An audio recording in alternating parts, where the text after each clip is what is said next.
a weakling who's been bullied at school for years, suddenly sees a quest power-up system pop-up appear before his eyes during class one day. Just as he's about to activate the quest, his hand accidentally clicks on Baek-chae Rung, who's walking past. Displeased, she slaps Kim Soo-hyun across the face, then orders Kim Soo-hyun to buy her a sandwich, using the sexual harassment excuse to avoid paying him. This is Kim Soo-hyun's pathetic state right now. Even when things are unreasonable, he's too scared to resist. Even when mocked by others, he can only vow in his heart to pay them back 100-fold, then shamefully apologize to those who bully him. The spineless Kim Soo-hyun only acts tough toward his mom. He strongly demands that his mom let him take a leave from school, since he can't learn anything. Anyway, Kim Soo-hyun is more interested in running a YouTube channel, but his mom ignores this unreasonable request. Kim Do-hyun mocks this good-for-nothing, saying he thinks his life is a fighting livestream and wants to run YouTube. Desperate, Kim Soo-hyun doesn't understand why he has to live like this. At this moment, the quest power-up system pop-up appears again. Kim Soo-hyun still decides to try it out and see what this is. After the system activates, it shows that completing quests can earn cards, and the current one is a tutorial quest. Just apologize to his mom, and he can get a gold card. Kim Soo-hyun's first thought is, can this gold card be sold? The system explains that card levels are currently ranked by rarity: gold, silver, bronze. Kim Soo-hyun doesn't want to think about it too much for now. He loudly apologizes to his mom for his bad tone earlier. Kim Do-hyun thinks he's finally lost his mind. After Kim Soo-hyun's continuous mumbling, the quest is finally complete. He thinks the gold card should sell for 10,000 won, right? But he still opens the gold card first to see what it is. To his surprise,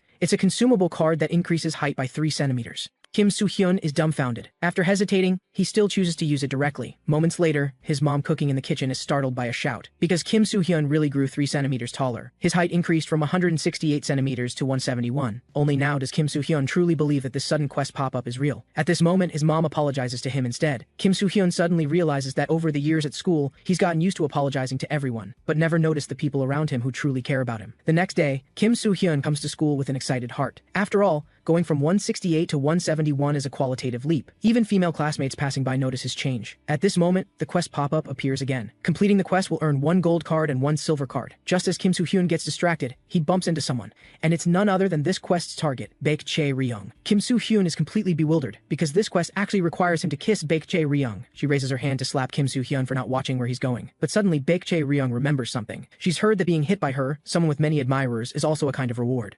So she can't hit those perverts. Kim Soo-hyun is about to give up on this impossible quest, but the pop-up warns that if he abandons the quest, not only will all previous rewards be taken back, but the quest pop-up will never appear again. Kim Soo-hyun absolutely cannot let himself shrink back to 168, so he decides to challenge Baek-chae Ryung first and see. Returning to his seat, he constantly thinks about how to achieve a kiss. At this moment, a voice beside him agrees to kiss him, but the voice belongs to his deskmate Gil-do, who like Kim Soo-hyun is often bullied. With his mature appearance, his face still bears fresh bruises from being beaten. He finds it suspicious that Kim Soo-hyun keeps muttering about kissing beside him. Kim Soo-hyun asks him, what should he do if he wants to kiss a girl? Gil-do shyly says that if you sincerely ask, it might just work. But Kim Soo-hyun has some self-awareness. Gil-do suggests offering money in exchange for a kiss. This idea isn't bad, after all, everyone likes money. Then Kim Soo-hyun wants to borrow some money from Gil-do, but his pockets are cleaner than his face. Gil-do apologizes for saying useless things, but he reminds Kim Soo-hyun that to kiss someone, you need to be alone with the girl. But how could people like them possibly get a chance to be alone with Baek-chae Ryung? But Kim Soo-hyun thinks of a way. Gym class. Baek-chae Ryung always uses being sick as an excuse to skip gym class. Waking up, she wonders why Kim Soo-hyun isn't in class, then orders Kim Soo-hyun to buy her strawberry milk. However, Kim Soo-hyun, who's often ordered around by Baek-chae Ryung, anticipated this. He takes 2 sips of the strawberry milk to pump himself up, and musters the courage to ask Baek-chae Ryung if she's ever been kissed. The result is Baek-chae Ryung questioning him. Want to take a trip to the police station? Seeing the quest failing, Kim Soo-hyun quickly explains he's just joking. But the delinquents who usually bully him are somehow at the door holding up their phones. Kim Soo-hyun is stunned. The delinquents mockingly ask if he likes Baek-chae Ryung. Kim Soo-hyun gets anxious and tells him to delete the video they filmed. But the delinquent Choi Chang-dong suddenly punches him in the face. He smirks and tells Kim Soo-hyun he's just joking. After all, they're good friends. Just as Choi Chang-dong wants to keep hitting Kim Soo-hyun, Baek-chae Ryung stops him and orders him to delete the video he just filmed. Choi Chang-dong still listens to the queen bee Baek-chae Ryung, and they didn't dare film Baek-chae Ryung randomly anyway. Baek-chae Ryung turns to look at Kim Soo-hyun lying on the ground. She tells this idiot to just take the day off so he doesn't get beaten up again later. Returning home, Kim Soo-hyun is in despair because he had to leave early from getting beaten up before school even ended. Now Kim Soo-hyun is also worried about how to explain his broken glasses to his mom, and his happy life at 171 centimeters will be gone too. Kim Soo-hyun truly can't see any future. At this moment, the quest pop-up indicates the quest is complete. Turns out Baek-chae Ryung forgot that Kim Soo-hyun had drunk from this bottle, and after putting the straw in her mouth, it counts as an indirect kiss with Kim Soo-hyun. But Kim Soo-hyun doesn't know about this accidental fluke. He doesn't understand how the quest was completed, but opening the cards is more urgent. Looking at the new skill on the gold card, Kim Soo-hyun can't help but exclaim, This is great, because after using this consumable card, it can restore his vision to optimal, so Kim Soo-hyun doesn't hesitate to use it. Then he looks at his hands. His blurry vision quickly becomes crystal clear. At this moment, Kim Soo-hyun sees the skill on the silver card and is a bit surprised. Moments later, he excitedly wants to tell his mom about his restored vision, but only Kim Do-hyun is at the dining table. Turns out his mom is working the night shift today. Kim Do-hyun asks curiously, "Did you get beaten up again?" Kim Soo-hyun lies, saying he was just playing around with friends. Suddenly, Kim Do-hyun tells him not to talk to her at school. After all, having a weakling for a brother is embarrassing. The delinquents still come looking for trouble with Kim Soo-hyun, as usual, and order him to come to the back of the school during lunch. His deskmate Gil-do apologizes to Kim Soo-hyun, although they agreed not to help when the other gets beaten. Today those delinquents were really too much. The pathetic Kim Soo-hyun thinks painfully, why do I have to live like this? During lunch, he can still only be bullied like a dog by Choi Chang-dong. Choi Chang-dong orders him to pick up the cigarette on the ground. Just as Kim Soo-hyun is forced to crawl toward the cigarette butt, Kim Do-hyun, passing by, asks what he's doing on the ground. Kim Soo-hyun doesn't know what to do now. After learning the girl in front of him is his sister, Choi Chang-dong politely tells Kim Do-hyun, "We're just joking around." Then he takes Kim Soo-hyun away. He feels somewhat relieved that Kim Do-hyun didn't see his pathetic state, but Choi Chang-dong's eyes gradually become sinister. He suddenly wants to get closer to Kim Soo-hyun. In the bathroom, Choi Chang-dong tells Kim Soo-hyun to introduce his sister to him. Kim Soo-hyun quickly says his sister has terrible grades and a bad temper, but Choi Chang-dong relentlessly uses "we're friends" as an excuse, wanting him to introduce his sister. Honestly, certain parts of your sister look very bouncy. Hearing this, Kim Soo-hyun is bewildered. At this moment, Gil-do in the toilet stall questions, "Choi Chang-dong, that's way too much." Without a word, Choi Chang-dong punches him, then proceeds to humiliate and beat Gil-do. Kim Soo-hyun can't help but curse, "You damn bastard, stop it." Choi Chang-dong sees this guy has really lost it, and strides toward the trash Kim Soo-hyun. Just as he's about to teach him a lesson, Kim Soo-hyun suddenly punches him in the face. This is exactly the silver card skill, the jab from boxing. Kim Soo-hyun doesn't want to, and can't keep living so pathetically. He wants to change and fight back. At this moment, the quest pop-up appears again. The quest is to defeat Choi Chang-dong, with rewards of 1 silver card and 1 bronze card. Kim Soo-hyun accepts the quest, determined to show Choi Chang-dong what bouncy really means. Choi Chang-dong wonders, "What's going on? You trash, think you can fight me after watching some YouTube video?" Kim Soo-hyun ignores him and starts using his jab. Choi Chang-dong finally realizes this loser actually learned boxing. Enraged, he wants to fight back, but Kim Soo-hyun's jabs rain down on him like a storm. With each punch thrown, Kim Soo-hyun's mindset gradually begins to change. He quickly completes the quest,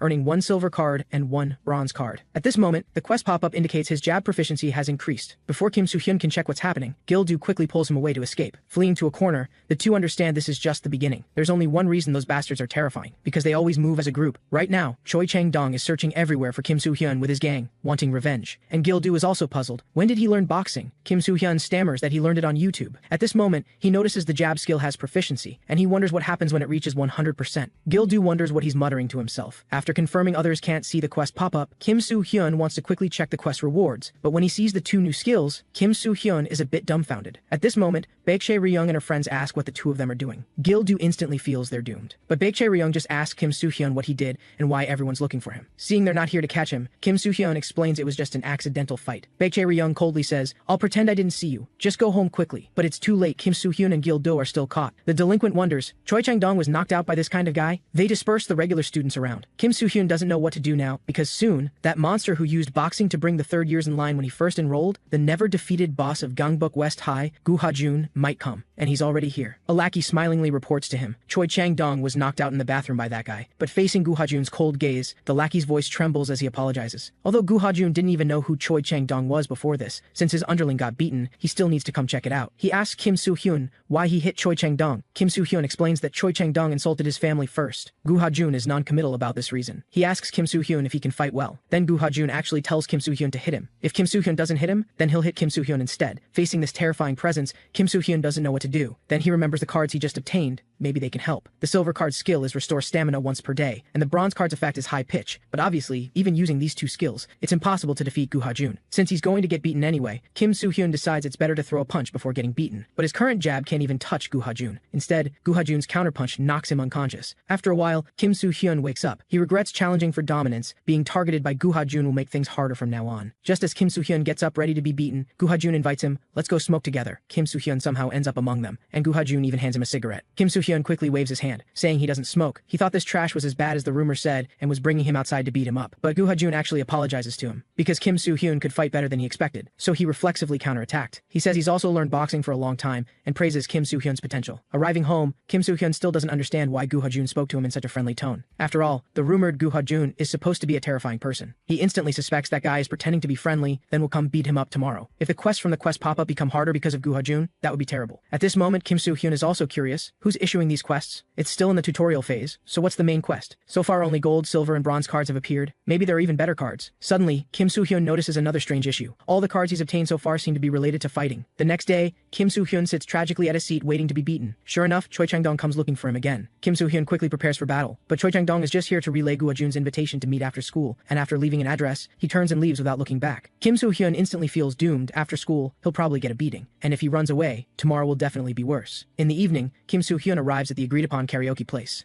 After all, coming to get beaten today is the best decision. The scene inside the karaoke is like a party. Guha-jun tells Kim Soo-hyun to sit down. All the well-known people from school are gathered together. Kim Soo-hyun wonders, does Guha-jun want everyone to watch him get beaten? Baek Chae-ryung asks in surprise, what are you doing here? Only now does Kim Soo-hyun notice her. Guha-jun tells the new friend to sing a song. Although Kim Soo-hyun can't sing, he worries that if he doesn't sing and ruins the atmosphere, he's doomed. So he simply tries using the high-pitch skill. Baek Chae-ryung, who has 200,000 Instagram followers, is stunned. Even Guha-jun can't help but marvel at this moving voice. Kim Soo-hyun is a bit embarrassed. What's up with everyone? Baek Chae-ryung thought he would sing childish anime theme songs. The girls jokingly say Kim Soo-hyun is quite cute. The guys are seeing Ha-jun take care of a friend like this for the first time. Kim Soo-hyun wonders why they're not beating him up. He now realizes the rumors were false. Guha-jun is actually a kind guy. It's the first day Kim Soo-hyun actually wants to go to school. The next day, because school life will be different from now on, Guha-jun promised to tell him if anything comes up. Kim Soo-hyun plans to ask him to protect his desk-mate Gildu. Guha-jun, arriving at school at the same time, greets him. At this moment, the quest pop-up suddenly indicates main quest activated, and the reward for completing the first main quest is actually a platinum card that hasn't appeared before. But the quest is actually defeat Gangbuk West High Boss Guha-jun, and there are only 3 days. Kim Soo-hyun is completely dumbfounded, because this is absolutely impossible. At this moment, the quest pop-up indicates, while doing main quests, side quests will also be activated. From now on, you can obtain more cards. Kim Soo-hyun wants to abandon this quest directly, because his original goal was just to attend school normally, and with Guha-jun as a friend, that goal has been achieved. Kim Soo-hyun believes his friendship with Guha-jun will never change. But at this moment, Guha-jun is punishing Choi Chang-dong. Kim Soo-hyun doesn't understand what's going on. Baek Chae-ryung asks from behind, you don't really think Guha-jun is a good person, do you? Choi Chang-dong got beaten just because he didn't hand over enough money. All the money the delinquents extort ends up in Guha-jun's pocket. Although Guha-jun seems to care about Kim Soo-hyun, Baek Chae-ryung still reminds him to find out what Guha-jun is really like. At this moment, Guha-jun notices Kim Soo-hyun in the distance and smiles while greeting him. Kim Soo-hyun hesitates but still asks Guha-jun something. Why do you take special care of me? Guha-jun answers matter-of-factly, because you can box. Before I met you, there were only losers here. Only now does Kim Soo-hyun realize that Guha-jun only befriended him because he thought he could fight well. And if he abandons the quest, the jab skill will disappear, and he might be treated as trash again. Guha-jun sees Kim Soo-hyun looking worried and asks with concern what's wrong. Kim Soo-hyun suddenly wants to cry, because in the end, he still has to fight. At night, Kim Soo-hyun comes to the park to practice his jab. No matter what, he has to try. But no matter how hard he thinks, he doesn't know what to do. A few days ago, using just the jab was completely useless against Guha-jun, and the remaining restore stamina and high-pitch skills don't seem very useful either. At this moment, several boys appear and ask Kim Soo-hyun if he can lend them some money for transportation. But Kim Soo-hyun has no money either, so he apologizes and refuses. Hearing this, they instantly change their expressions and warn Kim Soo-hyun to understand the situation. We're robbing you right now, but Kim Soo-hyun really has no money. The delinquents see he's the type who needs to be beaten before telling the truth. Kim Soo-hyun instinctively uses his jab to fight back. At this moment, the quest pop-up reminds him, jab proficiency has increased. The proficiency actually increased again. Kim Soo-hyun speculates,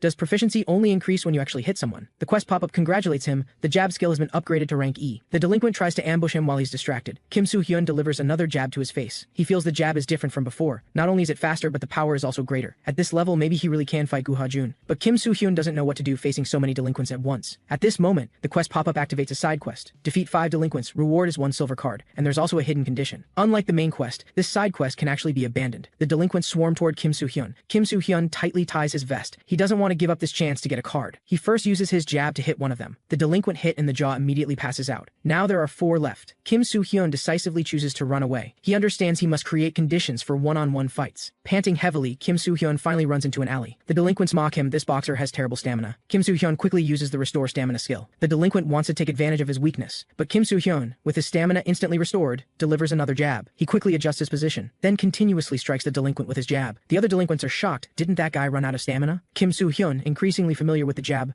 can now attack at will. Now there are 3 delinquents left. Kim Soo-hyun first uses the high-pitch skill to interfere, then precisely strikes the delinquent's jaw with his jab. The side quest is quickly completed. The quest pop-up reminds him, hidden condition achieved. Victory without being hit by enemies. Reward upgraded from silver card to gold card. Kim Soo-hyun, afraid of being beaten to death, accidentally achieved the hidden condition. He immediately opens his gold card excitedly, but after seeing the skill on it, he's a bit puzzled. 2 days later, only 8 hours remain until the main quest to defeat Guha-jun ends. Kim Soo-hyun's skills include rank E jab, restore stamina, high pitch ability, and the gold card skill he recently obtained. He hesitates. Can he really defeat the undefeated Guha-jun with these? If he loses, Kim Soo-hyun will return to his former pathetic state. He originally wanted to protect his deskmate Gil-do, because Gil-do often gets beaten in his place. Kim Soo-hyun thinks to himself he really made a good friend. Thinking of this, he seriously expresses his gratitude to Gil-do, as if giving a last testament. Gil-do can also tell that Kim Soo-hyun has been worried about Gu Ha-jun lately. At this moment, Gu Ha-jun happens to come to this classroom. He invites Kim Soo-hyun, let's go to the convenience store together. Kim Soo-hyun stands up while thinking about how to start a fight with him. Two other students who just came from the store walk in through the door. One of them accidentally gets ice cream on Gu Ha-jun's clothes. He quickly apologizes. Gu Ha-jun turns around with a cold expression, and then that student gets a beating. Kim Soo-hyun stares blankly at Gu Ha-jun. This kind of guy deserves to be beaten. He curses angrily, Gu Ha-jun, you bastard. Gu Ha-jun wonders, are you talking to me? Kim Soo-hyun prepares to use his new move. He doesn't trust himself, but the gold card skill he got last time. Sure enough, Gu Ha-jun raises his hand toward him, but he only praises Kim Soo-hyun, you've got real loyalty. I thought you were angry because I hit someone from your class. Gu Ha-jun laughs. Why would friends fight? Calm down, you. The bewildered Kim Soo-hyun just follows him to the convenience store. But the news that Kim Soo-hyun challenged Gu Ha-jun has already spread. Kim Soo-hyun never expected Gu Ha-jun would apologize first. He sees that Gu Ha-jun seems to really consider him a friend. The rumored Gu Ha-jun is bad and cruel, but Kim Soo-hyun sees he seems to genuinely like him, so he's conflicted. There's not much quest time left. Kim Soo-hyun worries that at this rate, it might really end without him doing anything. Gil-do asks from the side, are you still being bullied by Gu Ha-jun? Kim Soo-hyun casually answers, probably will be bullied soon. At this moment, Baek Chae-ryung, having heard the rumors, finds Kim Soo-hyun. She jokingly asks Kim Soo-hyun, do you really want to take down Gu Ha-jun? But Kim Soo-hyun asks her back, why are you friends with someone like Gu Ha-jun? Because Baek Chae-ryung has helped Kim Soo-hyun a few times, and although she hangs out with Gu Ha-jun's group, she doesn't bully others. So Kim Soo-hyun feels she's actually a kind person, and Baek Chae-ryung simply answers, I feel safer being with them. Suddenly someone urgently tells Kim Soo-hyun, this isn't the time for chatting. After hearing the classmate's words, Kim Soo-hyun is dumbfounded. At this moment, Gil-do comes before Gu Ha-jun's lackeys. He tells them to call Gu Ha-jun. The lackey is about to punch him, but Gu Ha-jun appears and tells them all to move aside. He coldly asks Gil-do what he wants. Gil-do musters courage to request of Gu Ha-jun stop bullying Soo-hyun. Using your strength to constantly control Soo-hyun is clearly bullying him. Gu Ha-jun suddenly slaps Gil-do. He warns Gil-do that he and Soo-hyun are friends, and he really hates people like Gil-do. Gu Ha-jun believes there are hierarchies in this world. Everyone should be with people of their own level. And right now it's clearly Gil-do who's bullying Soo-hyun. You hanging out with Soo-hyun will only drag Soo-hyun down. Gil-do understands. If you befriend Soo-hyun for that reason, Soo-hyun won't consider you a friend. Gu Ha-jun is caught off guard by a punch and steps back. He wonders what Soo-hyun is doing. Kim Soo-hyun understands. Without Gil-do, he couldn't survive at school. The showdown between weakling Kim Soo-hyun and school boss Gu Ha-jun attracts almost the entire school. They all believe this will be a one-sided slaughter by Gu Ha-jun. Gu Ha-jun still considers Kim Soo-hyun a friend, so he doesn't want to fight him. And Kim Soo-hyun coldly states that Gil-do is his only friend at school. His new gold card skill is exceed limits for 5 seconds. This means Kim Soo-hyun has a 5-second window to possibly defeat Gu Ha-jun. First using the enhanced jab, however, this move doesn't seem to work on Gu Ha-jun. The spectating students are all shocked, because it's like they're really watching a boxing match. No one expected that weakling Kim Soo-hyun's boxing would be this strong. At this rate, he might really win. But Choi Chang-dong in the crowd feels something strange. When Kim Soo-hyun fought me, it was like this too. He seems to only know how to use the jab. Kim Soo-hyun is hit hard in the abdomen, and collapses to the ground in pain. Gu Ha-jun also sees that he only knows the jab. Kim Soo-hyun trembles as he stands up, looking for the 5-second opportunity. Gu Ha-jun is really at a loss for words. He doesn't understand how Kim Soo-hyun could think he can win with just the jab. Kim Soo-hyun knew before this that it was absolutely impossible. The gold card exceed limits for 5-second skill seems a bit underwhelming. Kim Soo-hyun feels it would be better to have jujitsu or grappling, but to fully utilize the exceed limit skill, he can only make his opponent lower his guard first. Gu Ha-jun wonders, what are you doing? Choi Chang-dong sees he's trying to use grappling, but with such a size difference, grappling is almost impossible to succeed. Kim Soo-hyun understands it's not time yet. To use exceed limits, he must keep fighting. Kim Soo-hyun uses high pitch to assist his attack, but this has almost no effect on Gu Ha-jun, and Gu Ha-jun really doesn't know what Kim Soo-hyun is doing, because Kim Soo-hyun gets up again and attacks him. Kim Soo-hyun needs to wait until Gu Ha-jun is tired and lets his guard down to find an opportunity. Finally, the moment arrives. Kim Soo-hyun uses restore stamina and instantly recovers his stamina. At this moment, Gu Ha-jun is completely impatient. He's going to finish off the reckless Kim Soo-hyun, but when he pushes Kim Soo-hyun hard, he finds he can't move him at all. Exceed limits is a different type of attack card from the jab. Its ability is to add 100 kilograms of weight for 5 seconds. Kim Soo-hyun currently weighs 56 kilograms, so the power he possesses will be that of a super heavyweight at 156 kilograms. Gu Ha-jun is slammed hard to the ground. Kim Soo-hyun quickly tightens his vest, then finishes Gu Ha-jun with a striking power of 156 kilograms. Gu Ha-jun completely didn't expect this situation. In the final second of exceed limits, Kim Soo-hyun hammers out several punches. Just as the exceed limit skill effect ends, the quest pop-up indicates, main quest complete. The entire Chang falls silent. No one could imagine Gu Ha-jun would lose. Kim Soo-hyun roars, give me my reward! And before this, no one could imagine Gu Ha-jun would lose. At this moment, students at the door tell everyone to quiet down, because the school boss needs to pass through here. Kim Soo-hyun doesn't know how things turned out like this either. Hiding in the bathroom, he finally has time to check the newly obtained platinum card. To get this card of higher rank than gold, Kim Soo-hyun gave it his all. He impatiently opens the card, but the skill he gets is just ordinary peak. Kim Soo-hyun has no idea what this means. It feels less useful than the jab. Gil-do asks Kim Soo-hyun, are you mentally prepared? Because he's He's become the center of attention for the entire school. Rumors are getting more outrageous. His kind appearance is a terrifying disguise. Some people heard that Kim Soo-hyun also beat up Gu Ha-jun's family. Even Gil-do beside him, because of his mature looks, is imagined to be a gangster. Kim Soo-hyun, walking toward the classroom with his head down, bumps into someone. Several fierce-looking delinquents ask Kim Soo-hyun, "Are you the senior who defeated Gu Ha-jun?" After getting an affirmative answer, they shout, "First-year boss Lee Hyun-dong salutes you." Kim Soo-hyun doesn't understand, why are first years suddenly saluting me? Lee Hyun-dong says that as underclassmen, they naturally need to greet the new boss of Dongbuk West High. Kim Soo-hyun quickly explains he doesn't want to be any boss, he just wants to attend school normally. Lee Hyun-dong wonders, "Boss, are you abandoning us?" Under Kim Soo-hyun's dismissal, the first-year delinquents leave sadly. Kim Soo-hyun has no idea what those people were about. Gil-do explains, they originally followed Gu Ha-jun, but Gu Ha-jun seemed to find them annoying. The first years previously followed the powerful Gu Ha-jun for their own purposes, now for their own goals, they can only come to the new boss. Gil-do heard that Lee Hyun-dong seems to be the younger brother of Lee Hyun-do from Jaewon High School, and Lee Hyun-dong's goal is actually to unify the Gangbuk area. The Gangbuk area right now can be called a battlefield, with the 4 strongest high schools constantly expanding their influence. Although Gu Ha-jun had no interest in unification, Lee Hyun-dong's thinking is different. He wants to follow Kim Soo-hyun to unify the Gangbuk area. After hearing Gil-do's explanation, Kim Soo-hyun thinks he absolutely can't let that lunatic cling to him. He has zero interest in unification. At this moment, the quest pop-up issues a main quest again. Rule Gangbuk West High. The first step is to recruit first-year subordinates from Gangbuk West High. If the main quest is abandoned or failed, all previous rewards will disappear. Then, the fact that Kim Soo-hyun can't box will eventually be discovered, and he'll have to return to his painful life again. So Kim Soo-hyun calls out to the foolish guys. He coldly says, "I was just testing you earlier. From now on, I'll be taking over Gangbuk West High." The first-year delinquents immediately shout excitedly, "We'll unify the Gangbuk area." Seeing his subordinate so happy, Kim Soo-hyun also sheds tears of joy. Coming back to his senses, he feels a chill, because quests always appear at these critical moments. Speaking of which, Kim Soo-hyun still hasn't used the peak skill yet. At this moment, Baek-chae-rung asks him, "What's wrong with you?" Because the whole school has heard, Kim Soo-hyun is taking over Gangbuk West High and will unify the Gangbuk area. Baek-chae-rung can't help but find it amusing. Suddenly, Kim Soo-hyun stares at her thoughtfully. Then Kim Soo-hyun says the words peak. The next second, the peak skill begins to peak at Baek-chae-rung, but the result just gives her ability chart. Different from what Kim Soo-hyun expected, but still amazing. On a whim, Kim Soo-hyun says peak again to check his own ability chart. To his surprise, it's almost the same as Baek-chae-rung's. Although she doesn't know what happened, Baek-chae-rung still feels Kim Soo-hyun did something to her. After the annoyed Baek-chae-rung leaves, Kim Soo-hyun thinks, does potential refer to fighting ability? The card is called peak, so Kim Soo-hyun didn't expect much from its function, but maybe it's better than Kim Soo-hyun imagined. But even with subordinates now, Kim Soo-hyun can't feel happy, because these guys are absolutely crazy. They shout things like the boss of Gangbuk West High has arrived, anyone who approaches will be considered an assassin. Now people have heard that. If you get close to Kim Soo-hyun, your organs will be ripped out. Lee Hyun-dong exclaims in admiration. As expected of the boss of Gangbuk West High, everyone's so happy. Kim Soo-hyun is speechless to death. He tells Lee Hyun-dong to stop following him. At this moment, Lee Hyun-dong hands him this month's payment, which is stained with blood. Kim Soo-hyun thinks Lee Hyun-dong has truly gone crazy, actually giving him money. What leaves him most speechless is that Gil-do actually accepts the money. Lee Hyun-dong thinks Kim Soo-hyun finds the amount too small, and says he'll increase the payment next time. Kim Soo-hyun is annoyed. What the hell is wrong with this Lee Hyun-dong guy? He uses his peak skill and discovers that Lee Hyun-dong is really just a simple-minded thug. Lee Hyun-dong, being peeked at, feels strange about why he suddenly blushed. Kim Soo-hyun doesn't want to deal with him anymore, so he turns to leave. But Lee Hyun-dong reminds Kim Soo-hyun that he still needs to attend the boss inauguration ceremony. He initially doesn't want to pay attention, but then a quest pop-up appears with the main quest. The second step to ruling Gangbuk West High is to attend the boss inauguration ceremony. Kim Soo-hyun, who can only agree to attend the inauguration ceremony, sheds tears of despair. All the delinquents bow to Kim Soo-hyun in unison, shouting "Unify Gangbuk." Seeing that the quest is complete, Kim Soo-hyun wants to get up and leave. But Lee Hyun-dong says he still needs to hear the report. All the factions in Gangbuk are now fighting each other because Chung Yao-han, who once unified Gangbuk, gave up power. After the ruler disappeared, power struggles naturally emerged. First, there's Gangbuk East High. Their boss is a psycho. There are rumors he's involved in human trafficking. Then there's Gangbuk South High. They look like complete model students, and their boss is very kind too, but from a professional perspective, they must have some issues.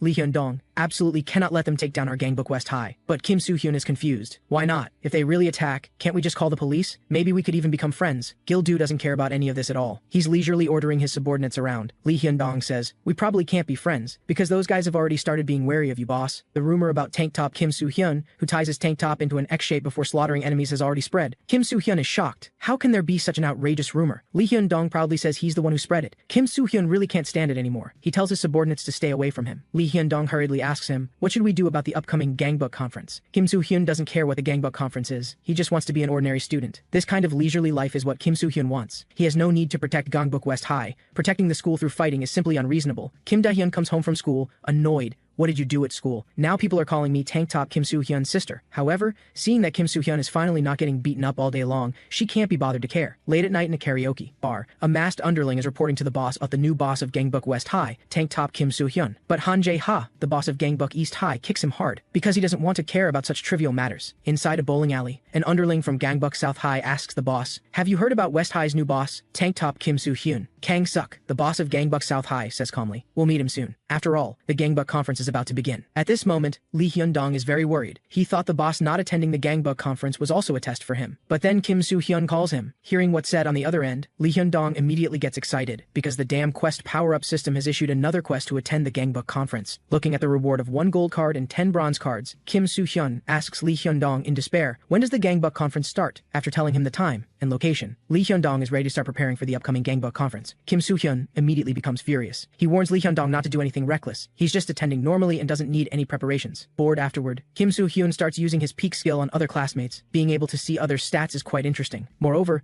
peek really does seem to make the target feel embarrassed. The funniest thing is that peek also has levels, just like jab, and can be upgraded. Every 2 people peeked at adds 1 experience point. Kim Soo-hyun thinks to himself, after leveling up, I shouldn't see more than I do now, right? He also uses the peek skill on his deskmate Gildu. Gildu immediately blushes and becomes shy, but Kim Soo-hyun is now curious about who he really is, because Gildu's potential is actually S rank. Today is the day of the Gangbuk conference. At some point, because of his desire for rewards, Kim Soo-hyun has to do all these crappy quests. His plan is to attend the conference first, then run away as soon as it ends. Gildu feels that nothing happening might be a bit difficult. Because Lee Hyun-dong has brought a large group of delinquents, Kim Soo-hyun can't even be bothered to get angry now. He asks Lee Hyun-dong what he wants to do. Lee Hyun-dong says seriously, the Gangbuk conference is where the supreme leaders of each high school gather. I was afraid something might happen, so I called everyone. They're all first-year experts, who came voluntarily. One of them even came despite his grandfather being seriously ill. Gildu tells everyone to prepare themselves mentally. Today's dinner will be eaten in hell. Kim Soo-hyun is annoyed. This will cause misunderstandings. He orders everyone else to go home. Just the 3 of them will go to the Gangbuk conference. Lee Hyun-dong immediately understands that Kim Soo-hyun means he can handle the guys from other schools alone. After dismissing the others, Lee Hyun-dong confidently follows Kim Soo-hyun to the location of the Gangbuk conference. Kim Soo-hyun didn't expect the meeting to be held at an abandoned construction site. This place is eerie. Even if someone died here, no one would find out. Lee Hyun-dong worries. The boss isn't planning to kill everyone today, is he? Kim Soo-hyun is still thinking, there must be many scary guys inside. I might get beaten as soon as I enter. The people from Gangbuk South High who arrived first greet him friendly. After confirming Kim Soo-hyun's identity, he introduces himself as Kong Sik from South High and says with a smile, we're the same age, maybe we can be friends. Kim Soo-hyun rarely meets people with single character names. He politely says, Seok Sik. That name is very... It seems people from Gangbuk South High are all very kind. Kim Soo-hyun feels he was nervous for nothing, but Lee Hyun-dong beside him reminds him, don't be deceived by smiles. Kind people don't become bosses, so you absolutely can't let your guard down around that Kang Sek. He might be the most dangerous guy among all the Gangbuk high schools. At this moment, Kang Seok's underling asks him what he thinks of Kim Soo-hyun, and because Kim Soo-hyun called him Seok Suk, Kang Seok feels provoked. Meanwhile, Kim Soo-hyun looks at him smiling and thinks, how could this kind of person be dangerous? The quest pop-up hasn't shown quest completion yet. Kim Soo-hyun anticipates what ability he'll get this time. He thinks maybe he needs to wait for people from other schools to arrive. At this moment, Han Jae-ha, the boss of Gangbuk East High, arrives with his underlings. He says mockingly, the annoying guy is here too. Kang Sok replies calmly, that really hurts feelings between friends. One look at that guy tells, he's dangerous. The 3 of them quietly lower their heads. At this moment, the quest pop-up shows the quest is complete. Reward obtained, 1 gold card and 10 bronze cards. Kim Soo-hyun immediately quietly gets up, wanting to go home and open the cards. Suddenly, Han Jae-ha grabs him and demands to know where he's going. Han Jae-ha came specifically for the rumored tank top Kim Soo-hyun. He heard that Kim Soo-hyun beat down Gu Ha-jun, so he tells Kim Soo-hyun to try beating him down too. But at this moment, Kim Soo-hyun shows a bitter smile. He's figured out the pattern of quest releases, no matter how he responds. To Han Jae-ha now, that damn quest pop-up will issue a quest to fight him, just like with Gu Ha-jun before. So, to prevent the quest pop-up from appearing, Kim Soo-hyun can't make any move, and this scene looks incredibly strange to others. People from South High exclaim, tank top Kim Soo-hyun is really amazing. Not only does he provoke their boss, he's not afraid of Han Jae-ha at all. They keep speculating, what does Kim Soo-hyun's unfocused gaze mean? He's probably looking for Han Jae-ha's weakness. The rumors are indeed true. Tank top Kim Soo-hyun, who would even capture opponents' family members as hostages to achieve his goals, is powerful. Kang Suk doesn't want to miss this opportunity. He'll wait until the 2 are tired from fighting, then strike when they're vulnerable. Kim Soo-hyun just stands there blankly. Han Jae-ha says viciously, you're the first guy who dares to provoke me like this. Kim Soo-hyun feels something's wrong. At this rate, he'll have to fight even without a quest pop-up. At this moment, Han Jae-ha's underling pleads, you two, please don't fight now. Han Jae-ha suddenly slaps him, because a mere underling dares to interrupt him. His underling reminds him that Kang Suk is also here. If they fight, they might get ambushed. But the opportunity to deal with Kim Soo-hyun isn't just today. Right now, they need to be most careful of Kang Sek. Finally, Han Jae-ha walks out unhappily. immediately. Kang-seok says with a smile, let's end it here today. After all, if we continue, a real fight will break out. Everyone's met each other anyway. He tells everyone to remember to greet each other when they meet in the future. Most importantly, Gangbuk North High didn't come. Kim Soo-hyun says excitedly, suck. It's really great that it ended without fighting. Kang-seok feels provoked again. Before leaving, Kim Soo-hyun uses his peak skill on Han-jae-ha and Kang-seok, but the quest pop-up displays, peak level too low, cannot use. The next day, Kim Soo-hyun drags his exhausted body to school. Because of that damn Gangbuk conference, he didn't sleep well all night. The failure of the peak skill also makes Kim Soo-hyun realize that those two are probably much stronger than him. Kim Soo-hyun is dumbfounded. When he arrives at the school gate, a group of underlings excitedly greets him respectfully. They all heard about Kim Soo-hyun's heroic deeds at the Gangbuk conference. Before Kang-seok intervened, Kim Soo-hyun had already subdued Han Jae-ha with the Dragon Tiger Fist. Kim Soo-hyun is shocked. Who the hell is spreading this stuff? Lee Hyun-dong, who ran to school at dawn to spread the news, proudly says, it was me. Kim Soo-hyun is really about to go crazy. Everyone heard that his Dragon Tiger Fist was a technique obtained after killing his master, and they all ask him to demonstrate it. Starting from yesterday, tormented Kim Soo-hyun feels so miserable he gets sick and ends up in the infirmary. He thinks to himself, what the hell is this Dragon Tiger Fist? After confirming no one's around, Kim Soo-hyun is about to start his happy card opening time. A total of 1 gold card and 10 bronze cards. Let's start with the gold card first. Opening the gold card, the skill obtained is Card Master, can synthesize or decompose cards to exchange for higher or lower level cards. Kim Soo-hyun feels it's like gambling. Next are the 10 bronze cards, which all seem to be mediocre skills. The only useful one is lower grade strength boost, but if used, intelligence will drop by 3 levels. Although becoming dumber doesn't feel good, it's better to keep it just in case. Next, Kim Soo-hyun uses the Card Master skill to synthesize bass voice ability and sharp sense of smell. The result is obtaining a silver card. The skill is straight punch from boxing techniques. Kim Soo-hyun immediately uses the skill to check its effect. Afterward, he feels card synthesis is really fun. Although his mom told Kim Soo-hyun not to gamble, he thinks this probably doesn't count as gambling. After some thought, Kim Soo-hyun synthesizes 4 more bronze cards. Then he obtains 2 silver cards, their soccer and basketball skills respectively. Kim Soo-hyun curses inwardly, I'm not competing in the Olympics. What use are these? Painfully, he uses the Card Master skill again to synthesize the 2 silver cards. Soon, he obtains a gold card. Kim Soo-hyun gets a nosebleed when he sees the skill, because this is a real fighting card. The skill name is very strange, master please. Just after obtaining this skill, Kim Soo-hyun slaps himself. But besides his face burning, nothing else happens. Kim Soo-hyun realizes that this perverted-looking skill doesn't count if he hits himself. At this moment, the quest pop-up issues another main quest. Recruit 4 members. Reward, 1 gold card. Kim Soo-hyun thinks, how is this like a game, making things bigger and bigger? He worries, will there be some ultimate final boss at the end? Recruiting members doesn't seem too difficult. Gildu can become a member after agreeing with Kim Soo-hyun. Looking at it this way, this quest is too easy. At this moment, Lee Hyun-dong comes with medicine, concerned about how Kim Soo-hyun's body is doing. Kim Soo-hyun casually asks if he wants to be his member. The medicine in Lee Hyun-dong's hand quietly falls to the ground. He's surprised. Is the boss finally recruiting members to unify Gangbuk? Lee Hyun-dong formally salutes Kim Soo-hyun, but Kim Soo-hyun feels that recruiting people too casually might cause trouble later. After thinking about it, he decides to think carefully before recruiting members. At night, lying on a park bench, Kim Soo-hyun thinks he needs to find people who are verified, preferably people with strong stats. At this moment,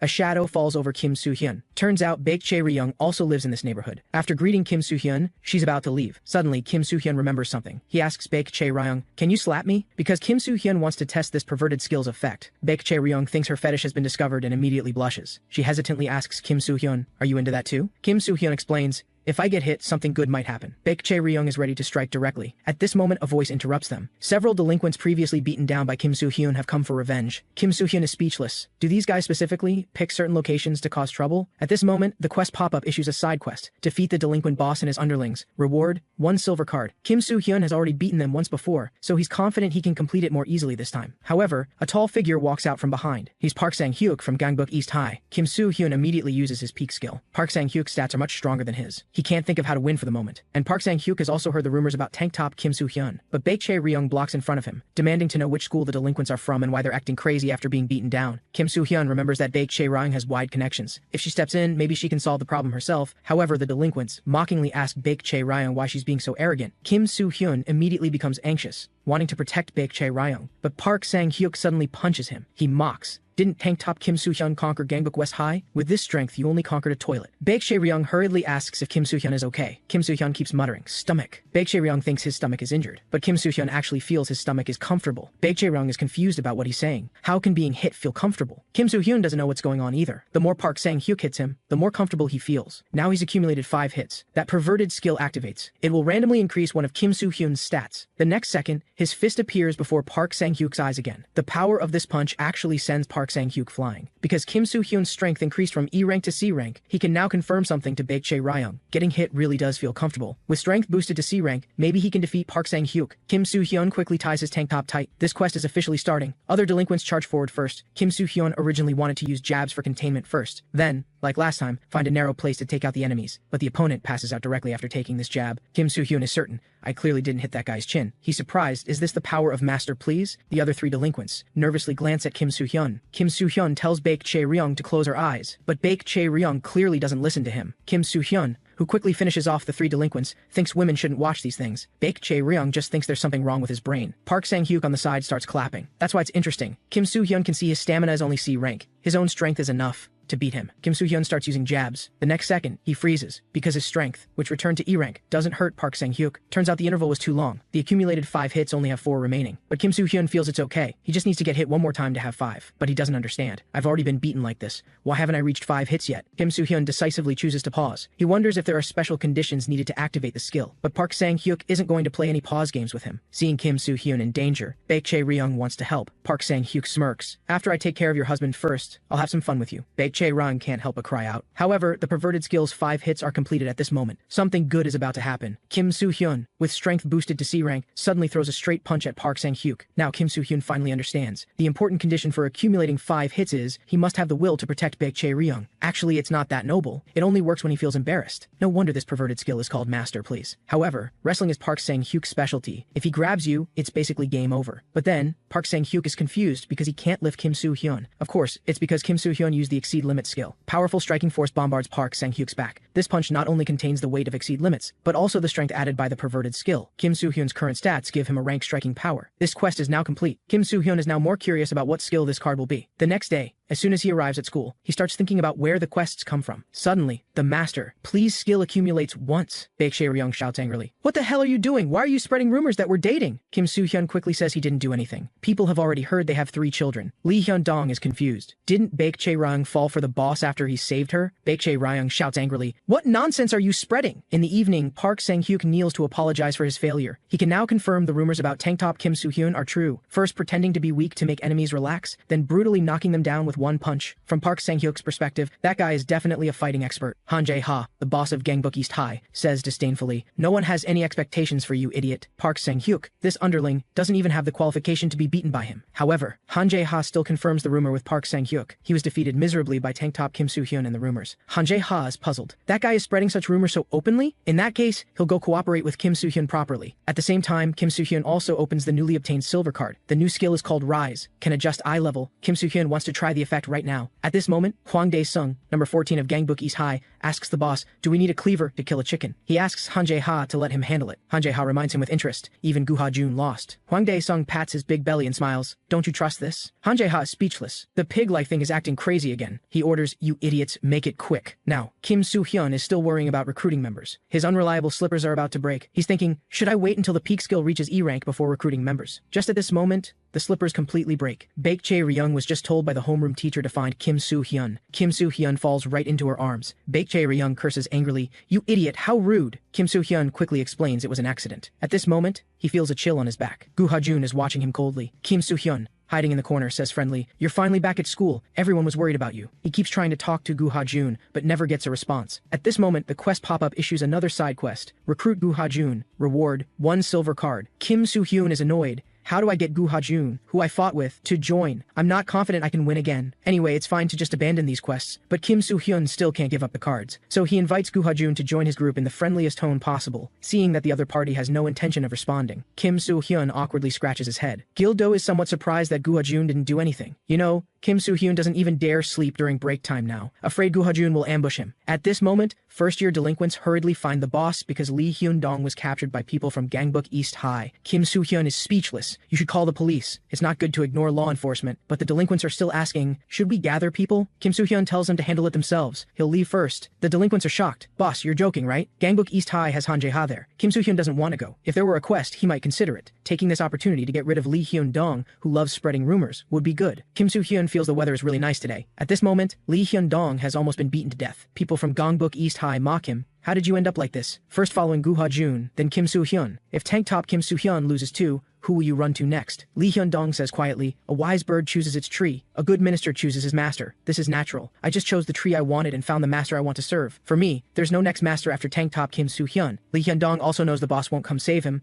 so he tells Hwang Dae-sung to just finish him off, but Hwang Dae-sung hands him a weapon and tells him to fight. Lee Hyun-dong freezes for a moment, then suddenly attacks Hwang Dae-sung. However, this strike doesn't hurt him. Hwang Dae-sung says disdainfully, "What are you doing, idiot? He'll let others take care of the rest." Lee Hyun-dong is still thinking about the boss in his heart. He apologizes for these days. "I'm sorry for always bothering you, boss." Hwang Dae-sung, who is leaving, stops, because the target of this operation has appeared. Kim Soo-hyun roars, "Lee Hyun-dong, you really annoy me. You made me care, making me want to help you all the time." Kim Soo-hyun starts using the peak skill. The other underlings are relatively simple to handle, but this Hwang Dae-sung's stamina is actually D rank. With just Kim Soo-hyun's few attack skills, can he really bridge the large stat gap? Kim Soo-hyun ponders, the height difference is too big. Will aiming for the face work? In that case, let's use jabs to test first. Hwang Dae-sung is confused. What are you doing? His fat absorbed all the pain. In that case, just try aiming for the face. However, Hwang Dae-sung's strength is also strong. He's somewhat puzzled. Why is Kim Soo-hyun's body so weak? The physique gap is too large. Lee Hyun-dong is very worried about the boss, but Kim Soo-hyun is confident he has a way to deal with physique, because he has a card that can solve the physique difference. But exceed limits fails to activate. This skill can only be used once a day. There's still 1 hour left until the next use. Kim Soo-hyun instantly remembers. He used it yesterday evening when fighting Park Sang-hyuk. He slammed hard to the ground by Hwang Dae-sung. Hwang Dae-sung is puzzled. Is Kim Soo-hyun really the boss of Gangbuk West High? This is too weak. The rest can be handled by other underlings. Lee Hyun-dong blocks in front of Kim Soo-hyun. "Deal with me first." An underling shouts angrily, "Stop filming a soap opera." The next second, he's kicked flying. Gu Ha-jun, the former boss of Gangbuk West High, has arrived. He asks Kim Soo-hyun something. "What did you mean when you asked me to join you at school? Do I look like a fool?" Kim Soo-hyun sweats and explains he just thought it would feel safer if he joined. Gu Ha-jun is puzzled. What a strange guy. He points at Hwang Dae-sung and says to Kim Soo-hyun, "I'll leave this to you. I'm joining Kim Soo-hyun's group."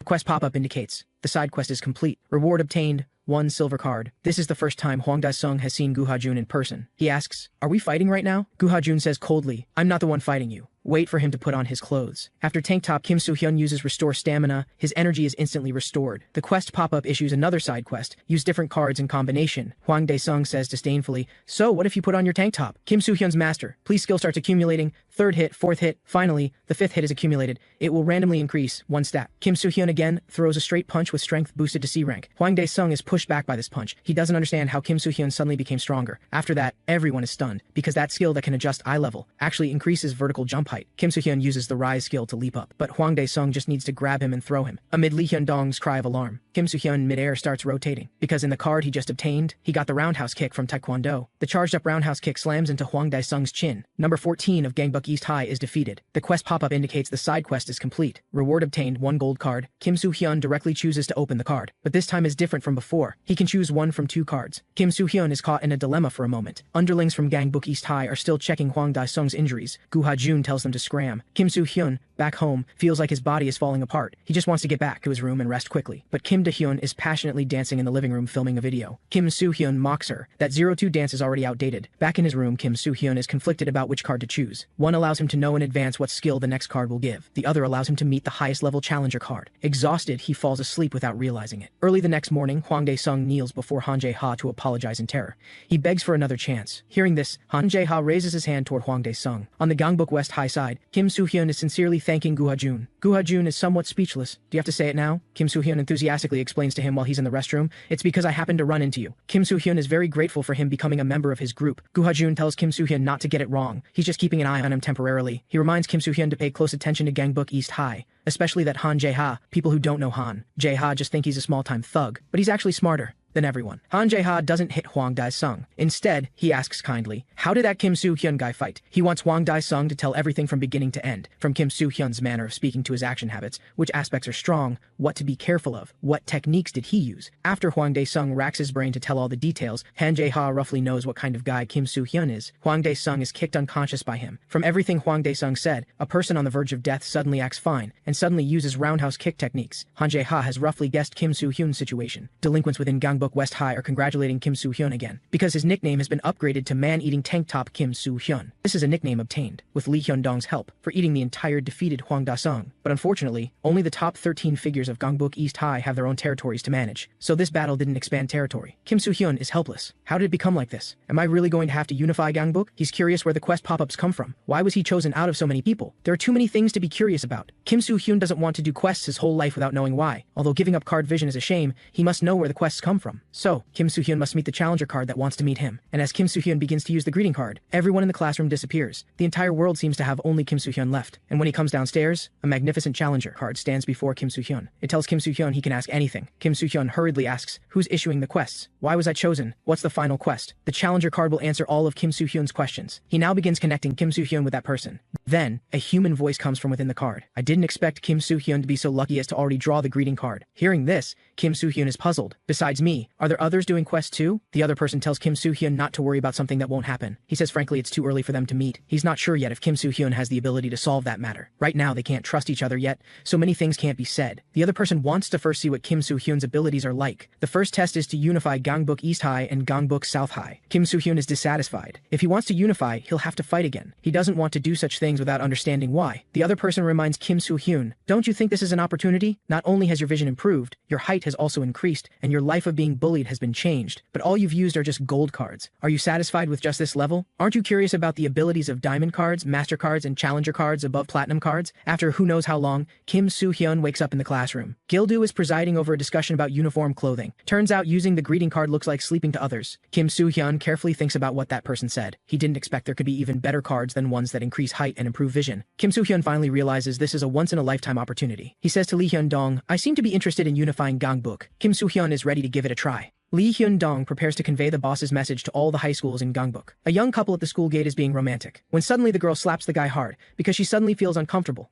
and this is precisely because Kim Soo-hyun is diligently using peak nearby. After persistent effort, the peak skill finally levels up. Kim Soo-hyun can't wait to see what changes it will bring, and he naturally turns to Baek Chae Ryung again. The upgraded peak skill now has the additional ability to see the target's height and weight. Walking alone in an alley, Kim Soo-hyun looks at the cards in his hand and starts thinking, with his current cards, unifying East High and South High is nearly impossible. He must obtain more attack cards, so he plans to avoid meeting Han Jae-ha until he becomes stronger. Han Jae-ha, suddenly appearing before Kim Soo-hyun, asks puzzled, why? Kim Soo-hyun is stunned for a moment. Han Jae-ha wonders, aren't we on greeting terms? With just one kick, Kim Soo-hyun feels like he can't breathe. Han Jae-ha asks confused, not going to fight back, aren't you pretty good with your legs? Or do you only use them when running away? Han Jae-ha still finds it strange. How exactly did Kim Soo-hyun beat Hwang Dae-sung? Kim Soo-hyun starts using peak on him. Han Jae-ha freezes for a moment upon hearing the word peak, and he actually has 2 abilities above S rank. Kim Soo-hyun's stats are completely incomparable to his. Seeing the quest pop up issue another side quest, he thinks to himself in dismay, speak of the devil, the quest actually asks Kim Soo-hyun to defeat Han Jae-ha with a platinum card as the reward. Kim Soo-hyun says seriously, let's fight another day. In a deserted place like this, there's no meaning even if you beat me. Kim Soo-hyun is racking his brain trying to figure out how to get the unobtainable platinum card, and calmly tells Han Jae-ha, how can the showdown between West High and East High happen in such a messy place? Or are you afraid you'll lose to me? Sure enough, Han Jae-ha takes the bait. He asks Kim Soo-hyun,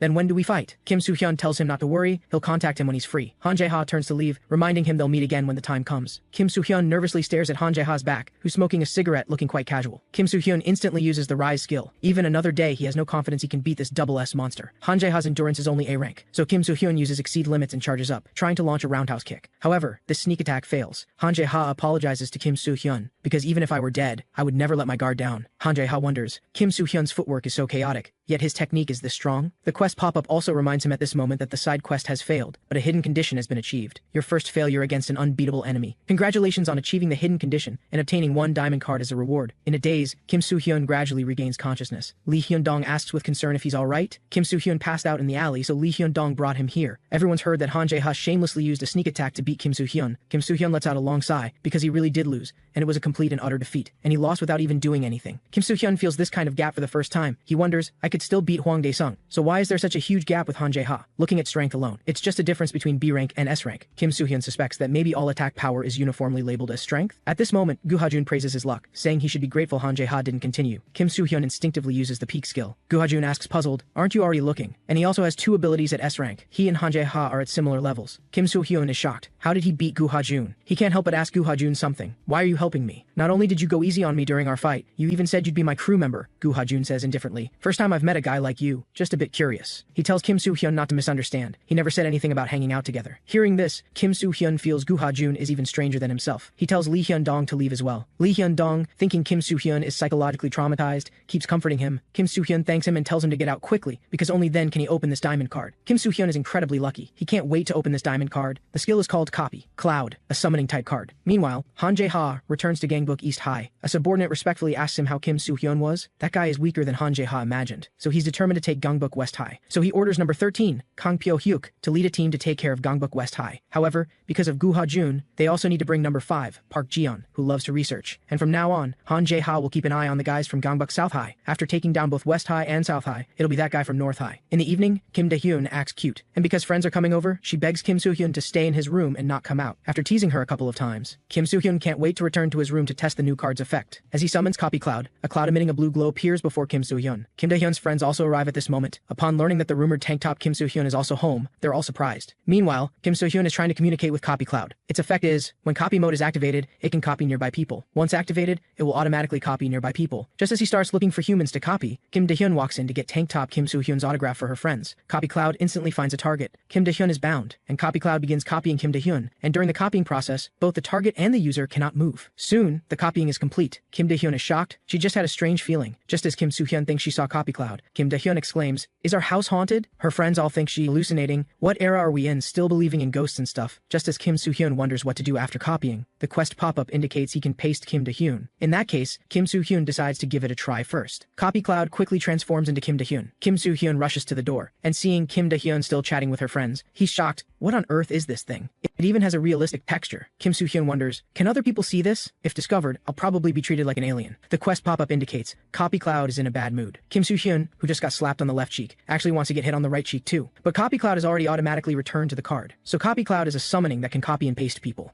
Kim Soo-hyun doesn't understand where this skill can be used. He was happy to get a diamond card, but now it seems completely useless. Copying Kim Da-hyun just means double the annoyance for him. At this moment, a large face without eyebrows suddenly approaches Kim Soo-hyun, and startled, he orders Lee Hyun-dong to go draw some eyebrows quickly. But Lee Hyun-dong nervously tells Kim Soo-hyun that Gangbuk East High has started moving. To completely take down Gangbuk West High, Han Jae-ha has already sent his subordinates. Leading two teams are East High's number 5 Park Ji-yeon and number 13 Kang Pyo-hyuk. Their subordinates are all elites, and currently, Gangbuk West High has no available talent. If they face Gangbuk East High in their current state, there's no chance of winning. After all, Kim Soo-hyun beat Hwang Dae-sung before because of luck, and he can't get other attack cards in a short time. Kim Soo-hyun racks his brain but can't think of a way to get stronger quickly. At this moment, Gu Ha-jun asks what he's doing here if not smoking. Kim Soo-hyun instantly thinks he could have Gu Ha-jun help him train, but before he can even ask, Gu Ha-jun refuses. Suddenly, Kim Soo-hyun comes up with a brilliant idea. He doesn't press Gu Ha-jun any further. Meanwhile, Gangbuk East High's number 13 Kang Pyo-hyuk comes to visit number 5 Park Ji-yeon. He's a weirdo who loves researching the human body. Park Ji-yeon has also heard about taking care of Gangbuk West High, and with a personality similar to Han Jae-ha's, he sets out immediately. At this moment, Kim Soo-hyun is staring at Gu Ha-jun before him. He suddenly throws a jab, hitting Gu Ha-jun in the face. The jab's proficiency increases. Kim Soo-hyun immediately dances with excitement. He thanks Gu Ha-jun for letting him hit him, or more accurately, the pasted Gu Ha-jun. Although Kim Soo-hyun was desperate after being rejected by Gu Ha-jun, he can just copy him directly. Now, Gu Ha-jun is a human punching bag that can help him continuously improve. Through repeated strikes, Kim Soo-hyun's proficiency keeps accumulating. This is the true way to use the diamond card. Kim Soo-hyun keeps using all the combat techniques he has, and the proficiency of jab, straight punch, and roundhouse kick rises like crazy. Finally, Kim Soo-hyun hears the notification. His straight punch has successfully upgraded to D rank. After school, 3 girls walk out from Gangbuk Girls High on the other side. Kang Pyo-hyuk says playfully, "Girls High students are really hot." He wants to bring those girls over to cleanse his eyes. A subordinate reminds him that Park Ji-yeon seems to have already set out. Kang Pyo-hyuk is in charge of dealing with Kim Soo-hyun, and he thinks Kim Soo-hyun is about the same as Hwang Dae-sung, whom he could put in the emergency room. However, Kang Pyo-hyuk feels it's a bit of a waste to catch Kim Soo-hyun right away, so he might as well play around first before leaving. Kim Soo-hyun and his 2 companions also finish school and prepare to go home. At this moment, Lee Hyun-dong feels the boss's aura is extraordinary, looking particularly imposing. He asks flatteringly, "You didn't do some special training, did you?" Kim Soo-hyun says he doesn't know either. He just has an urge to smash utility poles. At this moment, a subordinate reports, "Big trouble. The intelligence operative has received information that people from Gangbuk East High have appeared. Students nearby are already being threatened." The subordinate asks if the boss wants to help. Both Kim Soo-hyun and Lee Hyun-dong don't want to take unnecessary risks to help. But when they learn that the people being bullied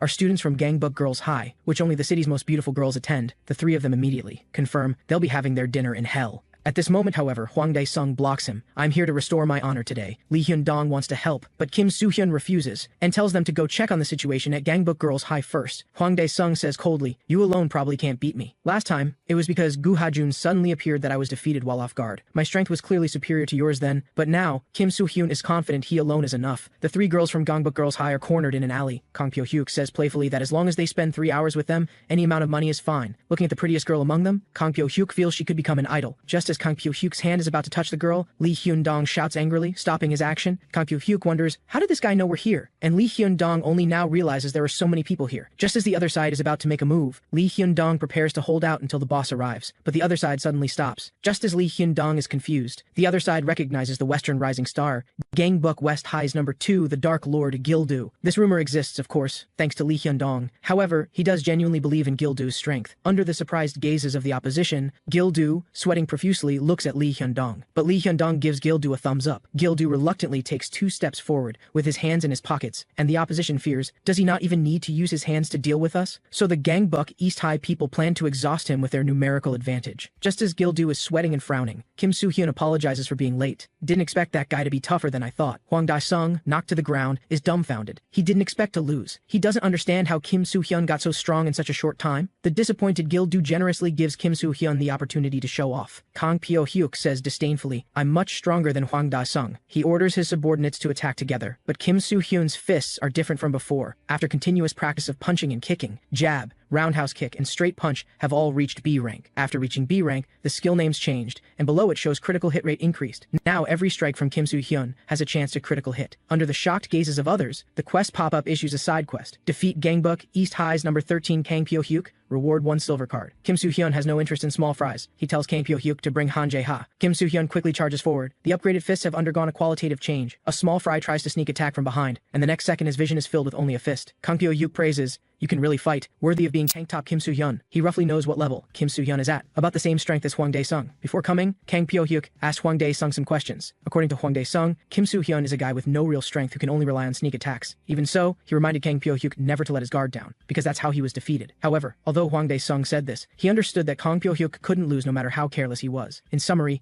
Kim Soo-hyun is weak, but now Kang Pyo-hyuk wants to kill Hwang Dae-sung. This is what you call weak? This is a monster on another level. Kim Soo-hyun starts using exceed limits, and the charged fist delivers critical damage again. But Kim Soo-hyun is a bit troubled, because he hates using his fists in front of women. Kim Soo-hyun asks with concern, are you ladies alright? The 3 girls want to leave quickly after thanking him repeatedly, because they've heard Kim Soo-hyun eats the corpses of his defeated opponents. At this moment, one girl asks if she can have Kim Soo-hyun's number. Kim Soo-hyun then recognizes her as Kim Dae-hyun's friend. Her friends hurriedly remind the girl that Kim Soo-hyun is an extremely brutal guy. But the girl, blushing, says she's just very grateful. Just as the sleazy Kim Soo-hyun is about to give his number, Kang Pyo-hyuk on the ground tells him, laugh while you still can. The Dark Lord steps on Kang Pyo-hyuk, asking what he means. He says coldly, Gangbuk East High's number 5 Park Ji-yeon is coming soon to take down Gu Ha-jun. Gu Ha-jun, doing pull-ups, tells Park Ji-yeon to leave. He still needs to exercise. Park Ji-yeon says disdainfully, defeated by Kim Soo-hyun, what's the point of exercising? After catching you, Kim Soo-hyun is next. Gu Ha-jun, defeated by Kim Soo-hyun, is already worthless. Park Ji-yeon's words come to an abrupt halt. Gu Ha-jun wonders, did Han Jae-ha lose his mind, sending such trash to catch me? This gives Gu Ha-jun the perfect excuse to go find Kim Soo-hyun. Meanwhile, the girl Kim Soo-hyun just helped is reading a philosophy book. Her mother praises her for being such a literary girl. However, 17-year-old Yang So-ha from Gangbuk Girls High is actually holding a 19+ violent book. Returning home, Kim Soo-hyun is still excited about his 2 victories, and feels that at this rate, he might really be able to beat Han Jae-ha. But those guys all move in groups, and Kim Soo-hyun understands he absolutely can't win alone, so he still needs to find some people. Before that, he still needs to complete the recruit crew member's quest. Although Kim Soo-hyun has been using Peek, he hasn't found anyone trustworthy. Suddenly, he comes up with another brilliant idea. Then, Kim Soo-hyun summons Copy Cloud. Everything else doesn't matter. He tells Copy Cloud not to transform into this person next time. Kim Soo-hyun almost slaps it. Better to transform into Gu Ha-jun. Well then, now it's time to begin. Kim Soo-hyun invites Copy Cloud to become his crew member. It actually works. Recruit crew members quest complete. Obtain 1 gold card as reward. This skill allows training crew members. Currently Kim Soo-hyun's crew members are Gu Ha-jun and Gildo, Lee Hyun-dong and Copy Cloud. The quest pop-up indicates he can now start training crew members, and only training cards can train crew members. Training cards can be obtained through the newly activated training quests. For now, it's still unknown what the training quests are. Kim Soo-hyun should first open the card he just got from defeating Kang Pyo-hyuk. This skill is the U-slip from boxing. After testing the effect, Kim Soo-hyun immediately finds it super fun. At this moment, the quest pop-up issues another side quest. Collect the essence of boxing U-slip and hook, reward 1 gold card. It seems he just needs to get the hook card. Kim Soo-hyun feels this is heaven telling him to take a gamble, so he wants to use the card master skill to test his luck, since he still has some useless cards anyway. Kim Soo-hyun uses the card master skill and combines 4 bronze cards, resulting in 2 useless silver cards. At this moment, Kim Soo-hyun realizes he hasn't tried the decompose function yet, and since he has many silver cards, maybe he can try decomposing. After that, Kim Soo-hyun regrets. He shouldn't have continued playing like gambling. All subordinates congratulate Tank Top Kim Soo-hyun and Dark Lord Gil-do in unison. The next day, because the two of them thoroughly showed Gangbuk East High the strength of West High. Because they defeated Kang Pyo-hyuk, his territory became Gangbuk West High's. The three high schools Kang Pyo-hyuk managed now all belong to Kim Soo-hyun. Kim Soo-hyun asks, since his territory was taken, Han Jae-ha should come attacking, right? But Lee Hyun-dong says they can relax for now, because he's already contacted Gangbuk South High. Han Jae-ha also learns of Park Ji-yeon and Kang Pyo-hyuk's defeat, and the schools Kang Pyo-hyuk managed have been taken. So of course Han Jae-ha prepares to go right away. At this moment, however, a subordinate brings news that Gangbuk South High has started moving. After Kang Sik heard that Han Jae-ha's people were defeated by Kim Soo-hyun, he started a war. At this rate, East High might be attacked by both West High and South High simultaneously. Han Jae-ha orders number 2 to go to South High to hold them off. Anyway, that weakling Kim Soo-hyun, Han Jae-ha can deal with him anytime. So now he needs to deal with that bastard Kang Suk first. After learning everything Lee Hyun-dong did, Kim Soo-hyun feels somewhat fortunate. After all, during this time, although he got stronger from quests and training, he's still not sure if he can beat Han Jae-ha. Since they've bought some time, Lee Hyun-dong suggests they properly reorganize internally, because West High expanded its territory in this battle. But the three schools Kang Pyo-hyuk once managed can't be certain they'll follow Kim Soo-hyun, so he needs to personally go reorganize them. At this moment, the quest pop-up also issues a training quest. Reorganize the three schools. Reward ultimate training cards and 1 random attack card. In that case, Kim Soo-hyun plans to start now. First, to Seojin High School. At this moment, however, Yang So-ha from Gangbuk Girls High appears here. Turns out she has plans with Kim Da-hyun. Kim Soo-hyun seems uninterested in her and walks right past. Suddenly, Yang So-ha calls out to Kim Soo-hyun. She asks Kim Soo-hyun why he hasn't replied to her messages. Lee Hyun-dong teases from the side, boss is a heartbreaker. But Kim Soo-hyun just answers indifferently that he'll reply when he has time, and then leaves without looking back. Baek Chae-ryung on the side is dissatisfied. What's with Kim Soo-hyun? The delinquents at Seojin High School have also heard that they'll be following Gangbuk West High from now on. They've heard that Tank Top Kim Soo-hyun is super scary, so it's better to obediently become subordinates. But Seojin High's boss Jang Jung-soo scolds them to shut up. He'll follow Han Jae-ha to the end. That Kim Soo-hyun, if he comes, I'll kill him. He also threatens the others, saying if they want to die, go find Kim Soo-hyun. Just at this moment, a panting Kim Soo-hyun arrives. He's speechless. Are Seojin High people mountain bandits? Why build a base in the mountains? Jang Jung-soo's sneak attack punch is neutralized by Kim Soo-hyun's U-slip. Kim Soo-hyun stares coldly at him, then starts using the hook. He feels the hook is quite useful. Previously, after continuously combining and decomposing all the useless cards, Kim Soo-hyun finally obtained the hook skill from boxing. After collecting the essence of boxing, he completed the main quest and obtained a gold card. Jang Jung-soo is beaten without any ability to fight back. This is the pendulum shift from boxing. Kim Soo-hyun's punching speed and angles have greatly improved. He tells his crew members to wait. Daddy will bring cards back soon. Jang Jung-soo soon collapses to the ground. The others wanted to follow. Kim Soo-hyun, from the beginning anyway. Seojin High School reorganization complete. Next is the next school. The other two schools both suffered from Gangbuk East High's tyranny, and upon learning Kim Soo-hyun doesn't collect tribute money, they're all willing to follow the benevolent ruler. The training quest is thus complete, and Kim Soo-hyun obtains 4 training cards. Now he can start training crew members. However, although he got the cards, Kim Soo-hyun doesn't know who to use them on. Training Gu Ha-jun to the highest level, he fears losing control. Giving them all to Lee Hyun-dong feels weird. After thinking, Kim Soo-hyun decides to give them to Gil-do, because he's the weakest right now. Kim Soo-hyun understands that one day he'll be dragged into fights because of him, so he needs to give him the power to protect himself first. So, Kim Soo-hyun gives all the training cards to Gil-do. After using them, Gil-do instantly feels a surge of power in his body, and he's completely freed from his urination troubles. Kim Soo-hyun still has something he's curious about. He asks Lee Hyun-dong, what kind of person is Gangbuk North High's boss? He didn't even show up at the Gangbuk conference, and both Han Jae-ha and Kang Suk seem to hate him. Kim Soo-hyun needs some information to prepare, but Lee Hyun-dong says he doesn't have information on North High's boss, because he's not an ordinary regional boss and has an unusual past. But his past hasn't been passed down, only rumors of him being very strong. In fact, the current rumors about Kim Soo-hyun are also ridiculous, and he's too lazy to care about them, might as well go to class and sleep.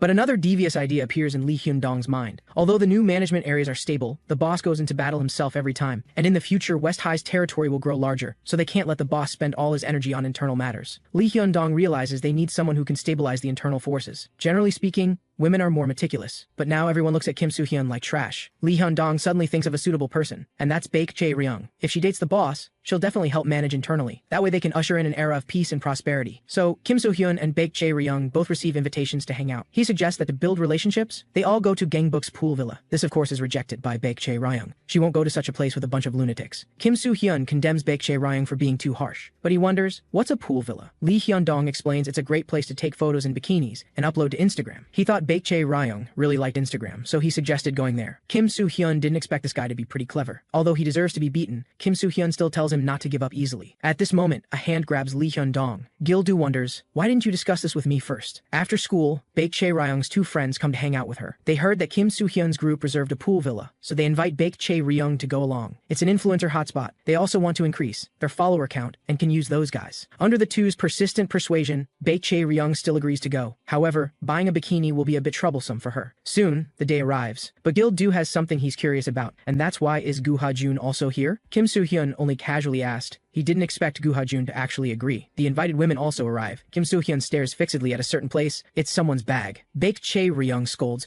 don't think you can see through it. Meanwhile, at the battle zone between Gangbuk East High and South High, a subordinate hurriedly comes to report the latest news. He tells boss Kang Suk that Gangbuk West High is making a move. Kang Suk thinks Kim Soo-hyun is quite smart and asks his subordinate, Kim Soo-hyun's target is Gangbuk East High, right? But the subordinate's information is that they seem to just be going out to have fun. Kang Suk feels foolish. If we attack East High from below, West High should attack from the side. Upon learning Kim Soo-hyun and his group are going to play at Gangbuk's pool villa, Kang Suk wonders, isn't that Gangbuk North High's territory? Soon after, Kim Soo-hyun's group arrives at the pool villa. Lee Hyun-dong has already handled the check-in procedures. Gil-do is embarrassed. Why does Gu Ha-jun keep looking at me? The girls prepare to separate and organize their luggage first. But one more person quietly appears in their group of three. Baek Chae-ryung is annoyed. What are you following us for? Lee Hyun-dong reminds the boss to get moving, because it's only 2 days and 1 night, so there's not much time to play. And just as they enter the pool villa, several pairs of eyes silently watch everything from not far away. They're delinquents from Gangbuk North High, and the leader plans to deal with these Gangbuk West High people themselves. Baek Chae-ryung's friends are happily taking photos, and after 30,000 shots, finally one is usable. However, they admire Gu Ha-jun's physique is really good. At this moment, Baek Chae-ryung appears wearing a bikini. The other two wonder, why are you wearing a bikini? Turns out before coming, they messaged Baek Chae-ryung saying they weren't wearing bikinis, but Baek Chae-ryung didn't see the message. She runs back in embarrassment to change, and decides never to go out with those girls again. Next, everyone has a great time. Gu Ha-jun goes jogging again right after eating, and the girls don't understand. When you're dead, you're dead. Why still exercise? They'll be checking out tomorrow. And Baek Chae-ryung says it's boring and wants to go home now, but she's actually having the most fun. At this moment, Lee Hyun-dong proposes if they're bored, how about playing a game, and the loser has to shave their eyebrows. Baek Chae-ryung reluctantly agrees to play 2 rounds. 5 minutes later, she excitedly points out that Kim Soo-hyun lost, but Kim Soo-hyun thinks he didn't lose. The two fall into an argument. Lee Hyun-dong silently watches everything from the side, then his small eyes shift slightly, and the other two girls nod in agreement. Lee Hyun-dong says in his view neither of them won, and proposes how about playing another game. The game rules are simple. The two go in here together, and whoever comes out first is eliminated and has to shave their eyebrows. If it's an endurance contest, Kim Soo-hyun feels it's too easy, but Lee Hyun-dong says they have to hold hands inside, and wait until one person gives up. Baek Chae-ryung is immediately dissatisfied. Why do I have to hold hands with this guy? The two girls jeer, it's just a game, there's no feelings involved. Chae-ryung, if you're shy just forfeit directly. Kim Soo-hyun's hand is firmly grasped, and Baek Chae-ryung tells him to get ready to shave his eyebrows. After the two are ready, Lee Hyun-dong closes the cabinet door. He thinks to himself, this is all for our Gangbuk West High. Gil-do outside sighs, truly youthful. Soo-hyun has really grown up, it's a bit enviable. The Gangbuk North High people who sneaked in ask, envious of what? They recognize Gil-do's identity, the legendary Dark Lord. At this moment, the atmosphere between the locked-up Kim Soo-hyun and Baek Chae-ryung is a bit awkward. Kim Soo-hyun calls out to Baek Chae-ryung because her hands are sweating a lot. Kim Soo-hyun hesitates to speak because he seems to have seen this kind of scenario before. Just at this moment, the quest pop-up issues a quest. Kim Soo-hyun is stunned after seeing the quest. Baek Chae-ryung wonders, why does he suddenly have that expression? The quest issued by the quest pop-up is actually to lose to Baek Chae-ryung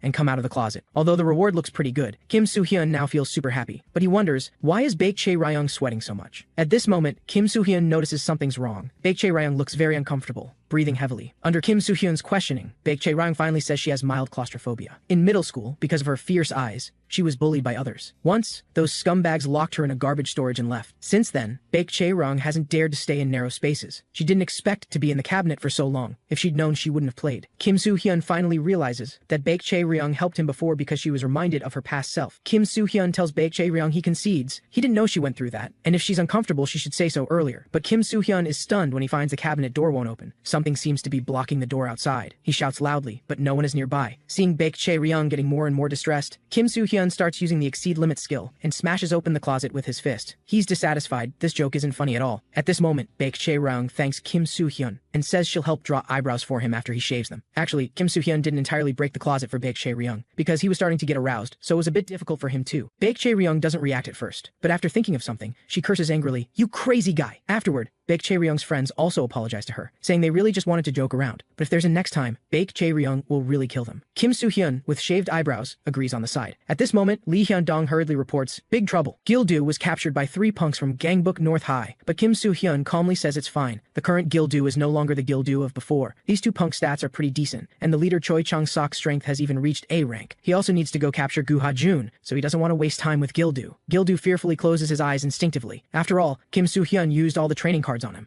and the random ultimate attack skill card reveals the military martial art system. So, as long as he has confidence, he can become a true Gil-do. Choi Chang-suk gets knocked sprawling. The others instantly show expressions of shock. Even Gil-do, whose body reacted automatically, wonders what just happened. The other 2 finally realize he's been deliberately hiding his strength. Gil-do suddenly realizes he's never actually been in a real fight before. He thinks maybe he's actually really strong. From now on, he'll become Gangbuk West High's true Dark Lord. The punks yell angrily, "Stop showing off!" Gil-do says calmly, "Passing out is something you don't need me to teach you, right?" This is the first time he's felt truly cool. Another punk suddenly throws a surprise punch, but this punch barely phases Gil-do. He unleashes Systema once again. Gil-do now truly has the aura of the Dark Lord. He smiles. "What a successful debut battle." Lee Hyun-dong exclaims excitedly. "Gil-do took down all those guys by himself. That's incredible." Gil-do says calmly that although he doesn't like doing such things, if he didn't, they might have been in danger. Kim Soo-hyun had felt sorry that only he was getting stronger, but now it seems Gil-do won't be bullied anymore either. Still, Kim Soo-hyun wonders when his S-level potential will actually manifest. The 2-day trip ends just like that. Kim Soo-hyun wonders, why is it so quiet? He had expected that coming. To Gangbuk North High's territory would lead to a fight with their people. The guys Gil-do beat apparently weren't major figures anyway, and this is of course because of the long-absent Gu Ha-jun. He came alone to find Gangbuk North High's boss, and explained that West High was just here to have fun, so he asked North High not to interfere, and the reason North High's boss didn't take action is he could crush those Gangbuk West High ants anytime he wanted. Soon after, Kim Soo-hyun returns home. His mom had thought he'd be a loner his whole life, so she's quite relieved he could actually go on a trip with friends. Kim Soo-hyun finds those words really hurtful. Kim Da-hyun viciously mocks his missing eyebrows. Back on his bed, Kim Soo-hyun opens the silver card he traded his eyebrows for. This time the skill is called Elder, which increases probability. Kim Soo-hyun can't tell if this is good or bad. Gil-do also returns home soon after. His father is shocked to learn he got into a fight. Gil-do feels like something has awakened inside him. He wonders what exactly is flowing through his body. Is his father really just an ordinary office worker? Seeing the moment has come, his father admits, "I'm just an ordinary office worker, that's right, but actually..." His words are cut off by a slap. Gil-do's mom urges him to come eat dinner quickly. Returning to school, Kim Soo-hyun feels utterly embarrassed. At that moment, Baek Chae-ryung pulls him away. It turns out Baek Chae-ryung is keeping her promise to draw eyebrows for Kim Soo-hyun, and all of Kim Soo-hyun's followers shaved off their eyebrows so he wouldn't be mocked. Then, the followers all shed tears of pain. They greet their boss in unison. Kim Soo-hyun suggests, "You guys should go draw on some eyebrows too." Lee Hyun-dong reminds the boss, "It's really time to start now. Gradually expand our territory and then unify Gangbuk." At that moment, the quest pop-up issues a main quest. Unlike before, this quest offers 3 choices, each with different rewards. Kim Soo-hyun begins to think carefully. Strategically speaking, he needs to examine West High's relationship with the other schools first. East High has the worst relationship with Kim Soo-hyun because of Han Jae-ha, but attacking East High first only rewards 1 silver card. Attacking South High, with whom relations are better, would earn a gold card, which isn't bad, but Han Jae-ha might take the opportunity to attack from behind. Maximum profit would be attacking the powerful North High, but then West High might become the target instead. After careful deliberation, Kim Soo-hyun finally makes his decision. Attacking there first would be a good start for expanding territory. Lee Hyun-dong says, "If it's that place, we should give up. North High is famously powerful, every single one of them is a high-level monster. The only one we could attack is the boss of Gangbuk Pool Hall, and even he's a formidable opponent." Hearing this, Kim Soo-hyun understands that attacking North High without strategy would mean everyone's doom. So, Lee Hyun-dong wonders, "Boss, will you attack East High or South High first?" Kim Soo-hyun tells everyone to prepare. They'll begin the attack soon. Soon after, Gangbuk East High catches wind of the news. Gangbuk West High has started making moves. Han Jae-ha knows that West High making moves means war is finally coming. He tells everyone to prepare. Gangbuk West High will definitely attack us first. However, after hearing his scout's report, Han Jae-ha freezes. Gangbuk South High also receives news that West High has started moving. They also think Kim Soo-hyun will target East High first. They could attack Han Jae-ha together, or ambush Gangbuk West High, which would be left undefended. But Kang-sok tells everyone to wait and observe for now, since there's no clear information about where West High will attack. Kang-sok didn't expect Kim Soo-hyun to start a war this quickly, considering West High only has 3 fighters total. Soon the latest news arrives. Kim Soo-hyun is attacking Gangbuk North High. Neither Han Jae-ha nor Kang-seok expected this turn of events. At this moment, Gangbuk West High's people have already arrived at Gangbuk Pool Hall. Kim Soo-hyun understands the territory can be expanded any time, but what West High truly needs right now is talent. So, he must recruit the boss here to West High's side, and the biggest reason is that attacking North High will earn him a platinum card. Although Lee Hyun-dong wants to believe in the boss, the ones getting attacked will most likely be them. The Pool Hall boss appears. It's Chung-il Cheon, ranked number 39 at Gangbuk North High. Kim Soo-hyun never expected that Chung-il Cheon would be a woman. He invites Chung-il Cheon to join his group. Chung-il Cheon freezes for a moment. Lee Hyun-dong reminds him, "Boss, that's too direct." The next second, Chung Il-cheon kicks fiercely at Kim Soo-hyun. He thinks he's just a nobody managing this small pool hall, and Kim Soo-hyun must have come here to defeat him. Seeing his boss getting hit, Lee Hyun-dong moves to retaliate, but gets knocked to the ground by Chung Il-cheon's punch. He's shocked. How can a woman have this much physical strength? Chung Il-cheon clarifies, I'm a man. Next, it's the Dark Lord's turn to act, but Kim Soo-hyun speaks up, saying he'll handle this himself. It's his first time being kicked by a woman, and he's actually a bit excited. Chung Il-cheon roars, I'm a damn man. This dodging speed surprises Chung Il-cheon somewhat. Kim Soo-hyun quickly throws a straight punch. Seeing it dodged, Kim Soo-hyun immediately follows with a roundhouse kick. He and Chung Il-cheon are evenly matched opponents. Kim Soo-hyun didn't expect Chung Il-cheon could train a woman's body to this level. He's used the peak skill on many people, and Chung Il-cheon is the most impressive among them. So Kim Soo-hyun wants to make a bet with Chung Il-cheon. If he wins, Chung Il-cheon has to become his crew member. Chung Il-cheon wonders, why does this guy keep insisting I join his crew? Kim Soo-hyun uses a U-slip to dodge the incoming fist. The reason he's so eager to recruit Chung Il-cheon is of course because he sees the unlimited potential in him. The quest pop-up issues a side quest, recruit Chung Il-cheon, reward, 1 silver card. Since Chung Il-cheon keeps launching surprise attacks, Kim Soo-hyun takes that as agreement to the bet. Chung Il-cheon yells angrily, I don't want to join, but Kim Soo-hyun understands that when a woman says no, she means yes. Chung Il-cheon's speed is too fast, making him difficult to handle. He's thinking about how to end this fight quickly. Taking advantage of Kim Soo-hyun's distraction, Chung Il-cheon lands a punch on his face. Kim Soo-hyun immediately falls into Chung Il-cheon's arms. He's somewhat puzzled, did I win already? But the next second, Kim Soo-hyun's hands suddenly exert force. He thinks Chung Il-cheon's laundry detergent scent is quite nice. Taking advantage of Chung Il-cheon's moment of relaxation, Kim Soo-hyun uses exceed limits for a waistlock. He won't let Chung Il-cheon escape. Attack Gangbuk West High quest complete. Reward obtained, 1 platinum card. Chung Il-cheon had been dissatisfied with being ranked only 39, and he wanted to join that plan too, but the person ranked second at Gangbuk North High ordered him to shut up because the plan didn't need weaklings like Chung Il-cheon. He should be grateful just to be ranked 39. The second ranked person gave Chung Il-cheon a pool hall closest to Gangbuk West High and told him to monitor the forces there. That's where the lower ranks belong, since even trash has its uses. Chung Il-cheon jolts awake from the dream. He wonders, where is this place? Lee Hyun-dong, who's been studying traditional medicine to serve his lord, tells him not to get up yet since the acupuncture isn't finished. It was Lee Hyun-dong who brought the unconscious Chung Il-cheon to Gangbuk West High. Kim Soo-hyun tells him not to worry. He wouldn't casually touch a woman. After clarifying once again that he's not a woman, Chung Il-cheon wants to leave. Kim Soo-hyun is about to start his talk no jutsu. The elder card obtained at the pool villa actually increases the probability of persuading others. After activating the skill, Kim Soo-hyun says calmly, I'm only saying this for your own good. A 17-year-old kid. Are you satisfied with just a pool hall? If you become my crew member. Before Kim Soo-hyun can finish, Chung Il-cheon agrees. He wants Kim Soo-hyun to promise him one thing. Completing the quest and earning a silver card. Kim Soo-hyun excitedly hugs him. Lee Hyun-dong is moved to tears to finally have reliable talent, but Chung Il-cheon reminds them they're in trouble now. Kim Soo-hyun attacked North High and recruited Chung Il-cheon, which is a huge deal. The enraged Gangbuk North High will definitely attack West High. Chung Il-cheon doesn't have the courage to fight North High's boss. If they don't solve this problem, they can't work together. But Kim Soo-hyun tells him not to worry about it. He's already thought of a solution. The pool hall followers were worried when their boss was taken away, but he actually came back after dealing with West High himself. However, the followers feel their boss seems to talk even less now. This is of course because this Chung Il-cheon is copied by Copy Cloud, and the real Chung Il-cheon at Gangbuk West High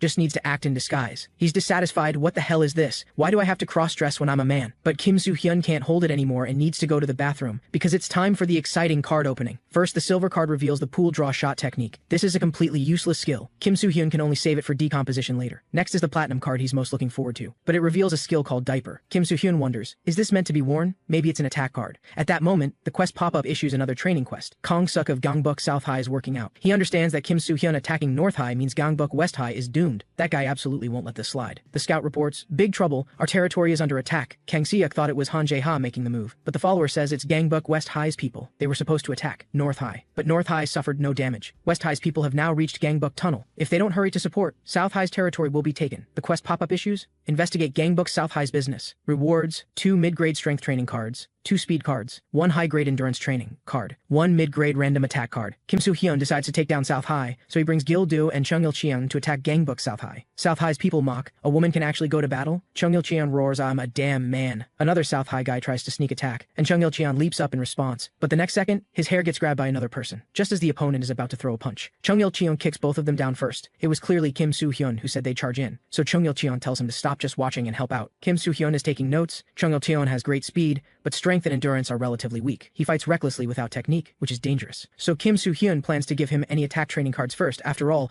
with Chung Il-cheon's S potential, as long as he gets an attack card, no matter how low his stats are, he should reach Gil-do's current level. Kim Soo-hyun still needs to complete the training quest, but he doesn't know where to start investigating Gangbuk South High's business. At that moment, Kim Soo-hyun notices something unusual about the fleeing South High people. Having cleared out the tunnel, Chung Il-cheon wonders, where did Kim Soo-hyun go? Bang Jun-yeol, ranked 18 at Gangbuk South High, arrives for support. Chung Il-cheon can tell he's stronger. Having cleared the other side, Gil-do sighs, fighting can actually be this mundane. The next second, Bang Joon-ji, ranked 17 at Gangbook South High, comes to add salt to his wounds. Bang Jungi recognizes him as Gangbook West High's Dark Lord Gildu. Perfect. Bang Jungi has been wanting to fight him. Before starting, Bang Jungi says bluntly, "You're really ugly." Gildu says coldly, "This is an average-looking face." Having knocked out the fleeing South High delinquents, Kim Soo-hyun wonders what's in the bag they were secretly protecting. Wang Dong-woo, ranked 10 at Gangbook South High, questions, "You bastard. How dare you go through someone else's bag?" He recognizes the person before him as the legendary tank top Kim Soo-hyun. Doesn't look like much. Caught off guard by the sneak attack, Kim Soo-hyun doesn't even use his skills. He needs to restore his stamina before fighting, but against someone of this size, even exceed limits won't help him break free. Wang Dong-woo unleashes his signature move, Wang Dong-woo combo punch. On the other side, Kang Sek isn't worried about Wang Dong-woo and the twins. He's only worried about South High's business in that bag. The moment that gets stolen, things will become very troublesome. At that moment, the latest news comes from the tunnel. The South High reinforcements say they won easily. The three scoff such weaklings dared to intrude here. Wang Dong-woo tells Bang Jun-yeol to guard the bag. If Kang Suk gets angry, they're dead. After all, they almost let the important business get stolen. Hearing this, Kim Soo-hyun finally knows the bag contains this operation's objective. He wouldn't bring just 2 people here without preparation. Kim Soo-hyun asks the 3 opponents, "Do you believe in miracles?" The diaper skill from the platinum card restores stamina to crew members unable to fight and raises all their stats by 3 levels for 1 minute. However, it can only be used once a month. It's called diaper because in Korean, diaper and miracle sound similar.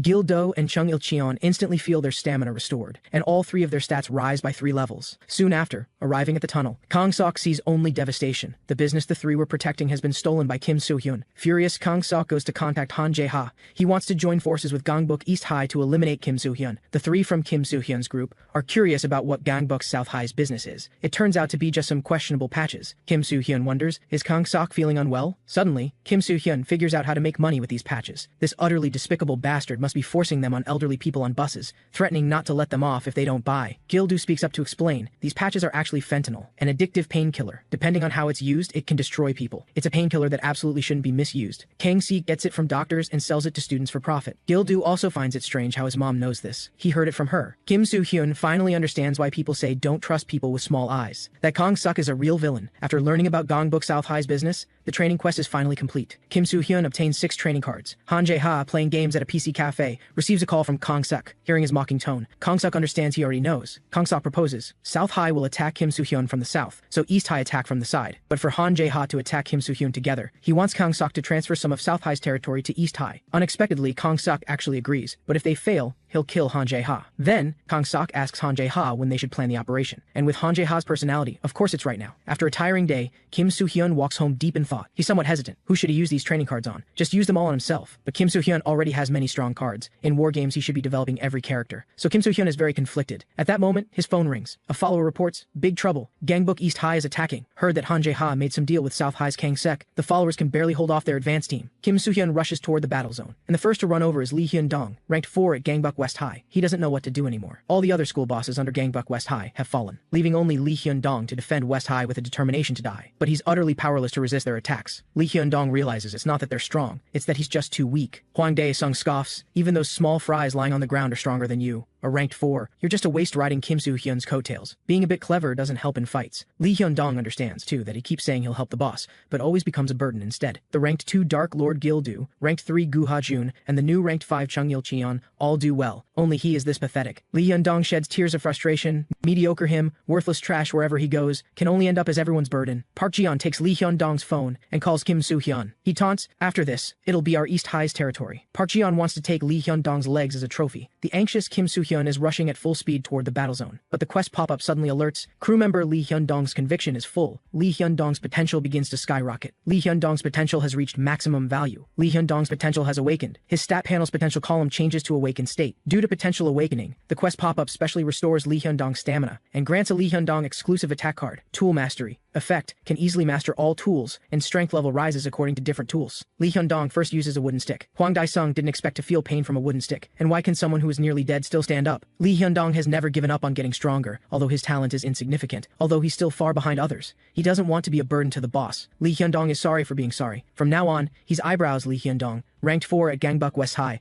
Park Ji-yeon scoffs, "You think you alone can beat us? What a disgusting guy." Gu Ha-jun, ranked 3 at Gangbuk West High, actually thinks Lee Hyun-dong looks pretty cool. Park Ji-yeon instantly breaks into a cold sweat. Gu Ha-jun rushed over and forgot to bring a lighter. He orders East High's people to call Han Jae-ha over to light his cigarette. Lee Hyun-dong with the wooden stick faces off against Hwang Dae-sung, but Hwang Dae-sung, called the Endurance King, has A+ grade endurance. As long as the stick doesn't hit his head, he won't lose. Lee Hyun-dong, who hasn't fully developed yet, still struggles against him. But there's more than just wooden sticks on the ground. At this moment, Kim Soo-hyun is sprinting frantically. He understands that although Lee Hyun-dong's ability awakened, his potential is too low, so he won't become very strong. This level of ability can't beat Hwang Dae-sung at all. At that moment, the quest pop-up alerts. Crew members' stats have changed. Lee Hyun-dong's stats suddenly rise to A+ grade, and this is because he chose a new weapon, so his stats change accordingly. Lee Hyun-dong's game is about to begin. He wildly swings the iron exhaust pipe in his hands. Using weapons is a cowardly move. Lee Hyun-dong knows this too, but he just doesn't want to be the only pathetic one, so even if it's cowardly, he doesn't care. Having finished off Hwang Dae-sung, Lee Hyun-dong is completely drained, but there are still 2 people left. He wants to help Gu Ha-jun, but Lee Hyun-dong suddenly realizes something. Gu Ha-jun is someone who doesn't need his worry. Park Ji-yeon thought last time it was because Gu Ha-jun ambushed him. That's why he got knocked down with 1 punch. Today's him is completely different. He roars, "I'm Park Ji-yeon." Gu Ha-jun seems indifferent to Park Ji-yeon's attacks. His feeling differs from Park Ji-yeon's, because he can't tell what's different about Park Ji-yeon from before. Park Ji-yeon's body makes a crisp sound.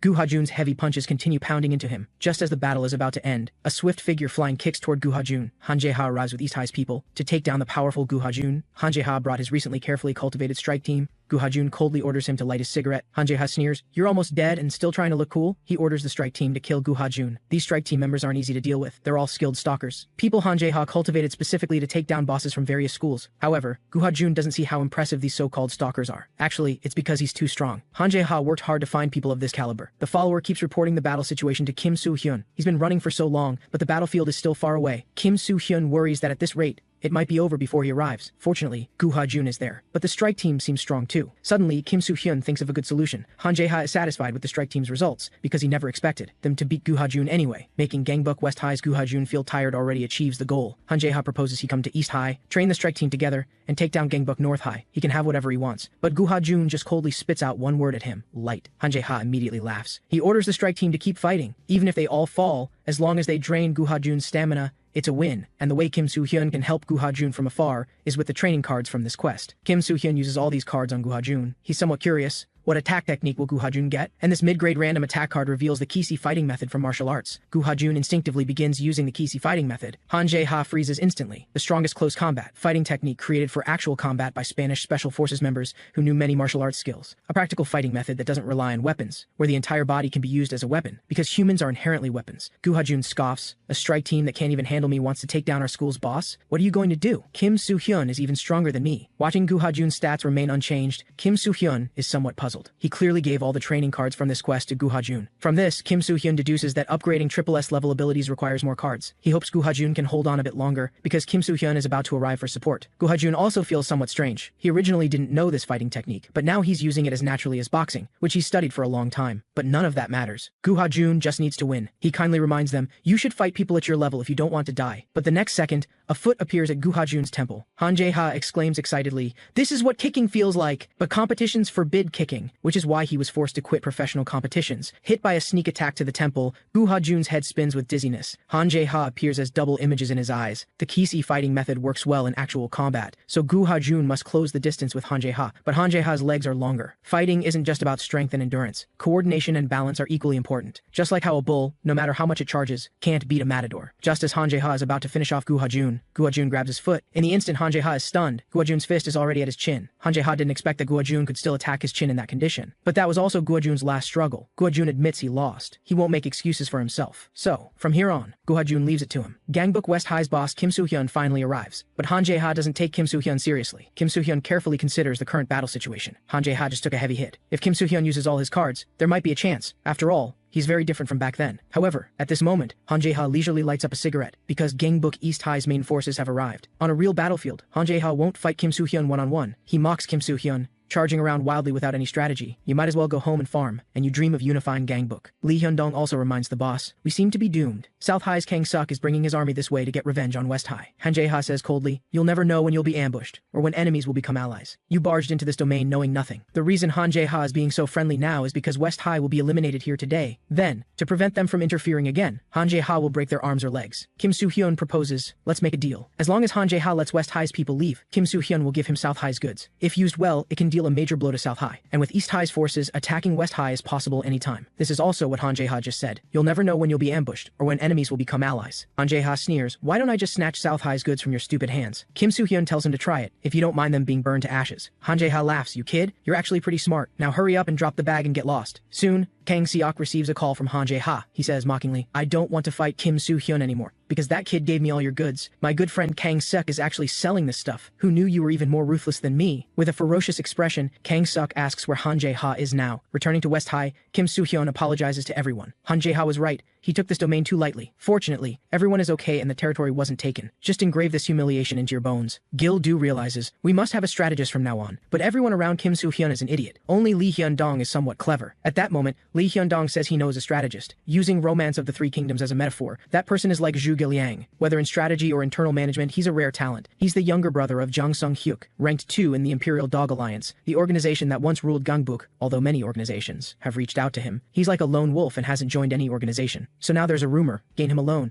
and you can gain the world. At that moment, the quest pop-up issues a training quest. Recruit someone as a crew member. Rewards, 2 high-grade strength training cards, 2 speed cards, and 1 high-grade random attack card. Kim Soo-hyun immediately asks, where's that person now? Although Lee Hyun-dong knows where he lives, recruitment should be very difficult. After all, both East High and South High failed before. That person said he doesn't want to use his talents for war, so even if West High goes, it probably won't change anything. But even Chung Il-cheon was recruited. Impossible isn't in West High's dictionary. In that case, Lee Hyun-dong has no choice. So everyone goes together to meet Gangbuk's Zhu Giliang, Jang Ji-hyuk. But the gatekeeper says the teacher is playing ranked games, and will take a nap after, so he tells Kim Soo-hyun and the others to go back. Gil-do asks quietly, don't you know the legendary tank top Kim Soo-hyun? Kim Soo-hyun politely says, we came at the wrong time. Please tell the teacher I came by. He tells Gil-do, there's a saying about 3 visits to the thatch cottage, meaning to recruit talent, you must visit 3 times. Liu Bei also visited Zhu Giliang 3 times, so Kim Soo-hyun must also come 3 times before he can meet Jang Ji-hyuk. But Lee Hyun-dong says this guy is Gangbuk's Zhu Giliang. Kim Soo-hyun curses under his breath, then uses peek. The result shows this guy named Jang Ji-hyuk probably couldn't even beat an ant. He doesn't want to get involved in any fights, so he tells Kim Soo-hyun and the others to go back. But Jang Ji-hyuk suddenly sees Chung Il-cheon with his hair down. He suddenly feels this might be fate. Jang Ji-hyuk suddenly permits, tank top Kim Soo-hyun, come in and state your purpose. The lady can come in too. Kim Soo-hyun feels that guy looks like a lunatic. After understanding Kim Soo-hyun's recent conflicts with South High and East High, Jang Ji-hyuk says, things will work themselves out. To Kang Suk, his goods are like his life. Therefore, to get the goods back, he'll definitely go after East High first. But the war between these two won't last long. Eventually, Kang Suk will propose a ceasefire to Han Jae-ha, then get the goods back by offering money or territory, and East High and South High, to expand their territories, will attack West High again. With West High's current manpower, facing both East High and South High simultaneously, they'll definitely be doomed. But Jang Ji-hyuk has a way to both block enemy attacks and expand territory. They just need to borrow external forces. There's still Gangbuk North High to utilize. They should propose to North High to stop Han Jae-ha's invasion. To get North High's help, they need to agree in advance to share enemy territory with North High if they take it. Although North High isn't interested in lower-level territories, they'll definitely want to expand their domain. So they absolutely can't refuse this proposal. Kim Soo-hyun feels that Jang Ji-hyuk seems to be speaking casually, but strangely convinces him. Now, Jang Ji-hyuk begins deploying strategy. First, clarify Gangbuk West High's path to survival. As long as they position Gu Ha-jun and North High's allied forces in front of East High,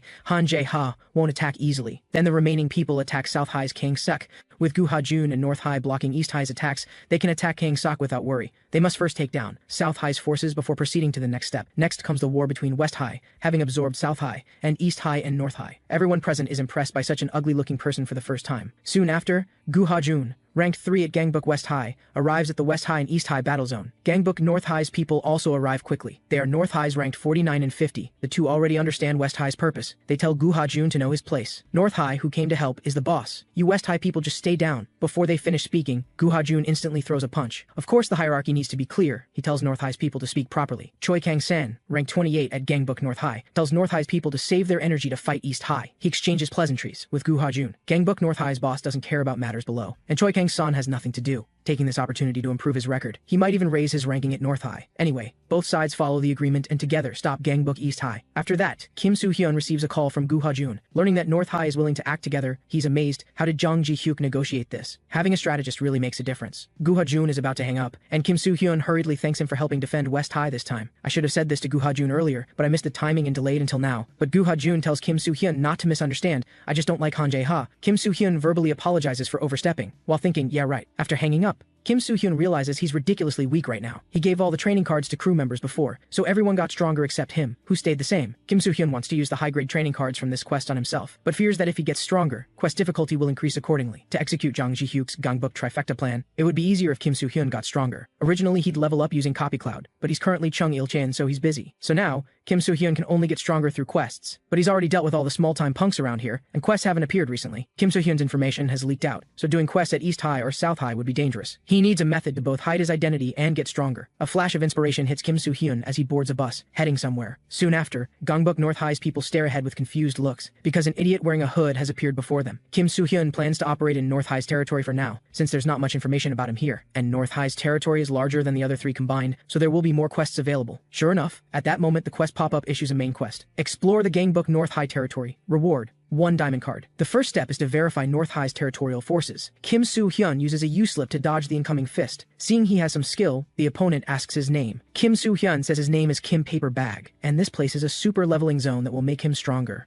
First, Kim Soo-hyun uses the U-slip from boxing to dodge the opponent's punches, but there are simply too many enemies. Kim Soo-hyun doesn't understand why they're so strong. He finally realizes that the ones he encountered at the pool villa before were just small-time thugs. This is the true average level of Gangbuk North High. Just as they're about to finish off Kim Soo-hyun, they remember their boss said to be lenient with the weak, so they hold back. At this moment, Kim Soo-hyun's master, Please skill has accumulated 5 hits. He understands that with such high-level rewards from the quest pop-up, this difficulty level makes sense. This way, Kim Soo-hyun gets that rush of becoming stronger. His speed increases to C rank. After using Restore Stamina, he charges toward the North High students. Moments later, Kim Soo-hyun answers Gil-doo's call, breathing heavily. Gil-doo asks in confusion, "Why do you sound so weak?" Kim Soo-hyun explains it's because he's currently training in Gangbuk. Everything is still going according to strategist Jang Ji-hyuk's plan. Han Jae-ha extorted a large sum from Kang Sok using the goods, but Kang Sok won't let this slide easily. Therefore, Kim Soo-hyun wants to use this time to train hard and get stronger. On the other end, Gil-doo asks Kim Soo-hyun if they can really trust Jang Ji-hyuk like this. Gil-doo worries that if Jang Ji-hyuk has other intentions, Gangbuk West High will be in trouble. Actually, Kim Soo-hyun doesn't completely trust Jang Ji-hyuk either. But West High, which has been recklessly charging around lately, really does need a skilled strategist. Even if Jang Ji-hyuk has ulterior motives, Kim Soo-hyun has a solution: become strong enough to handle the risk. The main quest updates to Step 2. Make the name Kim Paperbag famous. It looks like Kim Soo-hyun plans to clock in at Gangbuk right after school for a while. He must work hard to get stronger.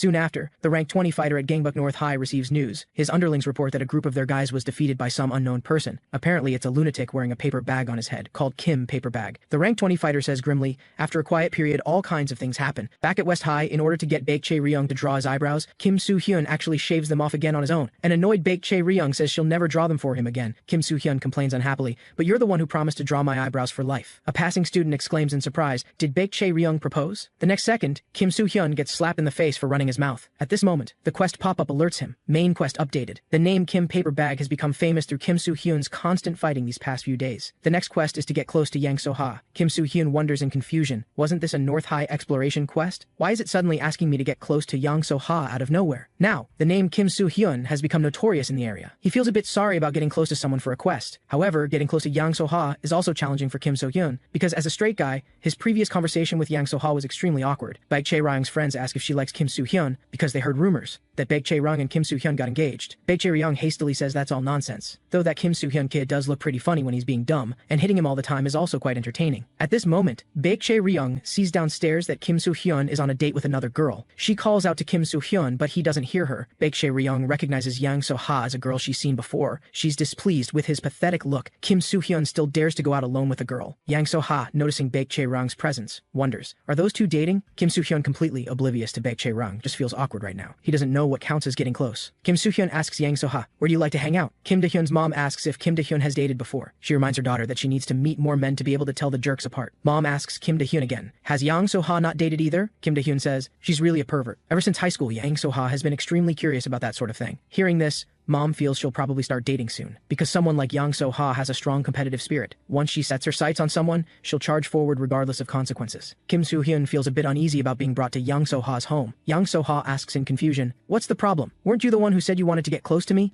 Entering Yang So-ha's home, Kim Soo-hyun marvels at how nicely decorated it is. Even the TV playing a nature documentary is huge. But Yang So-ha doesn't come out, and he's getting a bit bored. After all, he still has a quest to complete. He calls out, Yang So-ha, did you fall asleep? Yang So-ha's face is flushed red, feeling like she's truly gone crazy. How could she bring a boy home? Especially Kim Soo-hyun. Seeing she doesn't want to come out, Kim Soo-hyun figures they might as well just talk like this. He first asks what Yang So-ha's hobbies are, then what food she likes to eat. But the quest pop-up shows no response. Yang So-ha has been quiet since childhood, timid, only following behind the Kim siblings. Her only friend was Kim Do-hyun. Kim Soo-hyun barely ever spoke to her. Yang So-ha suddenly asks Kim Soo-hyun, do you remember what happened in elementary school? Kim Soo-hyun, with no memory of it, is curious, what happened in elementary school? school, Yang So-ha says, "It was when you walked me home." That day, young Yang So-ha had to obey her mom and go home before dark. The Kim siblings, who had just parted ways with her, heard screaming. Soon after, police cars arrived at the scene. It turned out Yang So-ha had encountered a creepy stranger on her way home. Fortunately, neighbors heard the commotion and came out to check, preventing anything serious from happening. This kind of thing happened often in the area. No one knew what might happen next time. One day, Yang So-ha's parents couldn't take her home due to an emergency meeting. Yang So-ha stood helplessly at the street corner that haunted her. At that moment, Kim Soo-hyun, passing by, told her to get on his bike. He warned Yang So-ha to be prepared, that he's the type who only knows how to charge forward. Before reaching their destination, he wouldn't stop even if Yang So-ha cried. Whether to ride or not was up to Yang So-ha to decide. Because of Kim Soo-hyun, Yang So-ha forgot how long that alley was. Her heart was beating too fast then, so she couldn't remember anything. Kim Soo-hyun probably forgot about such a small thing. Later, Yang So-ha's parents moved with her, so she basically had no contact with Kim Soo-hyun after that. Yang So-ha didn't expect this topic would make him fall asleep. She gazes at Kim Soo-hyun for a moment, then reaches her hand toward his jacket. It's better that Kim Soo-hyun doesn't remember, because this way Yang So-ha finds it more interesting. She slowly leans her head down toward Kim Soo-hyun. The quest pop-up soon alerts him. Quest to get close to Yang So-ha completed. Waking up, Kim Soo-hyun can't help but feel something is strange. Not only is the quest complete, but Yang So-ha isn't home, and she's not even replying to texts. Kim Soo-hyun thinks he made her angry by falling asleep. After completing just one more quest, he'll get a diamond card. The main quest is titled, "Take Over the Gangbuk Hotel." A hotel is a place only adults can enter. Kim Soo-hyun realizes this means fighting thugs, and the quest pop-up thoughtfully shows him the way. Soon after, Kim Paperbag storms into the Gangbuk Hotel. The North High guys didn't expect him to be so bold as to come in alone. Kim Soo-hyun thanks them for the compliment, but honestly, he didn't expect there to be so many people here either. A deep voice calls Kim Soo-hyun a strategic guy, because Nietzsche said honest people make others let their guard down. The rank 20 fighter from Gangbuk North High asks Kim Paperbag what he knows about Nietzsche. Kim Soo-hyun doesn't know anything about Nietzsche, only that he needs to take over this place. The opponent says coldly, "There's only a fine line between bravery and recklessness. That's also Nietzsche." He tells Kim Paperbag to go back. He can let bygones be bygones. But the wrath of Yang Cheon-seol, ranked 20% of Gangbuk North High, isn't something a character like Kim Paperbag can handle. Kim Soo-hyun is shocked. What's going on? The gap between my stats and this guy's is way too big. Yang Cheon-seol's stats are similar to Gu Ha-jun's. Kim Soo-hyun has no chance of winning. And the real difficulty is something else. There are simply too many people in this hotel. The instant Kim Soo-hyun gets distracted, everyone in the hotel charges at him. Moments later, Yang Cheon-seol is quite surprised, not just by his courage to storm in here alone, or his fearless attitude when facing them, but most surprising is his ability to go down in 3 seconds. The underlings scoff. Where does this Kim Paperbag get his confidence, making us get our hopes up over this weakling?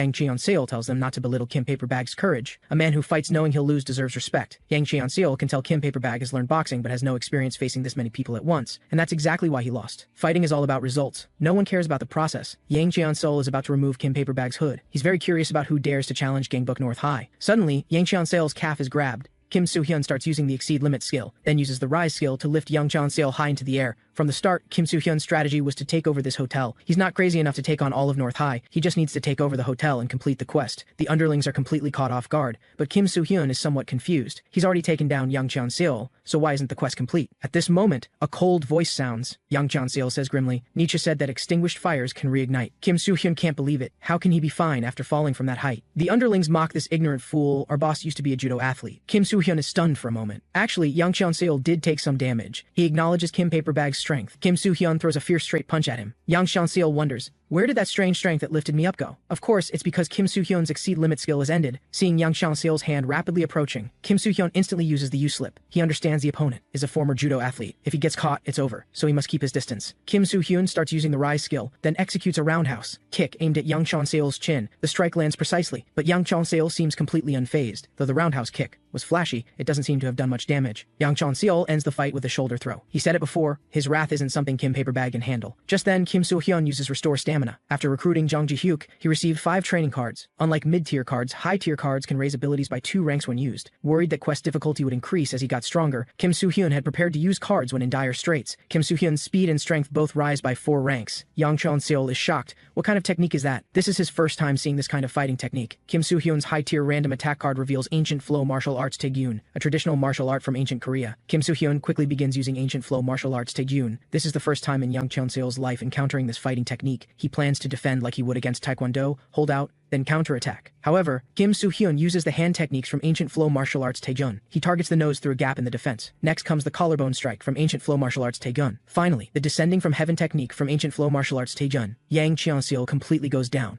Having completed the main quest, Kim Soo-hyun receives a diamond card. Yang Cheon-seol is actually Yang So-ha's brother. When he saw his sister get hurt as a child, he vowed to become strong and protect her. So Yang Cheon-seol learned judo. After becoming strong, more people gathered around him. Yang Cheon-seol kept his underlings from bullying good kids, but bad kids were fair game. game. Upon learning his sister was being bothered by people from another school, Yang Chan-seol rushed home to check on her. Fortunately, his sister was saved by tank top Kim Soo-hyun. Yang Chan-seol had planned not to lose to anyone before meeting tank top Kim Soo-hyun. Back home, Kim Soo-hyun ponders, if Yang Chan-seol at rank 20 of North High is this strong, just how strong are those ranked above 20? Though Kim Soo-hyun won by ambush, fighting is about results anyway. Kim Soo-hyun's newly learned ancient flow martial arts Taegun is a fighting technique with varied moves that few people know. Next, it's time to open the diamond card he got from defeating Yang Chan-seol. This skill is called Card Festival. In confusion, Kim Soo-hyun activates Card Festival. The next day, strategist Jang Ji-hyuk announces, it's time for war. Gu Ha-jun is currently holding back East High, so now is a good opportunity to attack South High and expand their territory. Kim Soo-hyun asks what the strategy for attacking South High is. Jang Ji-hyuk presents routes A and B as the fastest paths to South High. If they attack only Zone A or B,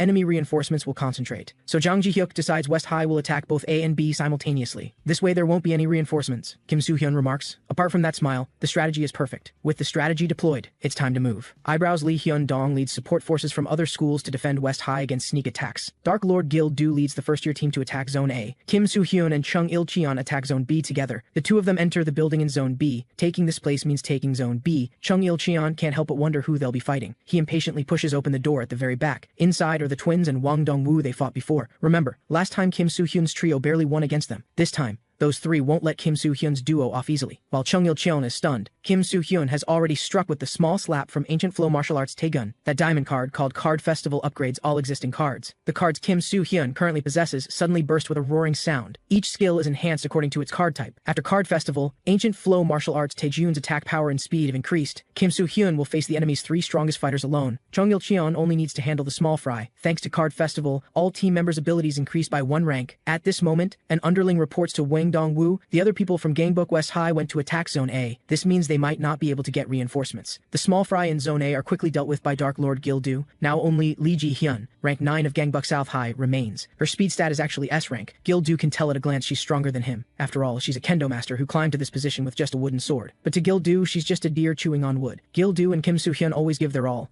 even if the opponent is an elementary schooler. Lee Ji-hyun tells this fat pig to stop talking and come at her. At this moment, a figure walks in, reminding Lee Ji-hyun that won't do. Those who try to take others' territory need to be properly entertained. He is Ju Hak-jong, rank 8 of Gangbuk South High. On the other side, having dealt with the small fry, Chung Il-cheon stares ahead in disbelief. He doesn't understand when Kim Soo-hyun became this strong. Chung Il-cheon heard about him training everywhere to get stronger. But Kim Soo-hyun now defies all logic. He can practically dominate enemies he couldn't beat just recently. When Wang Dongwoo rushes forward, the quest pop-up issues a side quest. Revenge, defeat Wang Dongwoo. Reward, 1 gold card. Chung Il-cheon wants to help, but Kim Soo-hyun says it's fine, because he can now withstand Wang Dongwoo's strength. Wang Dongwoo is completely stunned. Just recently, this guy was a weakling, but now he can go toe-to-toe with him. And once Kim Soo-hyun starts using exceed limits, Wang Dongwoo is lifted entirely off the ground, because Kim Soo-hyun's strength has now stepped into S-rank territory. Wang Dongwoo has experienced this monstrous strength before. This is monstrous strength on par with Kang Sok's. After completing the side quest, Kim Soo-hyun receives a gold card. Wang Dongwoo still doesn't understand how he got this strong in such a short time. At this rate, Wang Dongwoo worries Kang Sok might actually lose. After securing Zone B, they need to call Gil-do in Zone A. Chung Il-cheon can't figure out why Kim Soo-hyun suddenly became this strong. He might actually be able to unify Gangbuk. However, Gil-do in Zone A isn't answering his phone. Kim Soo-hyun worries something went wrong. Soon after, Lee Hyun-dong also arrives at Zone A. Kim Soo-hyun silently stares ahead. Lee Hyun-dong explains, Gil-do was attacked. The first-year students who came with him were also seriously injured, apparently by metal weapons. Lee Hyun-dong confirmed it wasn't Lee Ji-hyun. It was Ju Hak-jong, infamous for his cruelty and underhanded methods. Even Kang Sok doesn't like him. Even Jang Ji-hyuk didn't predict that guy would show up. Gil-do's injuries are worse than expected. Ju Hak-jong beat him nearly to death. It must have been extremely painful. In the past, the reason Kim Soo-hyun was bullied at school was simple. He just wanted back his tablet that had been borrowed for a month. Just as Choi Chung-dong wanted to continue beating him, Gil-do took out his own tablet and gave it to him. And this caused Gil-do to be attacked by those scumbags. After beating them, Choi Chung-dong threatened others that anyone who befriended these two would face the same fate. Kim Soo-hyun didn't understand why this stranger would help him. Gil-do calmly said,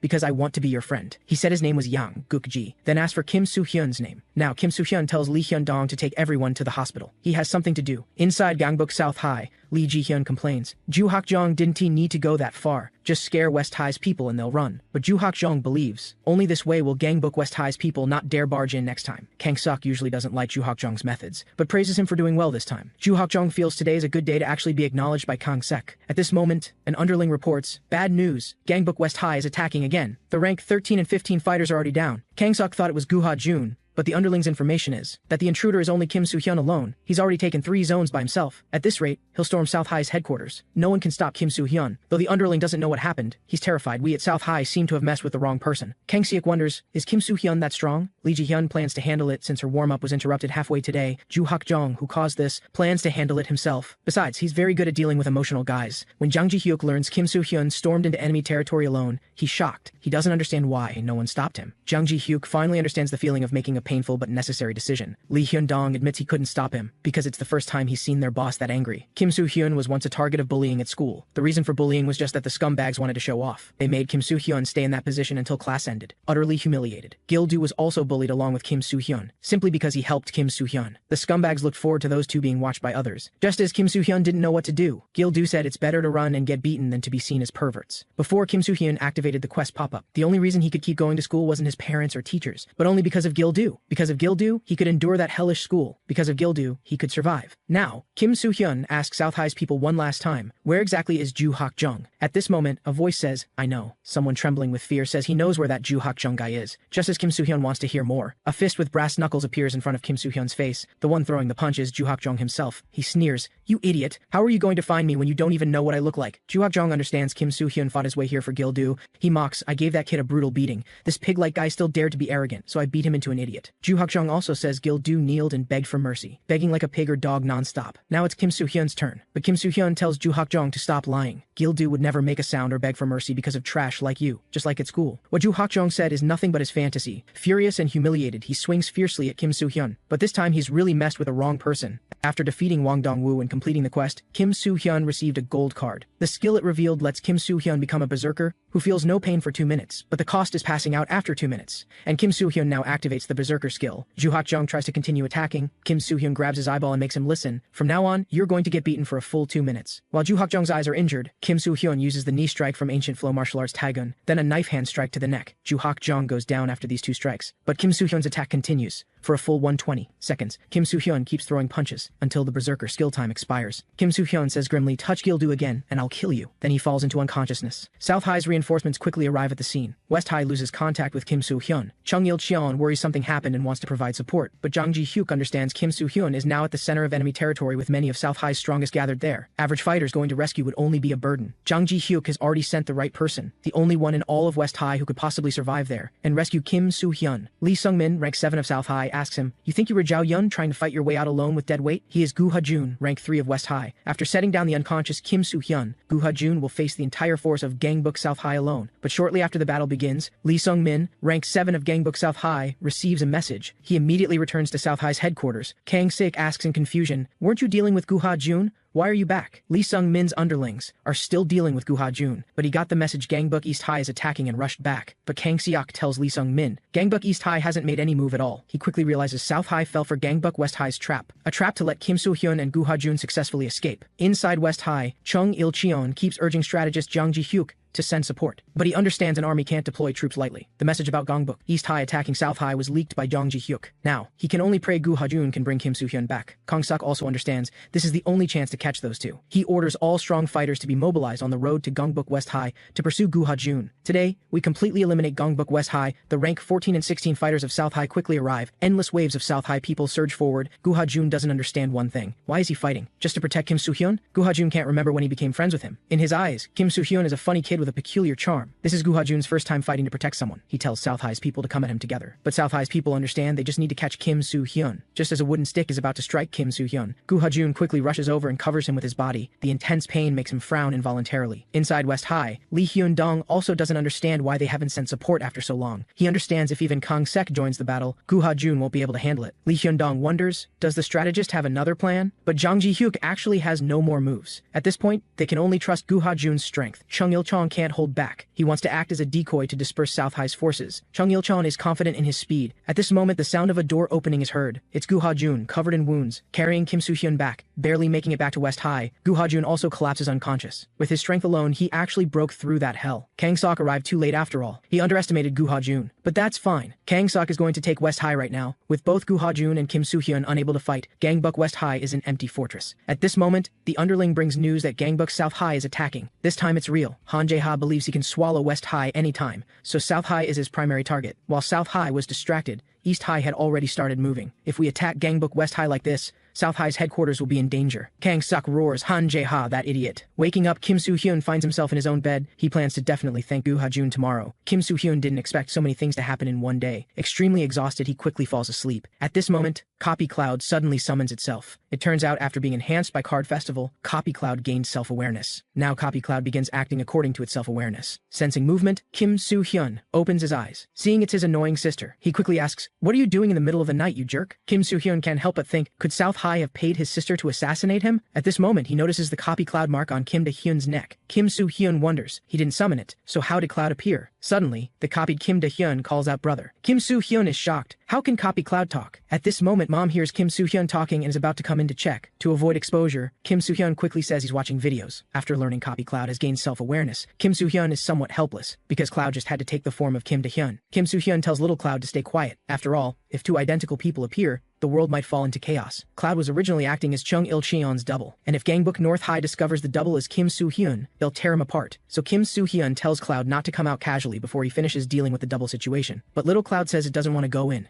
It's too stuffy inside. Kim Soo-hyun suddenly realizes something. He didn't consider the space little Cloud stays in when not summoned. It's probably nothing but darkness. Kim Soo-hyun makes a decision. From now on, he'll summon little Cloud to play together for up to 5 hours each day. Wearing a hat, they'll go out and enjoy the world together. Kim Soo-hyun asks, "Is this okay?" Little Cloud calmly replies, "Okay." As a result, Kim Soo-hyun spends all night telling it what it can and can't do. Gil-do can tell at a glance that Kim Soo-hyun pulled another all-nighter. Kim Soo-hyun is surprised. "Are you okay now?" Gil-do says confidently, "Probably the muscles I trained protected my bones. No bone injuries." But Gil-do's heart is injured. His heart is clearly beating in his chest, yet it feels like it's fallen somewhere else. Gil-do has finally found the answer to love. Today, Baek-chae Ryung is unusually not late. Kim Soo-hyun just turns to glance at her, and the master please skill accumulates 1 hit. He doesn't understand getting slapped even when I did nothing wrong? More than that, Kim Soo-hyun wonders what's wrong with Baek-chae Ryung today. At lunch, Baek-chae Ryung's friends learned she had a dream about dating Kim Soo-hyun, and it was a nightmare with physical contact. In that case, even someone you didn't like much would become someone you care about. Kim Soo-hyun keeps telling Gu Ha-jun to eat more. He won't forget Gu Ha-jun's favor. Meanwhile, Kang Suk gathers Gangbuk South High's main forces. They are Moon Shang-gyu and Oh Jin-soo, ranks 5 and 6 of South High, Jung Byum-sang, rank 3, and Ra Woo-gyeom, rank 2. Kang Suk gathers them because of the imminent Gangbuk conference. Everyone present is an elite of Gangbuk South High. Kang Suk wants them to catch that damn Kim Soo-hyun with him. After school, since they're going the same way, Kim Soo-hyun naturally walks together with Baek-chae Ryung. He feels Baek-chae Ryung is a bit strange today, but he doesn't know what he did wrong, so he doesn't know whether to apologize. Under Kim Soo-hyun's persistent questioning, an impatient Baek-chae Ryung is about to tell him to get lost when a basketball comes flying their way. Kim Soo-hyun instantly raises his hand to block the basketball. He wonders, "What were you about to say?" Kim Soo-hyun tells the little kids to be careful when playing. After hesitating, Baek-chae Ryung wants to go eat with Kim Soo-hyun, but Kim Soo-hyun says he has plans today. He introduces to Baek-chae Ryung, "This is my sister's friend. We agreed to eat together today." Baek-chae Ryung finds Yang So-ha somewhat familiar. She asks, "What's your relationship?" Under Baek-chae Ryung's surprised gaze, Yang So-ha says it's a relationship where we can sleep at each other's homes. Kim Soo-hyun hastily explains, "So-ha is exaggerating. I just slept at her place alone once." In that case, Baek-chae Ryung says she and Kim Soo-hyun have a relationship where we can kiss. Kim Soo-hyun is helpless. "Why are you both exaggerating? It was just an accidental indirect kiss." Yang So-ha smiles, "I have plans with Kim Soo-hyun, sorry, but we have to go." Baek-chae Ryung suggests she'll come along too, but Yang So-ha wonders why would you go? Kim Soo-hyun's sister will be there too. "We've been friends since childhood, so we often gather to eat like this." Yang So-ha feels Baek-chae Ryung is acting strange. How would ordinary friends react like this? She asks, "Do you like Kim Soo-hyun?" Baek-chae Ryung says coldly, "I just don't like your rude attitude. Whatever you do has nothing to do with me." Baek-chae Ryung turns coldly and heads home alone. After getting home, she complains to her friend about that crazy woman Yang So-ha, but her friend doesn't quite agree with her. Her friend asks Baek-chae Ryung to honestly say how she feels, but not how she feels now, but how she would feel if Yang So-ha and Kim Soo-hyun were dating. Her friend feels Baek-chae Ryung may not know her own heart yet. Furious and embarrassed, Baek-chae Ryung tells her friend to stop. Seeing her thoughts guessed correctly, her friend bursts into laughter. Baek-chae Ryung grits her teeth. Still uncertain, does she really like Kim Soo-hyun? The next day, Kim Soo-hyun also gathers Gangbuk West High's main forces. They are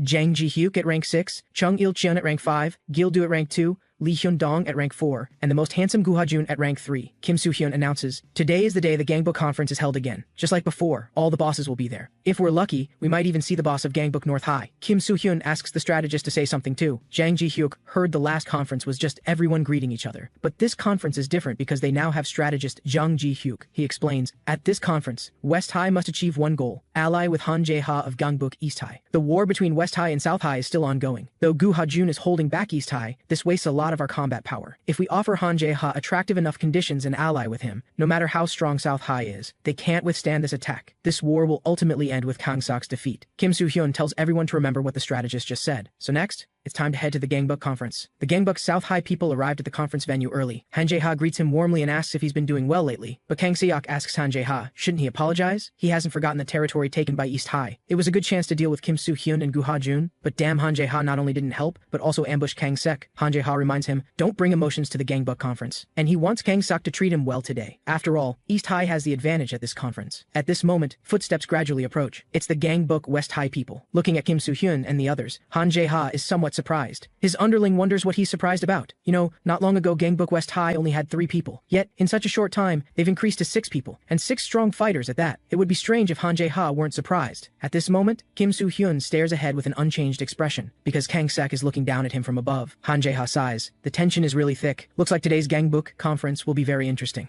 Kang Suk, however, takes the initiative to shake hands with Kim Soo-hyun, because attending the Gangbuk conference without personal grudges is an unwritten rule among schools. Fighting is also forbidden. Kang Suk says he's only here to talk. With that, Kim Soo-hyun also extends his hand, temporarily setting aside their past conflicts. Kang Suk turns to Han Jae-ha. Can you do the same? Han Jae-ha refuses to trust Kang Suk. He wonders, what trick is Kang Suk playing now? Kang Suk says calmly, your attitude toward my sincerity is quite rude. In reality, Gangbuk South High's strategist Jung Baeum Sang had proposed a method to take down West High and East High, which was to extend goodwill toward Han Jae-ha and Kim Soo-hyun. He reminds Kang Sek that now is not the time to worry about pride. Our South High is currently being watched by both forces. If West High and East High surround and attack South High, we'll be in danger. Therefore, Jung Baeum Sang's strategy is to propose an alliance with them. Kang Suk must convince Han Jae-ha and Kim Soo-hyun that instead of fighting in this small area, the 3 sides should join forces to attack Gangbuk North High. Kang Sek is shocked. Jung Baeum Sang, what are you thinking? Even with all 3 sides combined, we can't beat North High. Are you trying to get us all destroyed? Jung Baeum Sang explains. This is just a smokescreen to make Han Jae-ha and Kim Soo-hyun lower their guard. Using the excuse of attacking North High together will make West High and East High drop their guard. South High will secretly form strike teams to attack them. Once we take down Han Jae-ha and Kim Soo-hyun, South High can easily seize East High and West High without their leaders. In a war decided by strength alone,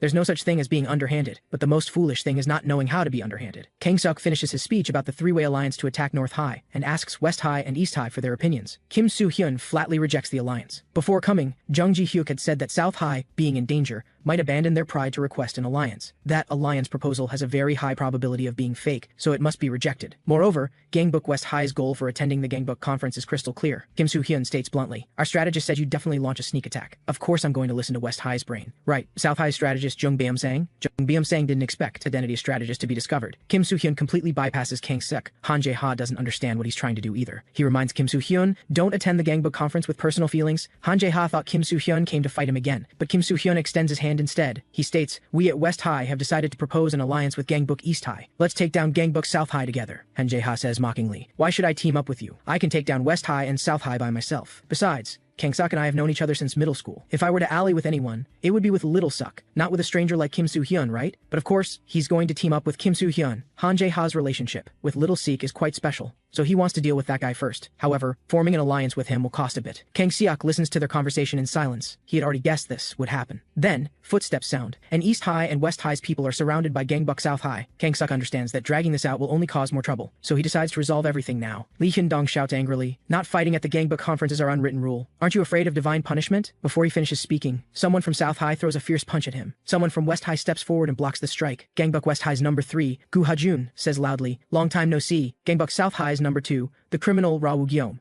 Jung Ji-hyuk didn't expect South High to launch a sneak attack at the Gangbuk conference. Kang Suk smiles at Kim Soo-hyun. What are you going to do now? We have quite a lot of people. Today, South High swears to take down West High and East High. Han Jae-ha is utterly speechless. These small fries dare to dream of taking down East High. Each of his strikes knocks down one person. Kim Soo-hyun can clearly see that Han Jae-ha has gotten even stronger during this time. He asks Kim Soo-hyun, what are you standing there for? If Gangbuk West High's boss doesn't show off soon, he'll be looked down upon. The quest pop-up issues a main quest, escape the Gangbuk conference with Han Jae-ha. Reward, 1 gold card. This will be the first battle of the West High and East High alliance. The enemy has too many people. Today they can only escape first, then plan the next step. The closest place from here is Han Jae-ha's East High territory. As long as they break through South High's encirclement and reach East High's territory, Han Jae-ha's subordinates will be there to support them. Han Jae-ha will clear a path from here first. Facing so many people, he can only use desperate tactics. Han Jae-ha calls out to 2 of his underlings, then kicks them toward Kang Suk, making them sacrifice themselves. Kim Soo-hyun didn't expect this maniac Han Jae-ha to use his own subordinates as bait. However, outside they're surrounded by South High's people again. More and more enemies are coming this way. This will be a tough battle. Han Jae-ha's figure vanishes from the spot instantly. He kicks fiercely toward Wang Dong-woo with incredible speed and tremendous power. Even though Kim Soo-hyun has gotten so much stronger, he still doesn't have the momentum to beat Han Jae-ha. He's a complete monster. Kim Soo-hyun is glad he formed an alliance with him. Han Jae-ha asks puzzled, is Kim Soo-hyun going to keep watching? The next second, Kim Soo-hyun leaves only an afterimage. Han Jae-ha can't help but be surprised, because he actually couldn't see Kim Soo-hyun's movements clearly. The feeling is completely different from before, and much stronger than when he fought Han Jae-ha last time. Kim Soo-hyun has completely transformed. Given this, Han Jae-ha feels that once the alliance ends, he will face a difficult battle. Kim Soo-hyun tells everyone to listen carefully. The current situation is very unfavorable, and enemies keep attacking. Escaping together is impossible now, so we must split up, then regroup at Gangbuk West High. Gil-do, who's been running breathlessly, suddenly stops, because there's a kitten on the street meowing at him. Gil-do still cannot resist the temptation of kittens, but the next second, intense pain shoots through his body. It's Gangbuk South High's number 9, Lee Ji-hyun, who is caught up. Gil-do didn't expect she would be the one to end him. This isn't too bad an ending. In what he thinks is his final moment, Gil-do asks, could you tell me your name? At this moment, the little cat pounces at Lee Ji-hyun. Startled, she stumbles. Gil-do very gentlemanly catches her. Gil-do sighs, I thought you were perfect, but you let me see this little mistake. You're really a naughty little cat. At this moment, Han Jae-ha and Kim Soo-hyun finally escape South High's encirclement. From here on, this is their Gangbuk East High territory. The quest pop-up also indicates quest completion. The reward gold card reveals a skill called Exchange. Looking at the skill in his hand, Kim Soo-hyun is puzzled for a moment. The incredibly fast Chung Il-cheon also quickly arrives here. According to him, the others seem to be in good condition too, and everyone should be able to regroup properly at Gangbuk West High. At this moment, the two suddenly realize something. The strategist, Jang Ji-hyuk, who gets tired even fighting ants. At this moment, Jang Ji-hyuk, surrounded by South High's people, is covered in cold sweat. Kang-sek also learns over the phone that they've caught West High's strategist. Jung Byung-sang reminds him that this guy is the strategist, who's been tormenting Kang-sek all this time, and for future plans, they must eliminate him immediately. Kang-sek now only wants to kill Jang Ji-hyuk with his own hands. He orders the others to guard that guy, and first break his cruciate ligament. Jang Ji-hyuk sighs helplessly, truly dying before achieving success. The one throwing this punch suddenly freezes. On the other side, Kim Soo-hyun is troubled, as this skill was meant for himself. The new gold cards exchange skill allows swapping two team members' stats once per day for 3 minutes, and Kim Soo-hyun temporarily swapped Gu Ha-jun's stats with Jang Ji-hyuk's. Jang Ji-hyuk can't believe it. Is this a dream? My body feels very strange. He thinks he might as well unify Gangbuk himself. The tremendous power makes Jang Ji-hyuk's body heat up. His heart feels like it's about to leap out. South High's people are shocked. What's going on? How could the strategist be so strong? Jang Ji-hyuk tells them not to worry. After dealing with you, Kang-sik is next. Kim Soo-hyun tells him to stop there. The duration has ended. Now is not the time to show off. They should quickly leave here and apologize to Gu Ha-jun. On the other side, looking at Gil-do's chubby appearance, Lee Ji-hyun decides to make him unable to open his mouth ever again. But the kitten hisses at her again. Gil-do sees Lee Ji-hyun is afraid of cats. It seems today is not the time, not the day for a showdown. Gil-do sighs, partings are always inevitable. Lee Ji-hyun demands, are you running away? Gil-do didn't expect her to say he's running away. I've already given you my heart like this. How can you bear to say I'm running away? Inside Gangbuk South High, the underlings tell their boss he worked hard. They think Han Jae-ha overexerted himself this time, bringing so few people to the Gangbuk conference that they almost had a major incident. Han Jae-ha asks his underling, do you know why I only brought those people? Because he actually guessed long ago that Kang-sok would launch a sneak attack, because Kang-sok has always been the type who acts recklessly when angry. If so, the underling is even more confused. Boss, why didn't you bring more troops to the conference? But Han Jae-ha mobilizes troops to gain benefits. To take down Kim Soo-hyun and Han Jae-ha, Kang-sok brought all his forces to the conference venue. Thus, to seize the now empty Gangbuk South High, their East High main force is now moving toward there. The underlings marvel, boss Han Jae-ha is so clever, but he also didn't expect that guy would also attend the conference. Gangbuk South High's number 2, the criminal Ra Woo-gyeom. Meanwhile, Gil-do finally arrives at the meeting point. Kim Soo-hyun praises how well he can run with that bulky body, and asks if he's injured. Gil-do says coolly, I left my heart there. Gu Ha-jun and Lee Hyun-dong should arrive at Gangbuk soon, and the conference will finally end. At this moment, a bruised and battered Lee Hyun-dong appears before everyone, and the person carrying him is none other than Gangbuk South High's number 2, Ra Woo-gyeom. East High's underlings curiously ask their boss what kind of person Ra Woo-gyeom is. Han Jae-ha says he got out of juvie at some point, and Ra Woo-gyeom isn't number 2 because he's weaker than Kang-suk. His strength is about the same as Han Jae-ha's. Gangbuk West High's people immediately rush toward Ra Woo-gyeom. Gil-do's systema is struck before he can even use it. Jang Ji-hyuk, who has reverted to being weak, is also kicked down. Even Chung Il-cheon is hit by tremendous force. He's shocked. How can this person be so strong? But he's not willing to give up. In terms of speed, Chung Il-cheon is still confident, but his strength is insufficient and causes no damage. Chung Il-cheon is struck hard by a kick. When facing Ra Woo-gyeom, he's completely powerless to resist. Kim Soo-hyun silently catches Chung Il-cheon. He says in a low voice, you criminal, you even hit women? At this moment, the quest pop-up issues a side quest, defeat Ra Woo-gyeom. Reward, 1 gold card. Seeing Ra Woo-gyeom remain silent, Soo-hyun decides to help him open his mouth. First, he uses the boxing U-slip to dodge the opponent's fist. This speed surprises Kim Soo-hyun. Ra Woo-gyeom immediately follows with a low kick at him. And with just this one strike, Kim Soo-hyun feels like his leg has been kicked to pieces. He understands he must counterattack, but facing this level of attack, Kim Soo-hyun can't muster any fighting spirit. He falls to the ground in a sorry state, taking advantage of Ra Woo-gyeom's advancing opening. Kim Soo-hyun finally finds the right moment and lands a hit. Just as Ra Woo-gyeom is pushed back, Kim Soo-hyun uses Restore Stamina, instantly recovering his energy. He's secretly alarmed. Gangbuk South High actually has this kind of monster. Ra Woo-gyeom wastes no words and continues attacking with kicks, but the next second, his cold expression changes slightly, because Kim Soo-hyun dodges his attack with a special stance and uses double wind through ears. Kim Soo-hyun understands he must attack continuously, not giving Ra Woo-gyeom a chance to breathe. The greatest advantage of ancient flow martial arts Taejun is that it's a martial art unknown to most people. Kim Soo-hyun exploits this information gap and indeed lands effective attacks. He decisively activates the Exceed Limits skill. Ra Woo-gyeom's endurance is S rank, the same as Yang Cheon-seol's. Since Kim Soo-hyun could take down Yang Cheon-seol, it should definitely work on Ra Woo-gyeom too. Kim Soo-hyun starts using the Rise skill, then delivers Heaven's Descent with 156 kilograms of force. But the result shocks Kim Soo-hyun, because Ra Woo-gyeom actually dodges the strike, only getting hit on the arm. Kim Soo-hyun suddenly realizes his speed is faster than Yang Cheon-seol's. This time Kim Soo-hyun was careless. Having reached this point, Kim Soo-hyun can only use his second restore. Soon, Kang Seok receives a phone call. Hearing the voice on the phone, he can't help but laugh, because it's Kim Soo-hyun repeatedly saying, "I can still fight." He still has the final Berserker card to gamble with, but falling into a coma after 2 minutes would be even more dangerous. On the phone, Kang Seok tells Ra Woo-gyeom to just bring Kim Soo-hyun back. At this moment, an underling reports bad news again. Gangbuk East High is attacking our South High headquarters. Jung Beom-sang admires, worthy of being Hanjae-ha, he actually guessed our strategy. Even so, Kang Seok still orders to deal with Kim Soo-hyun first. Hearing Ra Woo-gyeom's silence on the phone, he asks puzzled, "What's wrong?" This is of course because Gangbuk West High's number 3,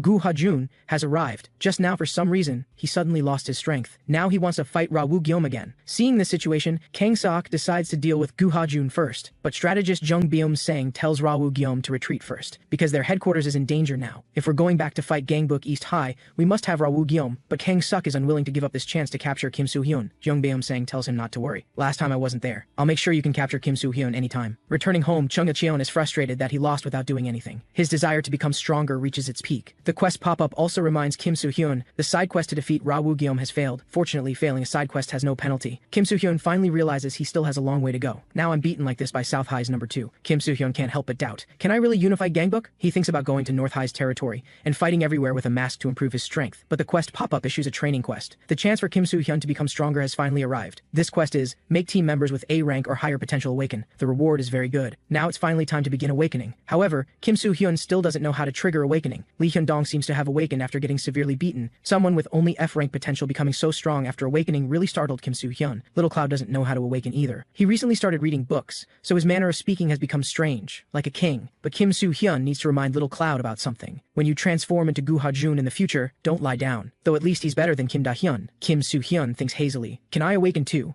The next day, because the teacher changed seats, Baekjae Ryung and Kim Soo-hyun end up sitting together. Kim Soo-hyun wonders, is she angry today too? Is sitting with me disgusting? Actually, Baekjae Ryung doesn't know what to do, because she's afraid Kim Soo-hyun will know she likes him. So Baekjae Ryung doesn't dare look directly at his face. Looking at the insect bite marks on Baekjae Ryung's hand, Kim Soo-hyun pokes it with his finger. Baekjae Ryung says angrily, "What are you doing suddenly touching me?" However, Kim Soo-hyun just wanted to make a cross mark on the bite to stop the itching. In the end, Baekjae Ryung says don't do it with her mouth but doesn't resist. She doesn't know why she can't refuse.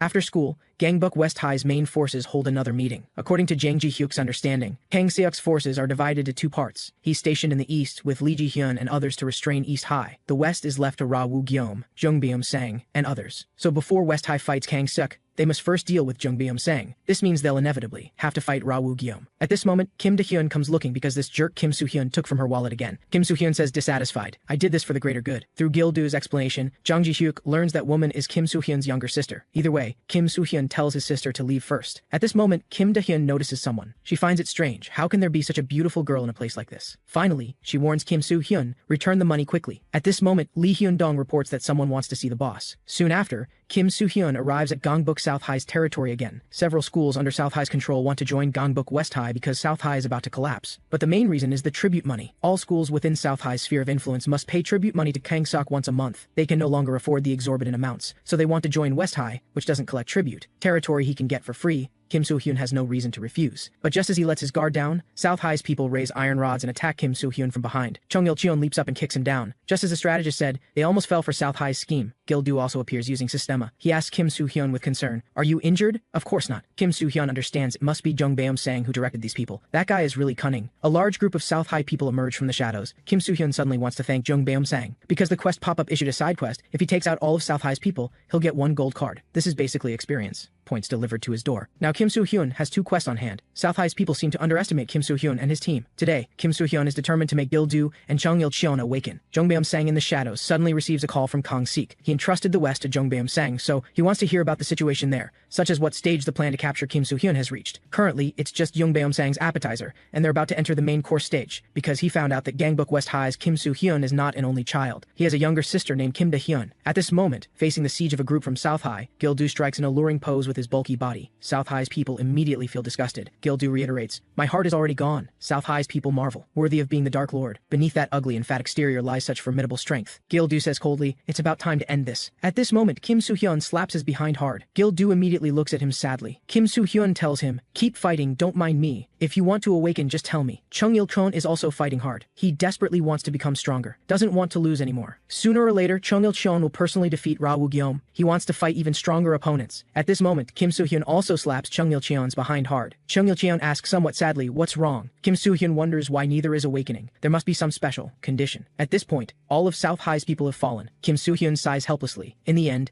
they still didn't awaken. However, the skill from the new gold card is pretty good. This week, Kim Soo-hyun has been exhausted. Kim Da-hyun complains, "Our family parasite is watching TV." Kim Soo-hyun retorts, "The parasite is you, the one draining our parents' hard-earned money for streaming and wasting more internet fees." Kim Da-hyun scolds, "Don't bully your sister." She tells Kim Soo-hyun he better treat her better, because Kim Min-yo invited her to stream together. This woman is a 19-year-old streamer who suddenly became popular recently. She invited Kim Da-hyun to stream with her this weekend. Seeing Kim Soo-hyun's indifferent attitude, Kim Da-hyun decides that after she succeeds, she'll definitely cut ties with that guy. Kim Soo-hyun wishes her success. When the time comes, he'll expose that she's a lunatic. Soon the streaming day arrives. Kim Min-yo tells the viewers, "Let's take a break and come back." The viewers all feel that Kim Da-hyun is boring except for being pretty. Kim Min-yo smiles and ends the stream. Kim Da-hyun apologizes to her embarrassedly because she was too nervous, couldn't speak well, and only ruined the atmosphere. Kim Min-yo says kindly it's okay, the viewers are just looking at faces anyway. It's inevitable the first time. With more practice you'll get better at keeping up with the mood. Kim Da-hyun wants to ask her a favor. She wants to invite friends to join, because if she has friends nearby, she'll be much bolder. Kim Min-yo says, as long as they're pretty it's fine. Now she needs to go out for a bit and will come back. Kim Min-yo, now outside, calls Jung Beom-sang. In her eyes, Kim Da-hyun is a fool, and once she gets close to Kim Da-hyun tomorrow, they can act. Gangbuk South High has also made preparations. South High's number 4, Oh Jin-soo, arrives here with something. Tomorrow after Kim Da-hyun finishes streaming, Kim Min-yo will bring her here, first pretend it's a celebration and make her drink, then feed her addictive fentanyl. Once the addicted Kim Da-hyun loses herself, Jung Beom-sang will use her to threaten Kim Soo-hyun. This way they won't lose troops and can gain Gangbuk West High and customers. Kim Da-hyun's friends also arrive at Kim Min-yo's place. One of them is Yang So-hwa. Another person is, surprisingly, Chung Il-cheon. He doesn't know how he ended up here either. 2 days ago, after school, Kim Da-hyun approached Chung Il-cheon because she wanted to be friends with Chung Il-cheon, so they exchanged numbers. Since she's Kim Soo-hyun's sister, Chung Il-cheon gave her his number. Kim Da-hyun thought he was so pretty that she definitely had to call him when filming, so Chung Il-cheon still doesn't know why he's here. At this moment, the soundly sleeping Kim Soo-hyun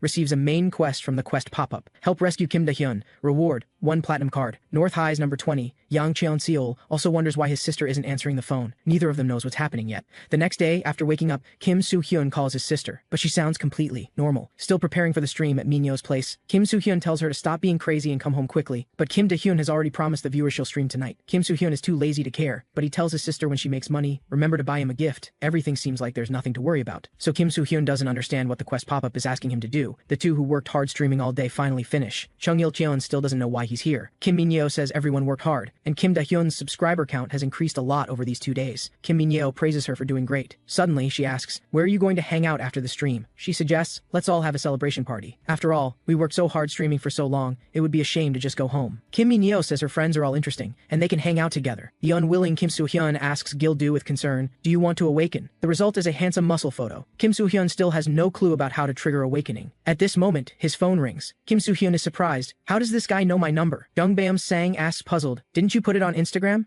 Kim Soo-hyun demands what scheme he's plotting now, not playing the trick of pretending to join West High then attacking again. But Jung Beom-sang asks Kim Soo-hyun a question, you're not an only child, right? Your sister is still streaming, working very hard at life. Kim Soo-hyun asks coldly, Jung Beom-sang, you shouldn't go after family, right? He answers disdainfully, so what? As long as I can take down Gangbuk West High, it's fine. Kim Soo-hyun says in a low voice, you better not try, or even if you beg for mercy, I'll beat you to death. But no matter what Kim Soo-hyun says, Jung Beom-sang's plan has already begun. Kim Da-hyun complains, what kind of celebration is this? It's clearly just a drinking party. Chung Il-cheon, too tired, has already left. South High's Choi Chang-gyu nods to Kim Min-yo. Then Kim Min-yo complains to Kim Da-hyun, making money is hard now, right? She asks Kim Da-hyun if she wants to know how much she makes. Upon hearing Kim Min-yo makes $8 8 million a month, Kim Da-hyun can't help but show surprise. Kim Min-yo says she used to be like her with few viewers, but later became livelier and people started watching. Do you want to know the method? Kim Da-hyun also wants to make a lot of money, so of course she wants to know. At this moment, Choi Chang-gyu takes out something prepared in advance. He explains, this is just something like aromatherapy, it'll make you feel better. Kim Min-yo adds fuel to the fire, saying her subscriber count exploded after she started using this, because viewers like streams with good atmosphere. She also asks Yang So-hwa if she wants to try. It can increase concentration and help with studying. Choi Chang-gyu thinks, Kim Min-yo is really an expert, who knows how many people she's hooked. Their fentanyl is a drug that's hard to quit after just one use, no matter how smart the person is. Choi Chang-gyu tells them to try inhaling slowly. At this moment, a figure kicks fiercely toward Choi Chang-gyu. Chung Il-chan knows very well what fentanyl is. Choi Chang-gyu is furious. We almost succeeded. Where did this idiot come from? Gangbook South High's number 4, Oh Jin-soo, asks, what's the new pretty woman's name? And Chung Il-chan certainly won't tell him. After the stream ended, Chung Il-chan, feeling strange about the so-called celebration, called Kim Soo-hyun. After learning the celebration might be a trap, Kim Soo-hyun also starts rushing there. And now, what Chung Il-chan needs to do is to protect the two girls with all his might. And Gangbook North High's number 20, Yang Chon-seol, has also traced his sister's whereabouts before she went missing. He doesn't bring underlings and heads alone to South High's territory. At this moment, Chung Il-chan is facing a siege from a huge group, and because he needs to protect the two girls, he can't fight with full strength. He can only hold on until Kim Soo-hyun arrives. South High's number 4 and 5, Oh Jin-soo and Choi Chang-gyu, also recognize Chung Il-chan's identity. They report this unexpected situation to Jung Byum-sang, but Jung Byum-sang understands Kim Soo-hyun can't get there in time, because he stationed some people on Kim Soo-hyun's route, and it will take time to deal with them all. However, Jung Byum-sang tells them they better deal with Chung Il-chan quickly, because he hates variables most. South High's number 4, Oh Jin-soo, makes his move. Chung Il-chan can sense this guy is different. After all, although he's not as strong as Kang-suk and Ra Woo-gyeom, he's still Gangbook South High's 4th strongest. The tremendous power leaves Chung Il-chan unable to resist. He unexpectedly spits at Oh Jin-soo to block his vision. In terms of speed, Chung Il-chan is still confident. He now uses his fastest speed. If he can just hit the opponent's chin,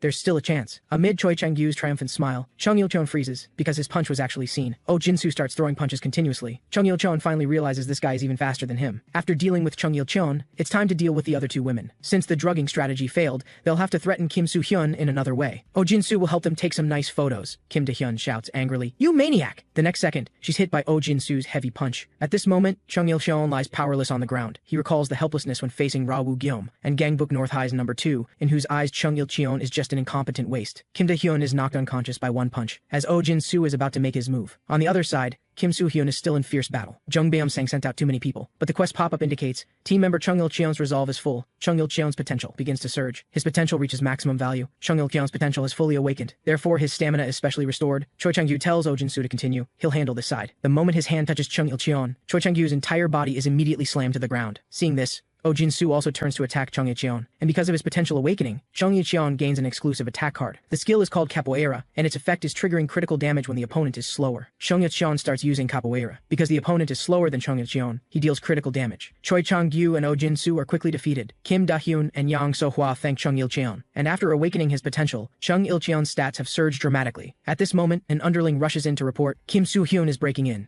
But looking at the two bosses lying on the ground, the lackey hurriedly explains he's just a passerby who took a wrong turn. His voice cuts off abruptly. Kim Soo-hyun finally arrives. Kim Soo-hyun scolds angrily, "You crazy fool, why didn't you answer your phone? I'm definitely telling mom about how you drink all the time." At this moment, Yang So-hwa throws her arms around Kim Soo-hyun, crying as she says, "I was so scared." Kim Soo-hyun says she's been through a lot. It's all Kim Da-hyun's fault. Chung Il-cheon asks, "Wasn't I the one who had it rough?" Looking at such high stats, Kim Soo-hyun marvels at how incredibly strong he is. Yang So-hwa and Kim Da-hyun are about to start their real celebration. Kim Min-yo hurriedly explains this is all a misunderstanding. She was threatened too. Kim Da-hyun doesn't care about any of that and lands a brutal punch on her. Chung Il-cheon wonders, what is Kim Soo-hyun looking at? Right now, Kim Soo-hyun feels something is off. Why hasn't the quest completion notification popped up yet? Could it be because the helper mentioned in the quest hasn't appeared yet? Or does it only end when they catch the mastermind Jung Byum-sang? But Kim Soo-hyun doesn't even know where Jung Byum-sang is. Suddenly, he comes up with a brilliant idea. He immediately tells the two girls to stop fighting, because Kim Soo-hyun needs everyone's help. Inside a warehouse at Gangbook South High, Jung Byum-sang is counting the fentanyl. Choi Chang-gyu reports that he escaped from Kim Soo-hyun's clutches and nearly died. Only Kang-suk and Jung Byum-sang know the location of this fentanyl storage warehouse. Because Choi Chang-gyu said he would bring that person here, Jung Byum-sang had no choice but to tell him the location. That person is the quest target, Kim Da-hyun. As long as they use her as a hostage, they can capture Kim Soo-hyun.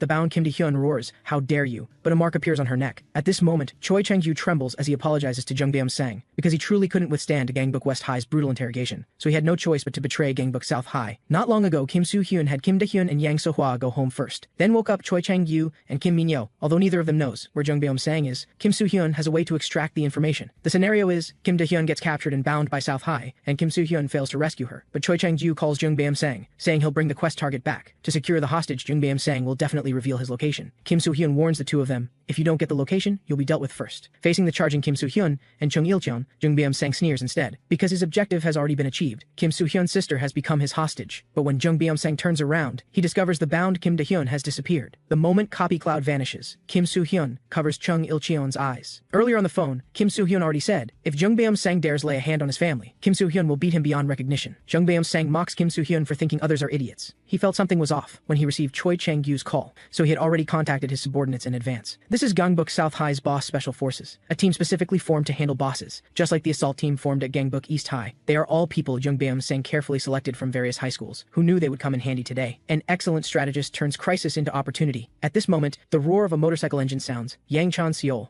ranked 20th at Gangbuk North High, arrives on the scene. He says in a low voice, whoever dared touch Yang So-hwa, get out here. The cigarette in Jung Beom-sang's hand quietly slips away. He doesn't understand why someone from Gangbuk North High would be here. Kim Soo-hyun never expected the helper in the quest would be Yang Chan-seol, but since they share the same goal, they might as well fight together. The team specifically designed to handle bosses can't even handle a single person now. Yang Chan-seol, whether in stamina or strength, and even technique, is incredibly strong. Jung Beom-sang can't believe it. Isn't he only ranked 20th? How can he be this strong? Yang Chan-seol noticed one person from the start. He initially thought that person was Chung Il-cheon, ranked 39th at Gangbuk North High. But quickly, Yang Chan-seol dismissed this idea, because Chung Il-cheon couldn't possibly be this strong, nor could he be this fast. If he's a monster of this caliber, he couldn't possibly be ranked only 39th at North High. Kim Soo-hyun also engages Jung Beom-sang in combat, but Jung Beom-sang is quite displeased, because he's also one of Gangbuk South High's fighters, with decent stats across the board. And Kim Soo-hyun activates his skill that adapts to opponent's strength. This gold card's effect is, if the opponent's stamina grade is lower than the user's strength grade, the user's strength increases by 1 grade. Kim Soo-hyun,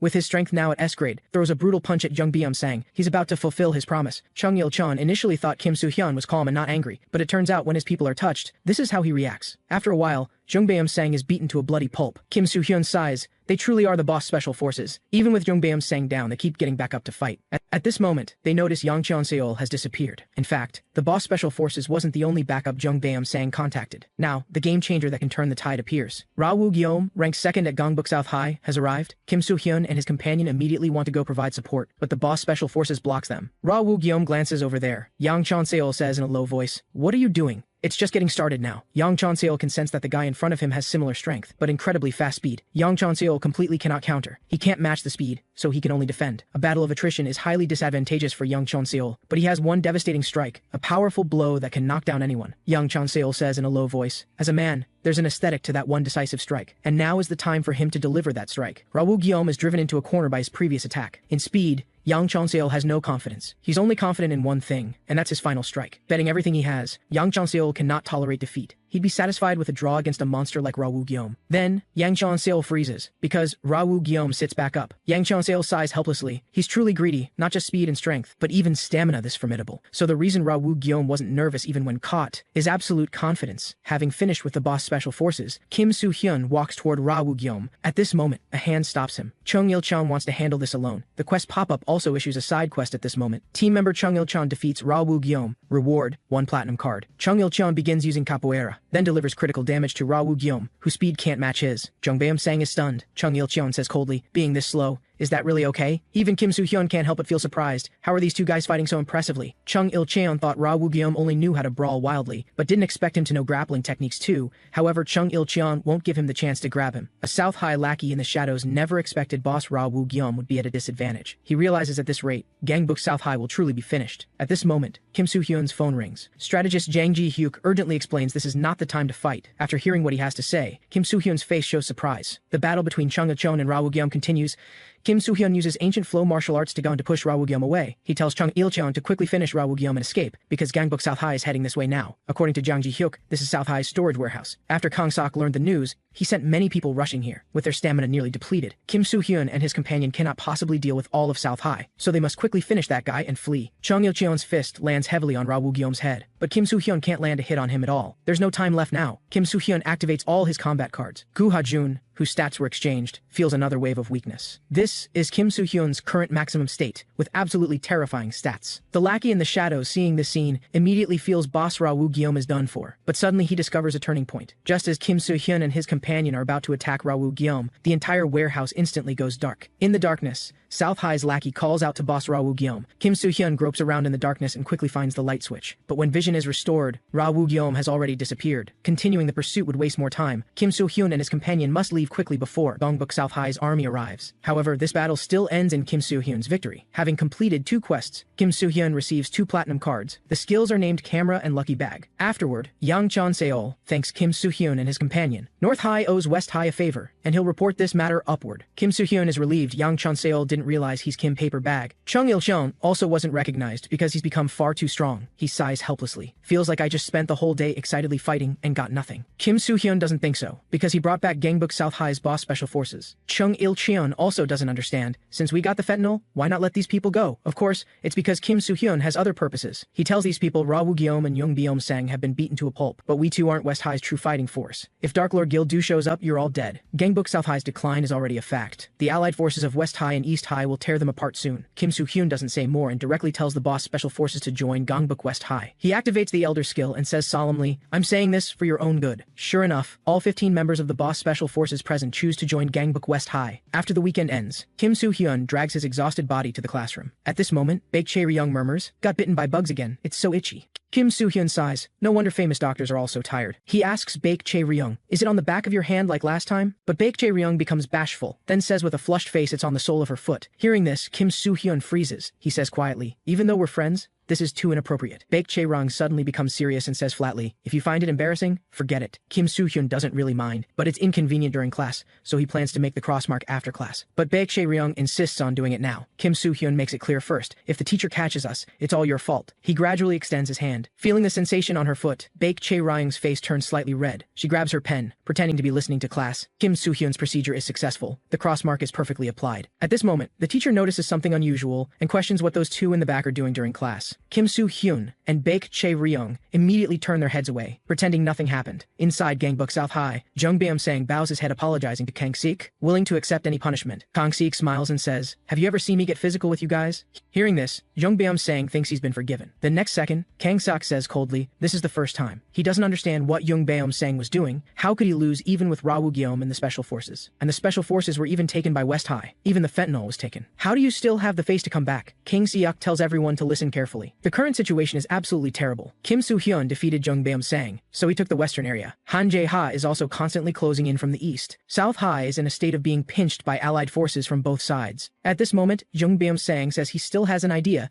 and begs Kang Sik to trust him one more time. South High has no way back now. If they fail again this time, Gangbuk South High is finished. This will be Gangbuk South High's final battle. At this moment, Kim Soo-hyun is at home troubled about what's wrong with Little Cloud, because it was he who said he wanted to go out. That Little Cloud agreed to the summon, yet Kim Soo-hyun actually tied up Little Cloud and humiliated him, and even betrayed him to enemies. Kim Soo-hyun is about to explain something, when he suddenly realizes he'd be unhappy too if he were treated this way, because Little Cloud has always been waiting for him in darkness. In that case, Kim Soo-hyun tells Little Cloud to say whatever he wants to do. He'll listen. Then, his phone beeps. Kim Soo-hyun looks puzzled at the message Little Cloud sent. It's about Seoul's World Culture Festival. Not long after, Kim Soo-hyun brings Little Cloud to the bustling culture festival. He didn't expect Little Cloud wanted to come to a place like this. Kim Soo-hyun asks him, feeling better now? Little Cloud immediately nods excitedly and repeatedly. At this moment, Yang So-hwa greets Kim Soo-hyun. Kim Soo-hyun is surprised she would be here. Turns out Yang So-hwa came with school friends, but suddenly got separated from them. She thought she saw someone who looked like Kim Da-han just now, but the person who was just walking beside Kim Soo-hyun has already disappeared. He apologizes to Little Cloud in his heart. I'll find another chance to summon you out soon. Yang So-hwa wants to find her friends together with Kim Soo-hyun. Feeling somewhat anxious, he immediately starts moving. Then, Kim Soo-hyun is a bit startled. He feels linking arms with Yang So-hwa is a bit strange, but Yang So-hwa says she's worried about getting separated again. At this moment, the quest pop-up seems to flash for an instant. Kim Soo-hyun thinks he must have seen wrong. At this moment, a cheer erupts from the stage not far away. Idol singer Elisa has appeared. Little Cloud stares blankly at Elisa on stage from below. Kim Soo-hyun, who's accompanying Yang So-hwa, can't muster any enthusiasm at all. He desperately wants to summon Little Cloud out again. But the people around suddenly let out gasps of surprise, because idol singer Elisa is walking toward them. She asks Kim Soo-hyun, since I'm no longer in the form of people around you, can I accompany accompany you now? Kim Soo-hyun is baffled for a moment before he realizes the real Elisa left after the performance ended, but Copy Cloud followed her. So, the Elisa here now is actually Copy Cloud. Yang So-hwa nervously asks Kim Soo-hyun who she is. Little Cloud says flatly, "You don't need to know who I am, but this lowly thing is my master." The onlookers are all stunned. Yang So-hwa also can't believe hearing the word master. But Little Cloud still looks at Kim Soo-hyun with righteous confidence. Kim Soo-hyun is also completely baffled by this move. At this moment, people are already starting to discuss who is Elisa's master. Kim Soo-hyun hurriedly grabs Yang So-hwa and Little Cloud and flees. After reaching a deserted corner, Kim Soo-hyun explains this is his relative from America, named Little Cloud, because she's also mixed race, she just happens to look like that Elisa. Kim Soo-hyun pulls out proof to show Yang So-hwa. The real Elisa is still live streaming in her car, but Yang So-hwa suddenly asks Little Cloud in English when she came to Korea. Kim Soo-hyun is stunned. How could Little Cloud possibly know English? This seems very strange to Yang So-hwa. How could an American not understand English? Kim Soo-hyun hurriedly stops Little Cloud, who wants to call Yang So-hwa a barbarian, then starts explaining. At this moment, Yang So-hwa's friends find them. She originally told her friends she'd go back after finishing something. Now even Yang So-hwa's mom has called. It's time to go back. She then says goodbye to Kim Soo-hyun. Little Cloud says coldly to Yang So-hwa, "Step back." Her friend wonders why her expression is like that. In fact, Yang So-hwa has known Kim Da-hyun for so many years and never heard of any foreign relatives. Yang So-hwa is very curious about their relationship. She will never yield to anyone, because in Yang So-hwa's heart,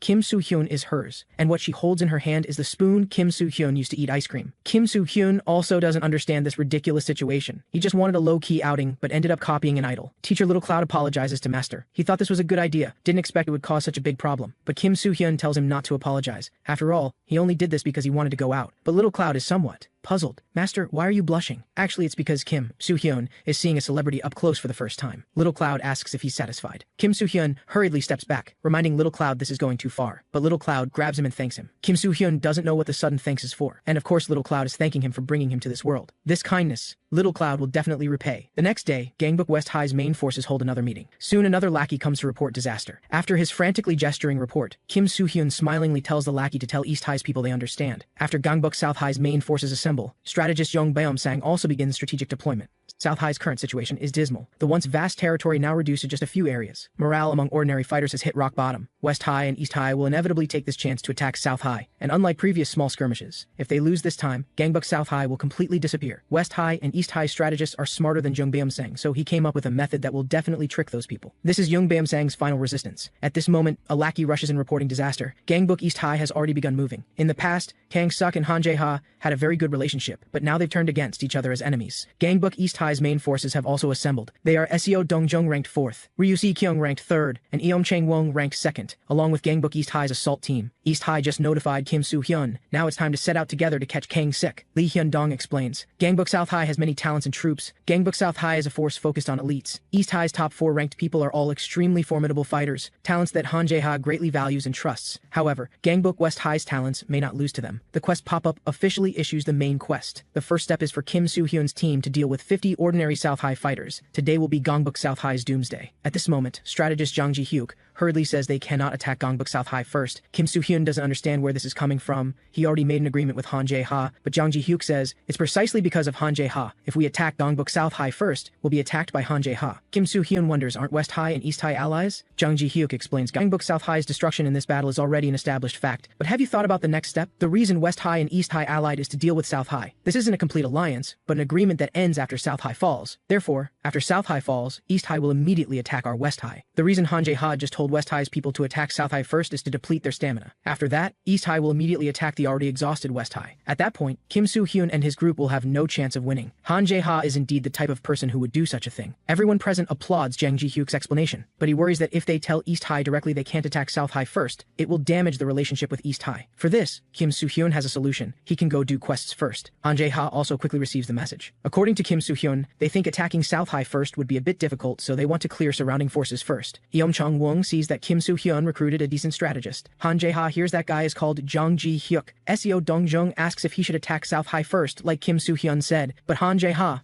not wanting to waste troops, also decides to clear surrounding forces first. South High strategist Jung Beom-sang also understands that East High and West High aren't a perfect alliance. Both sides believe South High will definitely fall this time, so they'll restrain each other and secretly compete. Jung Beom-sang aims to exploit this point to ambush those who let their guard down. In other words, to defeat them one by one. South High's lower ranks didn't expect West High's people would come clear them out first. Lee Hyun-dong using his exclusive skill here is simply invincible, but this alone isn't enough. A Lee Hyun-dong of this level still doesn't have the qualifications to follow his brother, Gangbuk South High. for the hope of survival, erupts in final struggle, and behind Lee Hyun-dong follows South High's former boss Special Forces. They can almost crush these ordinary South High people. Lee Hyun-dong easily calls his boss to confirm the situation. Kim Soo-hyun's side had a few more people, but they were also quickly dealt with. He also learned that East High's people deliberately copied West High, not attacking South High, constantly stalling for time. Looking at it this way, it will be hard to end the war within today. Kim Soo-hyun wonders, why did Lee Hyun-dong on the phone suddenly go, oh? And at this moment, Lee Hyun-dong has frozen, because someone who shouldn't be here has appeared. Gangbuk South High's boss Kang Sik. The strategy Jung Beom-sang gave him is to defeat them one by one, because Jung Beom-sang predicted that both West High and East High would use clearing the surroundings as an excuse to disperse forces. So South High's officers must go ambush East High and West High. And this battle plan requires Kang Sok to take action, because only when the king personally enters the field will the enemy feel fear. For Gangbuk South High, the boss must act personally. Lee Hyun-dong, using his exclusive skill, is stunned because Kang Sok wasn't harmed. The next second, Lee Hyun-dong feels like he was hit by a truck, and this is merely because Kang Sok delivered one strike. Kang Sok can't help but feel disappointed because Gangbuk South High was actually attacked by this level of trash. Then, Kang Seok looks at the traitorous boss Special Forces. He tells the boss Special Forces to try and see if they can catch the boss. Seo Dong-jung, with nothing to do, asks Han Jae-ha a question. If you and Kang Sok fought, who would win? Han Jae-ha says disdainfully, war is fought with the brain, fighting isn't important. But Seo Dong-jung wants to know just how strong Kang Sek is. And the title Han Jae-ha gives him is Wrestling Rhino. The boss Special Forces, facing such a monster, all flee in terror. Kim Soo-hyun's side also receives the latest news from lackeys. The lackey thinks their side was too lax. But Kim Soo-hyun actually wasn't lax. To prevent South High's ambush, he put special thought into troop deployment. Chung Hee-chon and Jang Ji-hyuk as one team, Kim Soo-hyun himself with Gil-do as one team, and the remaining team is Lee Hyun-dong and Gu Ha-jun. Kim Soo-hyun begins using the camera skill. This skill's effect is to activate holographic view, allowing him to sense the surroundings of a designated team member. Now, Kim Soo-hyun begins using the camera skill on Gu Ha-jun, with the defeat them one by one strategy. Kang Suk originally wanted to avoid Gu Ha-jun, but didn't expect it would be a boss battle right from the start. Their fists viciously smash into each other's faces. On the other side, Kim Soo-hyun observes the battle using the camera skill. Gu Ha-jun's offensive is extremely fierce. Kim Soo-hyun believes he can win, but Kang Suk, as Gangbuk South High's boss, has incredibly tenacious defense. Gu Ha-jun understands he must make him drop his guard, so he continuously attacks Kang Sok's waist. The continuous strikes make Kang Sok's hands involuntarily lower a bit. Gu Ha-jun perfectly seizes this opportunity, landing a punch right on Kang Sok's face. West High's lackeys feel Gu Ha-jun is about to win. Kim Soo-hyun also excitedly watches Gu Ha-jun in the holographic window. He uses the Kisi fighting method again. Gu Ha-jun understands it's about time. One more strike to Kang Sik's chin and he can win. He sprints forward quickly, not wanting to delay anymore. But the next second, Gu Ha-jun freezes. Kang Suk's clothes at the waist hang suspended in midair. Han Jae-ha asks Seo Dong-jung if he knows why Kang Suk is called Rhino. The reason is simple. No matter how brutally the opponent beats him, he only needs one strike to end the battle. Gu Ha-jun is actually caught by Kang Suk again. The lackeys can't help but show surprised expressions. But then they discover Gu Ha-jun withstood Kang Suk's strength. After all, Gu Ha-jun is a strong man. Even if the opponent is wrestling Rhino, it doesn't matter. Kim Soo-hyun understands Kang Suk is also very tired. As long as Gu Ha-jun breaks free and delivers one more strike, he can still win. But Kang Suk, receiving his attack, doesn't waver in the slightest. Han Jae-ha knows Kang Suk is called Rhino, partly because of his shoulder strength, partly because of his personality. Though rhinos are herbivores, their personality is very aggressive.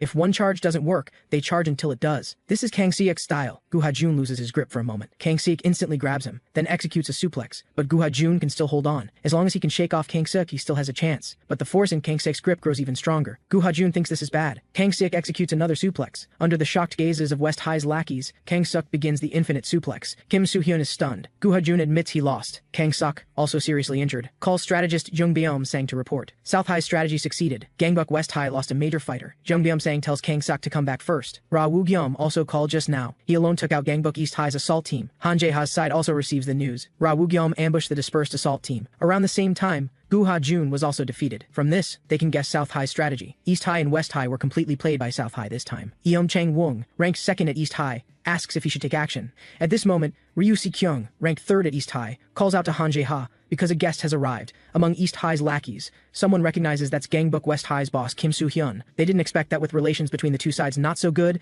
Kim Soo-hyun would still dare come here alone. Ryu Si-kyung also finds that guy called Kim Soo-hyun quite interesting. What business could he have coming here at this time? Kim Soo-hyun and Han Jae-ha look at each other, then reach a consensus to start by dealing with South High. A moment later, Kim Soo-hyun calls strategist Jang Ji-hyuk. He just finished talking with Han Jae-ha.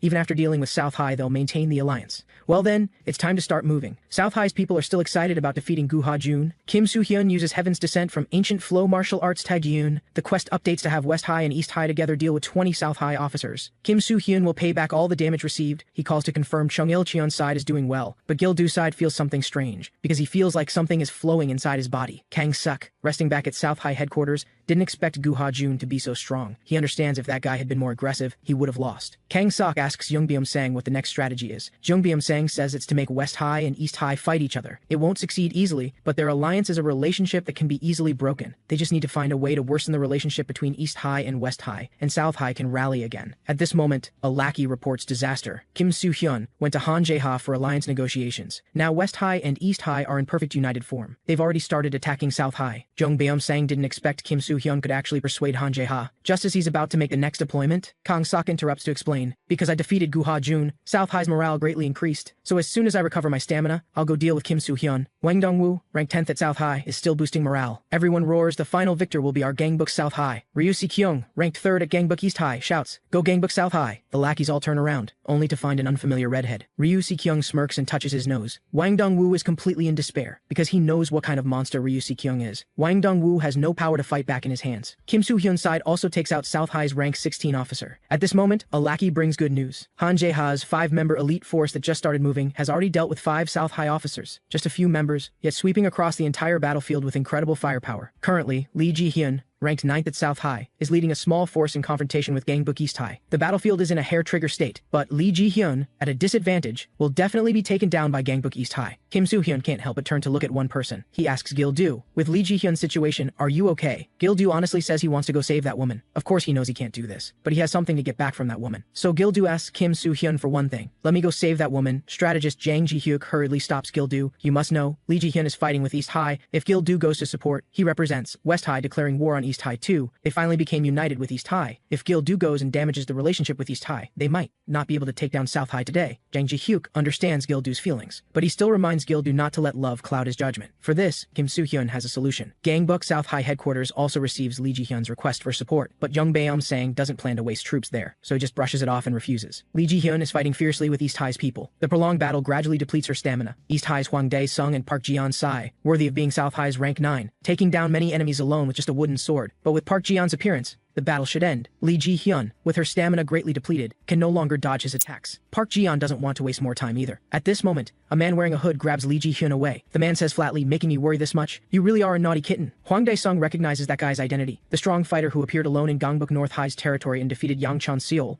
Lee Ji-hyun asks in confusion, who are you? Why are you helping me? Gil-do calmly replies, because there's something I need to take back from you, to figure out how awakening works. Kim Soo-hyun asks the other two who successfully awakened. Chung Il-cheon doesn't know how he defeated Oh Jin-soo either. He just thought about things that angered him in the past, and suddenly a power surged within his body. Lee Hyun-dong felt furious that he alone was so weak, so he stood up in anger, then his strength suddenly increased and he won. Kim Soo-hyun roughly grasps the conditions for awakening, therefore he can predict that Gil-do will awaken today. Meanwhile, Ju Hak-jong from South High calls the other officers together. He asks everyone if they want to consider betraying Gangbuk South High, because in Ju Hak-jong's eyes, South High has no hope left. The officers are one thing. Ju Hak-jong asks, what did their subordinates do wrong? Why should they sacrifice themselves for a South High that's already finished? West High and East High want Kang Sek. Once they capture Kang Suk, the war will end immediately. For the sake of his subordinates, Ju Hak-jong wants to end the war as soon as possible. The next second, Lee Sung-min knocks him down with a single punch. Lee Sung-min growls, you trash! How has Kang Sok wronged us? He confiscates Ju Hak-jong's forces. At this moment, Lee Ji-hyun hears Gil-do say to her dramatically, you took my heart away. She instantly realizes the man before her is that guy from the Stray Cat encounter. Lee Ji-hyun doesn't understand what Gil-do is doing. Is he here to mock her? To watch her get defeated? Gil-do makes a gesture for silence. He says softly, at least in this moment, please don't see me as an enemy, but look at me with different feelings. I hope my sincerity reaches you. What you're seeing now is the back of a man driven mad by love. Hwang Dae-sung reminds everyone to be careful. This opponent is a master who defeated Yang Chan-seol. Moments later, the underlings can't help but show shocked expressions, because that guy is super weak, like a punching bag. Gil-do tells Lee Ji-hyun to leave quickly. He'll handle things here. This is the front view of a man driven mad by love. Lee Ji-hyun sighs helplessly. Is Gil-do an idiot? Still, thanks to Gil-do, she recovers her stamina. Now, Lee Ji-hyun tells Gil-do to return to where he belongs. She doesn't need any help, nor does she need anyone to like her. At this moment, Park Ji-yeon attacks again. Lee Ji-hyun can't dodge his attack. Gil-do's speed somehow suddenly explodes, and Park Ji-yeon actually gets knocked away by him. Gil-do feels his body becoming strange again. Something inside him starts stirring once more. Not long ago, Yang Guk-ji's father asked his wife if they should tell the truth, but Yang Guk-ji's mother felt it would be better if their son didn't know about such things. Father Yang Papong wanted Guk-ji to know what blood flows in his veins. Mother Yama's Yamazaki Takako asks back, "Can you personally tell our son that the blood flowing in your veins is from the Yamazaki clan, Japan's #1 Yakuza family?" Yamazaki Takako doesn't want her son to become the White Demon. But Yangukji already possesses Yakuza bloodline within him, so perhaps some event will become the trigger, causing Gildu's true bloodline to manifest. The quest pop-up shows Yangukji's potential is surging violently within. At this moment, something happens on Kim Soo-hyun's side as well. These South High guys had clearly fallen, but they desperately climb back to their feet. While they don't pose much threat, it's still quite troublesome. Even stranger, guys who were weak before the fight started, have all gotten stronger and rallied. Kim Soo-hyun realizes these people have stood back up with a do-or-die determination for South High. He suddenly worries the officers might get stronger too. If even Kang Sok becomes stronger, that would be real trouble. At this time, someone appears behind South High, continuously attacking South High's people. Kim Soo-hyun and his companion don't understand what's happening at first, because the newcomer is Ju Hak-jong, ranked #8 at Gangbuk South High. He throws down his weapon and says he's here to surrender. Ju Hak-jong explains that Gangbuk South High has no hope left, so he wants to become a member of Gangbuk West High. If Kim Soo-hyun accepts, Ju Hak-jong promises to help him ambush Kang Sik. Moreover, Ju Hak-jong knows the positions of all Gangbuk South High's officers. He's willing to let Kim Soo-hyun use him as Gangbuk West High's wildcard. Ju Hak-jong's stats are all decent. The quest pop-up also issues a mission to recruit Ju Hak-jong at this time. Depending on whether Kim Soo-hyun wants to bring him into the group, he chooses to enter discussion time for now. Kim Soo-hyun asks the other two what they think about this. Since Ju Hak-jong hit Gildo, Kim Soo-hyun doesn't really like him. Jang Ji-hyuk also shares the news he received earlier. Ju Hak-jong was beaten by South High's officers. He proposed betraying Kang Sik, but the other officers were very loyal, so he failed. He was beaten in front of his own subordinates, and even his men were taken away. So it's quite possible Ju Hak-jong really is betraying. Jang Ji-hyuk votes in favor, but Kim Soo-hyun suspects this might be South High's strategy. There's a chance Ju Hak-jong deliberately let the officers beat him to join West High. He looks really despicable. If that guy does things as underhanded as he looks, West High is done for. Jang Ji-hyuk also realizes this point can't be ignored. At this moment, Kim Soo-hyun suddenly thinks of a good idea. He directly welcomes Ju Hak-jong to join. Jang Ji-hyuk doesn't know what his lord is thinking. Is this really okay? The opponent is Ju Hak-jong with that despicable smile. On Gildu's side, he's still struggling to hold on. Lee Ji-hyun believes South High's reinforcements will arrive soon. Right now, when they need fighters most, Lee Ji-hyun believes Jung Baem-sang won't abandon her. At this time, Park Ji-yeon tells her bad news. There are no so-called reinforcements. East High just received news that South High's officers are all at their positions. If there were reinforcements, they would have come already. Actually, Lee Ji-hyun should have found it strange from the start that among the officers, only she was sent to the front lines. That's because Jung Baem-sang decided to abandon her from the beginning. Gildu starts using Systema against Park Ji-yeon. He says in a low voice, "If you're going to say something that will scare that woman, whisper it in my ear first." Park Ji-yeon roars angrily, "You stupid bastard. I was just messing with Gildu for fun. I didn't think Gildu would actually act like a complete idiot." That feeling Gildu had suddenly disappears again. He doesn't understand how he suddenly got faster just now. Now that woman is in danger. Gildu must defeat the guy in front of him and then help that woman, but he doesn't know how to win. Park Ji-yeon seizes the opening while Gildu is thinking and attacks again. He wonders, how is Kim Paper Bag so weak? Wasn't he supposed to have beaten Gangbuk North High's Yang Cheon-seol? Park Ji-yeon wants to see who this Kim Paper Bag really is, but Lee Ji-hyun swings her sword to stop him. Their battle isn't over yet. Gildu is stunned for a moment. That woman is getting hit right in front of him. That's the person Gildu likes. She's being beaten by someone else right now. Not long ago, Gildu told his father he had someone he liked, but he had one question. Since ancient times males are supposed to protect females, a man must protect the woman he loves, but Gildu is weaker than the woman he loves. Lee Ji-hyun ultimately has no strength left to fight. Park Ji-yeon should end this now, but his father told Gildu, "I was once like that too." Gildu's father was once a man weaker than his wife. Back then, he was a Korean exchange student who also worked delivering newspapers. And that woman was from Japan's Yakuza Yamazaki clan. All along, they lived in different worlds, and logically the lives they would lead should be different. But even so, Yang Pa-pung still protected her. He fell in love with that woman at first sight. Just as Park Ji-yeon's sword is about to fall, Gildu instantly appears in front of Lee Ji-hyun and blocks the strike. The quest pop-up also shows at this time, team member Yang Guk-ji's resolve is full. Yang Guk-ji's potential begins to surge. Yang Guk-ji's potential has reached maximum. Finally, Yang Guk-ji's potential has awakened. Due to potential awakening, Yang Guk-ji's stamina is specially restored. Also, due to rank potential awakening, 2 exclusive attack cards are obtained. One of them is called Yamazaki-style Kyokushin Karate. Gildu instantly delivers a frontal attack from Yamazaki-style Kyokushin Karate, as well as a 2-hit combo frontal attack from Yamazaki-style Kyokushin Karate. Gildu suddenly realizes he and Lee Ji-hyun haven't even exchanged names yet. After learning Lee Ji-hyun's name, he introduces himself as Yang Guk-ji. "The world calls me the Dark Lord." He tells Lee Ji-hyun that Gangbuk South High is nearly finished. They even abandoned you, but West High won't. We have a leader who cares deeply for his comrades. So why don't you take this chance to join West High? Lee Ji-hyun's lips move slightly, about to refuse, but Gildu covers her mouth. Then with an affectionate gaze, he tells Lee Ji-hyun not to say anything, because his heart isn't that strong. Lee Ji-hyun didn't expect Gildu to just leave like that. Gildu recalls the words of strategist Jang Ji-hyuk. West High really needs Lee Ji-hyun's strength. Jang Ji-hyuk understood that if they saved her this time, she would owe West High a debt. This way, Gildu could use this to recruit Lee Ji-hyun. But as a man, Gildu doesn't want to use underhanded tactics on that woman. And not long ago, Ju Hak-jong, who joined Gangbuk West High, turns out to be a spy after all. South High strategist Jung Baem-sang's strategy is perfect. Ju Hak Hakjong first proposed betrayal within the team, then got beaten. Combined with his usual image, Kim Soo-hyun had no choice but to believe he truly betrayed. And next, they'll make West High's Chung Il-cheon fall into a trap. No matter how fast he is, once he falls into a trap, it's hard to escape. Soon, Ju Hakjong tells Kim Soo-hyun that South High is organizing another strike team. If left alone, they'll ambush us.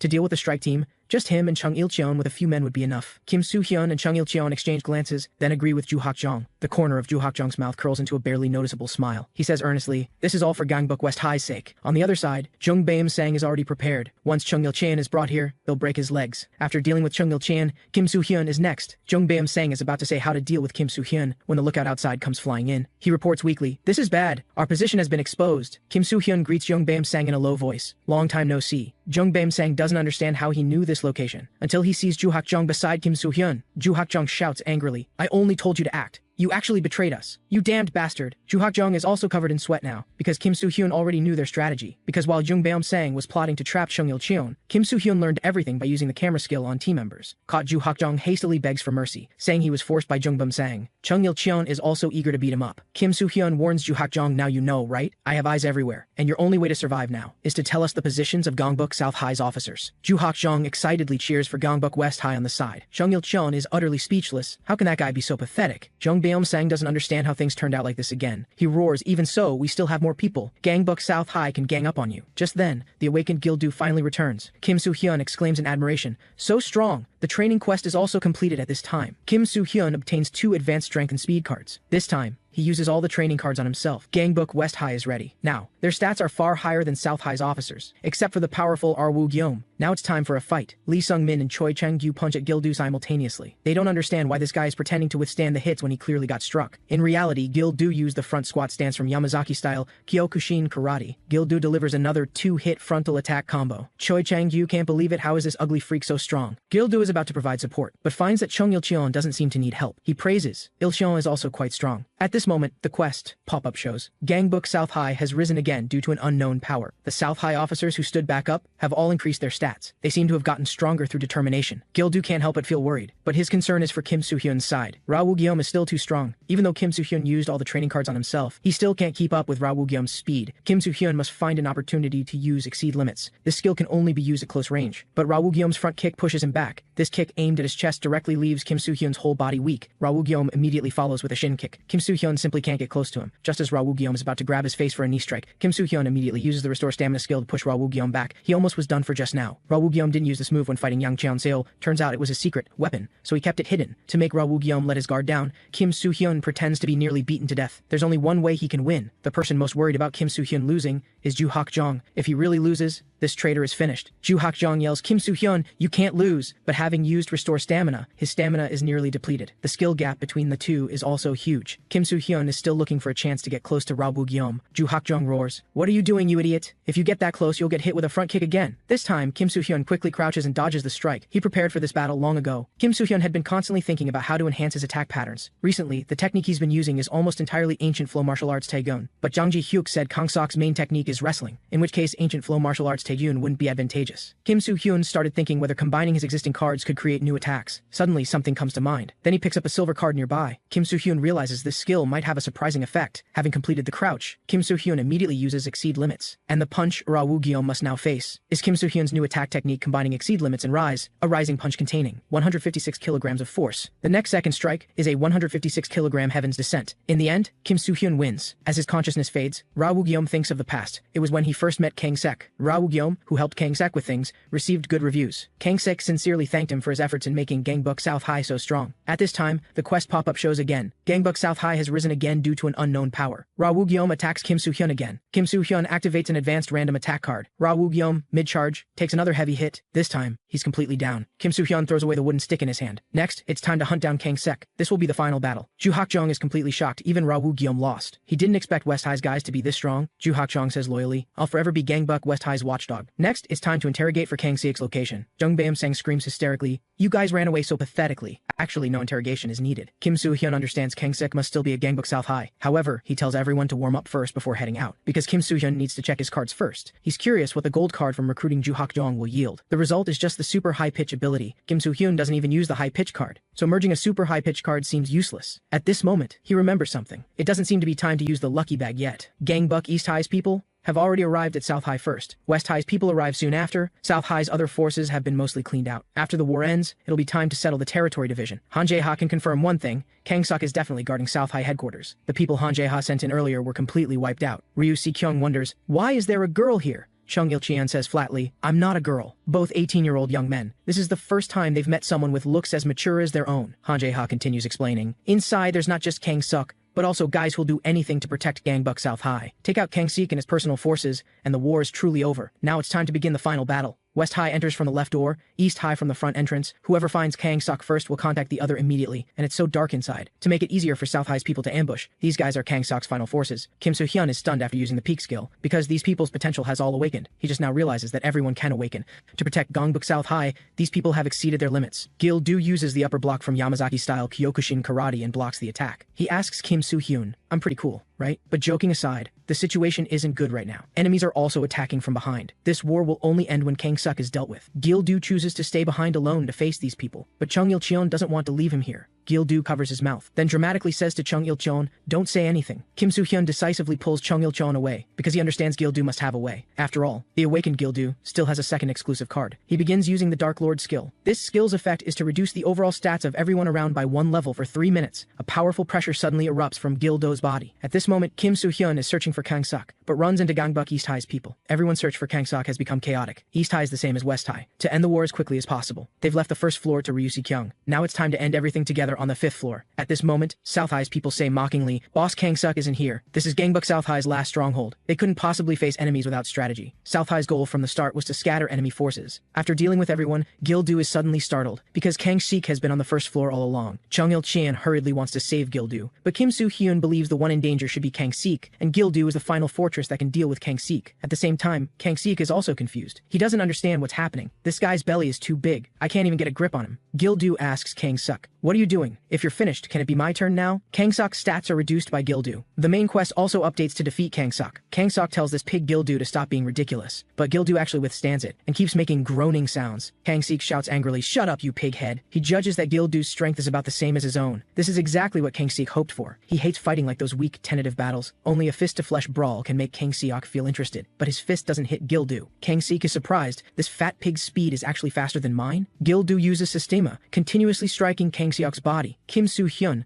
observes the battle situation from the other side. The current situation is more favorable for Gil-do. The others don't pose a threat. Looking at it this way, they might win easily. Gil-do didn't expect that Kang Sik, hit in his vital points, could still hold on. Then he'll use Yamazaki-style Kyokushin karate to break through Kang Sik's solid body. Kang Sik suddenly grabs Gil-do. He glares, you insolent bastard! You think you can win just because your physical abilities are a bit better? Fighting relies on experience. The position of Gangbuk South High's boss wasn't obtained through cosplay. Gil-do didn't expect his strength to be this great. Kang Sik understands this is a good opportunity. Gil-do has no strength left. Now is a good chance to finish him. The next second, Kang Suk freezes, because Gil-do has already seen through his intentions. Gil-do is also a man who cannot lose. He delivers the crescent kick from Yamazaki-style Kyokushin karate. Gil-do also has reasons he must win, just like Kang Suk. He uses the Brazilian kick from Yamazaki-style karate, kicking hard at Kang Suk. Gil-do has already made a promise with someone. Kang Suk seizes the moment, while Gil-do is distracted and surges up. Not long ago, Gil-do didn't use underhanded tactics to demand Lee Ji-hyun join West High. He understood Lee Ji-hyun's position, so Gil-do asked, if we take over South High, will you come to West High? Lee Ji-hyun ultimately agreed with Gil-do.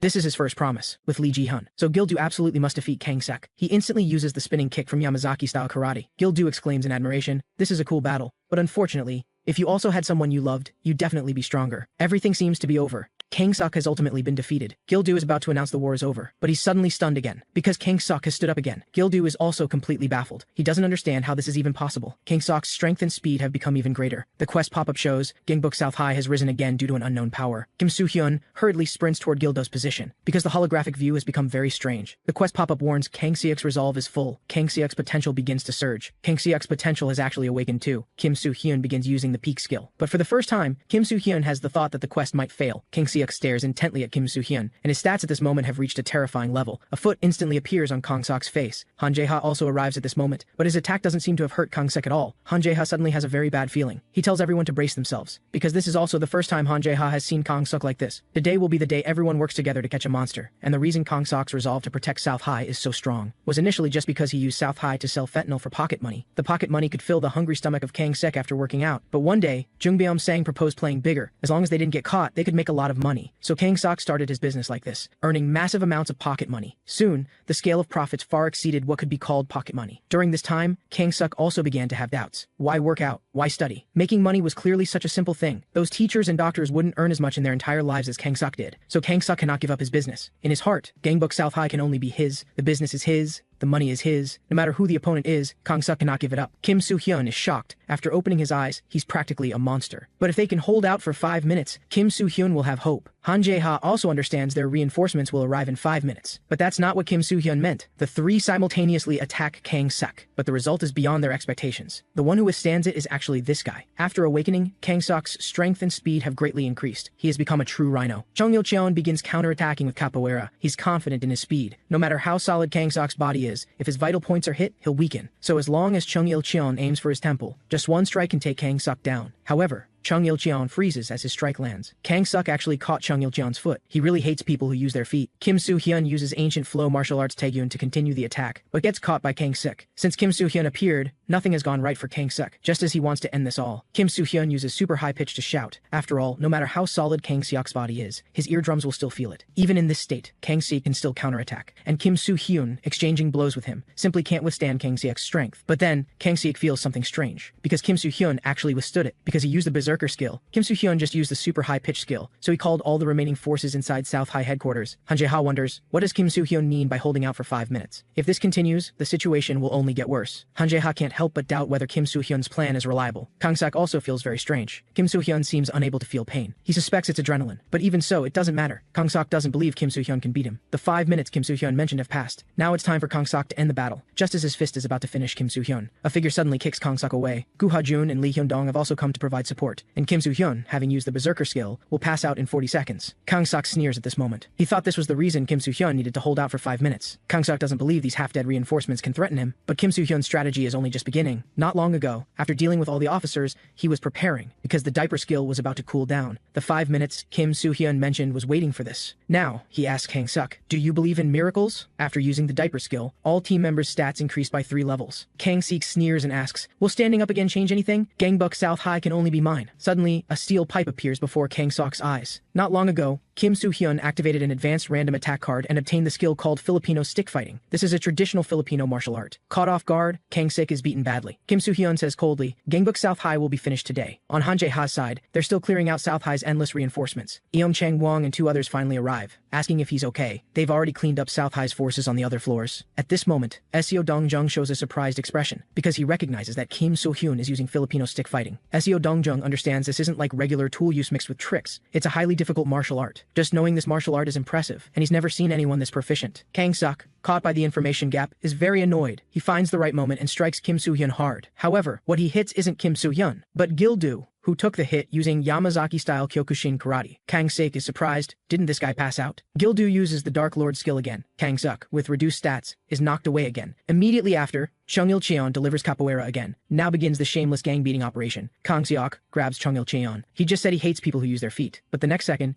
Kang Sok is pushed back again. He's gradually getting confused. This gang-beating operation is really disgusting. Gu Ha-jun begins using Kisi fighting method. Kang Sok doesn't believe he'll lose. Gil-do delivers Yamazaki-style Kyokushin karate again. Kim Soo-hyun immediately follows with ancient flow martial arts Taegun. Kang Sok doubts, am I really going to lose? He absolutely won't allow this to happen. Kang Sok won't hand Gangbuk South High to anyone. He takes a deep breath, then roars, what are you all cowering for? Are you going to just hand over South High like this? If we lose here, it's over. We can win. Gangbuk South High still stands. Gangbuk unification is ours. Fight with your lives. And Kang Sok will finish off Kim Soo-hyun. Once he catches the boss, the war is over. Kim Soo-hyun thinks the same way. Kang Sok quickly rushes out to grab him. But Kim Soo-hyun uses Filipino stick fighting again. Kang Sok has no idea how to counter it, but he won't give up. Kang Sok endures, trying to find a chance to get close to Kim Soo-hyun. Jang Ji-hyuk understands this is just wasting time. The Lord, knowing Kang Sok's intentions, will absolutely not let him get close. Jang Ji-hyuk shouts, go, my lord! End this troublesome war! But at this moment, Kang Seok spits out blood. Kim Soo-hyun's vision is instantly blocked. It's nosebleed flowing from Kang Seok's mouth. Kim Soo-hyun's opening is still caught. Kang Seok suddenly uses infinite suplex. He's perfectly grabbed Kim Soo-hyun. Just one more throw and Kang Sok wins. Under Chung Il-cheon's anxious gaze, Kim Soo-hyun steps on Kang Sok's knee. After using Restore Stamina, he uses the Rise skill to break free from Kang Sok. Kang Sok doesn't understand what happened. Kim Soo-hyun got beaten up like that, why is he still fine? Kang Sok believes he must be acting. If he's human, it's impossible he wasn't hurt. He'll do it again and completely finish off Kim Soo-hyun. Kang Sok, just like before, approaches Kim Soo-hyun while taking hits. He endures the steel pipe coming at him, just about to successfully. grab Kim Soo-hyun. But suddenly, another steel pipe appears on Kang-sok's head. Kang-sok only now realizes Kim Soo-hyun has 2 weapons. Kim Soo-hyun quickly uses the rise skill. Kang-sok is completely stunned. Turns out Kim Soo-hyun knew how to use dual weapons from the start. He was just making Kang-sok let his guard down at first. The quest pop-up also appears at this time. The awakened Kang-sok has fallen. Han Jae-ha shouts to South High's remaining people, Kang-sok has fallen. Tank top Kim Soo-hyun won. The war is over. The quest also updates at this time. Looking at the newly appeared final quest, Kim Soo-hyun finds it quite interesting. At this moment, Chung Il-cheon excitedly jumps on him. Chung Il-cheon didn't expect they actually won. After Kang-sok fell, South High's other people also lost their will to fight. The war is over. Now it's time to settle things. Gangbuk South High has fallen, so South High's officers now have no affiliation. Therefore, West High and East High's spoils of war are recruiting Gangbuk South High's officers. But they must be careful. Recruiting unconditionally could become poisonous. If they refuse recruitment, they must leave Gangbuk. Before leaving, they must settle what they've done before. Gangbuk East High's Han Jae-ha directly abandons Bang Jun-yeol and Bang Jun-ji, who sound like trash. But Kim Soo-hyun chooses to take them. He explains to the puzzled Jang Ji-hyuk, West High expanded our influence this time, so we need people to manage those areas. Although these two have abilities worse than bugs,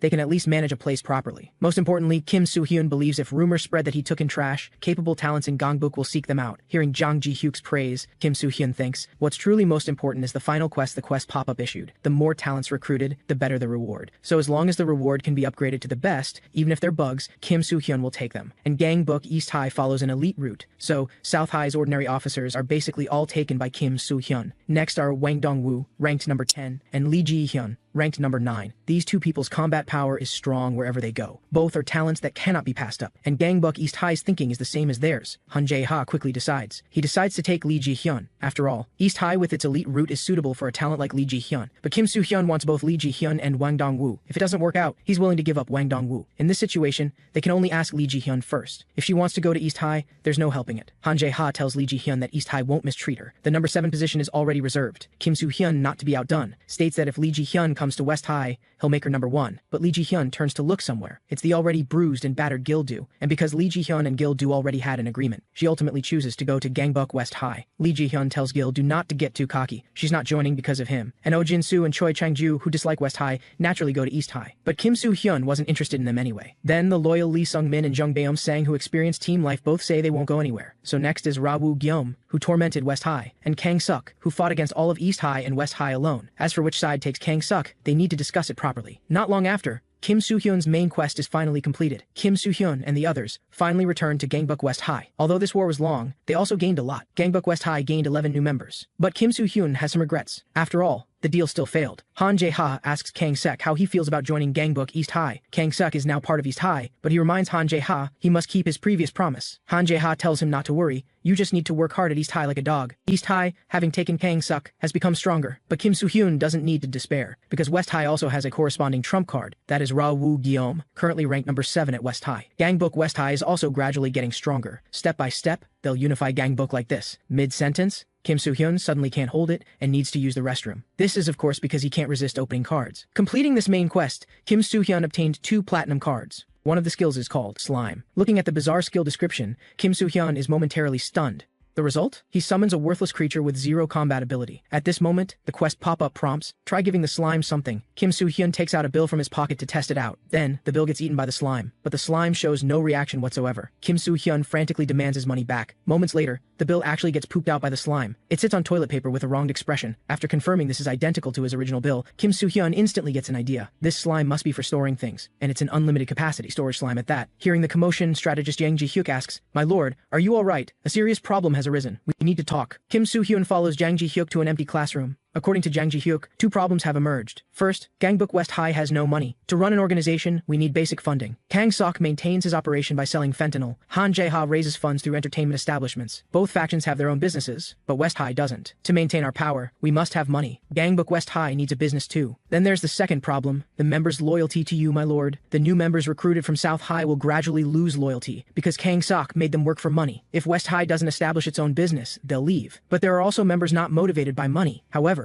Jang Ji-hyuk knows Lee Ji-hyun came because of Gil-do. but doesn't know why Ra Woo-gyum joined West High. He wants to investigate Ra Woo-gyum further. Kim Soo-hyun thinks to himself, since those two joined West High, they're family now. First, I need to get closer to them. At this moment, the quest pop-up also issues a mission to increase loyalty. In that case, Kim Soo-hyun asks the strategist something. How about we go on a trip together? After all, traveling is a great way to get closer. Jang Ji-hyuk immediately imagines playing with Chung Il-cheon. He has to admit it's a good idea. However, regarding the business, Jang Ji-hyuk urges his lord to think carefully about it. Little Cloud reminds Kim Soo-hyun, if you want money, why not start a business? Hearing this, Kim Soo-hyun instantly gets a brilliant idea. He just needs to utilize the slime that others can't see, since the slime can store many things. Even transporting contraband through airports wouldn't get caught. If Kim Soo-hyun uses it properly, he could quickly become the biggest drug lord. Little Cloud asks excitedly, Master, are you going to become the drug king? But Kim Soo-hyun puts down the slime. Although receiving quests has made him happy, he doesn't want to abuse the rewards. As a human being, Kim Soo-hyun doesn't want to cross that line. But trying to make money quickly, he can only think of crime. Little Cloud praises his master for being cool. Soon after, everyone packs up and prepares for the trip. Though it's only 2 days, Chung Il-cheon excitedly brings a huge pile of luggage. However, Kim Soo-hyun feels somewhat puzzled. Kim Da-hyun has also come along, and she came for one reason only, to confirm Chung Il-cheon's gender. Soon, today's main characters make their appearance. Ra Woo-gyum remains silent throughout. Lee Ji-hyun also states she's only here because she considers it part of her job. At this moment, Gil-do asks Kim Soo-hyun, is it okay not to bring the strategist? Kim Soo-hyun laughs. If he comes too, Gangbuk West High will be too empty and might get attacked. So Jang Ji-hyuk and Lee Hyun-dong will stay behind to guard West High. Now then, everyone's heading out for our bonding trip. Meanwhile, within Gangbuk North High's territory, a certain executive hears that Gangbuk South High was swallowed by West High and East High's alliance. Another executive praises, what a cute alliance. They ask the number 2 ranked executive of Gangbuk North High what he thinks, and Daniel is currently thinking about Chung Il-cheon. However, such a small West High actually swallowed South High. In that case, Daniel wants to meet this guy called Kim Soo-hyun. After a long car ride, the Gangbuk West High crew finally arrives at the beach. Chung Il-cheon excitedly rushes toward the ocean. Lee Hyun-dong booked 3 days and 2 nights. However, Kim Soo-hyun and Gil do plan to solve that mystery today. The mystery of Chung Il-cheon's gender. Although Chung Il-cheon claims to be male, the two can't believe it looking at that face. As it turns out, Chung Il-cheon somehow already changed clothes right after arriving at the room. Gil-do tells Kim Soo-hyun not to give up.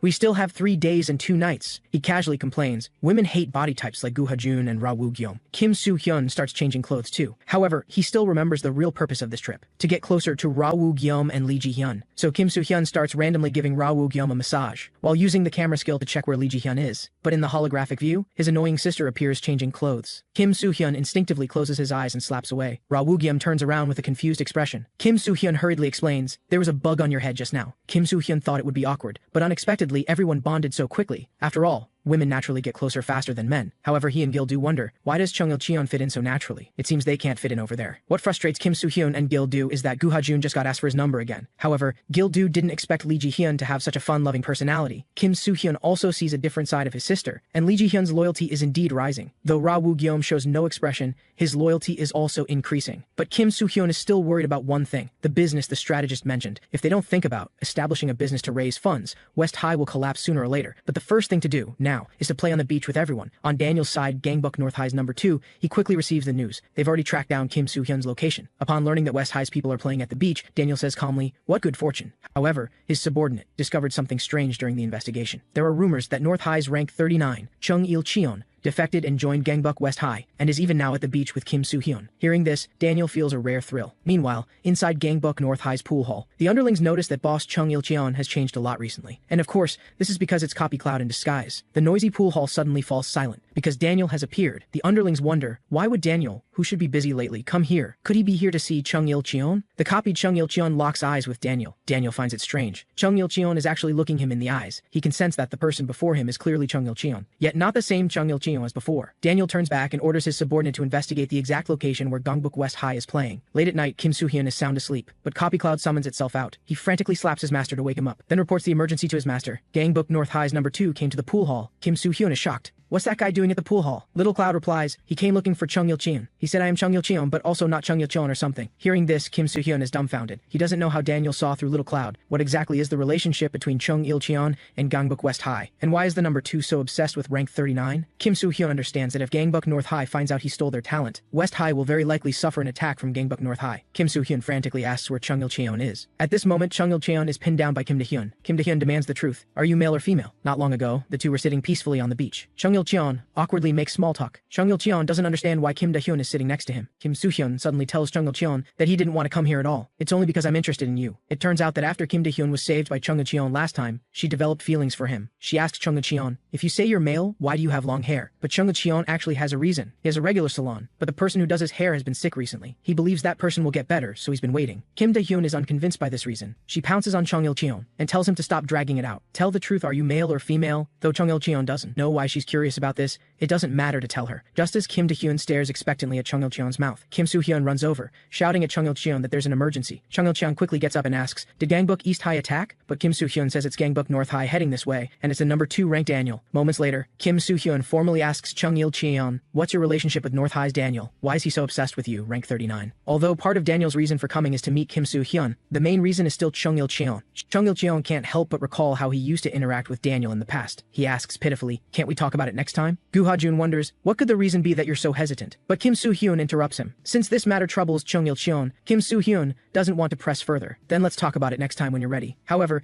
Kim Soo-hyun still feels worried about facing Daniel. Gu Ha-jun confirms that guy will arrive soon. Kim Soo-hyun wants to hide Chung Il-cheon, then personally meet Daniel. If they talk properly, they should be able to avoid conflict. Gu Ha-jun states, you have no idea what kind of guy Daniel is. Kim Soo-hyun truly doesn't know. From the name, he sounds kind, like a church boy. Gu Ha-jun opens the door and leaves alone. Lee Ji-hyun is taking a walk on the beach. Gil-do asks if he can walk with her. Lee Ji-hyun says flatly, aren't you already walking? Gil-do casually asks why she took up the sword. Lee Ji-hyun says calmly, because I was betrayed, so I wanted revenge, but I lacked strength. When I came to my senses, I was already holding a sword. So Lee Ji-hyun tells Gil-do he'd better stop while he's ahead, because she won't trust anyone. Hearing this, Gil-do smiles. At this moment, the waves surge toward the shore. It's okay if Lee Ji-hyun doesn't trust anyone right now, because Gil-do will make her trust him. Lee Ji-hyun is speechless. What are you talking about? Ra-woo-gyeom is quietly alone in the park. At this moment, his phone rings. Kang-suk tells Ra-woo-gyeom to wait before he comes to find him. On the other side, Han Jae-ha asks Kang-suk, can you really take back Ra-woo-gyeom? Kang-suk says his relationship with Woo-gyeom is solid. Woo-gyeom only joined West High because he had no choice. He believes Woo-gyeom's loyalty to him remains unchanged and can be called back any time. In that case, Han Jae-ha's plan is taking shape. Gangbuk West High will crumble from within. At this moment, another subordinate reports an emergency. North High's Daniel went to find Kim Soo-hyun. Han Jae-ha immediately finds it interesting. In that case, before East High makes a move, Gangbuk West High will be taken care of by Daniel. As for Gangbuk West High's Kim Soo-hyun and the person who looks like Chung Il-cheon, Daniel also finds them interesting. However, he wonders, what is this guy doing here? Gangbuk West High's rank 3, Gu Ha-jun, asks Daniel, where are you headed? Daniel smiles and replies, to meet your leader, of course. Gu Ha-jun asks again, what if you're not satisfied after meeting? Daniel says in a low voice, then it gets scrapped. In that case, Gu Ha-jun can't let Daniel pass. He asks Gu Ha-jun with a smile, did you come to protect Kim Soo-hyun? You, who couldn't even beat Kang-suk? Gu Ha-jun tells Daniel to shut up and come at him. The quest pop-up also reminds at this moment, Gu Ha-jun's potential begins to fluctuate. Not long ago, the two were evenly matched, but now Daniel completely dominates and pummels Gu Ha-jun. Gu Ha-jun is shocked. When did he get this strong, or is it because I've been too lazy? After dealing with Gu Ha-jun, Daniel is about to go find Kim Soo-hyun, but a low voice calls him back. Daniel says puzzled, this isn't like you. Gu Ha-jun actually protecting someone else? In Daniel's eyes, Gu Ha-jun is a selfish and arrogant guy, yet now he's willing to sacrifice himself to protect Kim Soo-hyun. Gu Ha-jun says calmly, because that guy is transparent. Kim Soo-hyun will do whatever it takes to achieve his goals, but he's not ashamed of it. Instead, he's straightforward. He's someone without schemes, very transparent. Daniel questions, that's not transparent, that's crazy. But Gu Ha-jun understands that Kim Soo-hyun won't scheme against people like they do, nor will he hide insidiously. He fights to protect his people, without calculating any gains. A transparent guy, Gu Ha-jun thinks, if this kind of guy is the organization's leader, being his subordinate might not be bad. And before Kim Soo-hyun unifies Gangbuk, he must handle things here himself. Daniel smiles. So our Gu Ha-jun is this kind of person. But back at Gangbuk West High, Jang Ji-hyuk warns Kim Soo-hyun, you absolutely cannot fight. He understands Daniel is a monster. If the conversation goes poorly and they fight, West High will be completely wiped out. After all, Gangbuk North High's executives are monsters that can hardly be considered human. So, for West High's future, Jang Ji-hyuk tells Kim Soo-hyun to immediately kowtow to Daniel as soon as he sees him. Hearing this, Kim Soo-hyun helplessly puts down his phone. He needs to hide Chung Il-cheon first. At this moment, the quest pop-up alerts. Gu Ha-jun's potential begins to fluctuate. Feeling puzzled, Kim Soo-hyun immediately uses the camera skill and sees Gu Ha-jun fighting alone. Kim Soo-hyun is stunned. He instantly recalls what Gu Ha-jun said before leaving. Kim Soo-hyun is somewhat surprised. Could Gu Ha-jun be fighting for me? He urgently tells Gil-do to hide Chung Il-cheon first.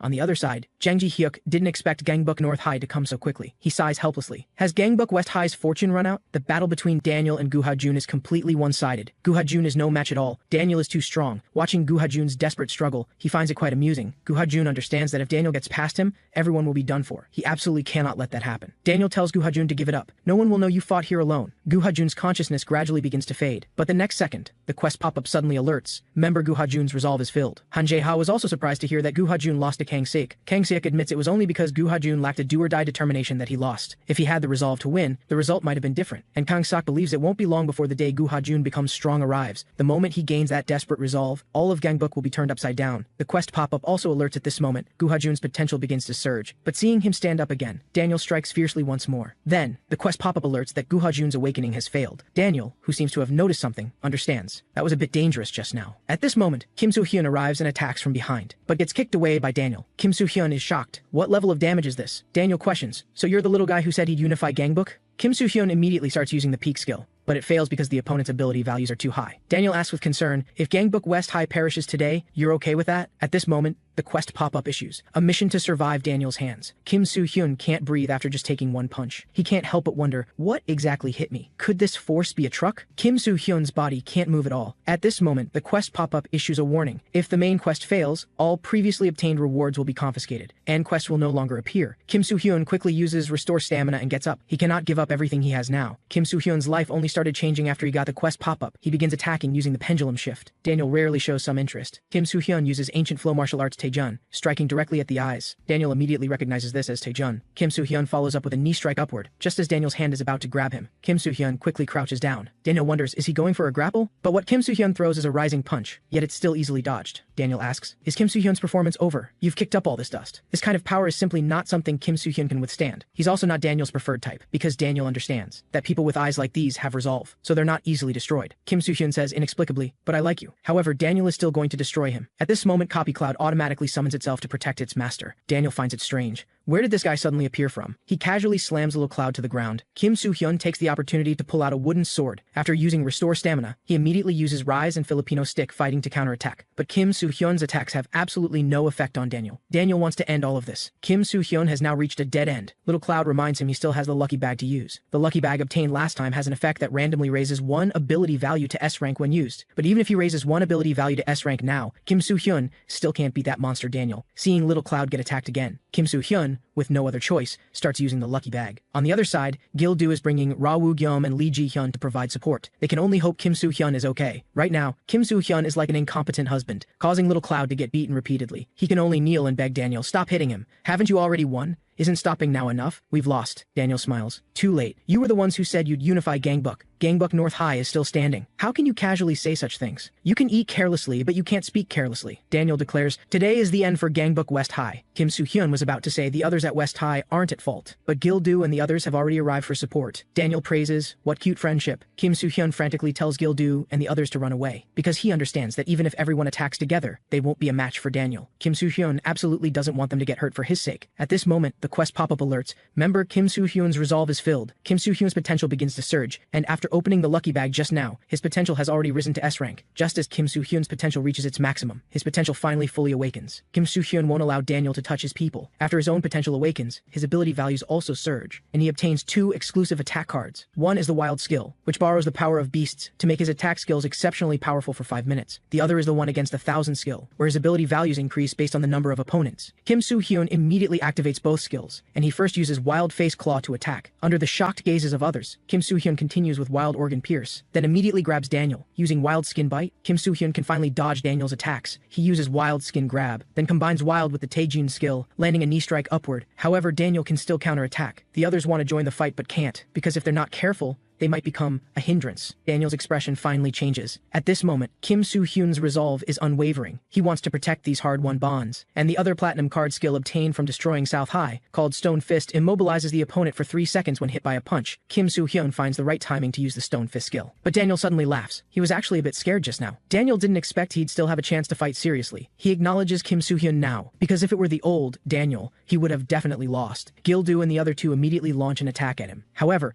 Daniel just lightly rotates his hands, and Gil-do's trio immediately gets sent flying. Kim Soo-hyun's eyes are filled with unwillingness yet helplessness. Then Daniel says to the person on the phone, we really can't let Gangbuk West High run wild anymore. And Gangbuk North High's rank 3, Ma Jung-do, has already cleaned up inside West High. Now if they want to eliminate Gangbuk West High, they can finish immediately. Lee Hyun-dong can't believe it. Can this really be happening? Everyone at Gangbuk West High has fallen. Can such overwhelming power really be possessed by a human? Daniel tells Ma Jung-do to hold off for now. He wants to hear the final words of West High's nominal boss. Kim Soo-hyun despairs. stares. Is this the end? And seeing Kim Soo-hyun not speaking, Daniel wants to remove his glasses first. But Daniel's phone suddenly rings. Kim Soo-hyun wonders, who could make Daniel nervous? The person on the phone asks Daniel what he's doing. Why are you doing things I didn't tell you to do? Daniel explains to the leader that Kim Soo-hyun is more dangerous than expected. Gangbuk North High's leader solemnly says his name, cutting him off. Daniel then smiles and apologizes, saying he overstepped, but the leader's next words confuse him, because the leader tells him to bring Kim Soo-hyun. The quest pop-up also alerts at this moment that the mission is complete. Soon after, Kim Soo-hyun is brought to a building at Gangbuk North High. This is his first time meeting Gangbuk North High's rank 1 leader,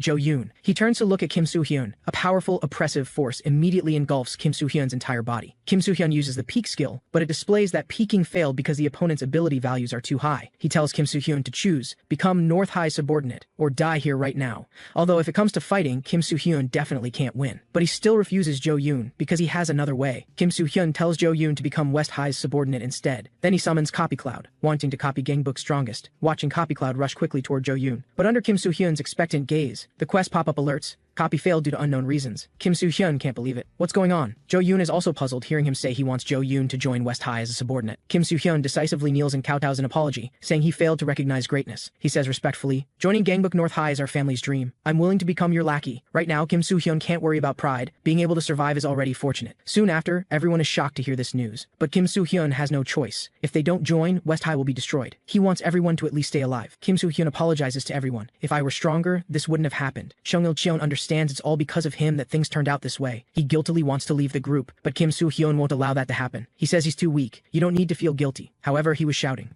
about unifying Gangbuk, and now he surrendered and joined North High. Kim Soo-hyun also feels pathetic. He tells the newly joined Ra Woo-gyeom and Lee Ji-hyun, if they're disappointed in him, they can leave West High directly. After all, when fighting Daniel, Kim Soo-hyun desperately begging for mercy was truly pathetic. But the two calmly state, whether we leave or not is our business. Don't order us around like you're someone important. At this moment, the quest pop-up alerts. Ra Woo-gyeom and Lee Ji-hyun's loyalty has risen. Their loyalty actually increased significantly at this moment. Kim Soo-hyun is surprised. So you like seeing me submit like a dog? Daniel also can't understand leader Jo-yoon's actions. He understands that although Kim Soo-hyun is still weak, he'll eventually become a threat to North High. They could eliminate West High now, but Jo-yoon insists on sparing Kim Soo-hyun. Daniel can't figure out what the leader's plan is or how he wants to use Kim Soo-hyun. He wonders, could Kim Soo-hyun be like Gangbuk North High's previous leader? Jo-yoon cuts him off and questions, since when can you question me? Daniel smiles and apologizes, saying he overstepped. East High's Han Jae-ha is also shocked to receive news of Kim Soo-hyun joining North High. Kang Sik doesn't understand. What's going on? They don't understand what Kim Soo-hyun is thinking. West High's people hear they joined North High and immediately feel completely humiliated. They even hear that starting today. Kim Soo-hyun, who knelt and begged for mercy, will bring lunchboxes for Jo-yoon.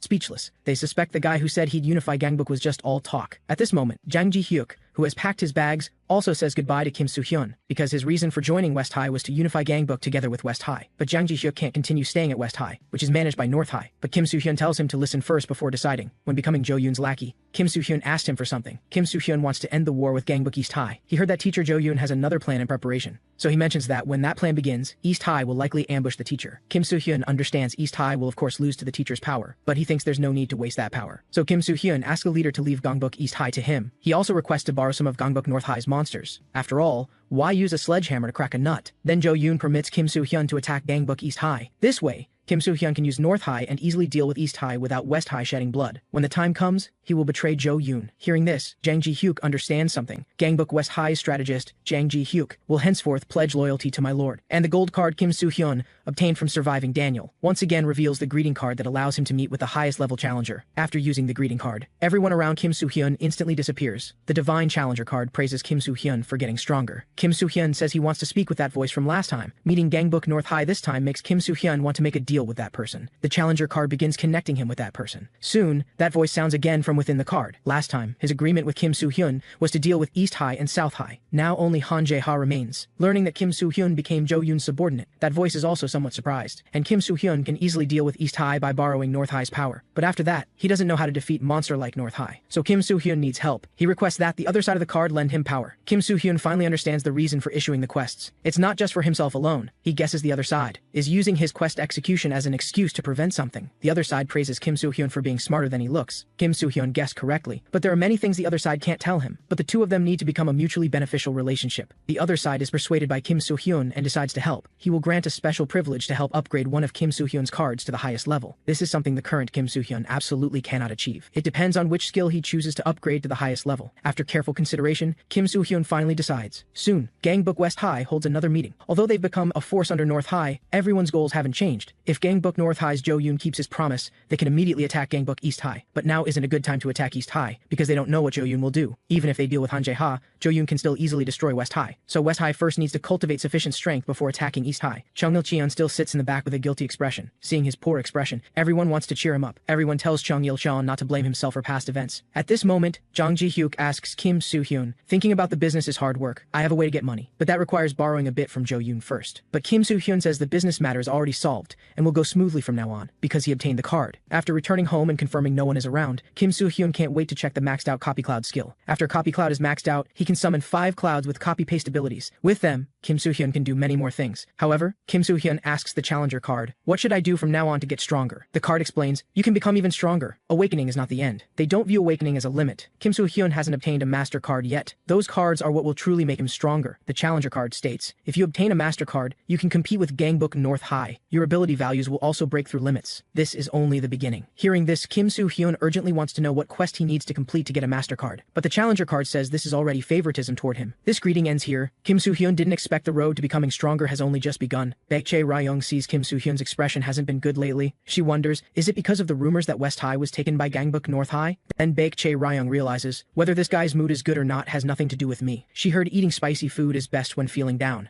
and Baekjae Ryung is especially good at making spicy tteokbokki. So she asks Kim Soo-hyun, want to come to my house after school for spicy tteokbokki? Kim Soo-hyun wonders, why would I go to your house? Snapping back to reality, Baekjae Ryung is shocked. What did I just say? At this moment, the quest pop-up issues a main quest. Kiss Baekjae Ryung, and indirect kisses don't count. Seeing this quest, Kim Soo-hyun instantly jumps up. If the main quest fails, everything is over. Baekjae Ryung's spicy tteokbokki receives unanimous praise from her friends. They all say it makes them feel better after eating it. This is what Baekjae Ryung's previously gloomy friends say. Now she worries, why did Kim Soo-hyun actually agree? Kim Soo-hyun, now downstairs at Baekjae Ryung's place, calls to ask how to get in. Blood rushes to her head as she thinks, am I really bringing a guy into my home? Baekjae Ryung opens the door for Kim Soo-hyun and lets him in. For some reason, she feels tingly all over. Kim Soo-hyun, equally nervous, even forgets how to walk. The worst part is this main quest. He politely asks Baekjae Ryung, is there anything I can help with? Baekjae Ryung turns around and thinks for a moment. Then she asks Kim Soo-hyun to get a bowl she could easily reach herself. I can already smell the tteokbokki. After getting the bowl, Kim Soo-hyun turns around to find himself very close to Baekjae Ryung. Startled,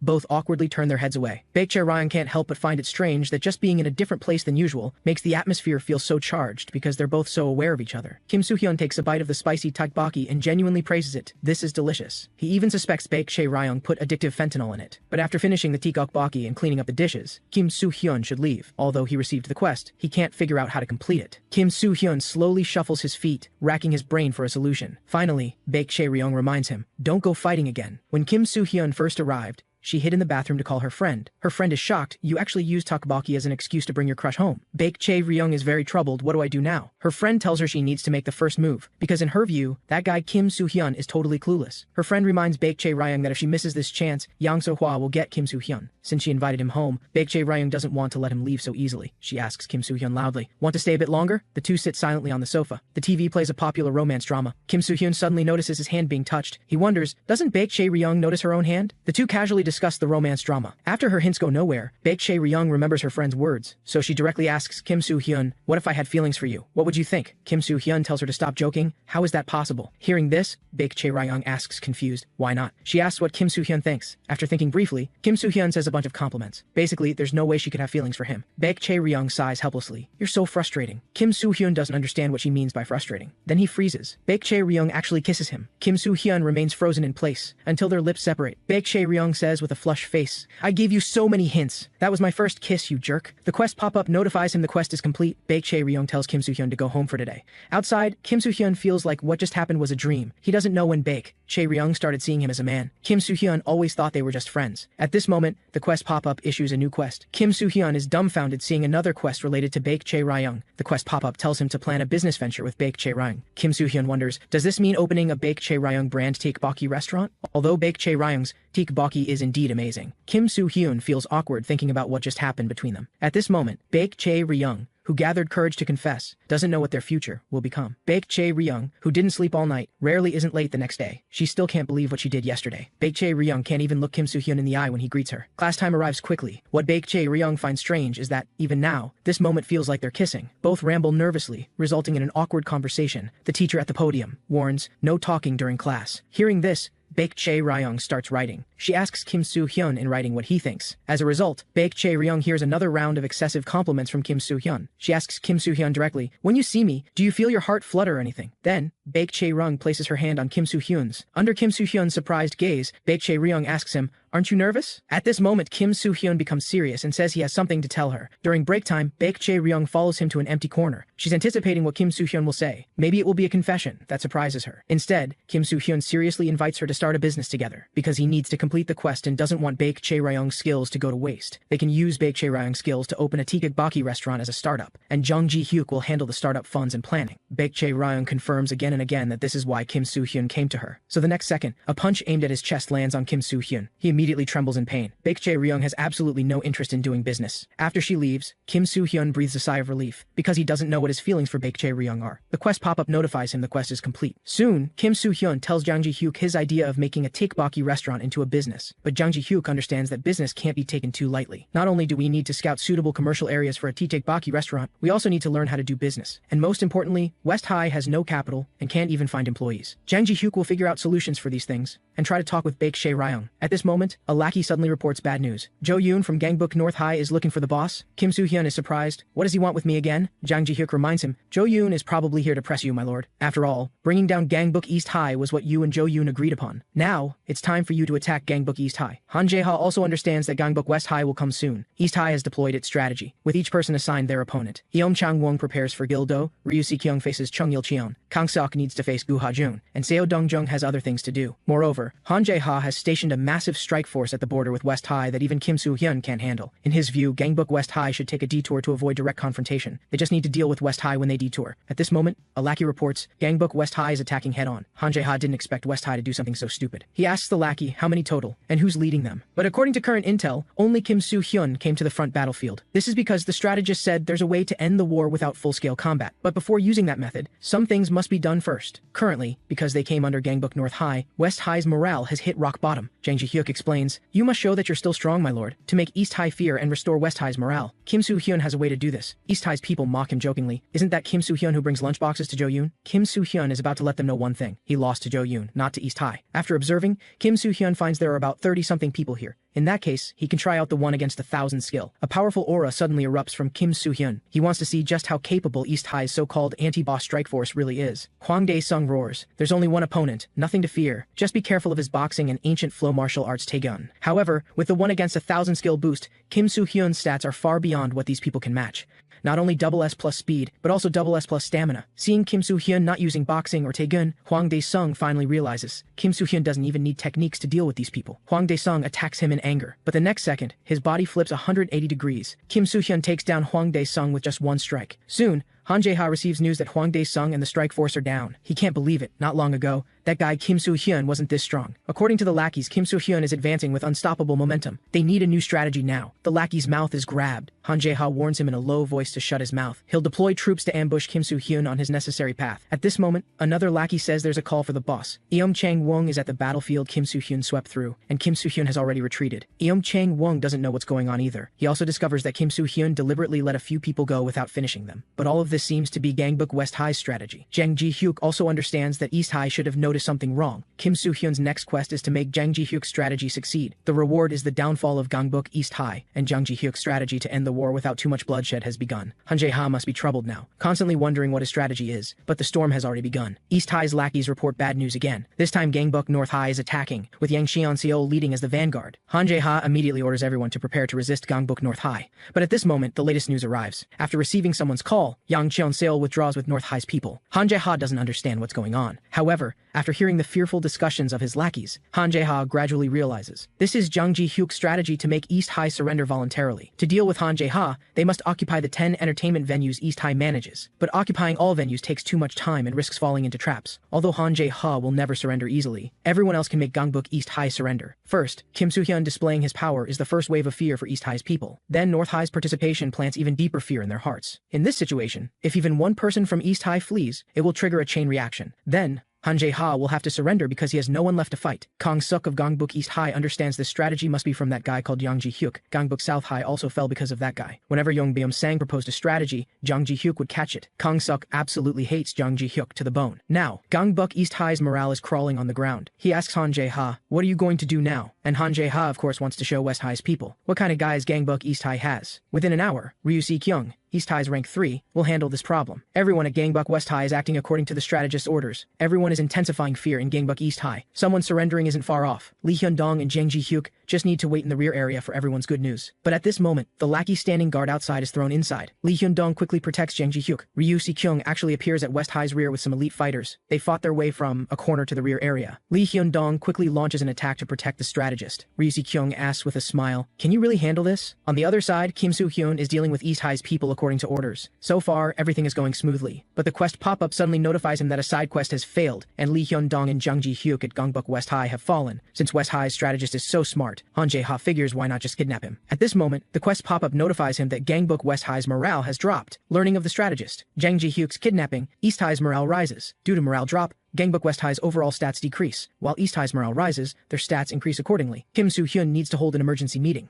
Kidnapped to East High, Jang Ji-hyuk roars, "Just kill me, you guys. I will never be toyed with by filthy Gangbuk East High. Not just a strategist, but a commander. I choose a glorious death in battle to be remembered in history." Just when Jang Ji-hyuk thinks everything is about to end, Han Jae-ha unties him and says, "We were rude." Strategist Jang Ji-hyuk of Gangbuk West High is the man called Juj Kong-ming. Han Jae-ha says he's always wanted to meet this rare genius. He says kindly, "Teacher, you have no grudge against Gangbuk East High. We at Gangbuk East High need talent like you, teacher." Hearing this, Jang Ji-hyuk shouts angrily, "How dare you talk nonsense? I've already sworn loyalty to my lord. Even in death, I won't help Gangbuk East High." A lackey asks Han Jae-ha what to do now, and Han Jae-ha actually orders them to serve Jang Ji-hyuk respectfully. They've investigated and found Jang Ji-hyuk has no special relationship with Kim Soo-hyun. The only reason he joined West High is because he fell for a woman named Chung Il-cheon. In that case, Han Jae-ha immediately prescribes the right medicine, using a honey trap to try to extract Gangbuk West High's strategy. Jang Ji-hyuk thinks to himself, "He's in danger now. Please hurry and save me, my lord." Kim Soo-hyun uses the camera skill to see Jang Ji-hyuk at the karaoke and breathes a sigh of relief. At this moment, Lee Hyun-dong kneels and shouts at him, "I was too weak to protect the advisor. I'll accept any punishment." Kim Soo-hyun says seriously, "This was my mistake. I should have given Jang Ji-hyuk more guards. You did your best. The opponent was too strong." Kim Soo-hyun understands that morale drop caused everyone's combat power to weaken, but the way to restore combat power to its original state is simple. Just get Jang Ji-hyuk back. The quest pop-up issues the main quest at this moment, the downfall of Gangbuk East High. The first step is to rescue Jang Ji-hyuk. Gangbuk East High manages a total of 5 karaoke bars. They need to find out where Jang Ji-hyuk is being held. And for this strategy, Chung Il-cheon plays the most important role. Jang Ji-hyuk apologizes to his lord in his heart, because he still revealed West High's strategy and member positions under the honey trap. Han Jae-ha immediately summons all of East High's officers. Jang Ji-hyuk is helpless. He already tried his best. On the other side of the holographic window, Kim Soo-hyun knew this guy would do this. And West High's ace Chung Il-cheon's operation is about to begin. Han Jae-ha quickly prepares to capture Kim Soo-hyun. He also has others capture their assigned West High officers. The intel Han Jae-ha received is that West High's people haven't started looking for Jang Ji-hyuk, and to prevent accidents, he'll deal with Kim Soo-hyun today. But at this moment, another lackey reports bad news. The karaoke where Jang Ji-hyuk is located is under attack, and they still don't know who's attacking. At this moment, a large number of East High's people have fallen inside the karaoke, but they receive no news of Gangbuk West High taking action. An East High person still conscious on the ground warns others to be careful. Everyone turns around to find that in this emergency, there's actually a woman in the karaoke. The person angrily retorts, "I'm not a woman." East High's people finally realize this person is the attacker. It's actually Chung Il-cheon from West High in women's clothing. He just feels mortified right now. Not long ago, Kim Soo-hyun launched a cross-dressing rescue operation. Although he's extremely unwilling, if Kim Soo-hyun and others act to rescue Jang Ji-hyuk,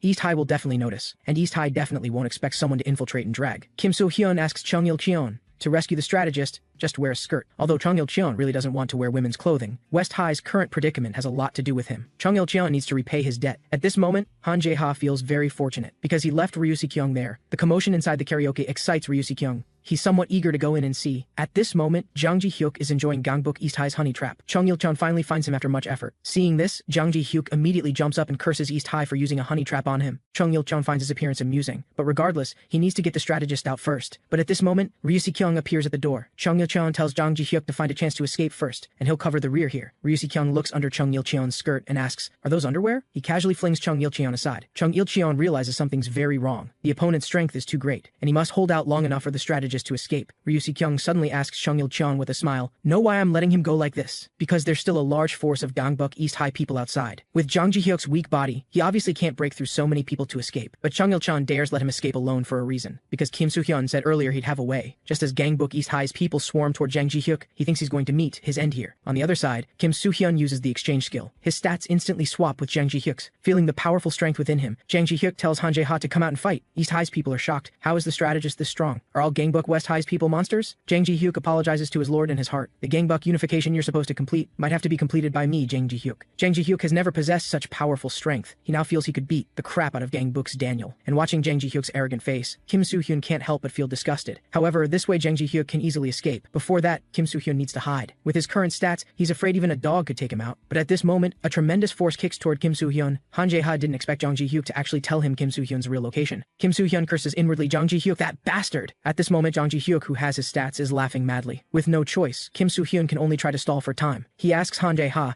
"Even Kang Suk can't beat me. You dare come alone?" But Han Jae-ha, with an A+ intelligence rating, sees right through his stalling tactic. Kim Soo-hyun immediately feels he's screwed. His current body can't dodge Han Jae-ha's attacks at all. At this moment, Gu Ha-jun appears. The morale drop also caused his stats to decrease. Just as Gu Ha-jun is about to punch back, another figure pushes him aside. Kang Sik has also arrived here. The situation is now very urgent. Before Jang Ji-hyuk escapes the karaoke, Kim Soo-hyun can't hold off the two people in front of him. But Gu Ha-jun suddenly tells him to let go. Just as Kim Soo-hyun wonders, the quest pop-up notifies him that team member Gu Ha-jun's resolve is full. Not long ago, he was defeated by Daniel in a crushing manner. Even his awakening was interrupted by Daniel. Because he lost, he's super upset. The quest pop-up notifies him that Gu Ha-jun's overlord's aura starts running wild, but Kang Suk understands he won't make it, because Gu Ha-jun has no reason he must win. In other words, no resolve. Kim Soo-hyun can only stand aside foolishly now. His pitiful stats can't help at all. And there's also Han Jae-ha nearby. Gu Ha-jun blocks another attack for Kim Soo-hyun. He says he'll hold on, so Kim Soo-hyun should quickly come up with a plan. But Kim Soo-hyun can only wait for the exchange skill duration to end. Chung Il-cheon is fighting Ryu Si-kyung, but he gradually notices something's wrong. Ryu Si-kyung's speed isn't fast. His strength isn't strong either. Chung Il-cheon doesn't understand, how is someone like this rank 3? He suspects Ryu Si-kyung has some hidden trump card. Chung Il-cheon starts using capoeira. He wants to see what Ryu Si-kyung is hiding. Facing Chung Il-cheon's fierce offensive, Ryu Si-kyung smiles. He's finally getting interested. The next second, Chung Il-cheon's body flips 180 degrees. Ryu Si-kyung uses wrestling techniques on him. Looking at the fallen Chung Il-cheon, he smiles. "My apologies." At this moment, a lackey reports bad news. The escaping strategist is very strong. At this rate, he'll really get away. Ryu Si-kyung has the lackeys handle Chung Il-cheon while he personally goes after Jang Ji-hyuk. Chung Il-cheon stands up and roars, "I'm not done yet."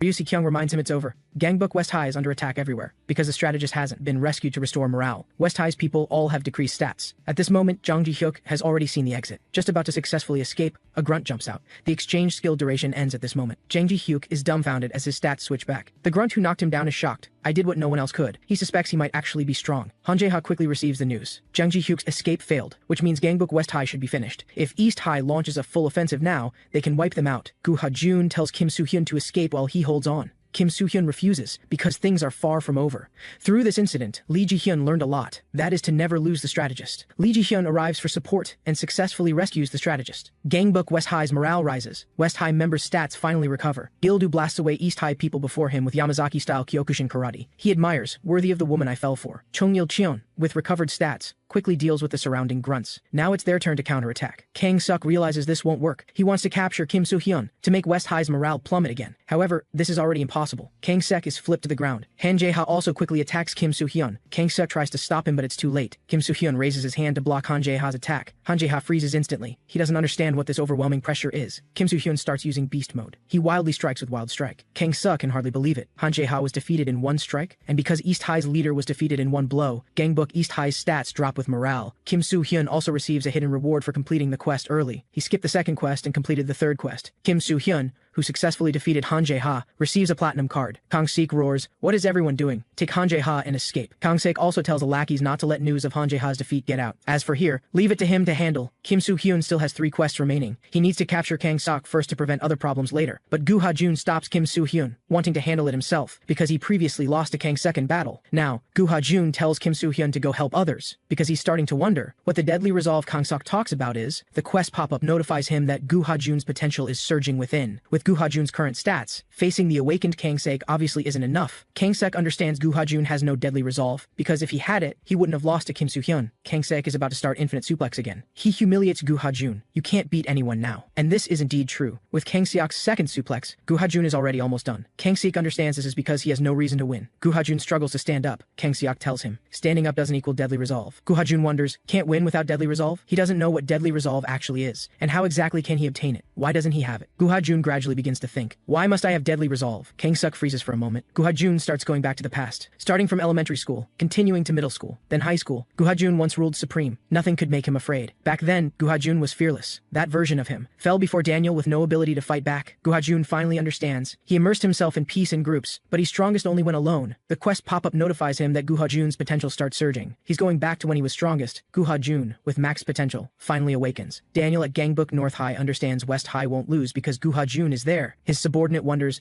does Gu Ha-jun, who lost to Kim Soo-hyun, have such high potential? But Daniel understands that although he lost to Kim Soo-hyun, everyone still knows. Gu Ha-jun could have originally unified Gangbuk. That guy became weak because of emotions. Gu Ha-jun's deadly resolve is his past self. If he returns to the past, Gangbuk will turn upside down. Due to potential awakening, Gu Ha-jun's stamina specially recovers, and due to Gu Ha-jun's potential awakening, he receives an exclusive attack card. He starts using his exclusive attack skill. Kang Suk, mid-charge, suddenly stops his body. Gu Ha-jun's exclusive skill is called Return of the Overlord. Its effect is that with each attack, clones appear to deliver 2 more strikes, and Return of the Overlord can be combined with 2 other unobtained skills. Gu Ha-jun's fists suddenly rain down on Kang Sek like a storm. Kang Sek is overwhelmed by this sudden attack, but he still grits his teeth, continuing to charge at Gu Ha-jun, trying to lock him down. At this moment, Gu Ha-jun starts using Kisi fighting method. Although it looks like just one pair of hands, under Return of the Overlord's effect, Gu Ha-jun's offense is incredibly swift. Kang Suk ultimately falls. Gu Ha-jun tells East High's other grunts to spread the word. Both Kang Sok and Han Jae-ha have been defeated. Kim Soo-hyun, heading for support, also receives notification of Kang Sok's fall. He knew it would be like this. Gu Ha-jun would definitely defeat Kang Suk. He lights up a victory cigarette. After awakening, Gu Ha-jun's stats have also greatly increased. After regaining consciousness, Han Jae-ha furiously smashes a table with his fist. He doesn't understand when Kim Soo-hyun became so strong. The current battle situation is very unfavorable for East High. Everyone is waiting for Han Jae-ha's orders, but he has no solution either. Han Jae-ha doesn't want East High to become like Gangbuk South High. He realizes those guys can't be dealt with using strategy. Han Jae-ha tells everyone to steal their resolve. We must fight with deadly resolve. The quest pop-up also notifies him at this moment that Han Jae-ha's potential starts surging. Having completed his mission, Chung Il-cheon feels Ryu Si-kyung, whom he fought, is strange. That guy seems to have no loyalty to Gangbuk East High, because Ryu Si-kyung could have captured the advisor again, but disappeared after subduing Chung Il-cheon. Kim Soo-hyun also can't figure out what kind of guy Ryu Si-kyung is. The lackey delivering intel begins explaining the situation to him. Currently, West High and North High are attacking East High from both sides simultaneously. On one side,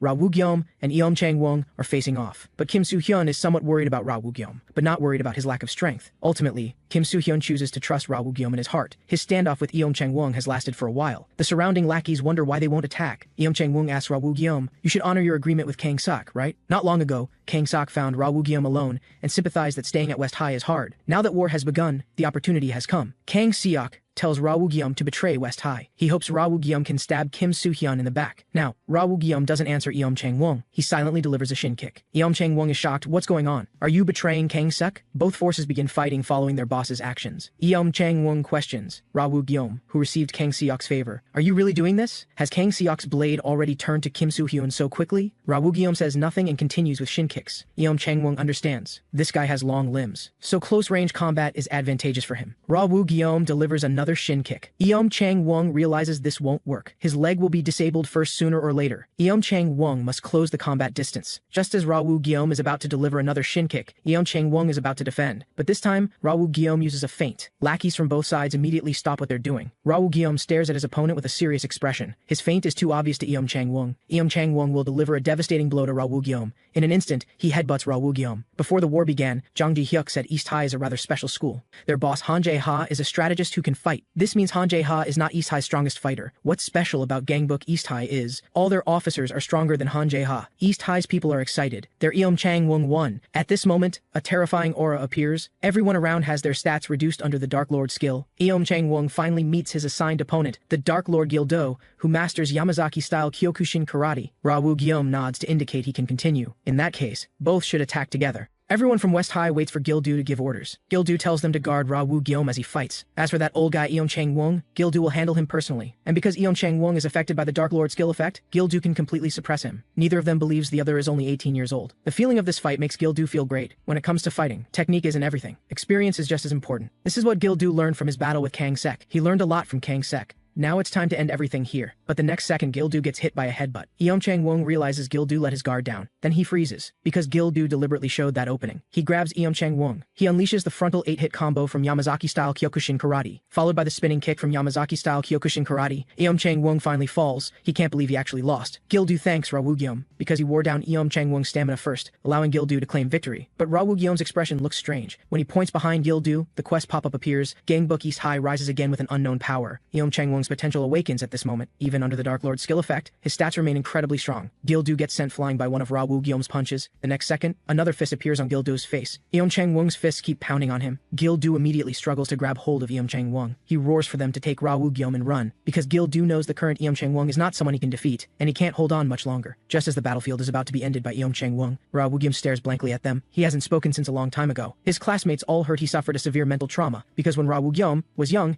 his entire family died in a fire. And only he survived, because it happened when he was very young. The trauma left him unable to speak even now. Jung Beom Sang and Kang Sok, who had just started selling illegal goods, needed a disposable pawn. Although Kang Sok felt this wasn't right, Jung Beom Sang understood that if they got caught by the police selling illegal goods, Rawu Guillaume, who had no family, would be the perfect scapegoat, and their conversation happened to be overheard by Rawu Guillaume. He was originally very loyal because Gangbuk South High treated him well, but from that moment on, Rawu Guillaume realized the world only has people who use him, until he met Kim Soo-hyun. Although he wasn't confident he could treat Rawu Guillaume better than Kang Suk did, Kim Soo-hyun could promise Rawu Guillaume one thing, that was I will absolutely never use you. The quest pop-up appears. Team member Rawu Guillaume's resolve is full. Rawu Guillaume's potential begins to surge when his potential reaches maximum. Rawu Guillaume finally fully awakens. Due to his potential awakening, he gains an exclusive attack card. Just as Eom Chang Wung moves forward to finish off the risen Rawu Guillaume seems about to throw another shin kick. Eom Chang Wung is confident he can block this any time. The moment Rawu Guillaume's attack lands, he activates his exclusive skill. The exclusive skill is called Terabyte Low Kick, which gathers all strength into a powerful low kick. It delivers 3 times the critical damage. Under this strike, Eom Chang Wung's leg bone cracks on the spot. His entire body flips through the air from the momentum. Eom Chang Wung has lost consciousness. On this battlefield, Gangbuk West High wins. Gildu commands others to inform the enemy camp. Gangbuk West High has become stronger. After awakening, Rawu Guillaume's stats also receive a significant boost. Han Jae-ha soon receives news of Eom Chang Wung's defeat, and Ryu Si-kyung is now unreachable. Seo Dong-jung is still fighting Lee Ji-hyun at his establishment. Han Jae-ha tells his underling to relay to Seo Dong-jung. If he loses again, he'll kill him. The enraged Han Jae-ha will only allow him to die in battle. Lee Ji-hyun struggles against Seo Dong-jung, who has mastered Jeet Kune Do. Seo Dong-jung looks down on her slow speed. He feels fighting a little girl is worse than fighting Chung Il-cheon. Lee Ji-hyun apologizes for being a girl. She has to admit Seo Dong-jung is faster than her. If she keeps dragging this out, Lee Ji-hyun will get caught because of her speed. She hates Seo Dong-jung, who keeps calling her little girl. Lee Ji-hyun must use a lethal strike. Seo Dong-jung finds this amusing. He's already predicted Lee Ji-hyun's next move, so he just needs to use his speed advantage to dodge. But the next instant,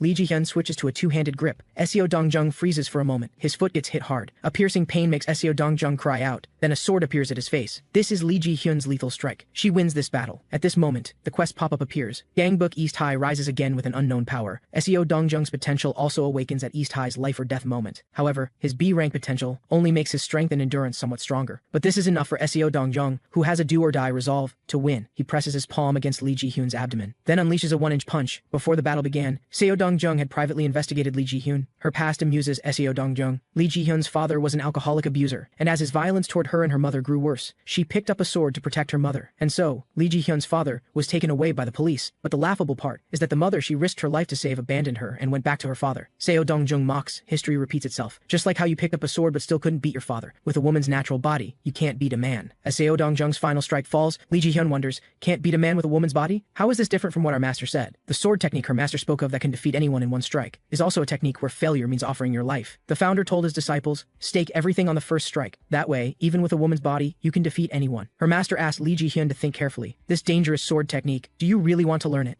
The quest pop-up appears. Team member Lee Ji-hyun's resolve is full. Lee Ji-hyun's potential begins to surge. SEO Dong-jung tells her to stop struggling pointlessly. Women naturally can't beat men. And when Lee Ji-hyun's potential reaches maximum, she finally awakens. SEO Dong-jung has completed his charge. He unleashes the dragon kick from Jeet-kun Edo. Due to her potential awakening, Lee Ji-hyun gains an exclusive attack card. It's a sword technique that abandons endurance, staking everything on strength and speed. Jigen Ryu, ignoring the enemy's attack and pursuing a killing blow on the first strike. This is the true essence of Jigen Ryu. Although Lee Ji-hyun's potential is only C rank, by sacrificing endurance, her strength and speed receive a massive boost. Now only one entertainment venue remains before completing the second main quest. Kim Soo-hyun arrives here alone. Once this place is taken, the war ends. And he knows one more thing. Han Jae-ha will definitely be inside. Although Kim Soo-hyun has beaten him before, he doesn't dare let his guard down. Because last time, Kong-sek also awakened at the final moment. Kim Soo-hyun walks into the final karaoke bar with firm steps. He and Han Jae-ha must fight to the death. But what Kim Soo-hyun doesn't know is that Han Jae-ha's potential has already awakened. The guards protecting East High's headquarters voluntarily clear a path for Kim Soo-hyun. The quest updates at this moment. Defeat the awakened Han Jae-ha within 1 hour. Kim Soo-hyun only has 1 hour. But facing this massive karaoke bar, he has no idea where to start. Just as he's thinking about where Han Jae-ha might be, Han Jae-ha appears on his own. Kim Soo-hyun quickly charges, wanting to settle this with him. However, Han Jae-ha turns the corner again and disappears into darkness. Kim Soo-hyun is annoyed. What trick is he pulling now? After the corner is another large area of rooms. Kim Soo-hyun can only open them one by one to check, but there are other East High members in the rooms. They ambush Kim Soo-hyun the moment he opens the door. Slime rubs his belly after spitting out 2 steel pipes. Kim Soo-hyun understands now. This is Han Jae-ha's final strategy. Hide people in every room and make Kim Soo-hyun find him. East High members face this gaze with great seriousness. Kim Soo-hyun begins using Filipino stick fighting. He'll play along nicely with Han Jae-ha. East High's underlings wonder, wouldn't this waste manpower? Wouldn't a one-time all-out attack be better? But Han Jae-ha understands this is Kim Soo-hyun's weakness. It was like this last time. He discovered Kim Soo-hyun gets stronger facing more enemies, so he must wear him down with small repeated attacks. Han Jae-ha also finds it strange. Kim Soo-hyun is strong but has no stamina. Even a short fight immediately exhausts him, as if his strength is borrowed from somewhere. Therefore, Han Jae-ha will wait until Kim Soo-hyun finds him in an extremely exhausted state. Then he'll tear the exhausted Kim Soo-hyun to pieces. Kim Soo-hyun, after clearing several rooms, is indeed gasping for breath. He finally realizes he should have exercised more earlier, and Kim Soo-hyun can't use Restore Stamina now, because 2 quests still remain. No one knows what will happen next. Kim Soo-hyun realizes he's too dependent on cards. With 14 rooms left, there's no way he can find Han Jae-ha without using Restore Stamina. But Kim Soo-hyun has one last method. East High members in one room are on high alert. They've received word that Kim Soo-hyun is already very tired. As the door is being opened from outside, they'll subdue Kim Soo-hyun and save Gangbuk East High. But after seeing who it is, the East High members freeze. Because the person looks like a kid, he coldly utters 2 words, so annoying. East High members demand, "Who are you?" They've never heard of West High having such an officer. Then another big man walks in. He says in a deep voice, "You guys are really noisy." Actually, these 2 are brought in by Copy Cloud. Because running a snack shop while unifying Gangbuk, Little Cloud carefully selected people with good physiques. The boy who looks like a kid is named Ryu Soo-jin. He's a former competitive gymnast. His main specialty is speed. His weakness is that he really hates troublesome things. The other man is named Hwang Il-si. He's a former bodybuilder. His main specialties are strength and endurance. His advantage is that he's very straightforward. Han Jae-ha soon receives word. Reinforcements for Kim Soo-hyun have suddenly appeared, apparently hidden officers from Gangbuk West High. Kim Soo-hyun kicks open the messenger underling. He finally finds Han Jae-ha in the last room. Ryu Soo-jin just wants to finish quickly and go rest, while Hwang Il-si can't wait to teach the guy bullying his boss a lesson. Kim Soo-hyun says grimly, "It's all over, Han Jae-ha. Now it's just you left." He starts using the peak skill, but Kim Soo-hyun is stunned when he sees Han Jae-ha's stats. Han Jae-ha is also eager to fight him to the death. Kim Soo-hyun doesn't understand how can his stats be so strong. Did he get a related exclusive card after awakening? Ryu Soo-jin and Hwang Il-si charge forward first. Kim Soo-hyun can't stop them in time. Hwang Il-si gets kicked away by Han Jae-ha. Ryu Soo-jin still tries to ambush from above. Han Jae-ha wonders, "What are you doing, little brat?" The stubborn Ryu Soo-jin doesn't want to end it like this. Han Jae-ha grabs him with a cold smile. The next second, a storm of fists rains down on Ryu Soo-jin. Hwang Il-si takes advantage of Han Jae-ha's lapse and locks him up. But Han Jae-ha casually picks up a nearby microphone, then frantically attacks Hwang Il-si. This tremendous force is not something he can defend against. Just as Han Jae-ha is about to finish him, Kim Soo-hyun steps in and blocks the strike. He uses the ancient flow martial arts Taejin to repel Han Jae-ha. The current Han Jae-ha is just too strong and extremely dangerous. But Kim Soo-hyun doesn't panic at all and begins using beast mode. Meanwhile,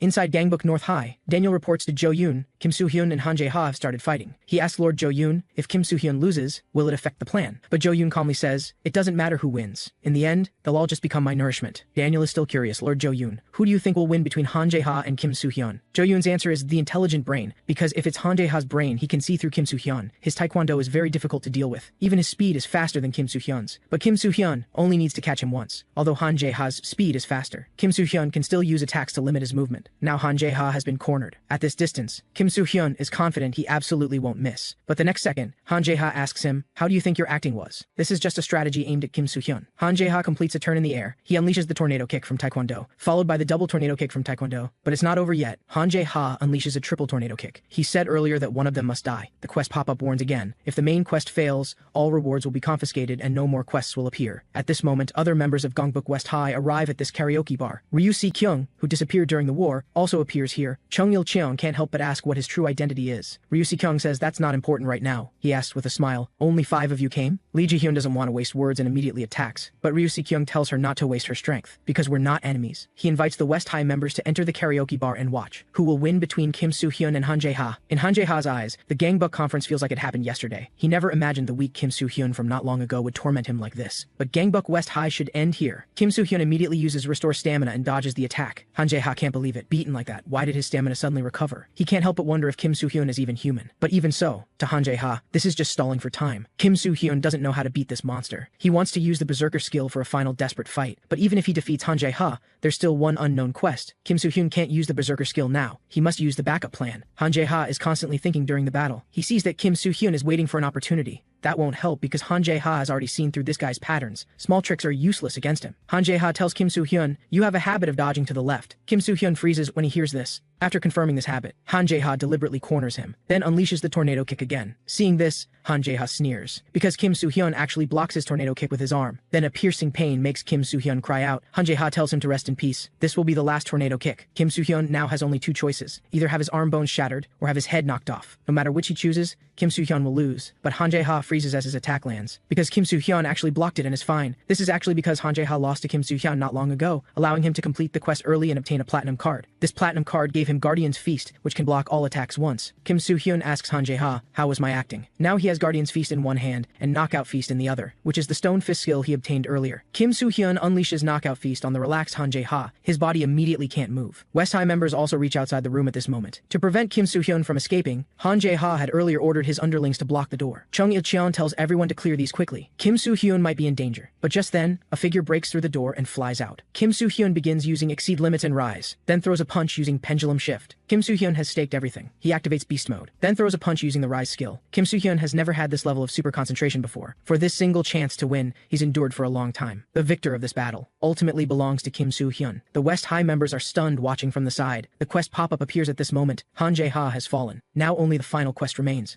But at this moment, Han Jae-ha says grimly, "I'm not finished yet." The quest pop-up appears again. Gangbuk East High rises again with an unknown power. Kim Soo-hyun is shocked. How is this possible? Is this a second phase like with Kang Suk? At this moment, an abrupt voice tells Han Jae-ha not to bother. Ryu Si-kyung says with a smile, "Gangbuk East High has already lost." Han Jae-ha demands where he's been. Only showing up now? Ryu Si-kyung casually answers. Probably went for a walk. Han Jae-ha didn't expect Gangbuk East High to become like this. "You damn bastard, you're saying you went for a walk." But he gets slapped down by Ryu Si-kyung. Ryu Si-kyung laughs. "You're such a smart guy. How can you not read the room?" The quest pop-up updates at this moment. Choose to help Han Jae-ha or Ryu Si-kyung. The reward for helping Ryu Si-kyung is 2 diamond cards. The reward for helping Han Jae-ha is a never-before-seen master card. The man clearly finished his opponent in a taekwondo match, but was declared defeated for hitting a vital point. The corrupt rules made him abandon the taekwondo arena. Han Jae-ha, who hates rules, just wants to live freely. One day he learned from other delinquents that the karaoke bar run by Gangbuk East High seniors was making good money. So Han Jae-ha started his own business. He took over all of East High's entertainment venues through violence. After Han Jae-ha found freedom, money followed. This is the life he wanted. The freedom of those in power fascinates Han Jae-ha, so he won't let Ryu Si-kyung take all this away. Gangbuk East High can only be his, a business that belongs only to Han Jae-ha. Kim Soo-hyun on the side doesn't understand what's happening. Why are people from the same faction fighting? Ryu Si-kyung consoles Han Jae-ha. If you just lived quietly from the start, none of this would have happened. Han Jae-ha doesn't understand who he really is. Since it's almost over, Ryu Si-kyung has nothing left to hide. Suddenly Yang Cheon-seol behind him says, "This is an officer from Gangbuk North High." Because the highest ranking officers all hide their true identities. The incompetent Yang Cheon-seol didn't recognize him immediately. Kim Soo-hyun finds this result hard to believe, and this was an order from Gangbuk North High's leadership. An order from their leader, Jo Yoon. He had Ryu Si-kyung become an officer of Gangbuk East High, because the only person in the South who wanted to unify was Han Jae-ha. In Jo Yoon's eyes, West High's combined group had no interest in unification, and South High's Kang Suk was too stupid to unify. So he had Ryu Si-kyung go undercover to monitor Han Jae-ha's every move. Not long after, West High saw changes. Kim Soo-hyun became the new leader. Jo Yoon seemed to have known this already, and when Kim Soo-hyun just became West High's boss, he knew South High would definitely be taken by Kim Soo-hyun. Jo Yoon told Ryu Si-kyung to pay close attention to Kim Soo-hyun, as well as Han Jae-ha. At that time, he told Ryu Si-kyung, soon Kim Soo-hyun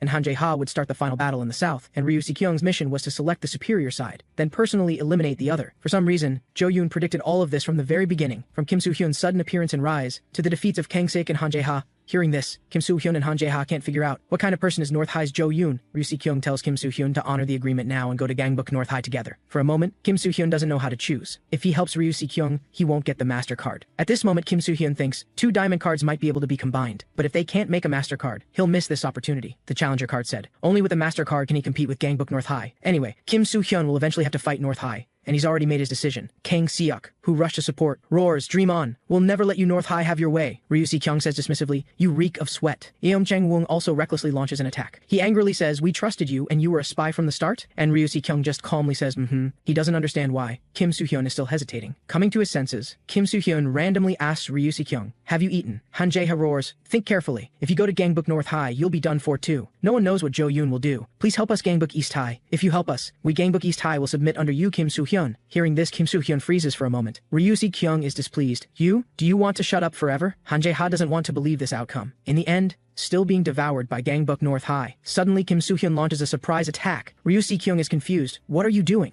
Kim Soo-hyun says grimly, looking at Jo Yoon like that, if I go to Gangbuk North High, I'll definitely be finished. Kim Soo-hyun tells Han Jae-ha to honor the agreement. The quest pop-up appears at this moment. Kang Sok and Yeom Chang-woong have become team members, as well as Han Jae-ha and Seo Dong-jung. Kim Soo-hyun makes sure Gangbuk North High's people hear, the South won't hide anymore. I, Kim Soo-hyun of Gangbuk West High, officially declare war on you from this moment. The quest updates at this moment. The final quest is simply to land one effective hit on Ryu Si-kyung, facing the coming war. Ryu Si-kyung finds it amusing, but the war Kim Soo-hyun speaks of will end in his hands right now, because Ryu Si-kyung's stats are an overwhelming gap above theirs. Yang Cheon-seo didn't expect it would end up like this. He starts warming up for battle. Ryu Si-kyung is displeased. Are you worried about me? Yang Cheon-seo quickly apologizes. He suddenly realizes he shouldn't worry needlessly. Jo Yoon didn't tell Ryu Si-kyung things would develop this way, so he has no response plan for this development. In that case, Ryu Si-kyung will judge for himself, then let Gangbuk West High and Gangbuk East High perish here. Kim Soo-hyun reminds everyone not to let their guard down. Ryu Si-kyung smiles and tells him to be nervous, because it won't change anything. These officers are no different from nobodies in Ryu Si-kyung's eyes. Seeing this, Kim Soo-hyun shouts, get away from Ryu Si-kyung. Their strength is completely insufficient to damage Ryu Si-kyung. At this moment, one person's attack interests him. It's Ra Woo-gyeom's low kick skill that can deal 3 times critical damage. His attack carries a whistling sound as it strikes toward Ryu Si-kyung, but it's still easily dodged by Ryu Si-kyung. Through this strike, he feels Ra Woo-gyeom is the strongest person. Kim Soo-hyun can't believe it. 4 people have already fallen so quickly. He tells Han Jae-ha, we need to find a way to land an effective hit on Ryu Si-kyung first, because in this situation, Kim Soo-hyun only has a chance if he gets the Master Card first. But how to land an effective hit on that monster is a huge problem. After thinking carefully, Kim Soo-hyun decides to take a gamble. Chung Il-cheon attacks first using capoeira, but Ryu Si-kyung remains completely unharmed. Gu Ha-jun's attack follows. He knows Ryu Si-kyung's endurance is very high, so dealing damage is very difficult. But what Gu Ha-jun doesn't know is his speed is also very fast. The gap in their strength is too large. Gu Ha-jun has almost no power to resist. Chung Il-cheon immediately wants to go support. But in an instant, Ryu Si-kyung's large hand appears on his head. Han Jae-ha's exclusive skill is, he can convert inferiority complex into madness and boost his stats. He begins using the skill to attack. Han Jae-ha doesn't know what the land and effective hit strategy is, but it doesn't matter either way. The main character will be the strongest, Kang Sok, anyway. His exclusive skill is being able to use infinite suplex until the opponent passes out. However, this is not the end. Ryu Si-kyung wonders if Kim Soo-hyun next will be the final strike. Han Jae-ha understands. Kang Sok locks from below, then Kim Soo-hyun attacks from above. This will definitely be an effective hit, but the result is not satisfactory. Ryu Si-kyung grabs both Kang Sik and Kim Soo-hyun with his hands. He scoffs. With this level, you dare to dream of unifying Gangbuk? Kim Soo-hyun feels the same despair as when facing Daniel. This kind of stats beyond SSS rank is truly beyond reason. At this distance, Kang Sik immediately hugs and locks Ryu Si-kyung tightly. Ryu Si-kyung is about to finish him completely, but Kim Soo-hyun takes the opportunity to grab his right hand. The other hand is also firmly grabbed by Han Jae-ha. Facing this situation, Ryu Si-kyung quickly makes a judgment. He realizes next will be 3 people working together to perform a suplex. Ryu Si-kyung's thighs immediately exert force trying to stabilize his body, but he's wrong about one thing, because Kim Soo-hyun and the other's goal is not the suplex. Locking Ryu Si-kyung like this is enough, because the strongest person is not the 3 of them, but Lee Ji-hyun, who has mastered the sword technique Jigen Ryu. This is Kim Soo-hyun's true strategy. To complete an effective hit, he went through great lengths. Everyone who completed this strike collapses to the ground exhausted. The quest pop-up finally appears.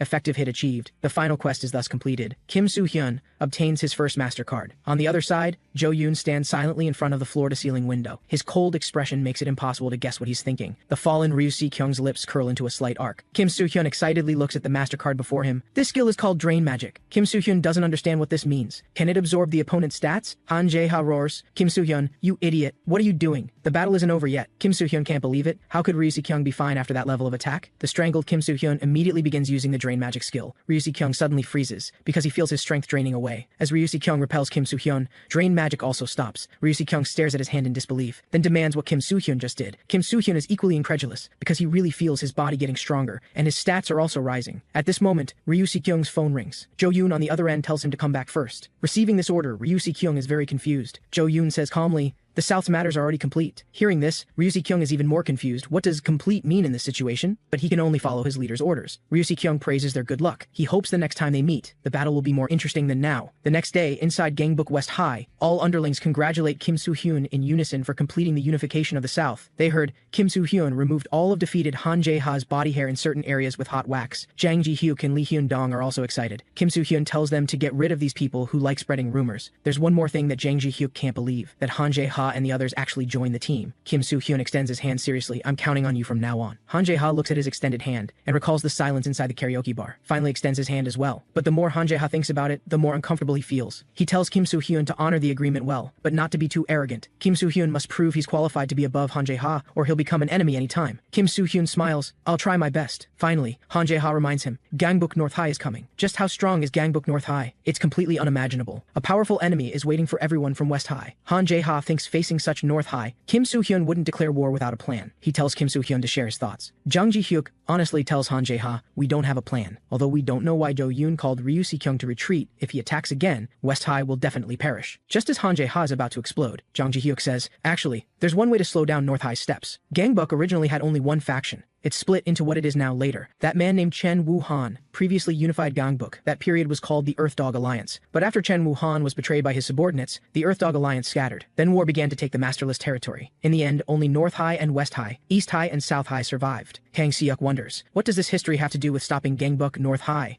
Jang Ji-hyuk wants to ask that man for help. The legendary man who unified Gangbuk, Earth Dog Alliance's Chen Wu-han, although his personality is notoriously bad, Jang Ji-hyuk has to try no matter what, but Chung Il-cheon freezes when he hears the name Chen Wu-han. Kim Soo-hyun, back home, begins studying the newly obtained MasterCard. He understands this is a heaven-defying ability, because the magic drained is not temporary, but permanent. With this skill, he can just grab anyone and absorb to become infinitely stronger. Kim Soo-hyun wants to use his Kim Paper Bag identity to absorb all of Gangbuk North High's strong fighters. Before that, he needs to level up drain magic to absorb very strong opponents. But Kim Soo-hyun doubts, is this really enough? On the other side, Gil-do also feels disheartened. He doesn't understand what he did in the war. As the second-ranked person in West High, he didn't help much. Gil-do doesn't want to continue like this. He wants to become a man who can protect that woman. The two finally realize they need to make changes. They can't keep relying on cards. Gil-do for that beloved woman. Kim Soo-hyun for himself. They must start training to change everything. Just last night, Ryu Si-kyung completed his mission and returned to Gangbuk North High. Jo-yoon had Daniel give him his deserved reward. But there was one thing Ryu Si-kyung was curious about. He wanted to know why Jo-yoon ordered him to retreat. In that situation, Ryu Si-kyung alone could have taken care of the South. Jo-yoon said coldly, "The South must be dealt with by me personally." He told Daniel that the time had finally come. Everything was prepared perfectly.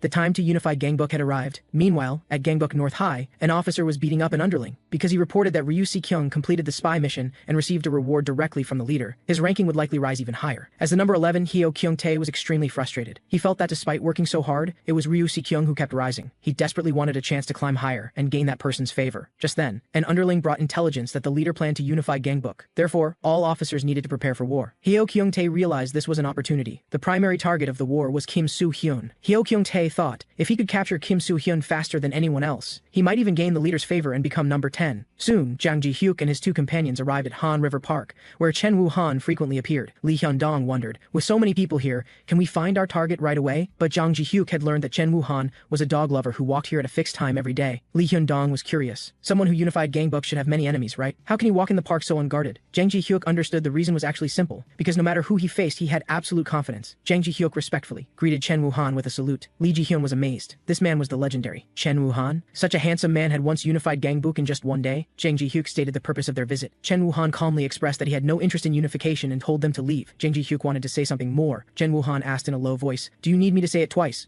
The overwhelming pressure made it almost impossible for Lee Ji-hyun to breathe. Though instinct told them Chen Wu-han could stop Gangbuk North High, he had no reason to help Gangbuk West High. Just now, Jang Ji-hyuk was so overwhelmed by the pressure that he couldn't speak. Then, an underling ran over to report, "Bad news! Gangbuk North High's number 11, Hyo Kyung-tae, is invading the south with his forces. His forces are split into two groups attacking West High, and many areas have already fallen. Although Han Jae-ha and Kang Suk are resisting, North High's numbers are too great and it's extremely dangerous." And just at that moment, something unexpected happened. Even in this place, there were people from Gangbuk North High. Lee Hyun-dong and Lee Ji-hyun told the strategist to leave first. even though their opponents were North High members of unknown strength. Lee Ji-hyun understood that for West High's sake, they must protect the strategist. But the North High members suddenly stopped. They seemed to see something terrifying and trembled with fear, and this was simply because of one person's arrival. Lee Ji-hyun and the other turned around in confusion. Unexpectedly, it was the man who had just refused them, Chen Wuhan. He told the man with glasses, who had spoken with him, just this once. Facing the North High members, his deep eyes showed no emotion whatsoever. Just last night, as Chen Wuhan was taking a walk, Chung Il-cheon found him, out of breath. As Chen Wuhan turned around in confusion, he asked if Chen Wuhan still remembered him. The North High members were stunned. They were shocked. Why was Chen Wuhan of the Earth Dog Alliance standing with the South? Chen Wuhan calmly told them to leave. If you don't leave, do you want me to unify Gangbuk again? Chung Il-cheon was grateful that Chen Wuhan still remembered him, because they weren't close relatives and only met during holidays. So Chung Il-cheon was even more surprised. The Chen Wuhan he saw back then was clearly kind and warm.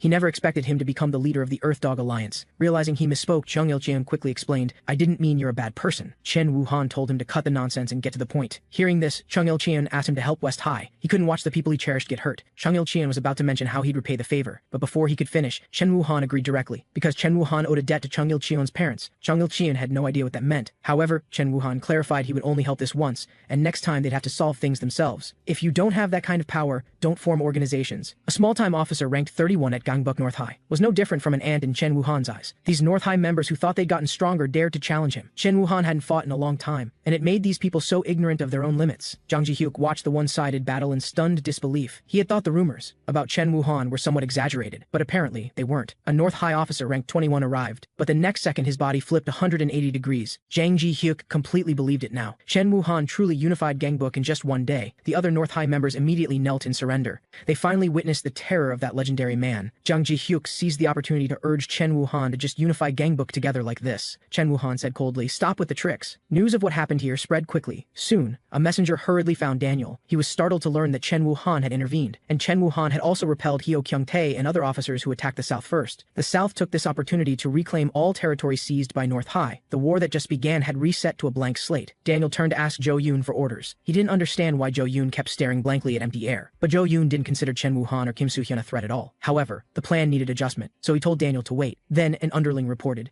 that someone from West High had arrived. The visitor was Gangbuk West High's strategist, Jang Ji-hyuk. He came to negotiate a ceasefire with North High. Jang Ji-hyuk understood that the first wave of attacks was quelled because of Chen Wuhan, but Chen Wuhan wouldn't help West High again. In this situation, if Gangbuk North High launched a second wave, they had no way to resist. Kang Sak was confused. Don't both sides need equal strength to achieve a ceasefire? With the current power gap, North High has no reason to accept a truce. Jang Ji-hyuk was about to say something, but Han Jae-ha, who walked in, said first that they just needed to use Chen Wuhan. He understood that Gangbuk North High didn't know Chen Wuhan would only help West High once, so they just needed to perfectly deceive North High and use the Tiger Sway prestige. Therefore, Chen Wuhan was West High's trump card for achieving a ceasefire with North High, and the reason for the ceasefire was that West High needed to train. The South had to use this ceasefire period to make their officers strong enough to have the power to resist the North. Daniel was unmoved after learning Chen Wuhan joined West High. He said mockingly, "Our plan is to take care of Chen Wuhan as well before finishing." The reason Gangbuk North High has been hiding its strength in Seoul was to prepare a plan to deal with Chen Wuhan in advance. Now they've already measured Chen Wuhan's level, and West High's strategist even delivered himself to their doorstep. Daniel asked the leader, "Should we just attack Chen Wuhan and West High like this?" Jo Yoon opened his eyes and started staring at the air again. Then he told Daniel to accept the ceasefire. Daniel was surprised. Why?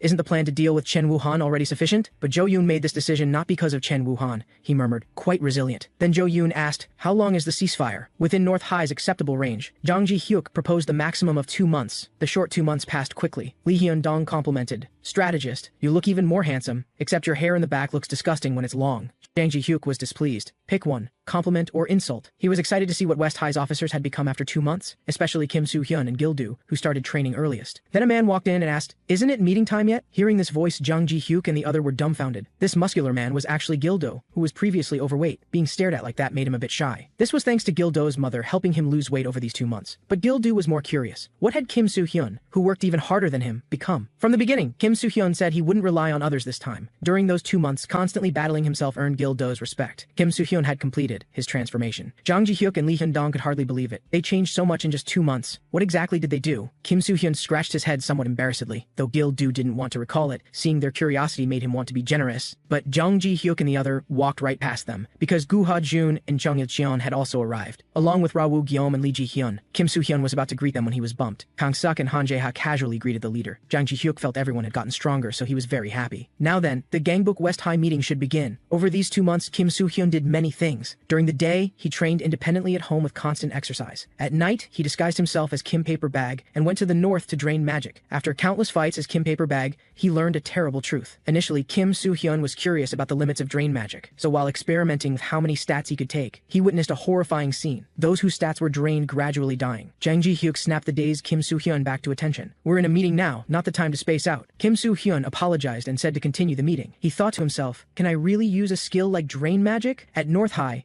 Hyo Kyung-tae smashed a table with his fist. If not for Chen Woo-han, he could have captured Kim Soo-hyun and presented him. Hyo Kyung-tae's commotion annoyed others in the gambling den. Shin Young-chul of the Gangbuk Crossroads faction told him to keep it down. Hyo Kyung-tae suddenly threw a punch at the speaker. He desperately wanted to be noticed by Jo Yoon. Then an underling ran over saying Jo Yoon had arrived. Hyo Kyung-tae didn't believe him at all, but Jo Yoon had indeed truly arrived. Hyo Kyung-tae knelt respectfully and asked, "Why would you seek out someone like me who isn't even in the top 10? Jo Yoon asked him back why he attacked Kim Soo-hyun first 2 months ago. Hearing Jo Yoon say his name, Hyo Kyung-tae felt incredibly honored. He honestly said he did it because he wanted to climb higher. Hearing this, Jo Yoon made Hyo Kyung-tae a promise. "Bring me Kim Soo-hyun, and I'll let you rise." Hyo Kyung-tae obsessively grasped Jo Yoon's hand. He would capture Kim Soo-hyun at any cost. Others in the gambling den complained, "If these two want a lovey-dovey act, go outside." Without Jo Yoon moving, those behind him were knocked down. These people came at just the right time. I need power right now. Baek Chae Ryong snack shop had already opened for business. She looked at the visitor with a very cold attitude. Kim Soo-hyun found it quite natural, since he had pushed away Baek Chae Ryong after she confessed to him. Business at the snack shop was quite good. Kang Seok drooled as he smelled the aroma. Yang So-hwa had originally stayed here with the lie that Kim Soo-hyun asked her to work. After being exposed, Baek Chae Ryong pulled her away without looking back to have a talk. At that moment, Kim Soo-hyun received a call from Chung Il-cheon, because Chung Il-cheon wanted to say that before going to war with North High, it would be better to meet with someone first. Kim Soo-hyun jokingly asked him, "Are we meeting both sets of parents?" But Chung Il-cheon seriously said it was the former leader of Gangbuk North High. Soon, they arrived at the location of North High's former leader. Kim Soo-hyun wondered, why is North High's former leader in a hospital? Chung Il-cheon explained that North High's former leader was a very admirable person even during power struggles. He wouldn't fight the weak and prioritized his subordinates over himself. So he was well liked, and many people followed him. Hearing this, Kim Soo-hyun was even more curious. Why would such a charismatic person be in a hospital? Seeing what was inside the room, Kim Soo-hyun found it incredibly hard to believe, because Gangbuk North High's former leader, Kang Se-chan, was lying on the hospital bed, emaciated. Chung Il-cheon explained he was originally a healthy person, but suddenly fell into a coma. Even doctors couldn't determine the cause. The only thing certain was that the last person to meet with him was Jo Yoon. Kim Soo-hyun didn't understand the situation. Just meeting with Jo Yoon, why would he end up like this? He suddenly had a terrifying thought. Kim Soo-hyun started using the peak skill, but the quest pop-up displayed peak failed. This was because of the master card, causing the opponent's stats to be non-existent. Kim Soo-hyun was instantly shocked to see Kang Se-chan in this state because of cards. Only then did he realize that besides himself, others had also received quests. Kim Soo-hyun immediately called Jang Ji-hyuk to investigate Jo Yoon's past, including how he was at Gangbuk North High and how he became North High's leader. Jang Ji-hyuk said he would find out as soon as possible. Kim Soo-hyun arranged to meet him at the club classroom. Meanwhile, at Gangbuk North High, number 11, Hyo Kyung-tae roared, "Are you bastards already?" A large group of subordinates answered in unison. It turned out Jo Yoon had entrusted the attack on the south to Hyo Kyung-tae. He was now the commander-in-chief for conquering the south and could mobilize forces at will. Number 12, Ji-yoon Hyung didn't understand why Jo Yoon would have such a person handle things. In his eyes, Hyo Kyung-tae was at most only fit to be a bullet shield. Number 13, Lim Tae-hyung understood they couldn't defy Jo Yoon's words, but he would seize the opportunity to conquer the south when Hyo Kyung-tae failed. Number 14, Doom Young-woo didn't care who was commander. He reminded Hyo Kyung-tae, "If I don't get paid, I won't move." Hyo Kyung-tae shouted angrily, "You bastards! Didn't you hear what Jo Yoon said?" The other three keenly sensed something was wrong. That guy Hyo Kyung-tae shouldn't have been this strong originally. Ji-yoon Hyung hadn't planned to disobey Jo Yoon anyway. He asked coldly what Hyo Kyung-tae's plan to capture Kim Soo-hyun was. Hyo Kyung-tae scoffed back, "What kind of plan do we need to catch a loser? Just attack all at once." Hyo Kyung-tae believed that no matter how strong the South was, there was a huge numerical gap. He told the other officers to think of it as investing with their respective forces. "If I get a reward from Jo Yoon,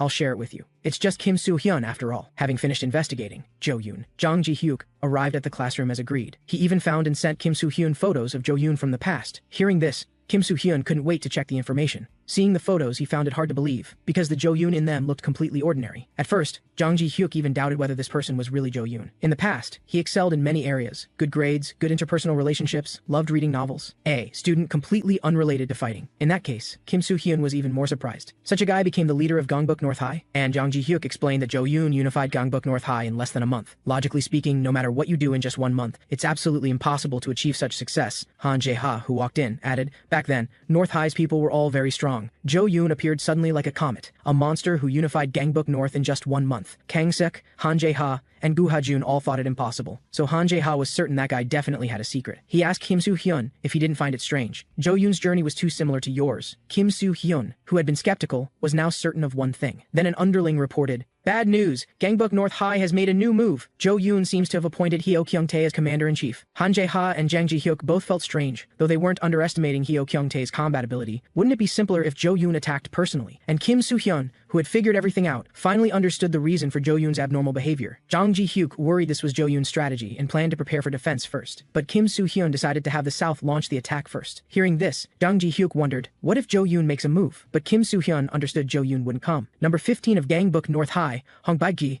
was leisurely playing golf, but an underling hurriedly reported, "Bad news. Gangbuk West High actually attacked North High first. West High's officers are attacking from all sides with their forces. They seem to be using a divide-and-conquer tactic." Lee Ji-hyun was also confused, suddenly ordering a full offensive. What is he thinking? Chung Il-cheon worried if Zhou Yun moves, we're in trouble. He didn't understand why Kim Soo-hyun dared to do this. At this moment, Kim Soo-hyun returned to Kang Se-chan's hospital room. He looked up at the empty surroundings, then asked, "Zhou Yun, are you watching this?" At first, Kim Soo-hyun didn't believe it. How could Zhou Yun be like him? But now everything matched up. Kim Soo-hyun was certain Zhou Yun was also a quest player, and he started doing quests earlier than himself. As for why Zhou Yun wasn't taking action, Kim Soo-hyun had also guessed. It was because he received a quest related to it. Understanding this, Kim Soo-hyun couldn't help but laugh, because this meant the world now belonged to him. Kim Soo-hyun also understood that Zhou Yun had suffered like himself, which is why he got the chance to do quests. However, he believed Zhou Yun was wrong to act this way after gaining power. Kim Soo-hyun didn't know what happened between Zhou Yun and Kang Se-chan, but he knew that as humans, there are lines that must not be crossed. Kim Soo-hyun also understood the reason he became a quest player. It was to stop Zhou Yun. He was going to give it a proper try, until one of them was finished. Little Cloud was also surprised to learn Zhou Yun was a quest player. From various situations, Kim Soo-hyun could confirm Zhou Yun was waiting for him to grow and then absorb his power. So Kim Soo-hyun was now very worried, because Zhou Yun started receiving quests earlier than him. This meant he definitely had far fewer cards than Zhou Yun. Moreover, Zhou Yun was a cruel guy who felt no guilt about leaving Kang Se-chan on the brink of death. Kim Soo-hyun couldn't help but doubt. Could he win against such a guy? Little Cloud comforted him. "Master, you still have me. No matter how strong that guy is, it doesn't matter. Let's break Zhou Yun's limbs together and display him at the Gangbuk West High School gate as decoration."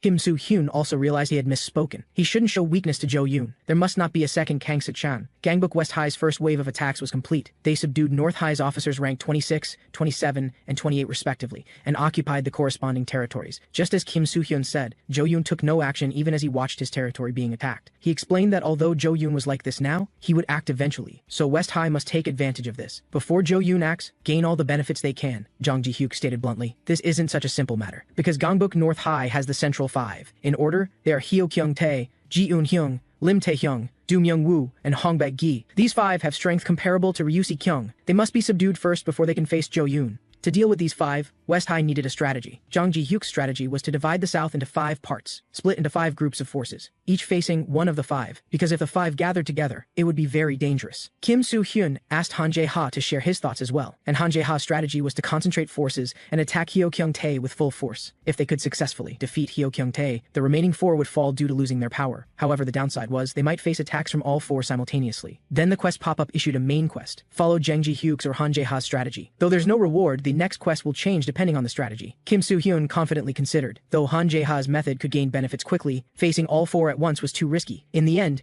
Kim Soo-hyun still chose to use Jang Ji-hyuk's strategy. The next quests would also change because of this choice. Kim Soo-hyun was about to end today's meeting. Then another underling rushed in to report, "Gangbuk North High is attacking." Jang Ji-hyuk urgently asked who the enemy commander was. This time's enemy was Gangbuk North High's number 19, Song Jung-woo. He faced West High's number 13, Ju Hak-jong, and number 14, Wang Dong-woo. Ju Hak-jong scoffed, "Just you alone, and you think you can take back the lost territory?" On the other side, Kim Soo-hyun wondered, who is Song Jung-woo? What makes Jang Ji-hyuk show that expression? Han Jae-ha explained, he's not scared by the name Song Jung-woo. He's scared because North High's officers within the top 20 have started moving. Because from number 19 onwards at Gangbuk North High, they're the real powerhouses. Han Jae-ha asked Kim Soo-hyun, remember number 20, Yang Cheon-seol? Even 10 Yang Cheon-seols couldn't beat Song Jung-woo. Other West High members were horrified. Their officers were so easily defeated. At this rate, the territory they just gained would be taken back. To this, Han Jae-ha told Kim Soo-hyun not to worry, because just in case, he had sent that person, the former number 2 of Gangbuk East High, Eum Chang-woong. His stats had also risen over these 2 months. As a headbutt came crashing down, Eum Chang-woong froze, because his center of gravity was broken before he even made contact. Song Jung-woo quickly grabbed Eum Chang-woong's neck, then delivered a clinch knee strike from Muay Thai. Eum Chang-woong had been careless. He didn't expect to be defeated so easily. After landing the attack, Song Jung-woo stared coldly ahead. He didn't know who this guy who suddenly appeared was. Gil-do said into the phone that he just made it in time. Kim Soo-hyun could leave the rest to him. Gil-do marveled at how wonderful fate was. Former enemies were now comrades. He told Eom Chang-woong to rest. He was enough here. Song Jung-woo asked coldly, "What are you?" Gil-doo's answer was, "A man who will never be defeated again." Song Jung-woo was sent by number 13 Lim Tae-hyung to test West High's strength. Hyo Kyung-tae doubted whether he could handle it alone. Lim Tae-hyung asked if he'd forgotten who Song Jung-woo was, the champion of the National Youth Muay Thai Championship, a guy who almost became a national representative. Though he's only ranked 19 at North High, if he were in the South, he'd absolutely be leader material. Lim Tae-hyung gave him the South's data. He'll have no problem against anyone. In his eyes, West High's number 2 Gil-doo was only impressive in rumors, just a guy putting on airs. Song Jung-woo delivered his signature clinch knee strike again. The Gangbuk West High members couldn't help but feel nervous. North High members sneered, "The South's number 2 is only at this level?" But one of them felt something was strange, because he noticed Song Jung-woo in the fight seemed to be sweating heavily without realizing it. North High members wondered, is he sick? Could he already be tired? Song Jung-woo in the fight was also shocked. He'd never seen such strong endurance. Song Jung-woo doubted. Was the data Lim Tae-hyung gave him wrong? The guy in front of him didn't seem like someone putting on airs. Feeling the intense pain on his face, Song Jung-woo cursed inwardly. This wasn't the guy who only ranked high thanks to friends from the data. Song Jung-woo's attacks were easily dodged. Gil-doo had once doubted before this. Could he really do it? A guy like him, fat as a pig, could he really make a change? After falling, he picked up the dropped brick again. Gil-doo understood he had to do it. He took a deep breath, then ran so he would never lose to himself again. Gil-doo wouldn't lose to anyone anymore either. His Systema was faster than Song Jung-woo imagined. He had to defend first and wait for an opportunity. But Gil-doo suddenly assumed a strange stance. His Yamazaki-style Kyokushin karate dealt critical damage. This amazing destructive power alarm Song Jung-woo. When Gil-doo first started training, his strength wasn't strong enough. Compared to now, it was a world of difference. Over these 2 months, he constantly punched at trees. Now every punch he threw contained terror. Gil-doo's stats increased with each punch. Even thick trees couldn't withstand his fists. Hard work didn't betray Gil-doo. His stats grew stronger with continuous punching. Song Jung-woo's forearm bone used for defense suddenly fractured. Just like how Gil-doo broke trees in the past, he completed his transformation. Within these 2 months, Gil-doo dealt critical damage again. His stats had now reached a terrifying level. Yamazaki-style Kyokushin karate, also upgraded to, can deal critical damage to opponents with lower endurance. Other Gangbuk North High members were stunned. They never expected Song Jung-woo to be knocked down. Other West High members cheered for Gil-doo upon seeing this. Even Eom Chang-woong began to reflect. He didn't expect Gil-doo to become so strong in 2 months. Gil-doo said seriously, "If I can do it, you definitely can too." After this battle, North High's morale would surely decline, and Gil-doo's reputation would rise accordingly. He reported to Kim Soo-hyun that he'd taken care of Song Jung-woo, and Kim Soo-hyun had already watched everything through the camera skill. This is just the beginning. He told Gil-doo to rest first because there were several reliable guys. News of Song Jung-woo's defeat by Gil-doo quickly spread back to North High. They heard Song Jung-woo had many bones broken and felt strange. Because this situation was completely unreasonable, a subordinate asked number 18 Bae Hyuk-jae, "What should we do now?" Bae Hyuk-jae told them to wait for now. Hearing this, the subordinate was about to leave, but was kicked back in. Bae Hyuk-jae sneered as he welcomed a familiar face. He was curious. "Did you attack alone?" Meanwhile, on another side of Gangbuk North High, number 17 Jo Moon-ho was displeased. Song Jung-woo lost, so they think we're easy targets? He asked the visitor if they weren't thinking of handling this place alone. On yet another side of Gangbuk North High, the same scene was unfolding. Number 16 Baek Chan-ho asked the visitor, "Is Kim Soo-hyun trying to launch a full offensive while boosting morale?" He scoffed. West High people are so ignorant of their own limits. Gangbuk West High's number 10 Kang Sok faced Baek Chan-ho. Number 9 Han Jae-ha faced Jo Moon-ho. Number 3 Gu Ha-jun faced Bae Hyuk-jae. Everything at Gangbuk West High was proceeding according to Kim Soo-hyun's plan. He believed in everyone's strength. The main quest also updated at this moment. The more territory seized before Jo Yoon acts, the better the reward. Now, the war between Gangbuk West High and North High had fully erupted. As Gangbuk West High's number 10, his opponent was Gangbuk North High's number 18 Bae Hyuk-jae. Bae Hyuk-jae mocked him. As the king of South High, after defeat he humbly became Kim Soo-hyun's subordinate. Did he really have no self-respect left? Kang Sok didn't answer but quickly grabbed Bae Hyuk-jae in a clinch. But the situation didn't develop as Kang Sok expected, because Bae Hyuk-jae, who joined North High, was no longer what he once was. He grabbed Kang Sok's face, then violently threw him away. Then Bae Hyuk-jae ordered his underlings to finish off Kang Sok. He scoffed. Those lunatics from the south actually attacked without bringing forces. On the other side, Han Jae-ha was also facing attacks from a group. North High's number 17 Jo Moon-ho discovered his weakness. Han Jae-ha, who excelled in Taekwondo,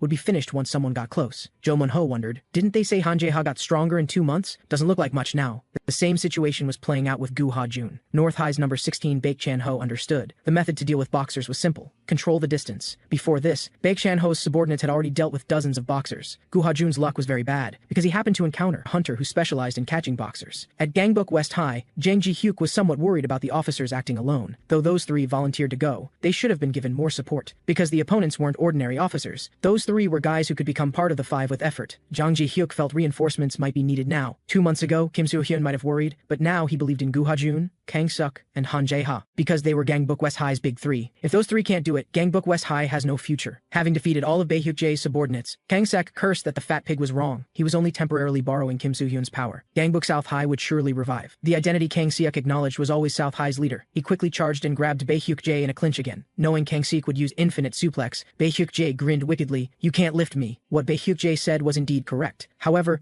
that statement only applied to the Kang-suk from 2 months ago. Over these 2 months, Kang-suk kept thinking, how could he become stronger? He understood he was ignorant and had no teacher, so he could only keep getting hurt and keep trying, until he could lift everything. Bae-hyuk-jae, who was thrown into the air, was completely dumbfounded. This was the result of Kang-suk's 2 months of effort. Now lifting Bae-hyuk-jae was like pulling up a utility pole. Then he used his unique skill infinite suplex again. The situation on Han Ja-ha's side was the same. His fists continuously pounded on Jo Mun-ho's face. Having realized the limitations of Taekwondo, Han Ja-ha practiced some other things over these 2 months, and the reason he worked so hard was because there was someone he wanted to kill. Han Ja-ha wouldn't forget the hatred from Ryu Si-kyung's betrayal. At this moment, Ryu Si-kyung, who was resting, yawned for no reason. He wondered if someone was thinking about him. The battle on Gu Ha-jun's side was also nearing its end. His return of the Overlord, skill combined with Kisi fighting method, was far more than Baek Chan-ho could withstand. In the final moment, he couldn't help but ask Gu Ha-jun something. What made you become so strong? Gu Ha-jun also had an enemy he must defeat. That was Daniel, who once beat him without any chance to fight back. Good news quickly came to Gangbuk West High. Baek Chan-ho, Jo Mun-ho, and Bae-hyuk-jae were all defeated. Because of this result, West High gained North High's territory, and morale soared. Kim Soo-hyun knew they could do it.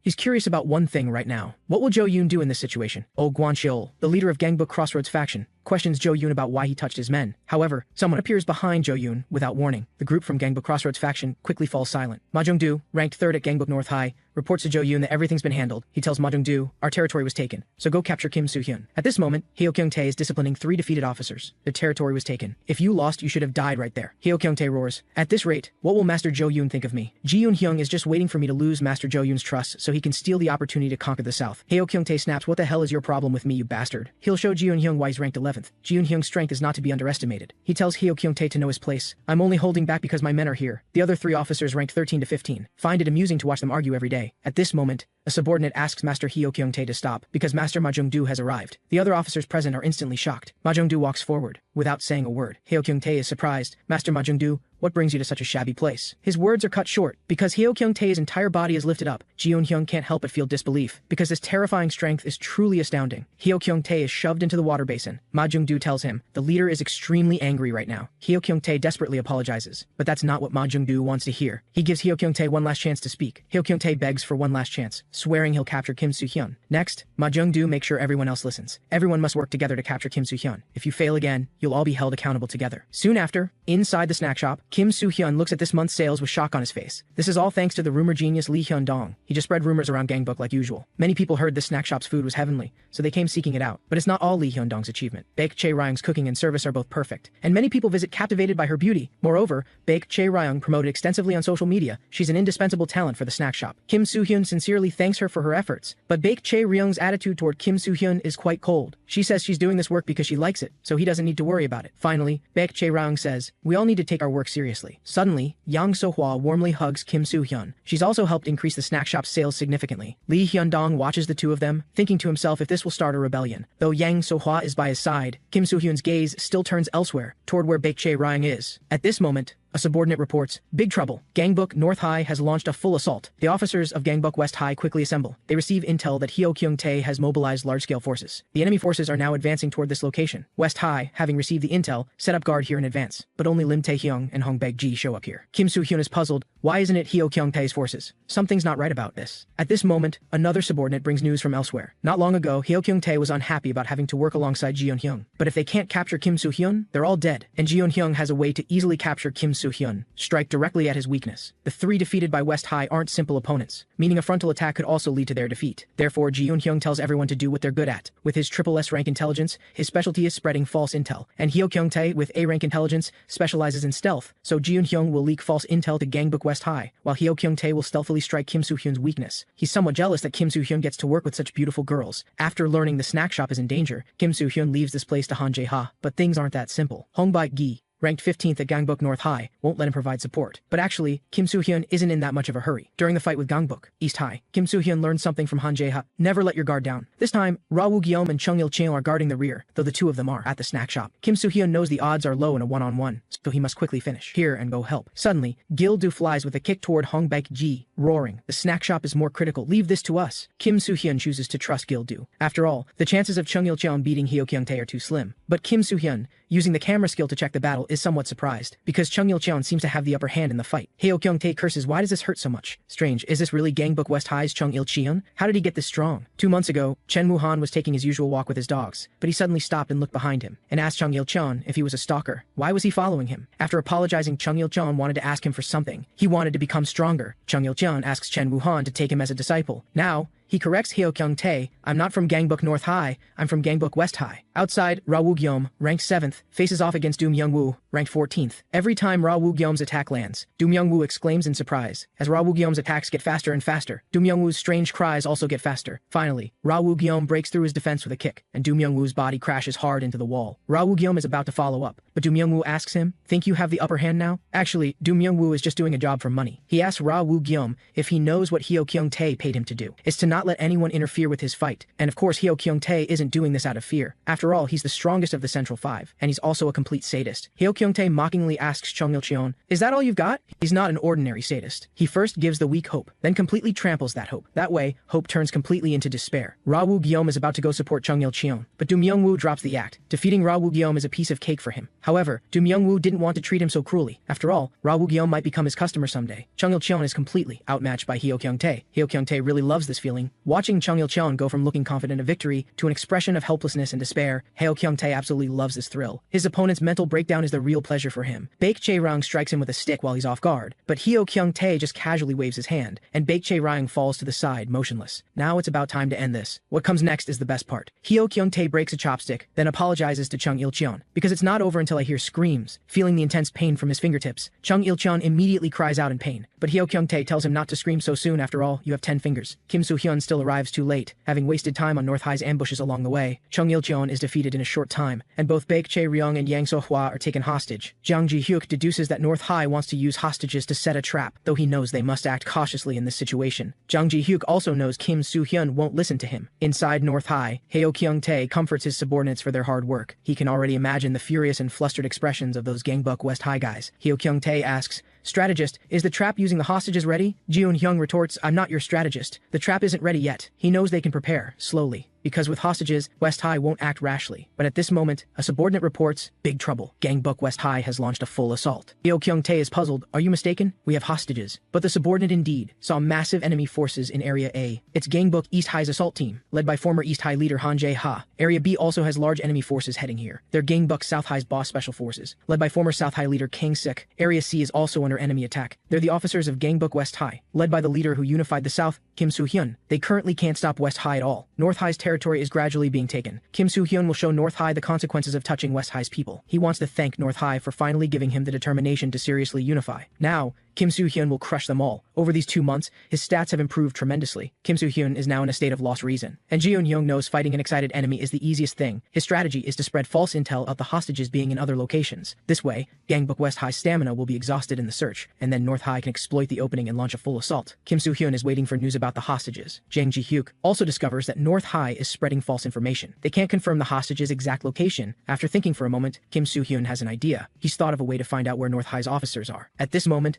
Baek Chae-ryung and Yang So-hwa are trapped in Texas Hold'em Bar. The North High subordinates, guarding them, start having ill intentions. These scum use worrying the hostages might contact the outside as an excuse, wanting to search the hostages. Though Baek Chae-ryung and Yang So-hwa are tied up and couldn't possibly contact anyone, North High's sinful hands still reach out toward them. But at this moment, a man appears just in time. The North High subordinate, trying to touch the hostages, is immediately thrown to the ground. The others look at the newcomer in confusion, because he's also an officer of Gangbuk North High, and he's Yang Cheon-seol, ranked 20th. Not long ago, he was reading Nietzsche in the hotel he manages, when the infamous Kim Paperbag came to visit. Yang Cheon-seol is about to stand up and fight, but Kim Paperbag says he's lucky to still be reading. Doesn't he even know what happened to his own sister? After hearing Kim Paperbag say his sister was kidnapped, the enraged Yang Cheon-seol demands if what he said is true. Kim Paperbag reminds Yang Cheon-seol that as the 20th ranked officer, he should be able to find out where the hostages are. And now, seeing her brother, Yang So-hwa relaxes and passes out. Lim Tae-hyung, North High's 13th ranked officer, demands, "What the hell are you doing?" Yang Cheon-seol joined North High to cultivate the strength to protect his sister, but North High is using his sister as a hostage to lure West High. He never heard about this strategy. Yang Cheon-seol, who joined North High for his sister, can only watch helplessly as she gets hurt, so he makes up his mind to leave Dongbuk North High. Yang Cheon-seol joins Kim Soo-hyun's team. Lim Tae-hyung says disdainfully, "A mere 20th rank dares to interfere with us?" He lectures Yang Cheon-seol, "You should feel honored that your sister was able to help Kirikou High School." At this moment, the quest pop-up appears. Team member Yang Cheon-seol's resolve is full. When his potential reaches maximum, he finally awakens. Yang Cheon-seol cannot tolerate insults to his family. However, his stats after awakening aren't that strong. Lim Tae-hyung mocks, "I was almost scared to death." Yang Cheon-seol also knows that even if he stands up again, he can't beat Lim Tae-hyung, but he just needs to send a message with his phone. Gangbuk West High finally learns that the hostages are at Texas Hold'em Bar, but their current location is far from there, all because of the false intel North High released. Jang Ji-hyuk anxiously asks, "Isn't anyone near Texas Hold'em Bar?" At this moment, a cold voice says he's close. It's Kim Soo-hyun, who's been following Yang Cheon-seol all along. The quest pop-up also issues the side quest Rescue the Heroine at this moment. Kim Soo-hyun will definitely complete this quest. Lim Tae-hyung coldly asks him, "Can you really handle this? Because we've prepared quite a lot." Where there are hostages, of course there are many elites guarding against West High's attack. Then, these so-called elites quickly lose consciousness. Kim Soo-hyun tells Lim Tae-hyung to get over here and take his beating. Actually, the situation isn't great. Though Kim Soo-hyun can beat Lim Tae-hyung, it will take some time, and having hostages here makes it difficult to move. If it drags on too long, the other 4 of the Central 5 will arrive. Even Kim Soo-hyun can't handle 4 of the Central 5 at once. Just as he doesn't know what to do, Yang Cheon-seol steps forward. He tells Kim Soo-hyun to go ahead, leave this to him. But Kim Soo-hyun knows this is impossible. Even if Yang Cheon-seol awakened, his stats are still far below Lim Tae-hyung's. Just then, the quest pop-up appears. Yang Cheon-seol's potential begins to surge. Under Lim Tae-hyung's disdainful gaze, Yang Cheon-seol's potential begins to boil. He tells Kim Soo-hyun to hurry and leave. "Take my sister to safety." Yang Cheon-seol's potential begins battling its limits at this moment. Kim Soo-hyun decisively places the rescued hostages in the hotel Yang Cheon-seol manages. He can only choose to trust Yang Cheon-seol now. Jang Ji-hyuk is very surprised when he learns Kim Soo-hyun's location, because with hostages there, Kim Soo-hyun can only wait for support. Jang Ji-hyuk urgently reminds him, "Gangbuk North High will also know your location, so North High's main forces will likely head there." Kim Soo-hyun knows this, because North High's main forces have already arrived. Jang Ji-hyuk on the phone says support will arrive as soon as possible, but Kim Soo-hyun clarifies that he's not the one in real danger. He tells Jang Ji-hyuk to go help Yang Cheon-seol. Yang Cheon-seol's attacks are like mosquito bites to Lim Tae-hyung, while his Kyokushin karate is not something Yang Cheon-seol can withstand. Yang Cheon-seol knows that dragging this out will be disadvantageous for him. Yang Cheon-seol activates his exclusive card, betting on his strongest move. This skill increases his speed by 3 levels when using judo techniques. This is Yang Cheon-seol's strongest suplex right now. But Yang Cheon-seol freezes after executing this move, because Lim Tae-hyung is actually supporting himself with his lower body. The two of them are on completely different levels. In this situation, Yang Cheon-seol has no chance of winning. He wonders if he can only give up here. Yang Cheon-seol grits his teeth hard. He knows he can't give up, but Lim Tae-hyung executes the Kyokushin karate recoilless high kick again.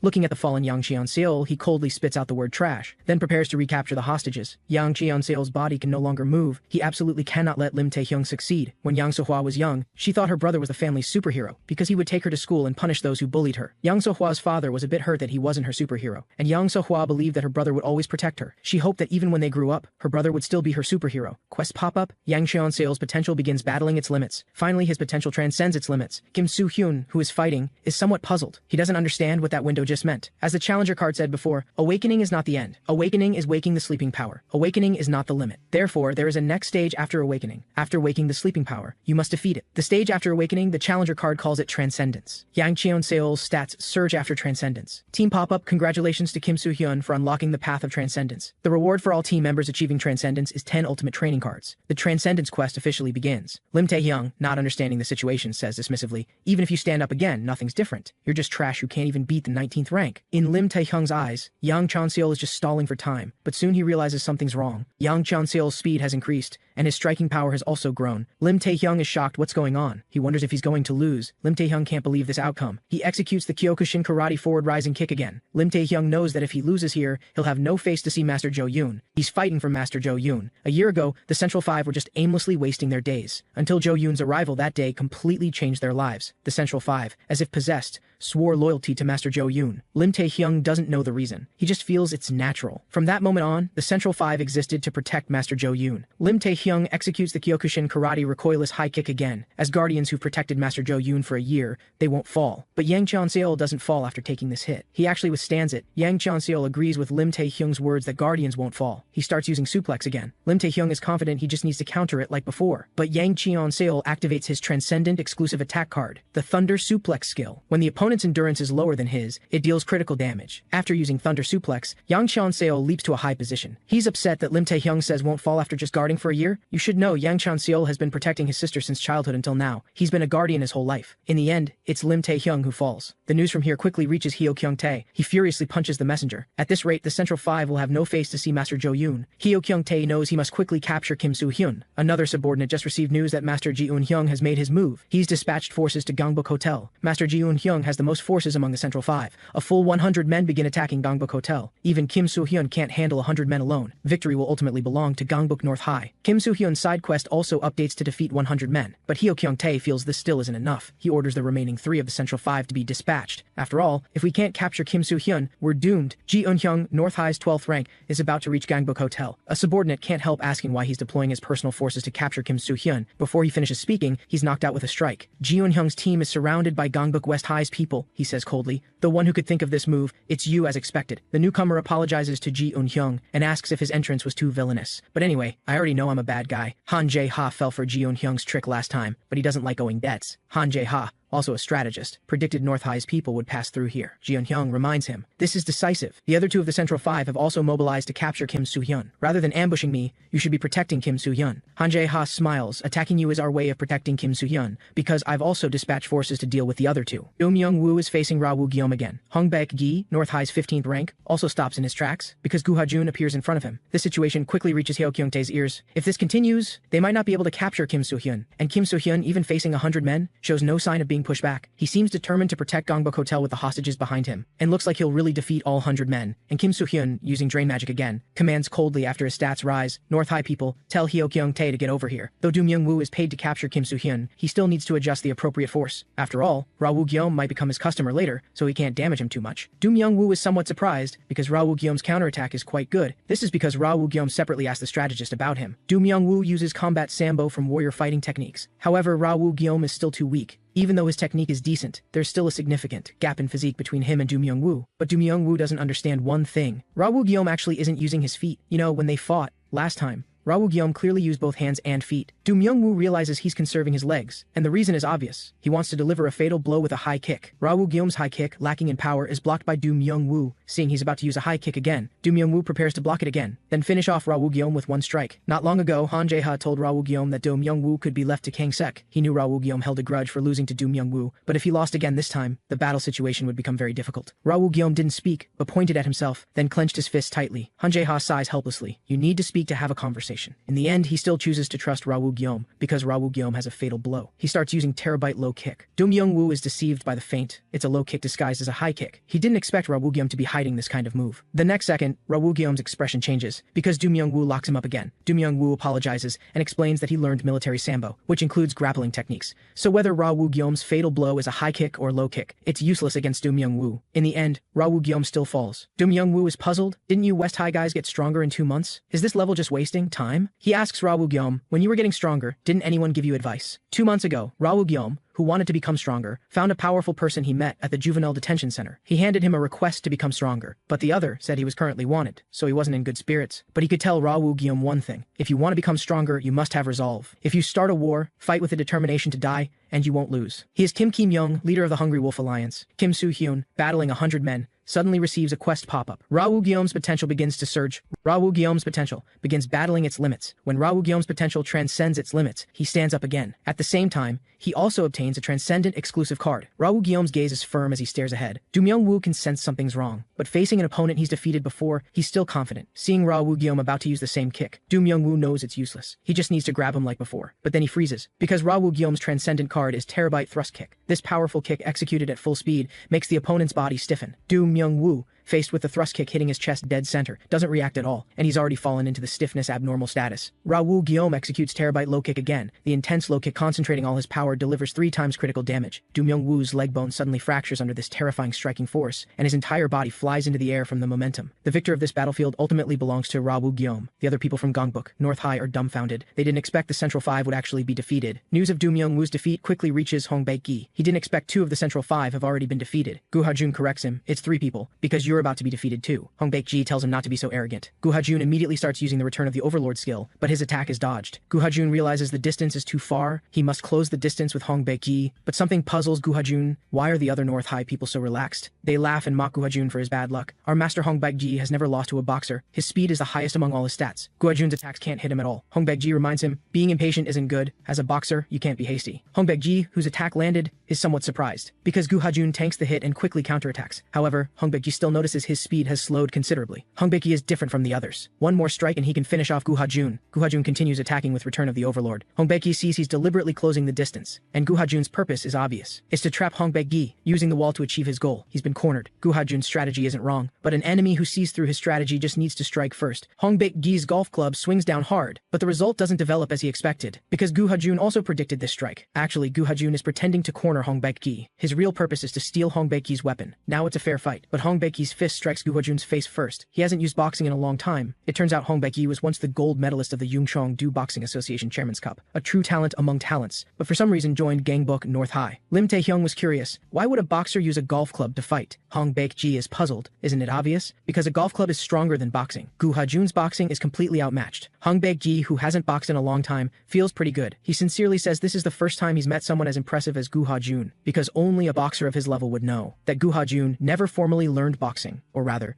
never systematically learned it. Hong Baek-ji is curious how he self-taught, and how he climbed to such a high position with self-taught boxing. Young Gu Ha-jun wasn't an orphan like others, but he desperately wished he was, because Gu Ha-jun's mother couldn't take the domestic violence and abandoned him to escape. After that, Gu Ha-jun took his mother's place being beaten by his father. He learned defense before learning arithmetic, studying every day how not to get hit, so Gu Ha-jun self-taught boxing. Back then, his only goal was to beat that person at home, and on the day he became a middle schooler, Gu Ha-jun successfully defeated his father. He felt no regret, no guilt. From that day on, looking at his father who could no longer hit him, Gu Ha-jun knew how to live from then on. He must dominate everything, so the world would become weaker as a result. Whether boxing or the world, Gu Ha-jun is self-taught. His potential begins battling its limits. Gu Ha-jun asks Hong Baek-ji, "What are you doing? Hurry up and come fight." His potential successfully transcends its limits. Hong Baek-ji glares, "Don't be so arrogant." At this moment, Gu Ha-jun activates his transcendent exclusive attack card. Hong Baek-ji doesn't understand what's happening. Gu Ha-jun's Overlord's descent skill increases his own strength while spreading Overlord's aura to bind surrounding enemies and reduce their endurance. All of North High's people are bound by a powerful aura. Watching Gu Ha-jun walk toward them step by step, Hong Baek-ji can do nothing. Gu Ha-jun uses Return of the Overlord again, finishing him off. The North High people present can't help but break into cold sweat. After Transcendence, Gu Ha-jun's stats have also greatly improved. Meanwhile, on another battlefield, a massive brawl is underway between Gangbuk North High and West High. Han Jae-ha always felt Jeon-hyung was similar to him. Besides being smart, he also has explosive combat power and handsome features. Han Jae-ha feels it's a waste for someone like Jeon-hyung to be at North High, so he invites Jeon-hyung to join Gangbuk West High. After all, the mighty Central 5 now only has 2 members left. When you're defeated, Jo-yoon will hold you accountable.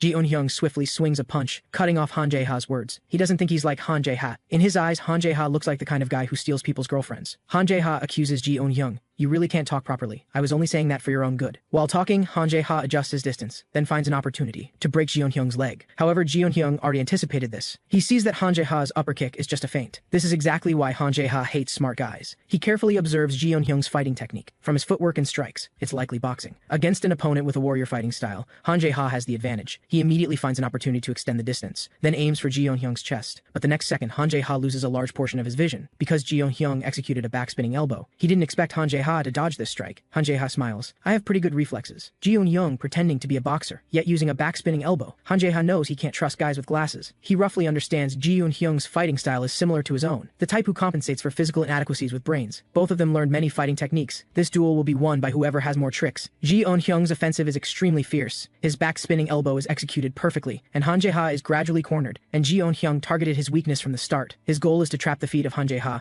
who uses Taekwondo. But the next second, Han Jae-ha swings an uppercut, but Jeon-hyung immediately counters with a headbutt. Actually, Jeon-hyung didn't learn many fighting techniques. His learning originates from Japan. He can use judo techniques or karate. It's mixed martial arts in a GI that allows all illegal moves. North High and West High, in the midst of fighting, both stop their movements. North High people are shocked. Isn't that a perfect shoulder throw? But why wasn't Han Jae-ha thrown? Though Han Jae-ha's guess that Jeon-hyung learned many fighting techniques was wrong, the many fighting techniques he thought of also included the mixed martial arts Jeon-hyung mastered. Because Han Jae-ha is naturally suspicious, he doesn't trust anyone. This is the reason for Jeon-hyung's defeat. He ultimately falls. Resentfully raging, "If it weren't for you, you despicable guy with brass knuckles, I would have won in the end." Han Jae-ha scoffs, "Despicable is just an excuse for losers." News that even Jeon-hyung was defeated quickly reaches Hyo Kyung-tae's ears. There are no no more officers left to face West High. The scales of victory have completely tipped toward West High, and Gangbuk West High's people have already arrived here. They swarm forward, launching an attack on Hyo Kyung-tae. Hyo Kyung-tae grabs the frontmost enemy, then slams him hard on the ground. In this situation, North High can still turn things around as long as Hyo Kyung-tae can capture Kim Soo-hyun. He mockingly asks the newcomer, right? Kim Soo-hyun, having finished off the other North High people, also arrives here. He turns his head, coldly looking at Hyo Kyung-tae. As the strongest of the Central Five, Hyo Kyung-tae can't wait to see how strong West High's leader is. However, before he finishes speaking, he's knocked to the ground with one punch from Kim Soo-hyun. Kim Soo-hyun thanks Hyo Kyung-tae for sending those 100 men. Thanks to him, Kim Soo-hyun has fed well. From now on, Hyo Kyung-tae will be beaten like a dog.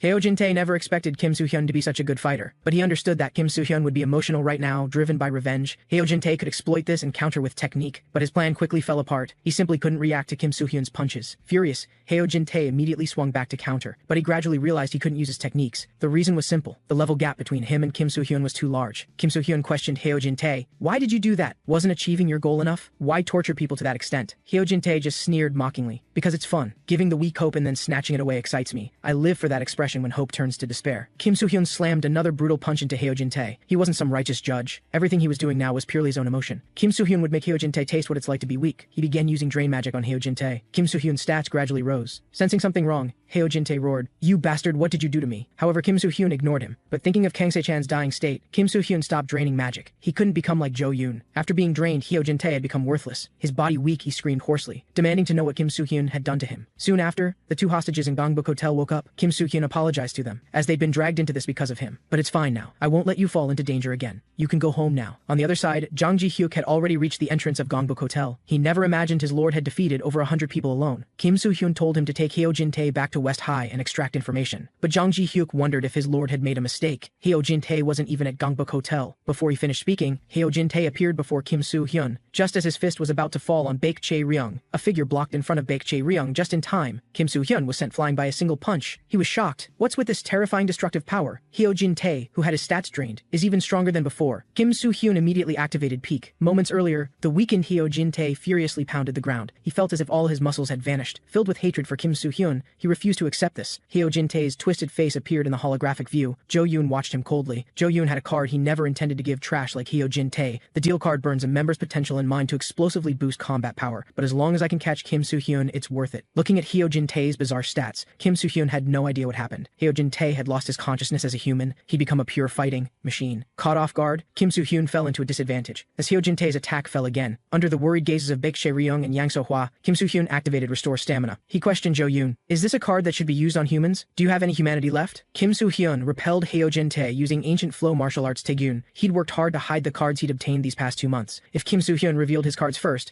the next showdown with Jo Yoon would be very disadvantageous. In this situation, he had to reveal some of them. Jo Yoon's biggest mistake was giving Kim Soo-hyun 2 months, because in those 2 months, he took on many quests and collected many cards. Kim Soo-hyun activated the chapter skill card. This buff card raises stats based on the number of cards held. After adjusting his stats, Kim Soo-hyun's strength increased again. He could now see Hyo Jin-tae's attacks. Thanks to chapter skill's effect, Kim Soo-hyun's stats were now higher than Hyo Jin-tae's. With his newly acquired cards, he could easily win this fight. But there was one important problem. Jo Yoon was watching this battle too. For the upcoming showdown with him, Kim Soo-hyun had to hide his cards as much as possible now, meaning he could only use cards he'd revealed before. Hyo Jin-tae broke through Kim Soo-hyun's defense. As Hyo Jin-tae's heavy punch came crashing down, Kim Soo-hyun understood he was fighting like a pure beast. Kim Soo-hyun activated Guardian's Feast with one hand and Knockout Feast with the other. Kim Soo-hyun only had 3 seconds. In that time, he had to use all his cards to take down Hyo Jin-tae. First, he charged forward with Pendulum Shift. Just as his fist was about to land on Hyo Jin-tae's head, Jo Yoon coldly uttered 3 words on the other side. Nullify. This skill nullifies status effects used by the opponent. Released from the stun, Hyo Jin-tae immediately dodged Kim Soo-hyun's punch. Kim Soo-hyun never expected there'd be such a card. Jo Yoon then used Advanced Enhancement. This skill temporarily raises a member's stats randomly. Hyo Jin-tae's stats were immediately boosted. Although his stats were now higher than Kim Soo-hyun's, Hyo Jin-tae was still in a mindless state. This meant fighting with technique would give Kim Soo-hyun the advantage. He found an opening and landed a rising punch, then immediately activated Beast Mode and Restore Stamina. Next would be the final strike. Watching this, Jo Yoon's expression didn't change at all. He just felt it was a waste to use the deal card on trash. Jo Yoon noticed Kim Soo-hyun had used Restore Stamina, but he wasn't the only one with stamina recovery cards. Jo Yoon activated Restore Stamina. This skill could also restore a member's stamina. Kim Soo-hyun seemed defeated. Under Jo Yoon's command, Hyo Jin-tae was about to end everything. But then Kim Soo-hyun suddenly smiled. Jo Yoon didn't know why he was smiling. Suddenly, the quest pop-up alerted Jo Yoon. Hyo Jin-tae has been bound. Jo Yoon had used 4 cards total in this battle. Kim Soo-hyun was amazed by his incredible skills. Jo Yoon suddenly finally realized Kim Soo-hyun had deliberately struggled to learn what cards he had, since he'd seen 4 of Jo-yoon's cards. Showing some of his own wouldn't be a loss. His call-over skill could summon up to 3 cards from his members for his own use. First came Gu Ha-jun's Overlord's Descent. Then came Gu Ha-jun's Return of the Overlord. Heo Jin-tae was bound and unable to move. Kim Soo-hyun activated Rise, then summoned Slime to retrieve the wooden sword. Next, he called over Lee Ji-hyun's Jigen Ryu, this swordsmanship that abandons endurance for a single killing blow. Struck viciously upon the bound Heo Jin-tae, and with Return of the Overlord's boost, Kim Soo-hyun's strike dealt double damage. Jo-yoon's cold expression finally changed. Heo Jin-tae, the fighting machine, finally fell. Next comes Jo-yoon. The quest completed at that moment. After call-over ended, Kim Soo-hyun's stats returned to normal. He never expected his new platinum card skill would be this. The room door was violently torn down at that moment. Jang Ji-hyuk led forces to rescue his lord. However, the scene inside wasn't as dangerous as he'd imagined. Kim Soo-hyun comforted Yang So-hwa. "It's fine now. It's all over. Go home quickly," the subordinates murmured. "Is that the boss's woman?" Hearing their chatter, Kim Soo-hyun's gaze shifted somewhere else, to where Baek Chae-ryung stood. She apologized. "I'm bad at reading the room." Although Baek Chae-ryung thought she wasn't the one Kim Soo-hyun came to save, she still thanked him for saving her. Kim Soo-hyun was puzzled. "How can you say that?" He released Yang So-hwa and said sincerely, "I came for you." Hearing this, Baek Chae-ryung turned back in disbelief. Yang So-hwa, now released, was stunned by those words. Kim Soo-hyun said seriously to Baek Chae-ryung, "I came for you." At that moment, an anxious Yang Cheon-seol rushed in shouting, "Where's my sister?" Seeing Yang So-hwa, he finally relaxed. Yang Cheon-seol hurriedly asked if she was injured anywhere, but Yang So-hwa's gaze shifted elsewhere. She didn't understand why those two were acting like this. The war with the Central Five ended here. Jang Ji-hyuk comforted everyone. "You all worked hard so late. Thanks to Yang Cheon-seol joining West High, the tide of battle changed. This war gained West High Yang Cheon-seol and the Central Five's forces." Jang Ji-hyuk reminded his lord, "It's time for the execution." The execution targets were the Central Five defeated in this war. After perfectly mocking the losers, it was time to consider what to do with these 4. Kim Soo-hyun didn't hesitate much. After all, successfully recruiting Ji Yoon-hyung would give West High another Han Jae-ha. After activating Elder, he began his persuasion. This skill increases the probability of persuading others. Kim Soo-hyun invited all 4 to West High, because West High is an organization like family. Under Elder's boost, the 4 quickly made their choice. They unanimously refused to join Gangbuk West High. Kim Soo-hyun's persuasion actually failed. The quest pop-up alerted. Card versus card battle. The lower grade Elder card failed. Elder is ineffective on targets under status effects. Kim Soo-hyun didn't know what status effects meant. He didn't understand what Jo-yoon had done. In reality, Jo-yoon possessed a skill that could brainwash up to 10 people. But the quest pop-up suddenly alerted him. Card versus card battle. The lower grade brainwashing god card failed. Brainwashing effect has dissipated. Kim Soo-hyun thought, Jo-yoon better not be too angry, because the platinum card I just got is the same as Jo-yoon's nullify skill. Kim Soo-hyun decisively activated the nullify card. He was simply correcting a wrong. With the brainwashing gone, Ji Eun-hyung couldn't remember why he'd followed Jo-yoon. The other 3 were the same, only, now, after waking up, did they realize they'd been following Jo-yoon. Kim Soo-hyun couldn't help wondering how many people Jo-yoon had put under this status effect. He asked Ji Eun-hyung, "What now? Will you come to Gangbuk West High?" Han Jae-ha understood West High needed talent like Ji Eun-hyung. After a moment of thought, Ji Eun-hyung agreed to join Gangbuk West High. He couldn't forget the feeling of being controlled like a puppet by Jo-yoon, so even if it was dangerous, he had to know the truth. Ji Eun-hyung would discover Jo-yoon's true identity, and as a high-ranking officer of North High, he knew lots of intel. Kim Soo-hyun thought to himself, recruiting Ji Eun-hyung is fantastic. With intel, future battles will be easier. Like this, after strengthening the officers, they could face Jo-yoon. But then, a massive figure suddenly appeared. West High subordinates warned him, "You can't just enter here." But he kept walking forward as if he hadn't heard. Han Jae-ha and Kim Soo-hyun were confused, but Ji Eun-hyung and Yang Cheon-seol were already breaking into cold sweat. Jang Ji-hyuk instantly felt suffocated, because he knew the newcomer was Gangbuk North High's Mount Tai. Ma Jung-do, North High's rank 3, reported over the phone that he'd arrived, and that the Central 5 had joined West High. Ma Jung-do asked Jo-yoon not to worry, as he wouldn't make mistakes. Then from now on, Gangbuk West High will be completely eliminated. Kim Soo-hyun quickly launched Knockout Feast at him, but the quest pop-up alerted, Knockout Feast failed. Target is immune to status effects. Kim Soo-hyun was instantly stunned. He was sent flying by Ma Jung-do's single punch. As Ma Jung-do was about to attack again, Han Jae-ha intercepted with a roundhouse kick. He understood this was both a crisis and an opportunity. Even though Ma Jung-do was called Mount Tai, he was only one person now. The strengthened West High might have a chance to make North High lose this major force. Han Jae-ha and Gu Ha-jun attacked Ma Jung-do together, but the result wasn't what they expected. 2 large hands suddenly grabbed them both. They hadn't damaged Ma Jung-do at all. Ra Woo-gyeom's kick followed, attacking Ma Jung-do. Just as he was about to counter, Han Jae-ha wouldn't let him have his way. He and Gu Ha-jun firmly gripped Ma Jung-do's left and right hands. Ra Woo-gyeom successfully landed a low kick with triple critical damage. The strike landed perfectly on Ma Jung-do's head. The next second, a hand grabbed him again. The battle wasn't over. Yang Cheon-seol slammed Ma Jung-do into the ground with thunder suplex. Their combined attack worked, but Ma Jung-do's cold voice reached their ears again. "I didn't expect to get thrown for letting my guard down. Seems I need to take this seriously to not be rude." West High's combined attack hadn't damaged Ma Jung-do at all. They were crushed by absolute power, piled together like trash. Then Ma Jung-do apologized over the phone, because it took him a full minute to deal with everyone from West High. This was slower than Jo-yoon's expectations. Worried about Jo-yoon's displeasure,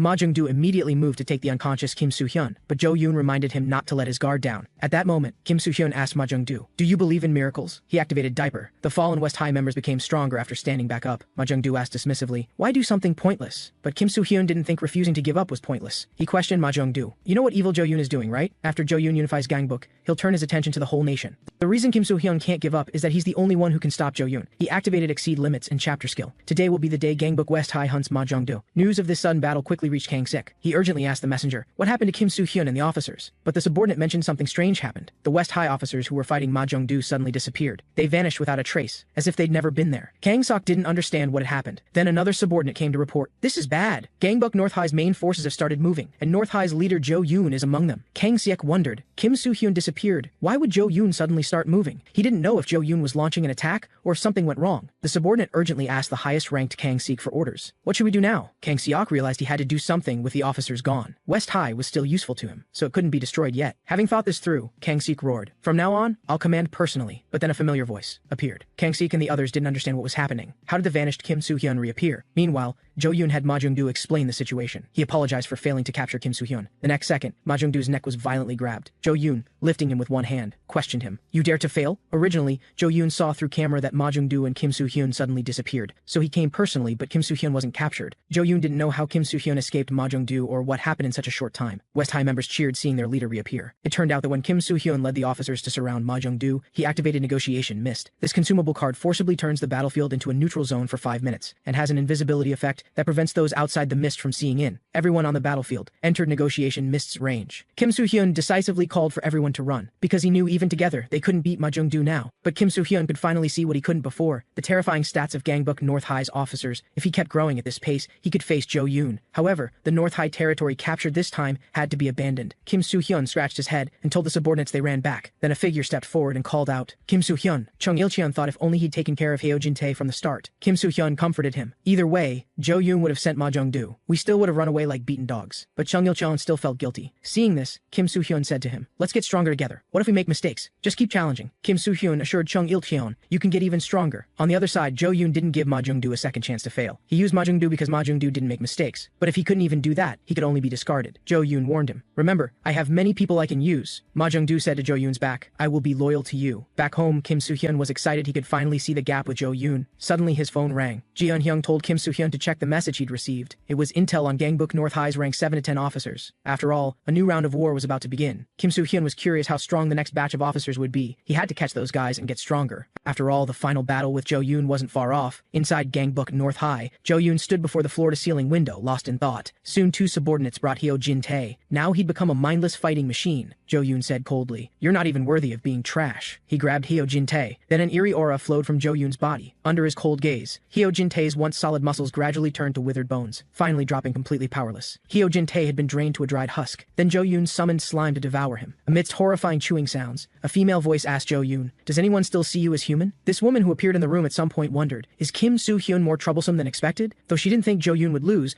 a fail-safe would be better. So the woman asked Jo Yoon, "Want to try again?" Soon after, gathered by North High's rank 10 Ryu Si-kyung, North High's rank 7 to 10 officers assembled. He was there to relay Jo Yoon's words, to gather the strength of 10 and prepare to deal with West High. Seeing Jo Yoon had finally given the order, the rank 9 officer understood he was very angry. The rank 8 officer asked the person beside him how his condition was. Then the rank 7 officer beside him leaped up. After landing steadily, he answered, "Excellent." He eagerly wanted to know, who's the strongest guy in Gangbuk West High? Meanwhile, Ji Eun-hyung in Gangbuk West High pointed out 2 problems. First, the officers' rankings were a complete mess. Ji Eun-hyung had never heard of an organization ranking by order of joining. With such a system, no one would want to work hard to improve their rank. So Ji Eun-hyung proposed re-ranking West High based on officers' abilities. The second problem was officer deployment. Though West High's officers had their reasons for current deployment, the war with North High was most important, so officers had to be deployed to the front lines. Just this battle alone, many officers couldn't participate. If officers had been deployed closer from the start, they might have caught Ma Jung-do. Ji Eun-hyung's 2 points were correct. Han Jae-ha praised him for showing value right from joining. And regarding officer ranking, Jang Ji-hyuk had been thinking about it since Gangbuk North High started expanding. Now it was his turn. First, rank 21 was Moon Chang-jiu, rank 20 was Wang Dong-woo, rank 19 was Oh Jin-soo, rank 18 was Ju Hak-jong, rank 17 was Lee Hyun-dong, rank 16 was Seo Dong-jung, rank 15 was Eom Chang-wong, rank 14 was Hong Baek-gi, rank 13 was Do Myung-woo, rank 12 was Lim Tae-hyung, rank 11 was Jang Ji-hyuk, rank 10 was Yang Xian-seol, rank 9 was Ji Eun-hyung, rank 8 was Lee Ji-hyun, Rank 7 was Chung Il Cheon. Rank 6 was Ra Woo Gyeom. Rank 5 was Kang Sik. Rank 4 was Han Jae Ha. Rank 3 was Gu Ha Jun. Rank 2 was Yang Guk Ji, also known as Gildu, and Gangbuk West High's leader was undoubtedly Kim Soo Hyun. However, he felt Jang Ji Hyuk's rank was a bit too low. Next, after adjusting officer deployment as Ji On Hyung suggested, Kim Soo Hyun, wanting to end today's meeting, suddenly heard sobbing. He wondered, why is Jang Ji Hyuk suddenly crying and ruining the mood? Actually, Jang Ji Hyuk was deeply moved. Gangbuk West High had grown from less than 5 people. As a founding contributor, how could he hold back tears? Kim Soo Hyun agreed with Jang Ji Hyuk's words. At this rate, they might actually unify Gangbuk. Han Jae Ha reminded Kim Soo Hyun he couldn't relax yet. Jo Yoon's primary target is you. Without you, Gangbuk West High is finished. So Han Jae Ha told Kim Soo Hyun he must stay vigilant. Soon after, Kim Soo Hyun arrived at a cafe waiting for Little Cloud. He began thinking, after dealing with Heo Jin Tae, West High got stronger again. Jo Yoon should be very concerned about me now, so I need to get stronger before Jo Yoon makes his move. Little Cloud arrived at the cafe quickly after shopping. He was curious what Kim Soo Hyun was thinking about so seriously. Then a figure in high heels approached the two as they talked. Little Cloud asked his master somewhat puzzled, "Do you know this woman?" Before Kim Soo Hyun could react, he was forcefully kissed. Little Cloud was instantly dumbfounded. The sudden woman walked away without looking back after kissing Kim Soo Hyun. Little Cloud was exasperated. When did master go seducing women? But he suddenly froze, because Kim Soo Hyun collapsed to the ground. The woman left with a smile amid Little Cloud's shocked cries. She told Jo Yoon not to worry anymore, because she'd set up the failsafe. Jang Ji Hyuk was bewildered learning from subordinates that Kim Soo Hyun collapsed. Everyone wondered, did he overwork himself? Jang Ji Hyuk understood the situation was bad. If North High attacked now, it'd be dangerous. Sure enough, another subordinate reported. Gangbuk North High has launched an attack. Jang Ji Hyuk urgently asked how many enemies there were, but according to the subordinate, intel, only one person was attacking Gangbuk West High this time, and at the enemy's location were many West High officers, plus Hong Baek-ji and his 50 elite soldiers. Hearing this, Han Jae-ha relaxed, but he suddenly noticed Ji Eun-hyung seemed off. Unexpectedly, Ji Eun-hyung ordered all forces to retreat, because he knew only that man would attack alone. Gangbuk North High's rank 7, Cheon Tae-ho, his booming voice instantly filled the area. Cheon Tae-ho actually asked if everyone from West High had gathered. Revered as Lubu Fengxian, he only wanted a perfect battle. Know that Cheon Tae-ho climbed to North High's rank 7 purely by force. Even Ma Jung-do couldn't easily subdue him. Gangbuk West High's members used swarm tactics to suppress Cheon Tae-ho. On the other side, strategist Jang Ji-hyuk urgently asked what his fighting style was. But Ji Eun-hyung said, Cheon Tae-ho has no fighting techniques, he only possesses powerful animal instincts, crushing enemies with absolute strength. That's why Cheon Tae-ho has that Lubu nickname. West High members couldn't help but begin fearing him. Facing such power, they could only turn and dodge. Seo Dong-jung fiercely struck Cheon Tae-ho with Jeet Kune Do. He'd worked hard to get stronger for this day. Eom Changwon's headbutt followed. Strengthened, he wouldn't fall behind this time, but reality dealt them both a harsh blow. They were sent flying by Cheon Tae-ho's single strike. At that moment, Hong Baek-ji greeted the long-unseen Cheon Tae-ho. Cheon Tae-ho immediately charged at him, this traitor. Understanding his strength, Hong Baek-ji sweated nervously. Can I hold out? Meanwhile, Han Jae-ha also gathered forces to provide support. This battle was an opportunity for West High, if they could use numbers. To defeat Cheon Tae-ho, they'd weaken North High's power again. Almost all officers set out toward Cheon Tae-ho's location, but Han Jae-ha knew they needed a stronger man. He didn't know what Kim Soo Hyun was doing right now. The unconscious Kim Soo Hyun woke up at that moment, but the quest pop-up alerted. You have been sealed. Kim Soo Hyun was shocked. What's going on? The quest pop-up explained. Stats have been sealed and cannot increase. To break the seal, you must wait for time to pass or use a card. Kim Soo Hyun instantly realized that woman works for Jo Yoon. At that moment, his phone rang again. After learning Kim Soo Hyun's condition was okay, Han Jae-ha told him, the battlefield situation isn't good. Cheon Tae-ho has broken through. Though Hong Baek-gi is dealing with him, it's not enough. We need your strength right now. The quest pop-up also updated at that moment. Defeat the intruding Cheon Tae-ho. Reward: 1 MasterCard. Kim Soo Hyun was amazed. The reward this time is actually a MasterCard. I absolutely can't miss this once-in-a-lifetime opportunity. So he told Han Jae-ha to mobilize all forces for a brawl. He told Kim Soo Hyun, who thought the same, not to worry. The volunteers should all be there by now. But Kim Soo Hyun understood this quest definitely wasn't that simple. He told Han Jae-ha to throw that person into battle too. After hearing the name Kim Soo Hyun mentioned, Han Jae-ha was instantly stunned. The other officers had been expecting some strategy. Now they all suspected Kim Soo Hyun had gone crazy, because he actually told strategist Jang Ji-hyuk to fight. Jang Ji-hyuk, who struggled even killing ants, wondered, my lord, are you abandoning me? Seeing this frail strategist, Cheon Tae-ho immediately got excited, rushing to the battlefield. Kim Soo Hyun understood that though Cheon Tae-ho was strong, his intelligence wasn't high. Sending the strategist to battle would definitely make him let his guard down. But Kim Soo Hyun could give the strategist great power by swapping his stats with Jang Ji-hyuk. Suddenly Jang Ji-hyuk said to the charging Cheon Tae-ho, actually, I felt very frustrated lately. From now on, it's my turn. With his stats surging, Jang Ji-hyuk felt invincible.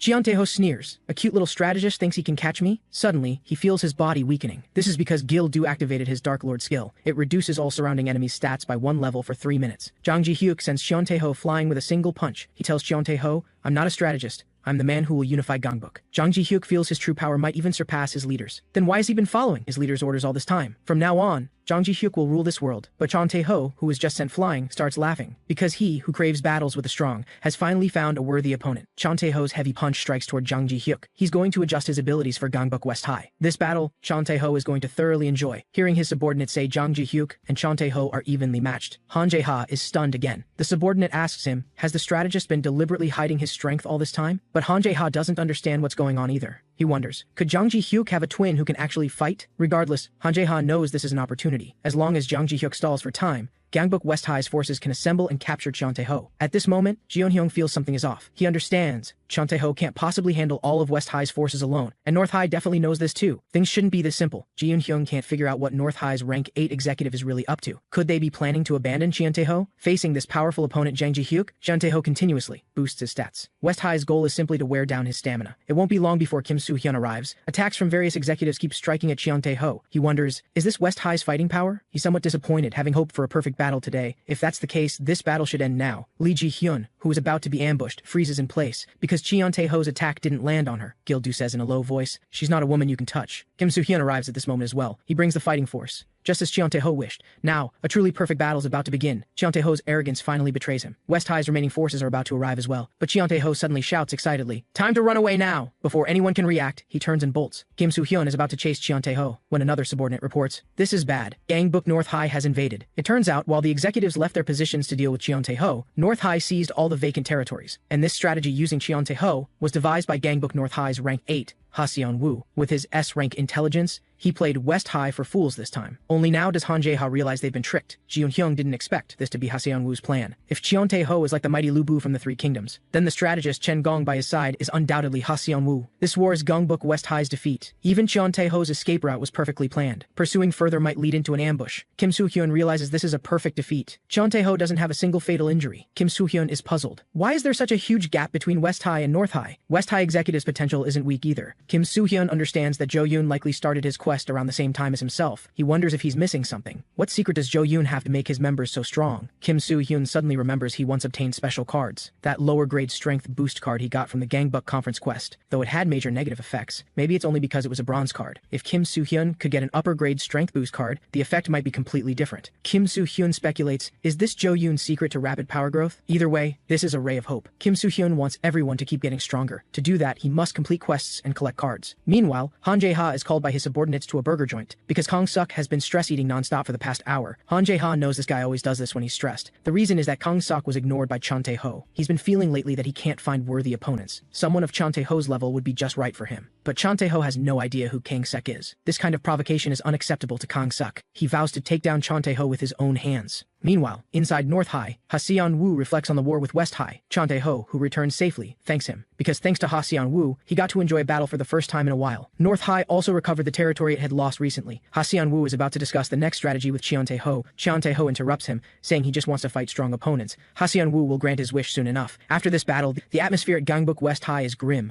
The morale of all soldiers except the executives is extremely low. They must find a way to restore morale quickly. Kim Soo-hyun thinks of using a mob fight to capture Chan Tae-ho. Because Chan Tae-ho and Ha Seon-woo rely on superior combat skills and intelligence, they have few personal troops. But Ji-eun-hyung knows a mob fight won't work, because there's still North High's rank 9 executive, Kyung Ik-jin. This guy has the most personal troops in North High. Ji-eun-hyung is certain he'll lend his forces to Chan Tae-ho and Ha Seon-woo this time. As Kim Soo-hyun ponders this, a side quest updates. The quest is defeat North High's rank 9, Kyung Ik-jin. The first step is to break through his personal forces. Kim Soo-hyun is thrilled to finally have a quest, but if he goes to deal with Kyung Ik-jin, then dealing with Chan Tae-ho becomes a problem. Ji-eun-hyung tells him he's thought of a solution. West High will split their forces into 3 teams to pin down Chan Tae-ho, Kyung Ik-jin, and Ryu Si-kyung. Ha Seon-woo and Chan Tae-ho are inseparable, so they must be dealt with together. If these 4 executives unite, West High has no chance. First, Ryu Si-kyung will be handled by Han Jae-ha, because they have scores to settle. Ji-eun-hyung will accompany Kim Soo-hyun to deal with Kyung Ik-jin, because Ji-eun-hyung knows Kyung Ik-jin well. However, who will face Chan Tae-ho to stall for time is another challenge. At this moment,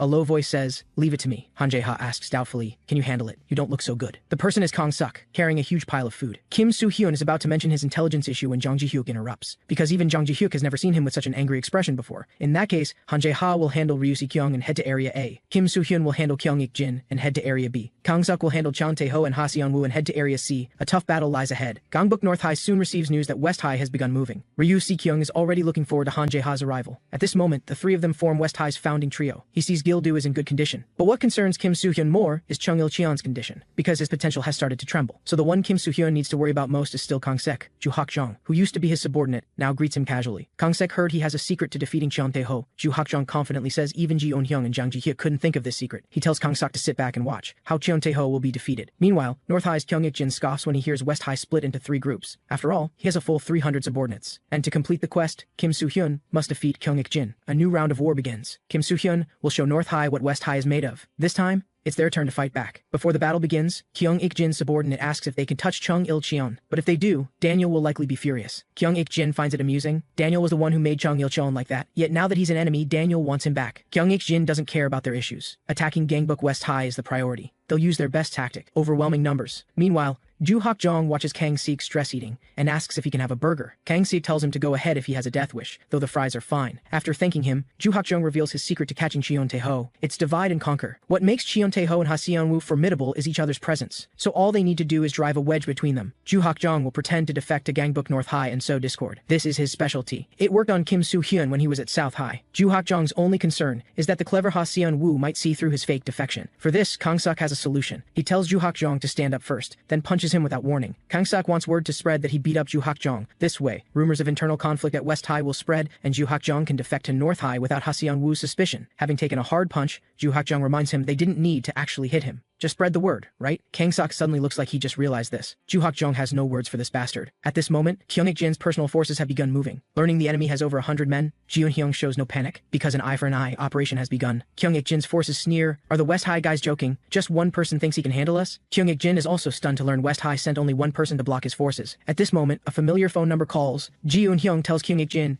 "We received your strategy using Cheon Tae-ho." Kyung Ik-jin says disdainfully, "North High's traitor. Are you calling to betray again?" But Ji Eun-hyung just wants to tell him. West High can also do what Cheon Tae-ho did before. Kim Soo-hyun will show North High too. He sends the front enemy flying with one punch. When the others realize it's West High's boss, they rush forward. Kim Soo-hyun activates his Cardmaster skill, along with 1 against 1,000, which raises his stats based on enemy numbers, plus his skill that adjusts strength based on opponent level. However, since Kim Soo-hyun's stats are sealed, he can only use temporary stat boosting skills. He's going to fight a perfect battle too. Upon learning Kim Soo-hyun appeared, Kyung Ik-jin sends all his personal forces. He doesn't believe Kim Soo-hyun can handle over 300 alone. But Ji Eun-hyung says he miscalculated, because while Kyung Ik-jin sent out his personal forces, Ji Eun-hyung sent people to his location. Kyung Ik-jin scoffs, "You're sending this trash to ambush me?" He asks Chung Il-cheon, "You already lost to Hyo Kyung-tae, and you still want to oppose us?" Actually, 2 months ago, when Chung Il-cheon asked Chung Woo-han to teach him, Chung Woo-han said he had no ability to teach. Learning from him might make him even worse than before, so he told Chung Il-cheon to find someone else. But a few days later, Chung Woo-han saw Chung Il-cheon again. Seeing the bandages on his hands, he knew he'd been beaten up somewhere again. Chung Woo-han sighs helplessly, "You're hopeless." He already said he had no ability to teach, so Chung Woo-han could only demonstrate the techniques he knew. Now, Chung Il-cheon tells Kyung Ik-jin not to say his name, because he's here to defeat Kyung Ik-jin. These 2 months made Chung Il-cheon feel he has the ability to copy. Meanwhile, after Kim Soo-hyun defeated 200 alone, he obtained 5 platinum cards, but only 1 is useful for combat. North High's remaining 100 men begin attacking Kim Soo-hyun, but he's more worried about the other team members in battle. Kyung Ik-jin's subordinate Lee Se-dong finds it strange. A guy like Gil-do is Gangbuk West High's number 2? This is because Gil-do can't react to his kicks, even though Gil-do trained desperately these 2 months. He's still not strong enough. He feels very disappointed in himself. The other subordinate, Chen Woo-hyun, is also strong. Lee Ji-hyun's stats are far inferior compared to his. Lee Se-dong remarks, "Gangbuk West High's strategy is decent. It's just that these team leaders doing the ambush are too worthless." Lee Se-dong asks Gil-do, "You know it yourself, right? Your body has reached its limit. If you understand human speech, just collapse already." But Gil-do can't give up, because that woman is here too. Not long ago, seeing Gil-do again after 2 months, Lee Ji-hyun was stunned, because his transformation was truly dramatic. After chatting for a bit, Lee Ji-hyun couldn't help asking Gil-do why he lost weight. Gil-do answered seriously, "Because I wanted to do something. After falling for someone, I realized how insignificant I was. So to stand beside the person I like, I had to do something. Losing weight isn't the end. From now on, let me protect you." But no matter what Gil-do said, Lee Ji-hyun couldn't believe it. Someone who once said he'd stay by her side abandoned and left her. That person's words were just empty promises. Left with psychological scars, Lee Ji-hyun can't trust others anymore. But Gil-do suddenly told her, "I will defeat Ma Jung-do." Lee Ji-hyun was confused. Why bring up Ma Jung-do all of a sudden? This was because Gil-do wanted to prove he wasn't just all talk. Defeating Ma Jung-do seemed impossible to anyone, so Gil-do wanted to beat him to prove his sincerity to Lee Ji-hyun. "I'm sorry I couldn't become more handsome." Lee Ji-hyun turned away, telling Gil-do to stop pushing himself. From that moment, Gil-do didn't want to lose to anyone anymore. But now he understands the road ahead is still long. Lee Ji-hyun's side is about to end too. Chen Woo-hyun recognizes her technique as the troublesome Jigen Ryu. Jigen Ryu's weakness is poor defense, though both sides rely on one-hit kills. North High has 2 people. Lee Ji-hyun can't handle attacks from 2 people simultaneously. As Chen Woo-hyun's attack lands, he asks Lee Se-dong, "Are you joking? Finish off your enemy first before coming to help, but Lee Sedong knows this guy is just making a final struggle, though he doesn't understand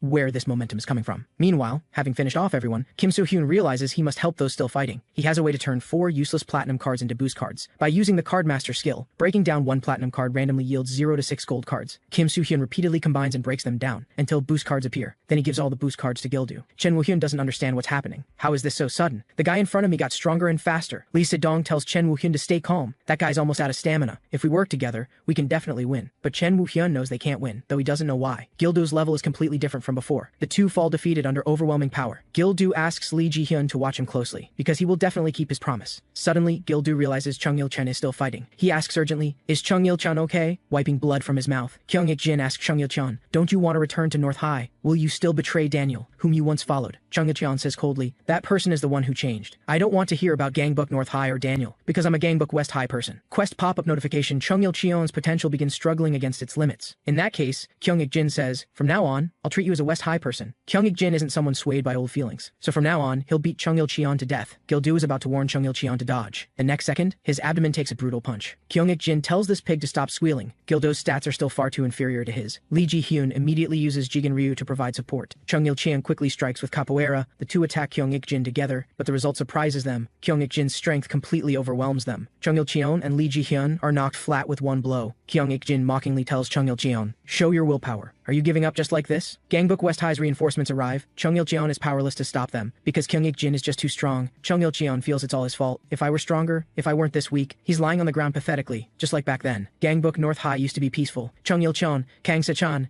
and Daniel were good friends. Because Chung Il-cheon wasn't social, the two always worried about him, especially Kang Se-chan. He was a great person. Everyone followed Kang Se-chan. Gangbook was very peaceful under his leadership. The three of them were happy together back then, until that person appeared. He was Jo Yoon, who destroyed it all. After he appeared, the sky fell. Kang Se-chan fell into a coma due to an incident. Even the police and doctors didn't know the cause. From that moment, Gangbook North High changed. The person called Jo Yoon appeared and ruled Kang Se-chan's gangbook as he pleased. What Chung Il-cheon couldn't believe most was, Daniel was also among those destroying Kang Se-chan's gangbook. He became unlike the Daniel of before. Never once visiting Kang Se-chan in the hospital, he went mad for new power. When Chung Il-cheon went to find Daniel again, he was beaten badly. Daniel told him, "There's no place for the worthless here. Soon, Lord Jo Yoon will execute his grand plan." Rank 39 Chung Il-cheon isn't qualified to participate. Daniel said he didn't need Kang Se-chan's North High, only Lord Jo Yoon's power. He told Chung Il-cheon to know his place and not cross the line. Chung Il-cheon's obsession with rankings had only one reason. He wanted to know what Jo Yoon's plan was, and what plan could make Daniel abandon them and follow Jo Yoon. The reinforcements Wang Du-woo brought were quickly wiped out, just as Kyung Ik-jin's attack is about to fall again. Quest pop-up notification: Chung Il-cheon's potential begins struggling against its limits. His potential finally surpasses its limits. Confused, Kyung Ik-jin asks him, "Did you decide to return to North High?" Of course Chung Il-cheon will return, because he has much to say to Daniel. Disdainful Kyung Ik-jin strikes at Chung Il-cheon again, but he suddenly freezes, because Chung Il-cheon used his Transcendence card, Copy,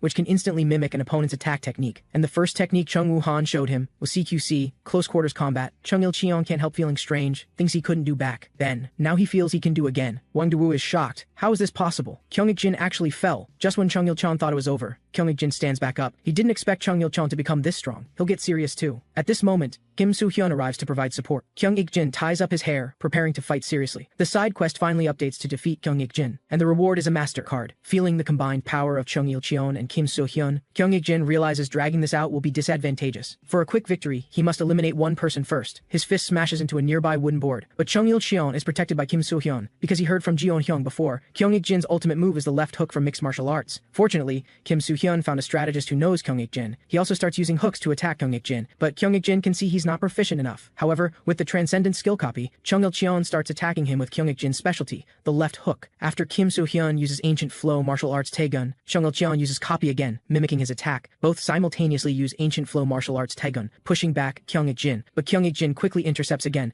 attacking Kim Soo-hyun. This is just as Kim Soo-hyun expected, because Jeon-hyung told him about Kyung Ik-jin's follow-up attacks before. Kim Soo-hyun plans to time his Transcendent skill, but unexpectedly, Kyung Ik-jin sends him flying, because Kyung Ik-jin also guessed Kim Soo-hyun obtained intel on him, and his target from the start was Chung Il-cheon. This powerful shin kick makes Chung Il-cheon feel like his leg is about to break. He's about to block Kyung Ik-jin's next shin kick, but Kyung Ik-jin's raised foot suddenly drops, because that was just a feint. Fortunately, Kim Soo-hyun blocks his left hook in time. Kyung-ik-jin curses him. This fool blocked it head-on. That should break Kim Soo-hyun's arm. However, Kim Soo-hyun uses Guardian's Feast to block the blow, then uses Knockout Feast to hit Kyung-ik-jin. 3 seconds is enough for Kim Soo-hyun to finish him, but due to Kyung-ik-jin's strong resistance to status effects, Knockout Feast's duration decreased. Seeing this, Kim Soo-hyun immediately uses Call Over. First is Ra Woo-gyeom's Terabyte Thrust Kick. Kyung-ik-jin is stunned by this sudden thrust kick. Kim Soo-hyun immediately calls over Ra Woo-gyeom's Terabyte Low Kick. The low kick containing triple critical damage strikes Kyung-ik-jin's leg hard. The powerful impact sends Kyung-ik-jin crashing down instantly. He doesn't understand how Kim Soo-hyun has this kind of power. Kim Soo-hyun ignores him and activates buff skills. Then, after drawing his wooden sword, he calls over Jigen Ryu. Just as this finishing blow is about to land, Kim Soo-hyun freezes, because Kyung-ik-jin actually blocked it with his right hand, though his right arm broke.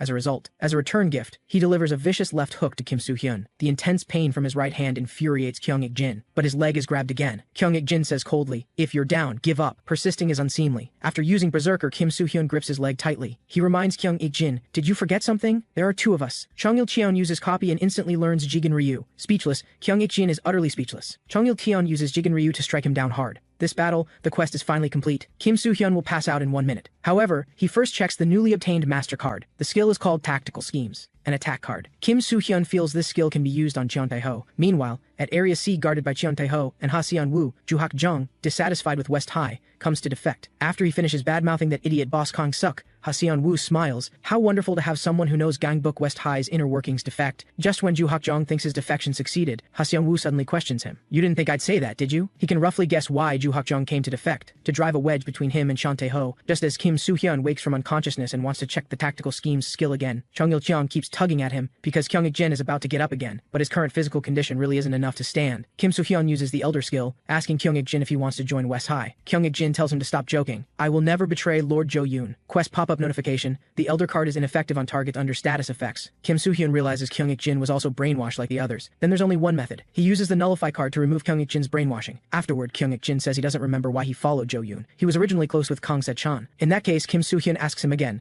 "Will you join West High?" After all, with Kyung-ik-jin's combat power, he'll be a great asset in West High's fight against Jo-yoon. He thinks of Kang Se-chan lying barely alive in the hospital, then agrees to lend his strength to Kim Soo-hyun. But Kyung-ik-jin still doesn't plan to become a West High person. He's accompanying Kim Soo-hyun, only because he has many things to ask Jo-yoon, and he also tells Chung-il-cheon to find out why Daniel became like this. But be careful, because Daniel is very strong. Meanwhile, Ha Seon-woo is still interrogating Ju-hak-jung, but his subordinate suddenly brings news that Ju-hak-jung really was beaten by Kang-suk. But even so, Ha Seon-woo can't trust Ju-hak-jung, so Ha Seon-woo orders, "Lock him up for now." But Ju-hak-jung confidently says, "I've prepared a gift for you." At this moment, Ha Seon-woo's subordinate brings another report. Some of Gangbuk West High's forces actually surrendered. Without fighting, they obtained all of Ju-hak-jung's territory and subordinates. Even so, Ha Seon-woo still doesn't trust Ju-hak-jung, but Ju-hak-jung grins wickedly. "My gift has only just begun." Soon after, Kang-suk roars angrily, "What are you doing, you bastard? You carved away all of Gangbuk West High's territory?" Ju-hak-jung explains helplessly, "This is all strategy. If I don't do this, Ha Seon-woo won't believe me. He'll give North High all the territory up to West High's headquarters to deceive that clever Ha Seon-woo. Anyway, if they can't catch Cheon Tae-ho this time, the territory will be taken anyway. From now on, Ju-hak-jung will exploit Ha Seon-woo's characteristics, watching North High expand territory without shedding a drop of blood." Ha Seon-woo can't help wavering. After all, he's about to achieve what even Daniel and Ma Jung-do couldn't. Cheon Tae-ho also congratulates him on gaining so much territory, but Cheon Tae-ho is curious when he can keep fighting. While Ha Seon-woo is thinking about the great reward Lord Jo-yoon will give after taking West High, Cheon Tae-ho keeps nagging in his ear about fighting. Ha Seon-woo reflexively snaps at him, "Just be quiet when you know nothing." Suddenly, he snaps back to reality, then hastily explains he was just concentrating on thinking. But Cheon Tae-ho isn't angry at all. He smiles and says, "I'll be quiet." And just as he's standing on the rooftop feeling the breeze, Ju-hak-jung seizes the opportunity to approach him. He butters him up, saying he's a fan of Cheon Tae-ho and has always wanted to meet him. Cheon Tae-ho also wanted to meet him, because Ha Seon-woo said things became easy with his help. When Ha Seon-woo is mentioned, Ju-hak-jung seems troubled and scratches his head. At Cheon Tae-ho's urging, he says he feels if Cheon Tae-ho were deployed, the war would end quickly, but Ha Seon-woo keeps holding him back. Hearing this, Cheon Tae-ho wonders if Ha Seon-woo won't let him fight. Ju-hak-jung adds fuel to the fire,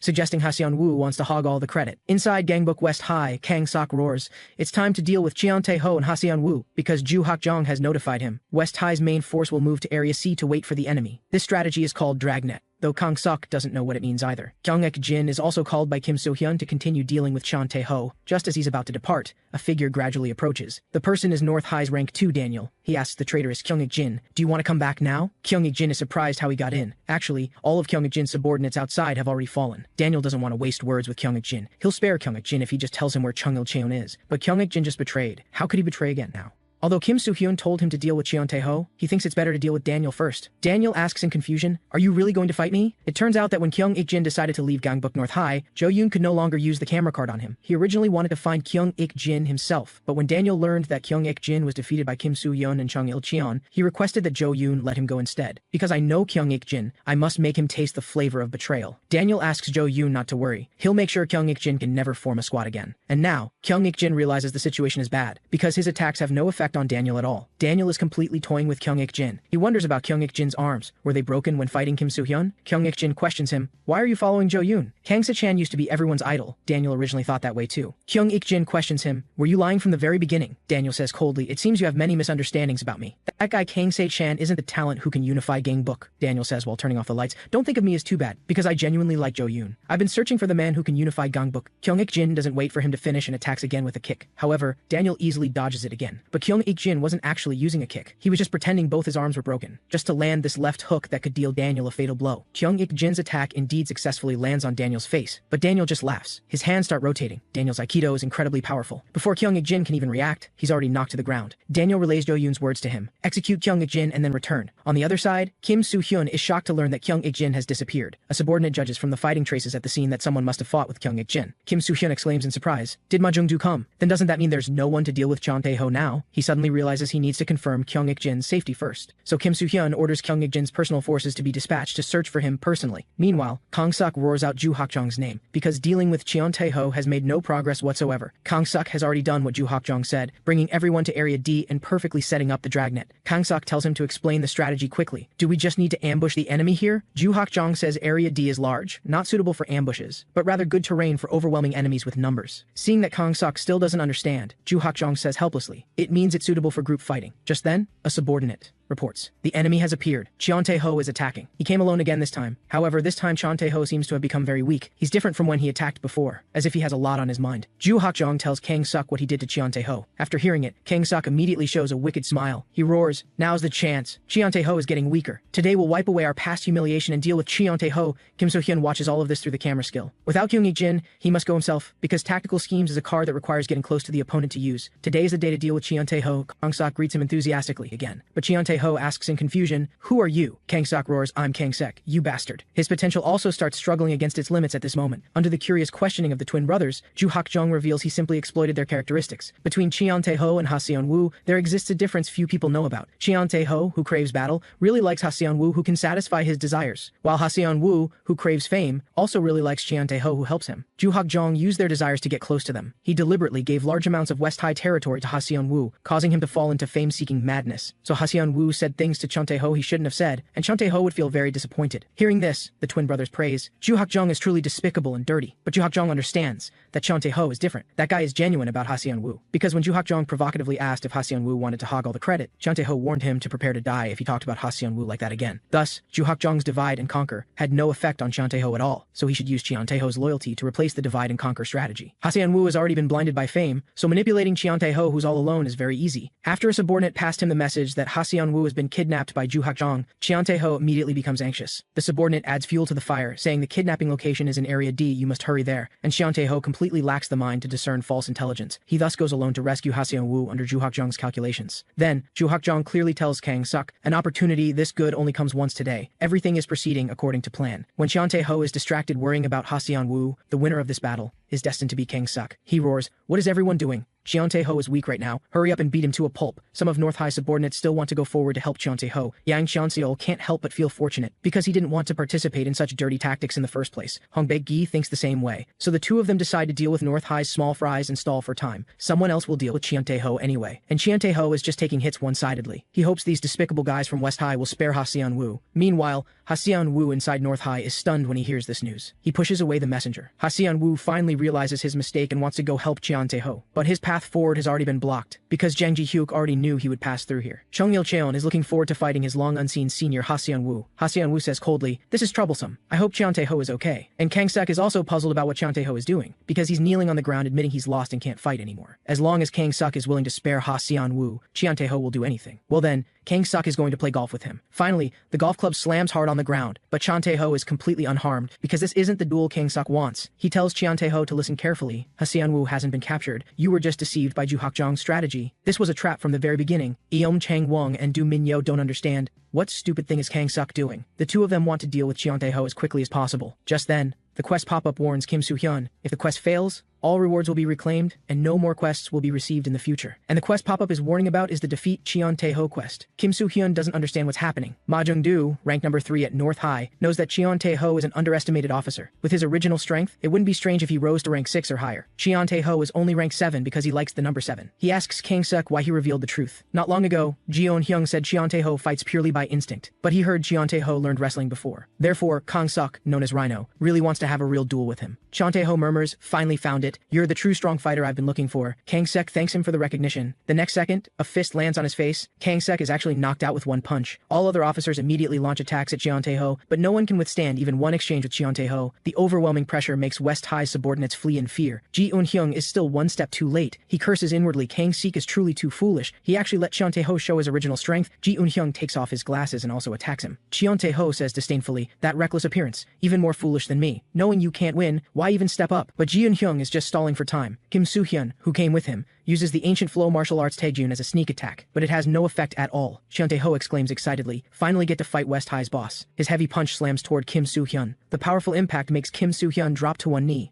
As Cheon Tae-ho's fist is about to fall again, all Kim Soo-hyun can do is dodge his attacks. Because he fought with Kyung-a-jin, he doesn't have many cards left to use. This time, Cheon Tae-ho won't let Kim Soo-hyun dodge anymore. But Kim Soo-hyun still has the newly obtained Master Card, Tactical Schemes. Its effect is to make the opponent's stats plummet for a short time. After designating Cheon Tae-ho as the target of Tactical Schemes, Kim Soo-hyun immediately launches an attack at him, but the quest pop-up indicates there are 10 seconds left before Cheon Tae-ho's stats decrease. If attacked within 10 seconds, the use of Tactical Schemes will be cancelled. As Cheon Tae-ho's fist is about to fall, Kim Soo-hyun curses inwardly, why didn't you mention the activation time earlier? Kang Suk wakes up from unconsciousness wondering what happened. He remembers he seems to have been knocked out with one hit. Hearing the fighting sounds, Kang Suk forces his eyes open. He wonders, why is Kim Soo-hyun fighting Cheon Tae-ho? Is it to protect me after I fell? Kang Suk doesn't want Cheon Tae-ho to attack Kim Soo-hyun, because Kim Soo-hyun must be defeated by him personally. 2 months ago, Kang Suk, in order to revive Gangbuk South High, found Jung Beom-sang who was delivering takeout, but Jung Beom-sang no longer had confidence in fighting, because he didn't know how to defeat Kim Soo-hyun who had become so strong. After that, Kang Suk found Lee Sung-min at a construction site, but even the loyal Lee Sung-min no longer had confidence to fight again. He understood that as soon as their force rises again, it will immediately be suppressed by Kim Soo-hyun. Lee Sung-min says helplessly, Gangbuk South High disappearing is right, but Kang Suk is still unwilling to accept it. He asks in a deep voice, are you okay with this? Is it okay to just continue living like this? Since you're a man, you should at least think about dominating this world once. Kang Suk can't give up. Gangbuk South High is his career. He absolutely won't live under anyone. As long as I'm here, Gangbuk South High will never disappear. Now, Kim Soo-hyun is in a situation where he has cards but can't use them. As Cheon Tae-ho's final strike is about to fall, the quest pop-up indicates Kang Seok's potential starts struggling against its limits. He calls out to Cheon Tae-ho, then asks, who am I? Kang Seok's potential has surpassed its limits. Cheon Tae-ho wonders, how can he still stand up again? Kang Seok says in a deep voice, because I won't fall, and I can't fall. Not until I revive Gangbuk South High. Kang Seok completes his transcendence, but Kim Soo-hyun knows he's still not there yet, because even if Kang Seok transcended, he's still far behind Cheon Tae-ho. Cheon Tae-ho, who thought he could finish Kang Seok with one punch, is stunned, because Kang Suk actually withstood his punch. Kang Suk's exclusive transcendence skill is called Invincible Wrestler, which allows him to take no damage for 2 minutes, and his stats will continuously rise until the 2 minutes end. Kang Seok starts using Infinite Suplex. He wants Cheon Tae-ho to firmly remember. His name is Kang Seok, the king of Gangbuk South High, who will rise again sooner or later. Kim Soo-hyun is amazed. Kang Suk really got an absurd card. This means he won't fall within these 2 minutes. Kang Suk wants to continue using Infinite Suplex, but the gap in stats between him and Cheon Tae-ho is too large.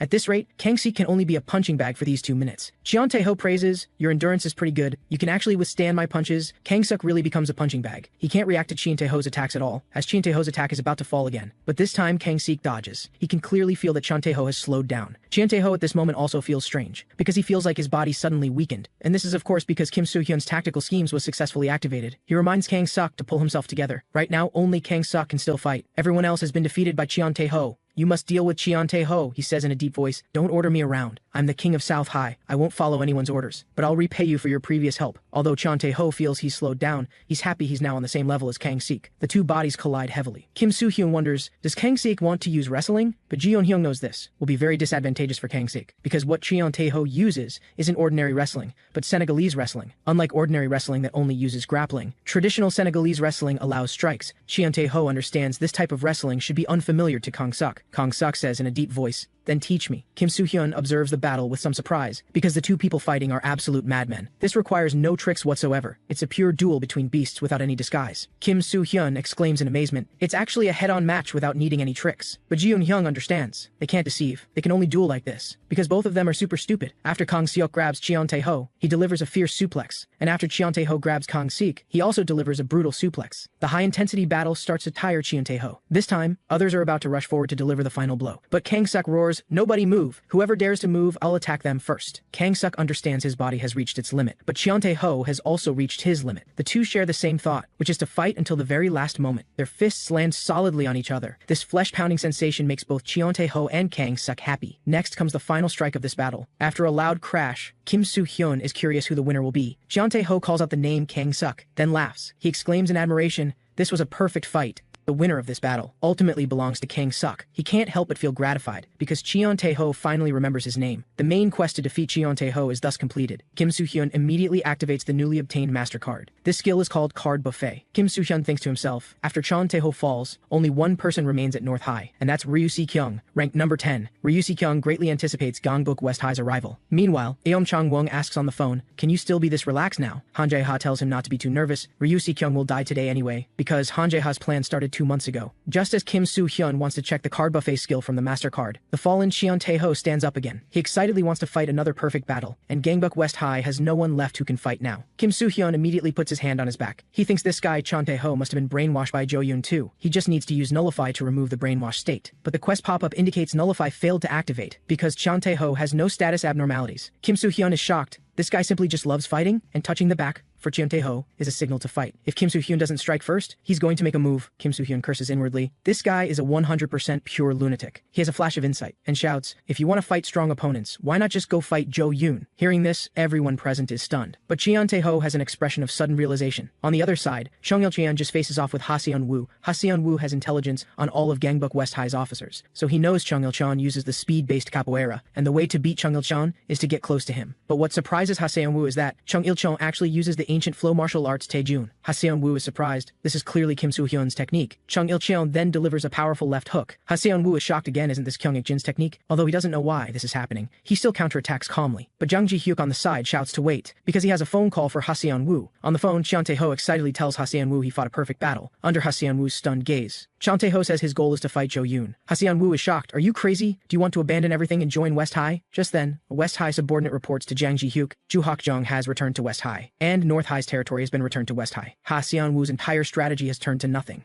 He asks Cheon Tae-ho, are you really going to betray Jo Yoon and join West High? After getting Cheon Tae-ho's affirmative answer, Ha Seon-woo has already made his decision. Jang Ji-hyuk is pleased he can quickly assess the situation. Now his only way out is to surrender to West High. But Ha Seon-woo says coldly, I'm confident I can escape from here, and confident I can achieve victory again with Cheon Tae-ho, and the reason Ha Seon-woo chooses to surrender is because when Cheon Tae-ho heard he was captured, he charged into West High alone. Even without knowing what traps there are, he would sacrifice himself to save Ha Seon-woo. He can't refuse the request of such a good guy. So Ha Seon-woo will also join Gangbuk West High together with Cheon Tae-ho. Meanwhile, Ryu Si-kyung is also holding a meeting with his officers. This is a meeting about capturing Han Jae-ha, but Ryu Si-kyung is late. Jiang Woo-chan reminds them, the opponent is Han Jae-ha. If we let our guard down even once, we're the ones who are finished. Lee Chen-shi is also curious what tricks Han Jae-ha, who's been preparing for months, will pull. However, they heard Han Jae-ha is still relaxed now, with no movement from his forces or officers. In that case, Ryu Si-kyung also plans to leisurely wait for West High's arrival. But he suddenly receives an attack from Lee Chen-shi, and Jeon Woo-chan's attack follows immediately after. Caught off guard, Ryu Si-kyung quickly falls. He wonders what his two officers are doing. Just then, a familiar voice comes through the phone. Han Jae-ha asks him if he received his gift. Coming to his senses, Ryu Si-kyung asks Han Jae-ha, when did you make them betray me? A month ago?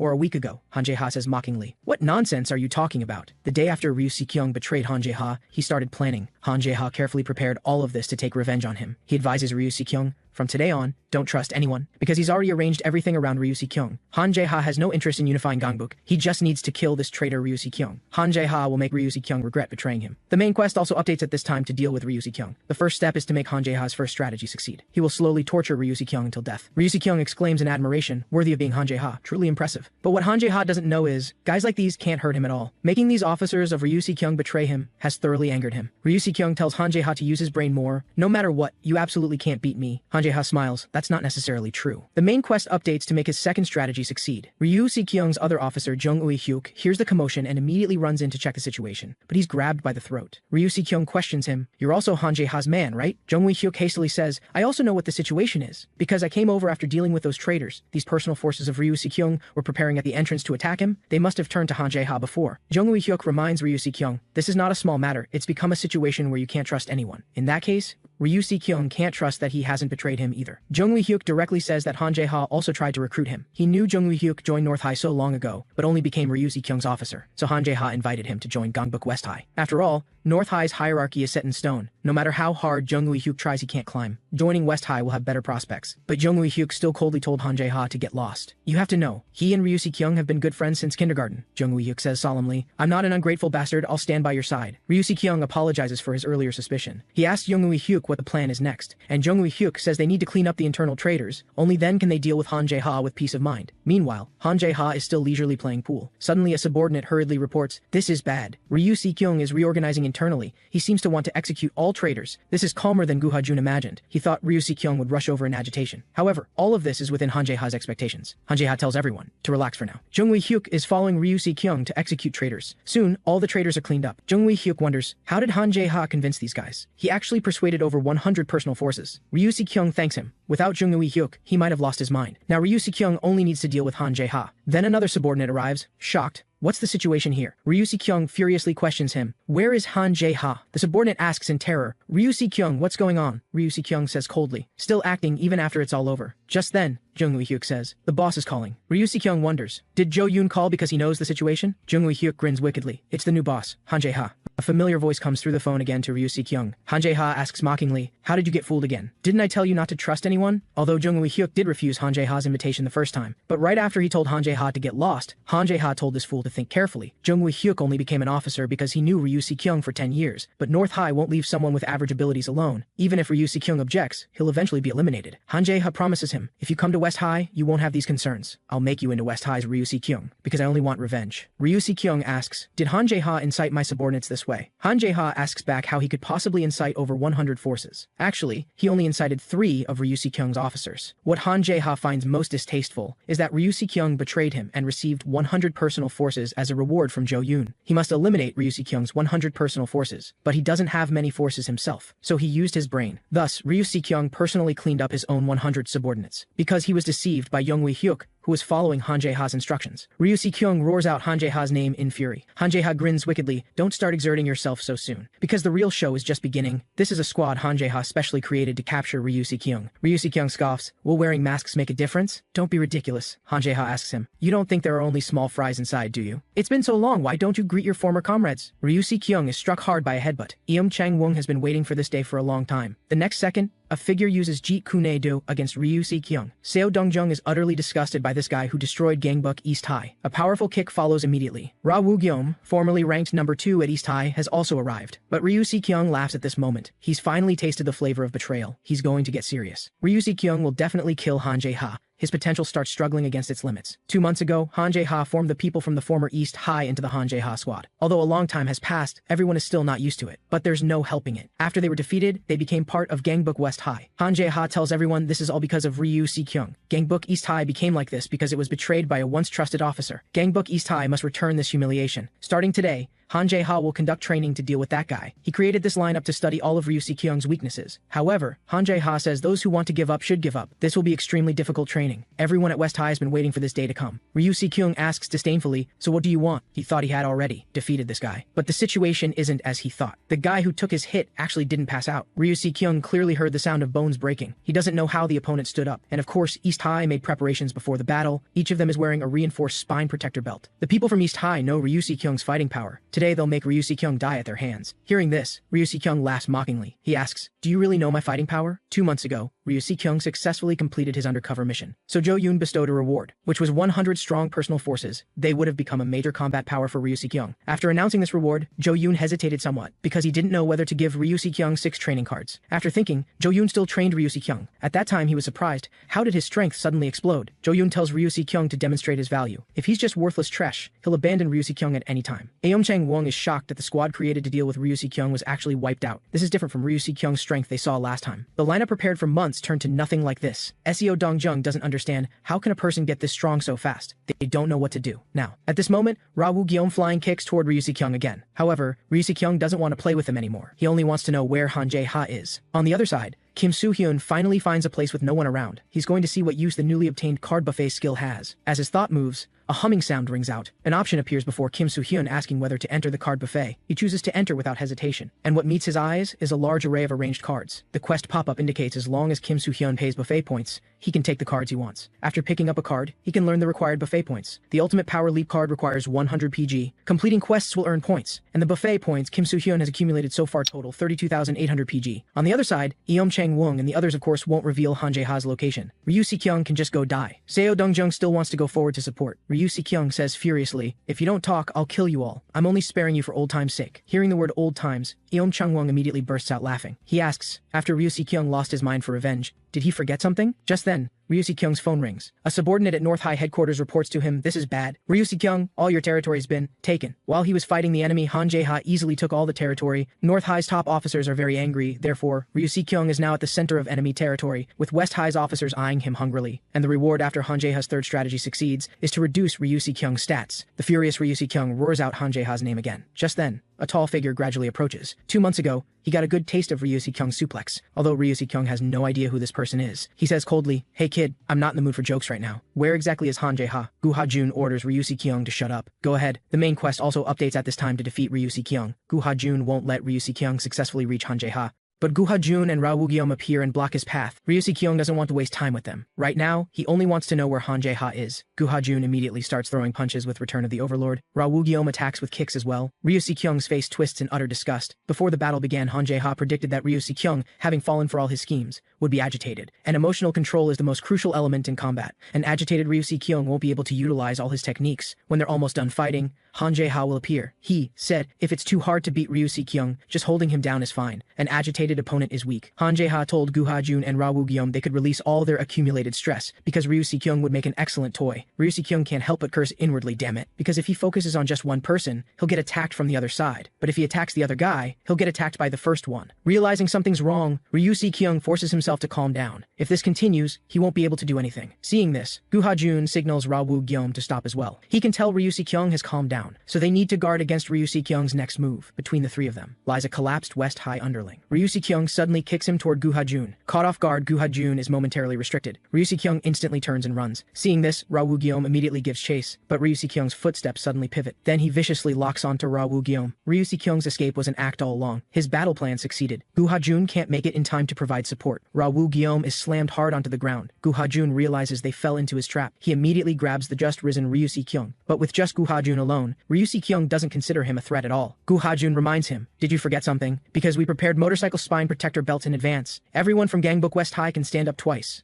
Ra Woo-gyeom immediately uses terabyte thrust kick on the restrained Ryu Si-kyung. He instantly falls into a stiffness status. Gu Ha-jun's fists follow immediately. The Return of the Overlord effect allows him to throw multiple punches per second. Before Ryu Si-kyung can even react, Ra Woo-gyeom starts charging up. A low kick containing triple critical damage strikes Ryu Si-kyung brutally. The powerful momentum sends his body into the air. The final finishing blow comes from Gu Ha-jun. In the end, Ryu Si-kyung still loses. Unable to move his body, he feels utterly unwilling to accept this. Meanwhile, Gu Ha-jun has already started reporting the situation to Han Jae-ha, but Ryu Si-kyung refuses to accept losing like this. He's supposed to kill Han Jae-ha. Ryu Si-kyung won't let it end this way. His potential starts battling against his limits. On the other side, Jo-yoon watches all of this. You see, he has a card that can force the target to transcend. However, members who are forcibly transcended won't receive exclusive transcendent cards. Jo-yoon uses forced transcendence on Ryu Si-kyung without hesitation. Hearing the commotion, Gu Ha-jun and the other turn around in confusion. At this moment, the transcended Ryu Si-kyung has already stood back up. Soon, Han Jae-ha receives the news. Both Gu Ha-jun and Ra Woo-gyeom have been taken down. This is different from what Han Jae-ha predicted. After that, Ryu Si-kyung disappeared. Just in case, the underlings suggest Han Jae-ha should hide as well. But before they can make their next move, Ryu Si-kyung has already burst in alone. Because he misses Han Jae-ha so much, Ryu Si-kyung almost thinks he has a crush on him. Now it's time for the two of them to settle things properly. On the other side, Kim Soo-hyun just learned he has 32,800 buffet points and is utterly shocked. In that case, he's going to start shopping like crazy. Just then, Kim Soo-hyun sees a card he desperately needs. The Magic Key skill can unlock his sealed stats, and it only costs 100 buffet points. With this, Kim Soo-hyun can grow again. Suddenly he realizes, now isn't the time for shopping. Through the camera card, Kim Soo-hyun discovers an astonishing scene. Ryu Si-kyung has actually transcended. Then Han Jae-ha is in danger. He has no idea what's going on. According to Han Jae-ha's plan, Ryu Si-kyung should face the two of them in an extremely exhausted state. How could he defeat them and still make it here? But Han Jae-ha can't think about that now. Ryu Si-kyung is right in front of him. Han Jae-ha will definitely kill this guy today. But Han Jae-ha freezes as his attack lands, because Ryu Si-kyung blocks it very easily. He says coldly to Han Jae-ha, if you want to kill someone, you need to at least send them flying like this. Han Jae-ha said before that he'd kill Ryu Si-kyung slowly, so Ryu Si-kyung is quite curious. When exactly will he die? Ryu Si-kyung's slaps keep landing on Han Jae-ha. He roars, telling this bastard Han Jae-ha to keep playing tricks, but Han Jae-ha says coldly, I just did. The stunned Ryu Si-kyung doesn't know when a wound appeared above his eye. Then blood flows into his eye, blocking his vision. Ryu Si-kyung instantly realizes Han Jae-ha's kick was for this purpose, and because he's lost his vision, he can't dodge Han Jae-ha's attacks. He says coldly, is this your limit, you idiot? Han Jae-ha's chance to end the fight has arrived. Victory will ultimately be his. But Ryu Si-kyung asks disdainfully if this can even kill anyone. You see, Ryu Si-kyung's level is different from his. He's going to make sure Han Jae-ha can never wear brass knuckles again. The enraged Han Jae-ha immediately counterattacks with his other hand, but Ryu Si-kyung takes the opportunity to break that hand. Next, he's going to cripple Han Jae-ha's waist, and Han Jae-ha is extremely unwilling to lose like this. He must kill Ryu Si-kyung. After crippling Han Jae-ha's arms and waist, there's one more thing left. Ryu Si-kyung will make sure he can never walk again. Since childhood, Han Jae-ha couldn't tolerate anyone betraying him. In kindergarten, someone promised to play with him but went to play with someone else instead. Han Jae-ha beat that person to a pulp. He'll do anything to take revenge on those who deceive him. After that repeated many times, no one dared to mess with him casually. This is also why Han Jae-ha became the leader of Gongbuk East High. That's when he met that guy, Ryu Si-kyung, who was strong in many ways, voluntarily joined East High. Han Jae-ha thought that with this guy, they could accomplish anything. Then he was ruthlessly betrayed. To take revenge on the guy he once trusted, Han Jae-ha had no time to feel frustrated. He started preparing from the day after he was betrayed. Han Jae-ha lives to take revenge on that guy. As for unifying Gongbuk and such, it doesn't matter to him at all. Jang Ji-hyuk understands that Han Jae-ha has a strange madness, obsessed with revenge like a lunatic. If someone deceives him, he'll chase them to hell, unable to understand why anyone would betray his perfect self. Jang Ji-hyuk thinks Kim Soo-hyun should thank Ryu Si-kyung, because if not for Ryu Si-kyung, Han Jae-ha's fury would be directed at Kim Soo-hyun. His potential starts battling against his limits. 1 second before Ryu Si-kyung's attack lands, Han Jae-ha's potential successfully transcends his limits. Caught off guard, Ryu Si-kyung is momentarily repelled. He says mockingly, why did you suddenly revive? Having successfully transcended,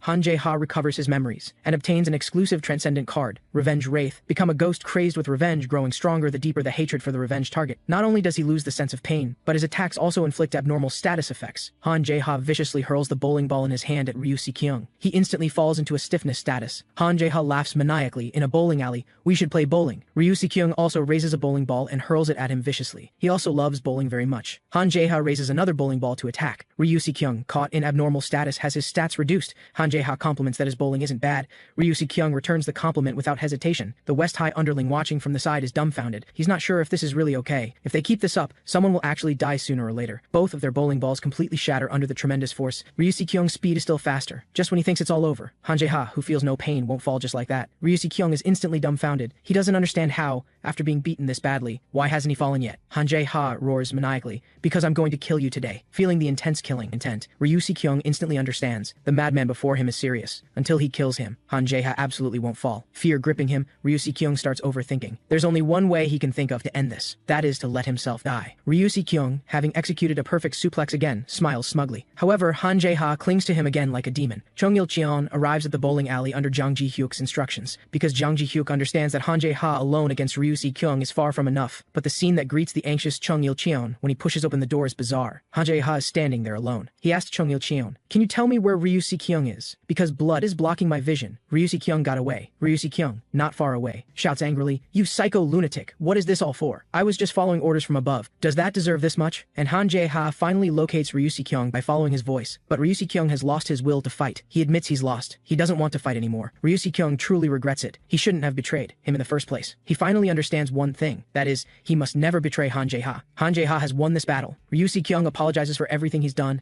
and atones for all his actions. He keeps apologizing to Han Jae-ha, so please stop. Han Jae-ha finally smiles again. With his revenge complete, he only feels exhilarated. If it ends here, now Han Jae-ha should do what he needs to do. Ryu Si-kyung is a talent it would be a shame to miss. So Han Jae-ha invites him to join West High. Looking at the hand before him, Ryu Si-kyung is completely dumbfounded. He thinks to himself, this guy is truly a madman. For defeating the transcended Ryu Si-kyung, the reward is a master card. This crushing victory greatly boosts West High's morale. Kim Soo-hyun exclaims excitedly, Han Jae-ha really did it. But after dealing with Ryu Si-kyung, the final battle with Jo-yoon draws even closer. The woman inside Gangbuk North High also reminds Jo-yoon that time is running out, but she didn't expect Jo-yoon could still smile, and that's because the quest pop-up's favoritism has finally ended. Now Jo-yoon is free, he can act as he pleases. He's been waiting for this moment all along. Jo-yoon's quest pop-up has finally updated. First, the quest is Gangbuk unification, and the first step is to reclaim all the stolen territory. Jo Yoon will personally attack Gangbuk West High and eliminate Kim Soo Hyun. Ryu Si Kyung asks in confusion, "You can treat even your enemy like this?"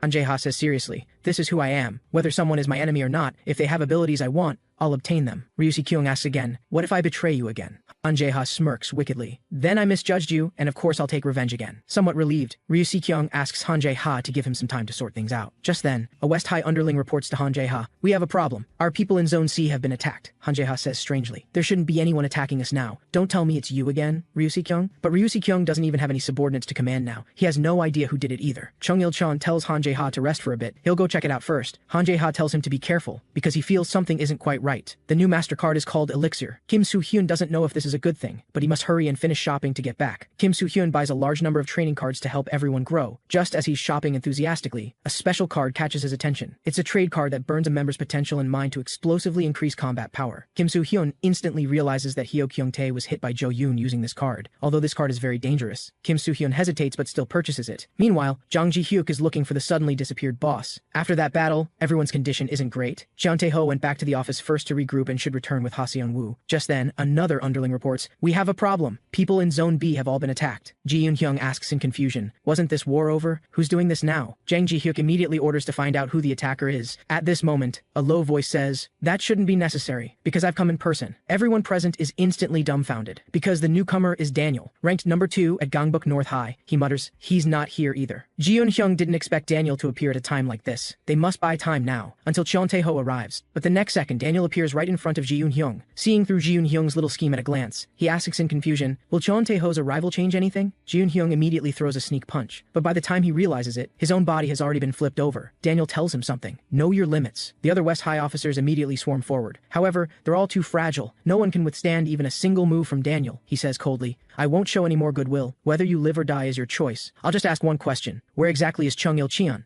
Daniel hopes to get the answer he wants, but Jang Ji-hyuk tells him he absolutely won't see Chung Il-cheon, because Jang Ji-hyuk knows that meeting him would be dangerous for Chung Il-cheon. West High will protect Chung Il-cheon, even if it means death. And the reason Daniel won't see Chung Il-cheon is because Jang Ji-hyuk has already informed him that Daniel appeared and told him to flee quickly. Daniel says in a deep voice, "Then I'll keep asking around." However, the next second his body is also flipped over, because Chung Il-cheon used copy to replicate Daniel's Aikido. Chung Il-cheon apologizes to the strategist, because they all said they protect him with their lives, so Chung Il-cheon can't bring himself to run away. He greets Daniel, whom he hasn't seen in a long time, and seeing Chung Il-cheon again, Daniel finally smiles. He asks Chung Il-cheon how he's been lately, but Chung Il-cheon still questions Daniel. "Why are you on Jo Yoon's side?" Daniel asks back, "What answer do you want to hear?" Chung Il-cheon wants to know why he became like this. Back when it was the three of them, they were so happy. Why did Daniel betray Kang Se-chan? And why did he become Jo Yoon's subordinate? Chung Il-cheon really wants to know what grand plan he and Jo Yoon are preparing. But Daniel doesn't want to say much. He can forget about the past. Now, as long as Chung Il-cheon returns to Gangbuk North High, otherwise even Daniel can't be responsible for the consequences. He's giving Chung Il-cheon a chance to choose, and Chung Il-cheon responds by using capoeira. He absolutely won't return to North High. Daniel says lightly, "You've grown quite a bit, but you're still far from enough." He laughs, worthy of Chung Il-cheon, still attacking with no defensive value whatsoever. Chung Il-cheon ignores him and quickly adjusts his position, then delivers a powerful left hook. He asks in confusion, "Didn't you say it had no defensive value? Why did you defend?" Daniel recognizes this as the hook that Kyung Ik-jin excels at. Chung Il-cheon uses ancient flow martial arts Taejon again to push him away. Daniel says in surprise, Chung Il-cheon can actually use copy? He wonders, did Chung Il-cheon originally have this ability? Jang Ji-hyuk can hardly believe it either. Chung Il-cheon is actually gaining the upper hand. Daniel is actually being suppressed, seeing his attacks taking effect. Chung Il-cheon, from now on, must use all of that person's techniques. But Daniel still says lightly, "This won't do. You almost scared me, Il-cheon." Chung Il-cheon can't see Daniel's attack at all. He's casually knocked down. Chung Il-cheon can't believe that even after becoming this strong, it's still not enough. Daniel asks him, "Changed your mind?" Chung Il-cheon can't stay at West High. Daniel will do everything to bring him back to North High. Jang Ji-hyuk immediately orders to save Chung Il-cheon. All the West High underlings immediately swarm forward. Han Jae-ha, who's rushing back, took too much damage from fighting Ryu Si-kyung. He understands that in this situation, there are only two people he can rely on. Han Jae-ha calls Ha Seon-woo for help, and Ha Seon-woo has already sent Cheon Tae-ho over. Cheon Tae-ho shouts excitedly, "Daniel is mine!" Han Jae-ha only hopes Chung Il-cheon can hang on. A strange commotion gradually wakes him up. Chung Il-cheon wonders, what's that sound? At this moment, the West High underlings are continuously begging for mercy. Chung Il-cheon is instantly stunned. Daniel explains to him that he's breaking their arms, until you agree to return to Gangbuk North High. So, do you want to come back now? Jang Ji-hyuk understands it's all over. Cheon Tae-ho is too far away. Before he arrives, they'll be completely wiped out. there's no way out. At this moment, a hand appears on Jang Ji-hyuk's head. He freezes for a moment, then tears flow out. Jang Ji-hyuk had forgotten. He had forgotten there was still the boss. Daniel didn't expect Kim Soo-hyun to come either. The woman beside Jo-yoon asks in confusion, will Kim Soo-hyun coming change anything? Because she completely sealed Kim Soo-hyun back then. So from that point on, Kim Soo-hyun couldn't grow anymore. Jo-yoon knows that's true. However, he's discovered there seems to be a slight variable. Daniel might be in danger. The classmates at Gangbuk West High who once respected Kim Soo-hyun now have their arms broken and fall in agony. Kim Soo-hyun starts using all training cards on himself. He tells Daniel, you shouldn't have done this. And Daniel just finds him more interesting. Has Kim Soo-hyun gotten stronger again? Daniel regrets Jo-yoon's decision. They should have dealt with Kim Soo-hyun before, but it makes no difference now. Daniel understands that once Jo-yoon makes a move, West High is finished, and Kim Soo-hyun's new quest is still to survive Daniel's attack. Daniel tells him, Gangbuk West High will disappear today, and this will be your end. I'll be taking Chung-il-chin with me. As his attack lands, Daniel feels something strange, because he didn't adjust his power to a level Kim Soo-hyun could block. Daniel can feel that the guy before him is different from before. Kim Soo-hyun's rate of growth is unreasonable, whether external or internal. Major changes have occurred in a short time. Daniel doesn't understand what's going on. What trick did Kim Soo-hyun pull? Chung-il-chin understands. This is different from his own situation. Kim Soo-hyun is truly gaining the upper hand, but the person fighting knows something's wrong. Kim Soo-hyun isn't gaining the upper hand, because he's not landing any effective hits at all. Daniel is completely different from X-rank Jeon Tae-ho. Kim Soo-hyun is shocked. Triple X stats are actually this much stronger, and Jo-yoon clearly knows there's a world of difference between X ranks. From 1X to double X requires a tremendous number of training cards. Daniel's stats are the result of using a tremendous number of training cards. Now Jo-yoon will reclaim the lost territory on his own. He's not worried about Daniel, because Kim Soo-hyun can't possibly defeat him. The difference between levels can't be erased. Jo-yoon understands that Kim Soo-hyun's only hope of winning was the call-over card, but that card was already used in the showdown with Kyung-ik-jin. However, contrary to his expectations, Kim Soo-hyun calls over Kang Sok's invincible wrestler. He roughly knows the reason for the huge gap between him and Daniel. If there's a big difference in stats, just level up, right? Kim Soo-hyun's stats will gradually increase thanks to invincible wrestler, and his words are directed at Jo-yoon. On the other side, Jo-yoon wonders, what's going on? In fact, after Kim Soo-hyun purchased a bunch of training cards, he started looking at other useful cards. Then he saw a skill that could reset card cooldown times. Jo-yoon didn't expect Kim Soo-hyun to have such a card. He instantly guesses that Kim Soo-hyun obtained the card buffet. After that, Kim Soo-hyun calls over Revenge Wraith, then takes out a wooden sword. Because he also called over Jigen Ryu, this is now Kim Soo-hyun's peak condition. He only has 2 minutes. Within these 2 minutes, Kim Soo-hyun must bet everything, and his sudden massive power increase makes Daniel sense something's wrong. Just as Kim Soo-hyun's attack is about to land, Jo-yoon, watching from the other side, gradually starts to smile, because Daniel's exclusive, transcendent skill is softness conquers strength. He can ignore the opponent's attack and nullify it, and can counterattack with double damage after defending. This skill is a perfect match against Kim Soo-hyun, because having lost stamina from Jigen Ryu, he can't withstand the counterattack at all. Chung-il-cheon is instantly dumbfounded. Due to the softness conquers strength effect, Kim Soo-hyun's invincible wrestler and Revenge Wraith are both cancelled. Jo-yoon knows it's all over. The woman behind him will go bring Kim Soo-hyun, because Jo-yoon will be very busy from now on. The quest pop-up warns Kim Soo-hyun again. If the main quest fails, all rewards will be confiscated, and quests will no longer appear in the future. Kim Soo-hyun doesn't want it to end like this. Daniel pulls him up, then speaks in a voice so quiet even Kim Soo-hyun can barely hear. He tells Kim Soo-hyun to quietly answer his question. Are you the same? Do you have the same thing as Jo-yoon?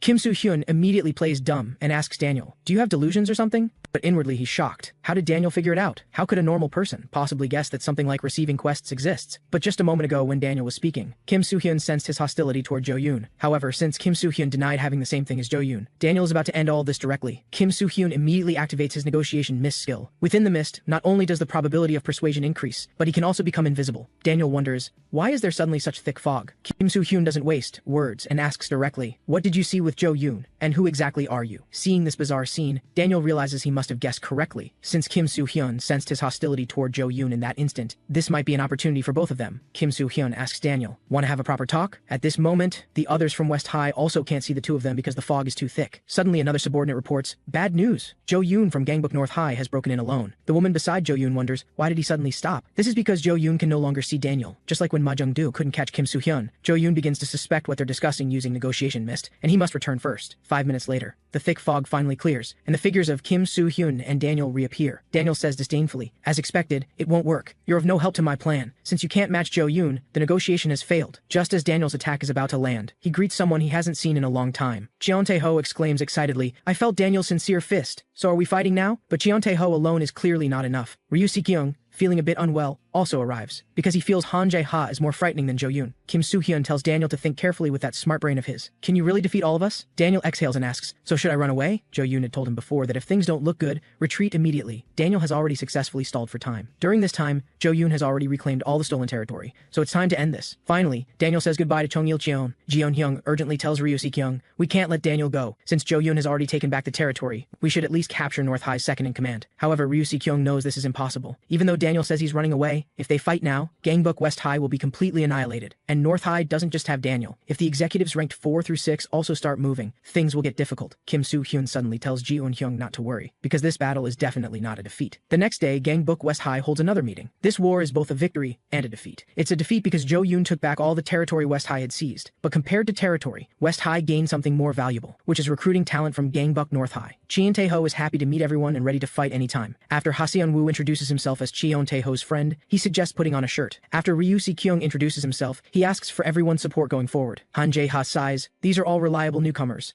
However, one person is still missing. Kim Soo-hyun wonders, still haven't contacted him? It turns out to be Kyung-ik Jin, ranked 9th in Gangbuk North High. They indeed can't reach him now, but they can't just keep waiting, because the final battle with Jo-yoon is about to begin. Kim Soo-hyun's quest updates again. It's the exact same Gangbuk unification quest as Jo-yoon's, with the first step also being to reclaim lost territory. Kim Soo-hyun begins using the greeting card. The challenger card realizes Kim Soo-hyun obtained the greeting card through Card Buffet, and praises him for having grown considerably. The challenger card also understands that Kim Soo-hyun is using the greeting card for the final battle with Jo-yoon, and now it's truly time to end this. Meanwhile, after reclaiming his lost territory, Jo-yoon's quest updates to the second step. Daniel returns after confronting Kim Soo-hyun. He explains, Cheon Tae-ho and Ryu Si-kyung have joined the enemy camp. I retreated when the situation turned bad, just as you instructed. Jo-yoon says calmly, you've worked hard. He'll give Daniel a reward based on his achievements. However, Jo-yoon has one more thing to ask. What exactly did you discuss with Kim Soo-hyun? His slime is already behind Daniel, ready to devour at any moment. But Daniel suddenly warns Jo-yoon, you need to be careful. Kim Soo-hyun seems to possess a strange ability. At this moment, Jo-yoon begins using his lie detector, which can detect lies within 1 minute. Daniel continues, Kim Soo-hyun seems to have some kind of superpower, though I can't say exactly what it is. I'm worried he might become an unpredictable variable, because you cannot lose to Kim Soo-hyun. The lie detector shows Daniel isn't lying. Jo-yoon murmurs, seems like not yet. He tells Daniel, war is about to begin. I won't delay any longer. Go prepare for all-out war with Gangbuk West High. Daniel bows his head respectfully and accepts the order. Then he seems to hear something strange. Daniel appears to have noticed something. At this moment, Kim Soo-hyun is requesting some power from the challenger card. Although they also hope Kim Soo-hyun will deal with Jo-yoon, Kim Soo-hyun has already received a lot during this time, and the challenger card can't give any more. However, he can give Kim Soo-hyun a little tip. Your squad members can become even stronger. There's another stage beyond transcendence. However, that stage can only be reached by certain individuals. The challenger card asks Kim Soo-hyun to believe in his squad members. Transcendence will ultimately transcend. At this moment, Gu Ha-jun can't understand why things have turned out this way. He's lost to Ryu Si-kyung again. Gu Ha-jun can't figure out why. How did he become so weak? Refusing to accept defeat, he desperately yearns to become stronger. Back home, Kim Soo-hyun begins contemplating this final battle, but Little Cloud suddenly tackles him. He wonders, what are you thinking about? You don't look well. Kim Soo-hyun is, of course, thinking about Jo-yoon. Little Cloud complains, why that jerk again? Think about me too, will you? He tells Kim Soo-hyun not to worry. If Jo-yoon comes, I'll teach him a lesson for you. Kim Soo-hyun says helplessly, don't do that. I don't want you to get hurt. Promise me if you encounter danger, you'll run away. The next day, Gangbuk West High's strategist squad has new members. Jang Ji-hyuk looks forward to Ha-seon-woo and Cheon Tae-ho's future contributions. After a brief welcome,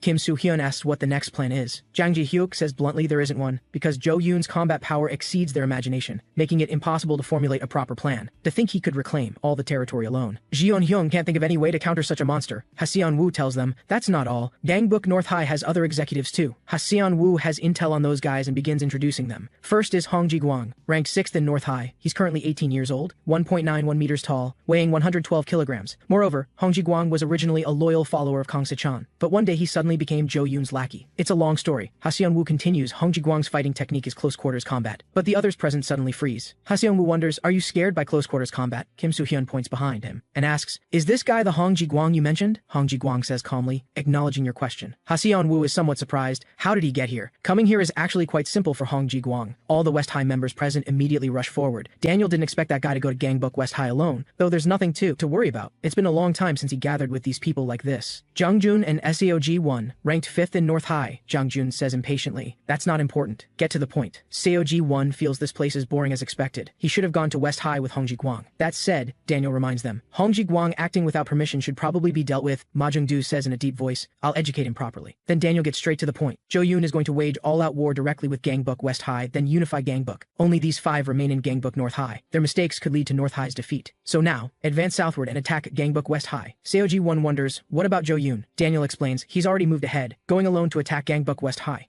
Jo-yoon's second quest is to deal with Gangbuk West High's 25 executives. The final battle has fully begun. Meanwhile, West High's executives launch an attack on Hong Ji-guang, but to Han Jae-ha's surprise, he dodges so many attacks. Hong Ji-guang says indifferently, didn't expect Gangbuk West High to have so many strategists, though I just came to say, hello, since I'm here, I should eliminate some nuisances. Kim Soo-hyun immediately blocks Hong Ji-guang's attack with his wild skill. He asks coldly, who gave you permission to eliminate them? These are strategists I worked hard to gather. What Kim Soo-hyun doesn't understand is that his speed is clearly faster than Hong Ji-guang's. So how did he dodge? Hong Ji-guang has also been wanting to meet Kim Soo-hyun because he's curious about the strength that defeated Jeon Tae-ho. But this disappoints him, as he didn't expect Jeon Tae-ho to be so weak. Kim Soo-hyun wonders, what are you talking about? I'm only just getting started. Activating Knockout Feast, he successfully hits Hong Ji-guang, who will be immobilized for 3 seconds. Kim Soo-hyun seizes the opportunity to draw his twin swords. It's time to end this battle. However, Hong Ji-guang suddenly laughs, and using some unknown card, he removes the abnormal status. Kim Soo-hyun can't understand what kind of person he is, but he acted so confident just now. Yet now he's running away? Actually, Hong Ji-guang wants to continue too, but if those two combine forces, he might be in danger. Hong Ji-guang actually leaps backward and falls. Kim Soo-hyun shouts, falling from the 4th floor will seriously injure him.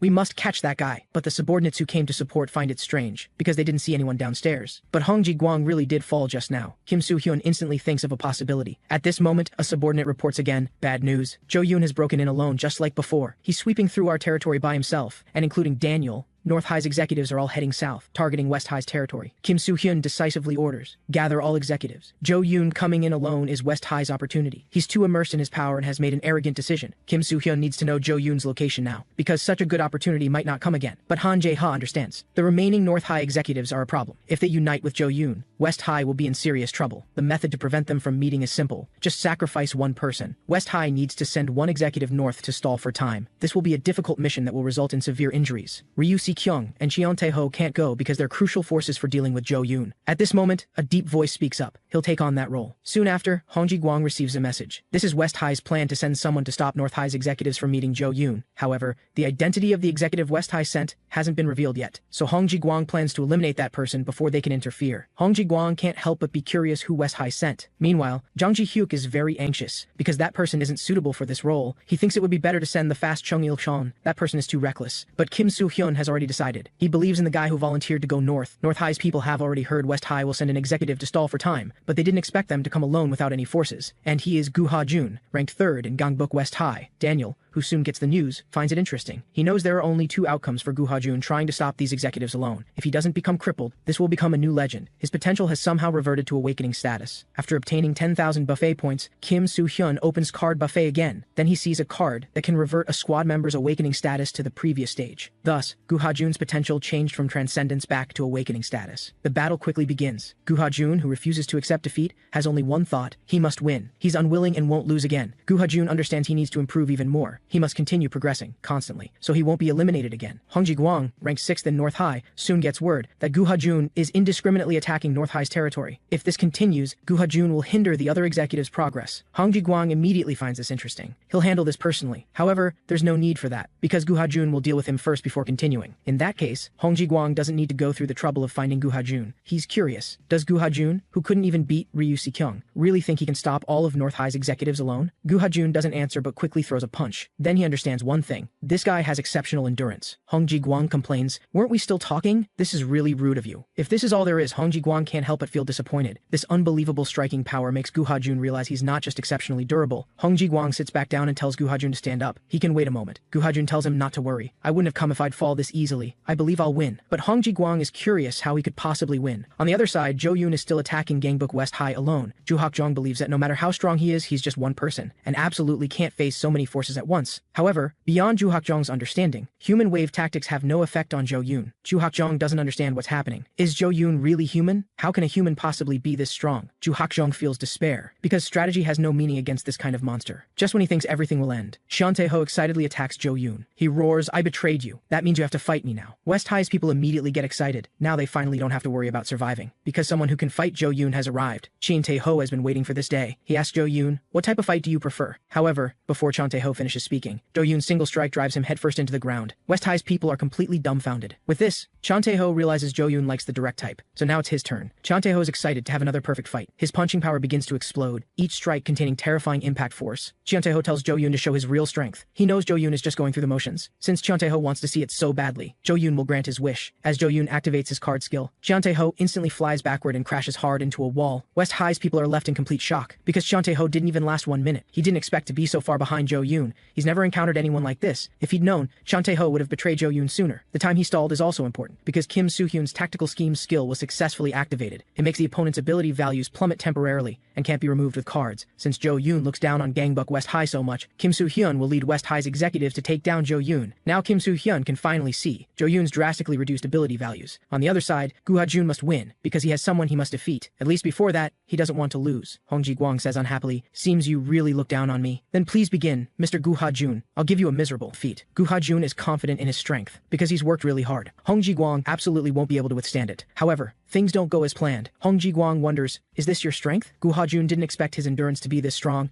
but even so, it's not difficult. He just needs to accumulate damage. Gu Ha-jun has gone through thousands of weight training sessions. Now he'll use speed to accumulate damage. But the next second he freezes, because Hong Ji-guang's transcendence skill can temporarily swap any desired stat with another. His speed is far faster than Gu Ha-jun's. Now it's Hong Ji-guang's turn to attack. Gu Ha-jun believes that after thousands of training sessions, he definitely has the endurance to withstand it. But reality slaps him hard in the face. Hong Ji-guang uses his exclusive transcendence skill again. His strength isn't something Gu Ha-jun can endure. Hong Ji-guang isn't just strong in power. Even his speed is incredibly fast. No matter what Gu Ha-jun does, it's useless. He begins to doubt. Is he going to lose? Is he going to lose this easily again? Hong Ji-guang fulfills his promise. He gives Gu Ha-jun a miserable defeat. North High's people praise, as expected of Hong Ji-guang. They mock Gu Ha-jun. Not such a great guy after all, huh? The fallen Gu Ha-jun refuses to accept this. Not long ago, when he trained to exhaustion at the gym, a man suddenly appeared and offered to help Gu Ha-jun. He's a boxer just like Gu Ha-jun. To Gu Ha-jun's question, the man says he's Lee Jin-sung. The quest pop-up prompts. Gu Ha-jun's potential begins struggling with its limits. Then, Gu Ha-jun achieves transcendence again. But the quest pop-up issues another warning. Gu Ha-jun's potential shakes violently once more. Finally, Gu Ha-jun actually opens the path of mastery. He tells Hong Ji-guang to try again. Hong Ji-guang attacks with full fury. North High's people are surprised. Why is Hong Ji-guang suddenly so agitated? Actually, Hong Ji-guang understands he was almost in danger just now, because Zhou Yun told him about that state. He almost got defeated due to carelessness. Hong Ji-guang tells the others to finish this guy off. As for him, he needs to go elsewhere. At this moment, Zhou Yun is facing an assault from West High's executives. What Han Jae-ha finds unbelievable is that Zhou Yun takes down 3 people in an instant. And even more surprisingly, Zhou Yun uses boxing,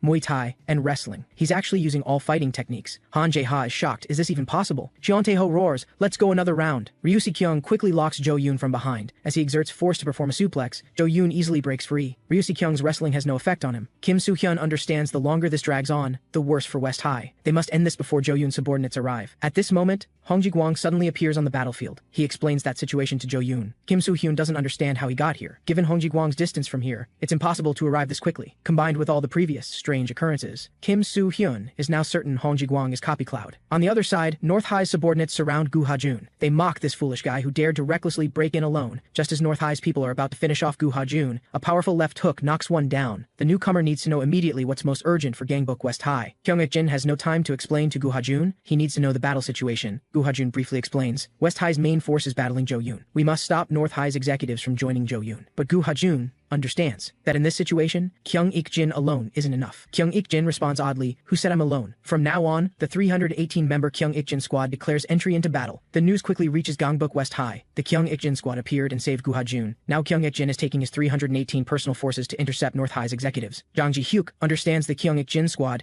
can't handle all of North High's executives, but they can stall for time. Now they can only hope their leader deals with Zhou Yun quickly. Chung Il-cheon and Ra Woo-gyeom also arrive at the battlefield to support, and because they now have to deal with both Jo Yoon and Hong Ji-guang. West High's executives must split into two groups, but Jo Yoon feels frustrated. He doesn't understand why the enemy can't sense the difference in power. Jo Yoon tells Hong Ji-guang to step aside. He alone is enough. Cheon Tae-ho feels Jo Yoon is really arrogant, but Jo Yoon doesn't think so. He wonders, why is something I can do called arrogance? Kim Soo-hyun seizes the opportunity to use Filipino stick fighting in a sneak attack, but Jo Yoon also possesses Guardian's Feast. He also has Knockout Feast. Kim Soo-hyun is immediately immobilized for 3 seconds. Jo Yoon then uses Taekwondo to force out Kim Soo-hyun's restore. Ryu Si-kyung seizes the chance to grab his left leg, and Kang-suk immediately grabs Jo Yoon's right leg. Ra Woo-gyum follows with a thrust kick, but Jo Yoon blocks it with Kyokushin Karate. He casually lifts the two people holding him, then finishes them with just 1 strike each. Before Ra Woo-gyum can react, Jo Yoon uses Jeet Kune Do to finish him. Jo Yoon has mastered so many fighting techniques, not just Taekwondo, but also Kyokushin Karate. Just as Han Jae-ha attacks him with Taekwondo, Jo Yoon even uses Iron Mountain Lean. Chung Il-cheon immediately uses copy to replicate Iron Mountain Lean and attacks. Lee Ji-hyun's attack follows immediately, and her Jigen Ryu strikes fiercely at Jo Yoon. However, Lee Ji-hyun's strongest strike has no effect, and she's sent flying by Jo Yoon's punch. Chung Il-cheon is also kicked away by Jo Yoon's Taekwondo, and even Gil-do is knocked away by Jo Yoon's Kyokushin Karate. The quest pop-up prompts.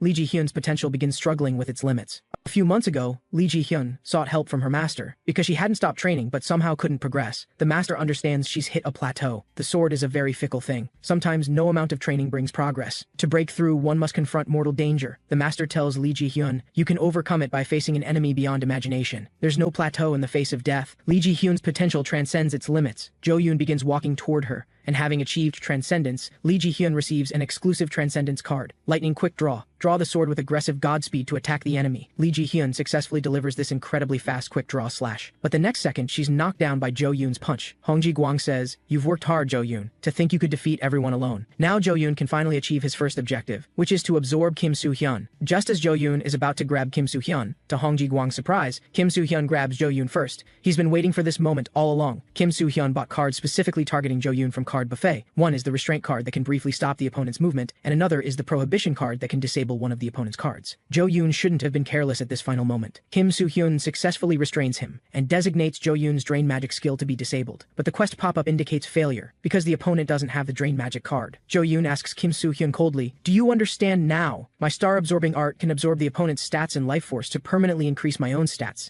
and can be used on very strong enemies. Now Jo Yoon asks Kim Soo-hyun, do you understand how Kang Se-chan became like that? He's already begun using star-absorbing art on Kim Soo-hyun. Kim Soo-hyun can feel his strength being drained bit by bit. He's completely helpless now. If this continues, Kang Se-chan's fate will become his. Kim Soo-hyun refuses to accept ending like this, but there's no one who can save him now. But Copy Cloud suddenly self-summons and applies a rear naked choke on Jo Yoon. He tells Kim Soo-hyun, run quickly. I'll stall for you. He figures since he's a summon type, if there's danger he can just return. Hong Ji-guang complains, what are you doing? He didn't expect Copy Cloud to appear and apologizes to Jo Yoon. Hong Ji-guang will dispose of Kim Soo-hyun's Copy Cloud immediately, and will absolutely not interfere with your feeding. Little Cloud struggles to fight back, but Hong Ji-guang is very disdainful, although Little Cloud wants to save his master. The difference in power between him and Hong Ji-guang is far too great. Just as Hong Ji-guang is about to finish Little Cloud, Jo Yoon tells him to move aside, because Little Cloud still has uses. Jo Yoon begins using star-absorbing art on him. Seeing this, Kim Soo-hyun hurriedly tries to recall Copy Cloud, but the quest pop-up indicates recall failed, because star-absorbing art has a higher level than Copy Cloud, so Copy Cloud cannot be recalled, while star-absorbing art is active. Seeing Jo Yoon has already begun absorbing Little Cloud's life force, Kim Soo-hyun immediately attacks Jo Yoon in fury, but no matter what technique he uses to attack, Jo Yoon remains completely unmoved. The quest pop-up begins warning, Copy Cloud is in danger. In desperation,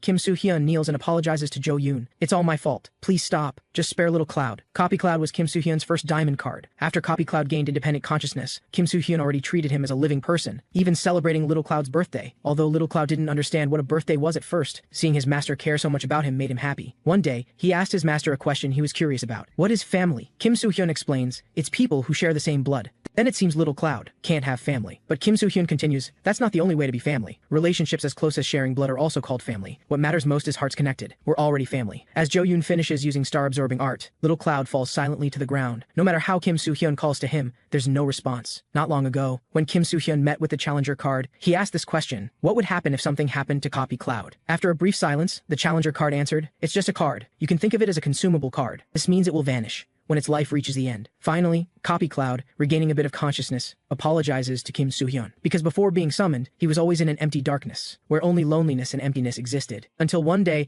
Little Cloud saw a ray of light in the darkness. From then on, Little Cloud had been living happily. He's grateful that Kim Soo-hyun always called him Little Cloud during this time. At this moment, Kim Soo-hyun has completely despaired. However, the indifferent Jo-yoon obviously can't understand what this is about. In his eyes, Kim Soo-hyun merely lost a card. Jo-yoon tells Kim Soo-hyun, "Don't worry, I'll send you to reunite with him right away." But at this moment, the quest pop-up issues a warning to Jo-yoon. Then a powerful force strikes him, and Jo-yoon is sent flying, caught off guard. At this moment, Kim Soo-hyun has achieved transcendence, and because of his S-grade potential's transcendence, he receives 2 exclusive transcendence cards. One allows him to use true ancient flow martial arts Taegun after attack specialization, while increasing strength by grade 3 and decreasing endurance by grade 3. The other, ability awakening, makes all his stats equal to his highest stat. Kim Soo-hyun's stats surge in extreme grief. Hong Ji-gwang sneers, "What can you change by standing back up?" The next second, Kim Soo-hyun gives him the answer. This terrifying striking power shocks Hong Ji-gwang, but he's also confident in his own strength. After swapping his stats, Hong Ji-gwang punches hard toward Kim Soo-hyun. Jo-yoon's expression finally becomes serious. Because Hong Ji-gwang's punch has no effect on Kim Soo-hyun at all, realizing something's wrong, he immediately retreats. However, Kim Soo-hyun appears behind him in an instant, then takes Hong Ji-gwang down with a single punch. He tells Jo-yoon, "Little Cloud isn't just a card. He's both my good friend and my family. Since you say Little Cloud is just a card, why don't you try experiencing it yourself?"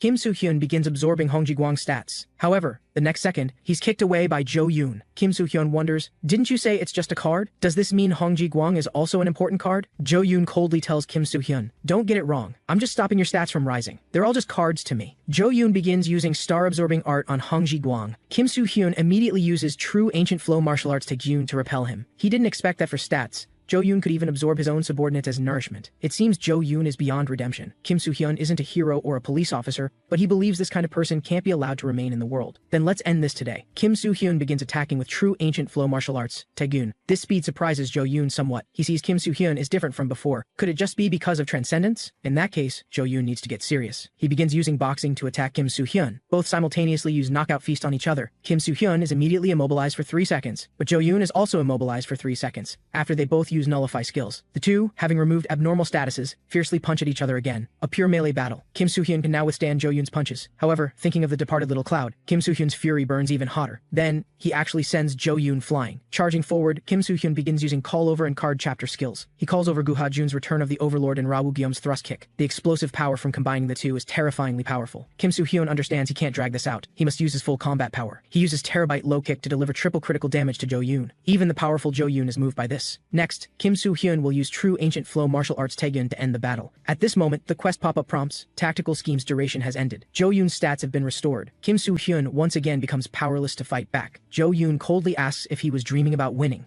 News from the West High battlefield quickly reaches North High. A North High subordinate reports to Jang Jun, ranked 5th. "We won. The battle isn't over yet, but Kim Soo-hyun is definitely about to lose." The same news has already spread within West High. Jang Ji-hyuk grieves. Is this how Gangbuk West High ends? On the other side, Jang Jun finds Daniel, saying Jo-yoon is about to defeat Kim Soo-hyun, and Gangbuk North High's victory is within reach. But Daniel replies calmly, "It's too early to celebrate. He hasn't completely won yet, has he?" Jang Jun asks puzzled. "Are you saying our leader will make a mistake?" Daniel suddenly laughs. He points out that the leader is human too, and might suddenly return to this place. Hearing this, Jang Jun grows even more confused. Would the leader come back without finishing off Kim Soo-hyun? Why would he do that? But Daniel already said it, Jo-yoon is human too. If there's someone here he wants to kill, he might just come back. Seeing Jang Jun still doesn't understand, Daniel gives an example. For instance, if a traitor appeared, Jang Jun hasn't even processed this yet. Daniel already finishes him off. The other North High members gasp in shock. Why did Daniel suddenly attack Jang Jun? Daniel simply states, "It's nothing, just betraying Jo-yoon." He asks the heir, "Jo-yoon, do you hear me? Aren't you curious what I told Kim Soo-hyun in the mist?" The quest pop-up warns Jo-yoon at this moment. If Gangbuk North High falls into Daniel's hands first, the main quest for Gangbuk unification will fail.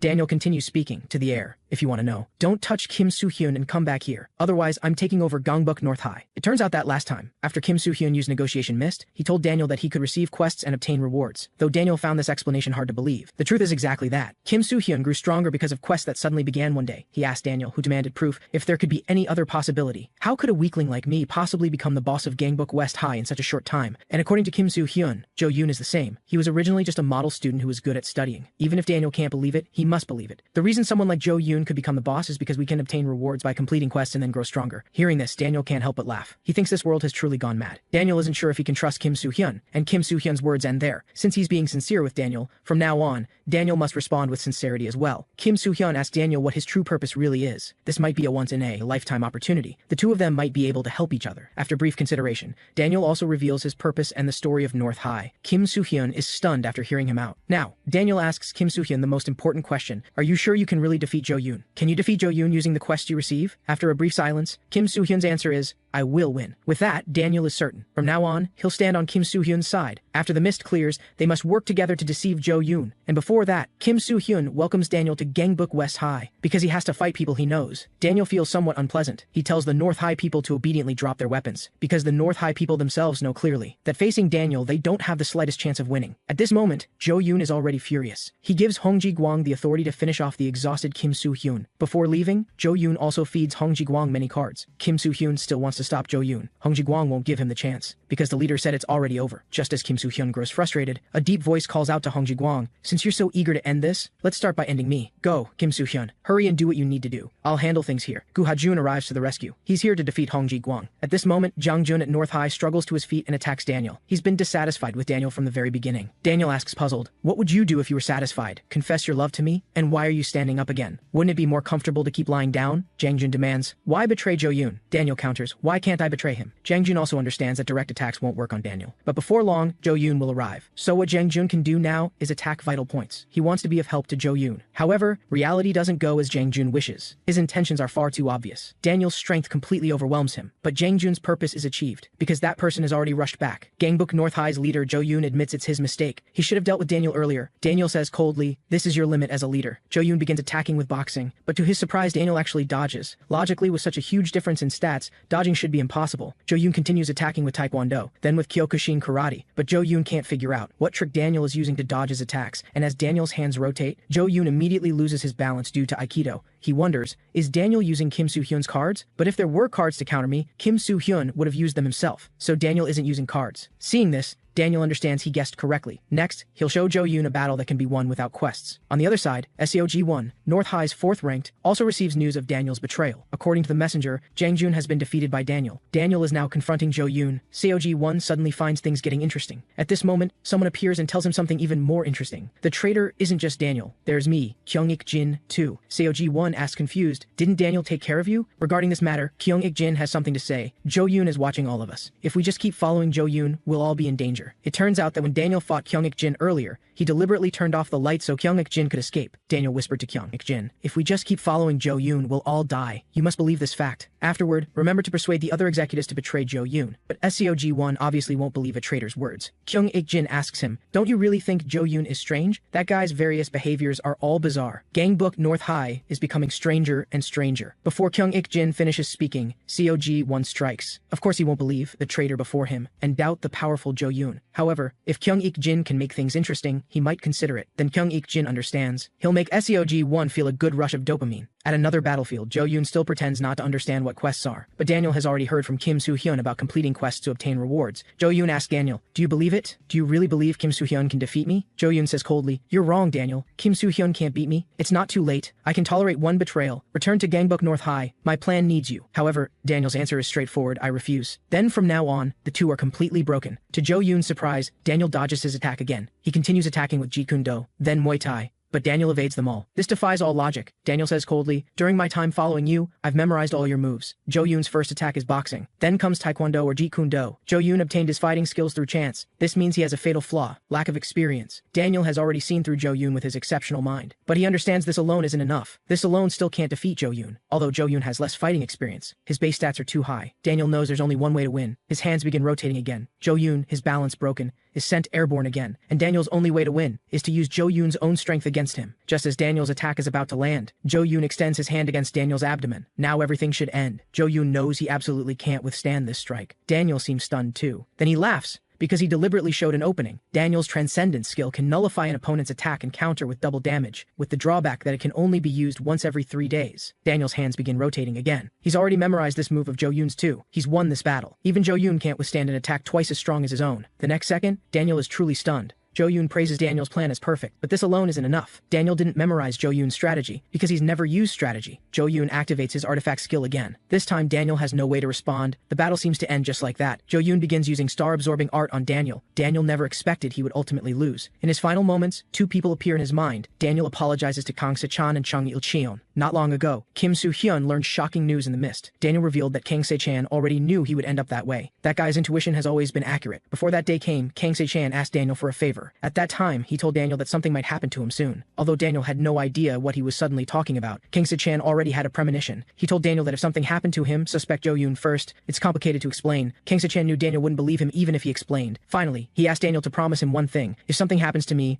I'm entrusting Chung Il-cheon to you. If it's you, you can protect Il-cheon well. And not long after Daniel finished saying those words, the powerful Jo-yoon indeed began to make his move. He used star-absorbing art on Kang Se-chan. Until Kang Se-chan's life force was nearly depleted, Jo-yoon finally stopped using star-absorbing art. That day, Daniel could only watch helplessly as all this unfolded. He witnessed Jo-yoon take Kang Se-chan's life with his own eyes. Because of fear, Daniel couldn't do anything. No one believed his words. Everything became part of Jo-yoon's scheme. Daniel wasn't sure if Jo-yoon saw him at that time, or what kind of person that guy really is. Most importantly, Daniel didn't know what he should do now. Then, he remembered Kang Se-chan entrusted him to protect Chung Il-cheon well, so Daniel pretended to betray Kang Se-chan, and turned to join North High's new leader, Jo-yoon, to protect Chung Il-cheon. He had no choice. After that, Daniel became North High's second-in-command. There was something Jo-yoon needed him to do. Select the guys with potential in Gongbuk North High. Because I'm hungry. This is something that must be done for Gongbuk unification. Daniel keenly sensed danger, and Chung Il-cheon happened to have great potential. He didn't know what would happen if Jo-yoon found out, so Daniel began distancing himself from Chung Il-cheon. He harshly humiliated Chung Il-cheon as worthless, and Jo-yoon's grand plan doesn't need worthless people, so Chung Il-cheon was assigned to North High's outskirts to monitor other factions. This was the only way Daniel could think of to protect him. Only this way could ensure Chung Il-cheon's safety. For this, Daniel was willing to let him hate him. Last time Daniel called Chung Il-cheon back to North High, he just wanted to hide him. Daniel asked Kim Soo-hyun for a favor. Don't let Chung Il-cheon know the truth, because if he knew Daniel betrayed for his sake, he would definitely be heartbroken. Daniel doesn't want to make that guy sad. Kim Soo-hyun can't help but ask him, what's the reason for doing this much for Chung Il-cheon? Actually, after Kang Se-chan asked Daniel to protect Chung Il-cheon, well, Daniel also asked the same question as Kim Soo-hyun. Kang Se-chan said somewhat sheepishly, you should have already noticed, right? Because I liked Chung Il-cheon. Daniel was somewhat hesitant to speak, but of course he had to agree to his good friend's request. Kim Soo-hyun can't help but feel incredulous. Daniel made such a sacrifice just because of a friend's request? He also knows this reason is strange, so he should tell the truth. Daniel isn't protecting Chung Il-cheon only because of Kang Se-chan's request. He struggles free from Jo-yoon's control. The reason Daniel protects Chung Il-cheon is that Kang Se-chan isn't the only one who likes Chung Il-cheon. Jo-yoon is truly terrifying. Daniel is afraid he'll become like that too, but this is something he must do. Daniel roars out Jo-yoon's name. The quest pop-up issues a warning at this moment. Daniel's potential begins wavering again. When the resolve in his heart becomes unshakable, Daniel finally opens his path of mastery. Because he opened the path of mastery, Daniel recovers his stamina and obtains an exclusive mastery card. Sacrifice. The longer a designated team member takes damage, the more stats increase. Daniel's hands begin rotating again. Jo-yoon's balance is instantly broken, and he's sent airborne. Daniel actually knocks him down with one punch. Protecting Chung Il-cheon. This is Daniel's most important quest. Jo-yoon grabs his ankle and slams Daniel to the ground. This is the first time anyone has knocked Jo-yoon down. Daniel didn't expect he would fall from that move either. For this, Jo-yoon will stake everything in a duel with Daniel. And of course Daniel is the same. He knows his opponent is the unreasonably strong Jo-yoon. The moment of failure means death, so Daniel must defeat him before he dies. During this time, Daniel extensively studied Jo-yoon's attack patterns. Daniel can already predict his next move. He roars at Jo-yoon, "You're finished!" Knowing Jo-yoon's fighting formula, Daniel will definitely win this battle. For Kang Se-chan, and for Chung Il-cheon, Jo-yoon seems to truly be falling behind. Daniel's attacks follow closely. This will be a battle where everything is at stake. On the other side, Gu Ha-jun has also begun his battle. But what's incredible to him is, Hong Ji-guang is somehow much stronger than just moments ago. Gu Ha-jun doesn't understand what's happening. His attacks are all ineffective. Gu Ha-jun can't figure out what trick Hong Ji-guang is using. He's clearly already gotten stronger, but Hong Ji-guang is now using his transcendence skill to crush him. Gu Ha-jun only knows this isn't right. He must win. There must be a way. He absolutely won't lose again. However, Gu Ha-jun still can't beat Hong Ji-guang. He tells Gu Ha-jun that continuing like this will only make him more miserable. Give up and accept your defeat. Gu Ha-jun can't go on anymore. His body can't move anymore. He can't believe it. Did I lose again? Lee Jin-sung once told him, if you lose, just win next time. If you're impatient, you can't do anything. Believe in yourself. You'll see the light someday. These were words Lee Jin-sung's teacher said to him. There are many more chances. Don't fixate on the immediate result. Lee Jin-sung was indeed right. Just win next time. Han Jae-ha appears and blocks Hong Ji-guang's attack. He taunts that Gu Ha-jun looks pathetic right now. Kang Sek also appears and grabs Hong Ji-guang. He asks Gu Ha-jun, are you giving up already? You actually want to win next time? That's not like you, Gu Ha-jun. Gu Ha-jun doesn't understand what this means. What am I to you guys? Han Jae-ha and Kang Sek's answer is, the one who always wins. The boss of Gangbuk West High. The overlord who faced all of us alone. That was after Lee Jin-sung said those words to Gu Ha-jun. Gu Ha-jun apologized to him. Although he's grateful to Lee Jin-sung, the path he described doesn't suit Gu Ha-jun. Gu Ha-jun only wants to win and must win. This is the real Gu Ha-jun. Lee Jin-sung can't help but laugh. He feels Gu Ha-jun is truly a fundamentally different kind of guy. Han Jae-ha and Kang Suk together still aren't Hong Ji-guang's match, but the quest pop-up suddenly issues a warning. Gu Ha-jun commands Hong Ji-guang, come light my cigarette. His potential begins wavering again. Hong Ji-guang asks strangely, smoking in this situation, are you really crazy? Hong Ji-guang punches him in the jaw again. However, Gu Ha-jun asks if he didn't hear, I told you to come light my cigarette. Gu Ha-jun also opens his path of mastery. Hong Ji-guang shouts angrily, stop bluffing. However, Gu Ha-jun having opened the path of mastery, has recovered his stamina, and obtained an exclusive Guhajun mastery card. Hong Ji-guang is actually knocked down with one punch. Just one strike makes him lose consciousness. Guhajun takes the lighter from him and lights one for himself. His mastery card increases stats based on the number of opponents defeated so far and cannot be affected by the call-over skill. And from childhood until now, Guhajun can't even count how many people he's defeated. On the other side, Kyung Ik-jin and Seoji-won also begin their battle. Though on the surface the two seem evenly matched, Kyung Ik-jin understands Seoji-won is holding back. He's just toying with Kyung Ik-jin. In reality, there's a huge gap in their levels, but Kyung Ik-jin feels fortunate because of this, because this way Seoji-won will let his guard down. Kyung Ik-jin's left hook actually lands successfully, just as he thinks the attack worked. Seoji-won counterattacks completely unaffected. He wonders, wasn't Kyung Ik-jin supposed to make him feel dopamine? Right now he's just making him feel worse. And Seoji-won's transcendent skill randomly inflicts status ailments when attacking. Each of his strikes can inflict status ailments on Kyung Ik-jin. Seoji-won, as North High's fourth-ranked executive, is someone chosen by Jo Yoon. Yet Kyung Ik-jin is telling him to betray Jo Yoon. Seoji-won asks strangely, "Are you brain damaged?" Eliminating the traitor Kyung Ik-jin. This was the order Jo Yoon gave Daniel. Seoji-won is honored to complete this task in his place. At this moment, two people suddenly leap out and interrupt him. The newcomers are two of Kyung Ik-jin's executives. They were busy dealing with North High's remnants, so they're late. The others have also arrived. All of Kyung Ik-jin's personal forces are here. They want revenge for their boss. Next, Seoji-won needs to face Kyung Ik-jin's force of over 300 people. Now he finally feels the dopamine rising. Kyung Ik-jin's troops swarm forward, but Kyung Ik-jin doesn't understand what they're doing. He wants his subordinates to stop fighting, because this is his own war. Kyung Ik-jin, having exceeded his potential limit, apologizes to him because this kind of battle is truly pathetic. Seoji-won sincerely praises, "You're pretty cool, kid." Kyung Ik-jin, having exceeded his limits, also obtains an exclusive transcendence card. Stats rise or fall based on the number of personal troops and cannot be affected by the call-over skill. Kyung Ik-jin throws his left hook again, stronger than ever before. He also knows he's really super cool. Seoji-won is excited. This is dopamine. Now Kyung Ik-jin can counterattack too. They're both addicted to the thrill of battle, so they must fight until the very last moment. On the other side, Guhajun just finished off Hong Ji-guang. Kim Soo-hyun knew he could do it.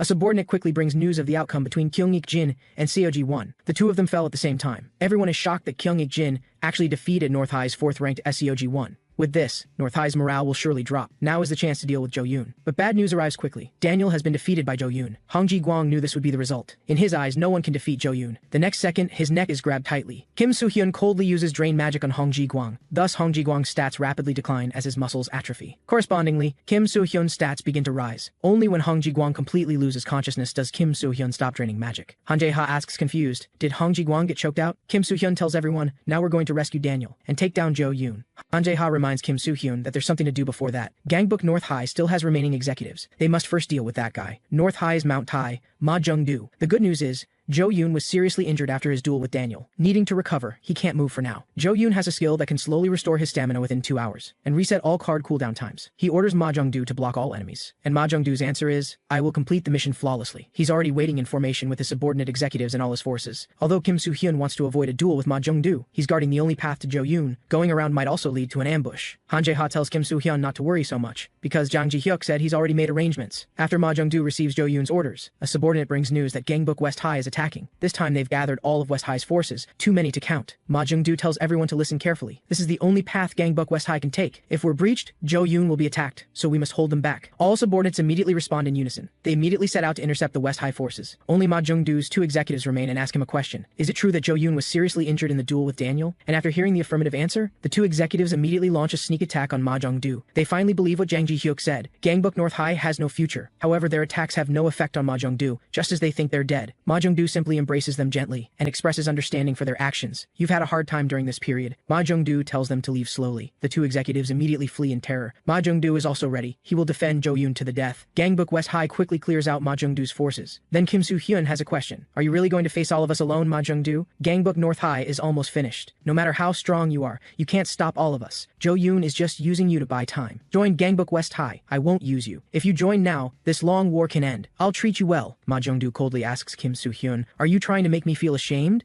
Kim Soo-hyun apologizes to him. Then there's no need to waste more time. Gangbook West High's executives swarm forward. However, they're all too weak. Not even one person can withstand a single strike from Ma Jung-do. Han Jae-ha and Ji Hyung exclaim in amazement, "Worthy of being Mount Tai." At this rate, all of West High will be defeated, but there is someone who can deal with Mount Tai. Kim Soo-hyun successfully uses tactical schemes. He's going to defeat North High's Mount Tai. Ma Jung-do says coldly, truly overestimating yourself. But he also understands Kim Soo-hyun is no longer the person he was before. However, this is no problem. Ma Jung-do believes he can hold out until Jo Yoon's wounds recover, but with his stats greatly reduced, Ma Jung-do is no match for Kim Soo-hyun. He also quickly realizes something's wrong. He can't withstand Kim Soo-hyun's attacks at all, but Ma Jung-do absolutely won't let himself fall. Kim Soo-hyun apologizes to Ma Jung-do because he's in a bit of a hurry, so he must end all this quickly. Ma Jung-do is finally beaten to his knees. The West High people immediately burst into cheers. Next, they'll go together to take down Jo Yoon, but the battle here isn't over yet. Ma Jung-do won't allow himself to fall. That was when Jo Yoon asked Ma Jung-do, who was bullied for being weak, "Do you want power?" Although Ma Jung-do did know what Jo Yoon was talking about, he truly desperately craved power. Then Jo Yoon granted his wish. However, the price is that you must become a mountain and protect. Ma Jung-do will protect Jo Yoon. No matter who the opponent is, he must hold them back. Ma Jung-do's transcendent skill is death struggle. Stats increase greatly as the situation becomes more unfavorable. He is Jo Yoon's blade,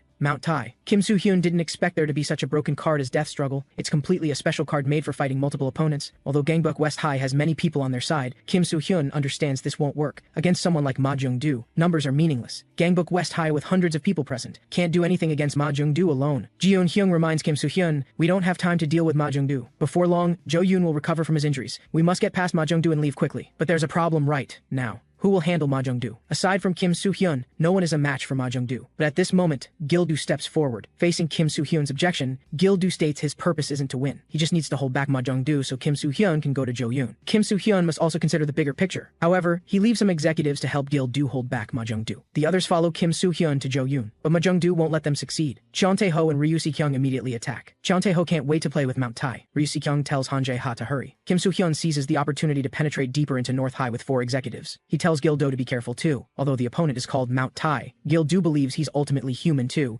and he can at least hold him back. However, reality doesn't go as Gil-do wishes. He doesn't understand what's happening. Ma Jung-do is equally surprised. Gangbuk West High's second-in-command is surprisingly weak. After taking one hit, Gil-do's body can't move anymore. He wonders, can everyone else still keep fighting? Can they actually keep fighting this monster? Gil-do finally understands. Everyone has gotten stronger. Everyone has been working hard. Gil-do doesn't know what he's been doing. Was he just dating? Gil-do, as West High's second-in-command, feels deeply ashamed. What is Yang-guk-ji, the Dark Lord, anyway? Is he trash who can't even hold back one person? Gil-do is very disappointed in himself. He's let everyone down. As the man ranked second in Gangbuk West High, he's actually this disappointing. Ryu Si-kyung seizes a chance to grab Ma Jung-do. Just as he's about to use his specialty wrestling, Ma Jung-do easily breaks free from his hold. Ryu Si-kyung instantly realizes a possibility. They simply can't beat Ma Jung-do. This guy is a monster. Having dealt with 2 more West High executives, he moves on to the next. But a voice comes from behind Ma Jung-do. He says calmly, "Although I'm not someone who enjoys fighting you is really boring." Gil-do doesn't know why he's standing up again either. His body is starting to feel strange. Although the opponent is insurmountably strong, Gil-do's blood feels like it's boiling. Yang Guk-ji's father once asked his wife Yamazaki Takako a question. "Haven't you forbidden Guk-ji from fighting since he was little? But kids grow through fighting. Why did you do that back then?" Yamazaki Takako's answer was, "Because Guk-ji carries the blood of the Yamazaki clan. Once awakened, it never sleeps again. It's the cursed blood of violence, meaning the blood could go berserk at any time. So Yamazaki Takako forbade Guk-ji from fighting since childhood, because the Yamazaki blood must not awaken. As a mother, she only wanted her son to grow up safely and normally. However, Yamazaki Takako told her husband not to worry, because no strong opponent would appear who could awaken the Yamazaki blood." Under Lee Ji-hyun's shocked gaze, Ma Jung-do's fist is blocked. Gil-do's potential begins struggling against its limits. At this moment, Kim Soo-hyun is heading toward the final battlefield. He's always believed in Gil-do. That was after the rankings of Gangbuk West High's executives were decided. Han Jae-ha came to Kim Soo-hyun on official business, because he couldn't understand Gil-do being ranked second. Everyone was dissatisfied. Why make Gil-do second in command? He doesn't have any particularly outstanding qualities. Kim Soo-hyun doesn't deny Han Jae-ha's words. The current Gil-do may not be strong enough yet, but he believes that someday, Gil-do will fulfill a major role no one else can. Kim Soo-hyun believes in Gil-do's potential. When Gil-do's potential successfully exceeds its limits, the power of the Yamazaki bloodline within him finally awakens. Ma Jung-do's punch shatters Gil-do's glasses. Although he doesn't know what's happening, instinct makes Ma Jung-do sense danger. The quest pop-up notifies, Gil-do's potential begins wavering again. He's actually also beginning his path of mastery. Because Gil-do's potential is S rank, he obtains 2 transcendence and mastery cards. Ma Jung-do becomes more serious than ever before.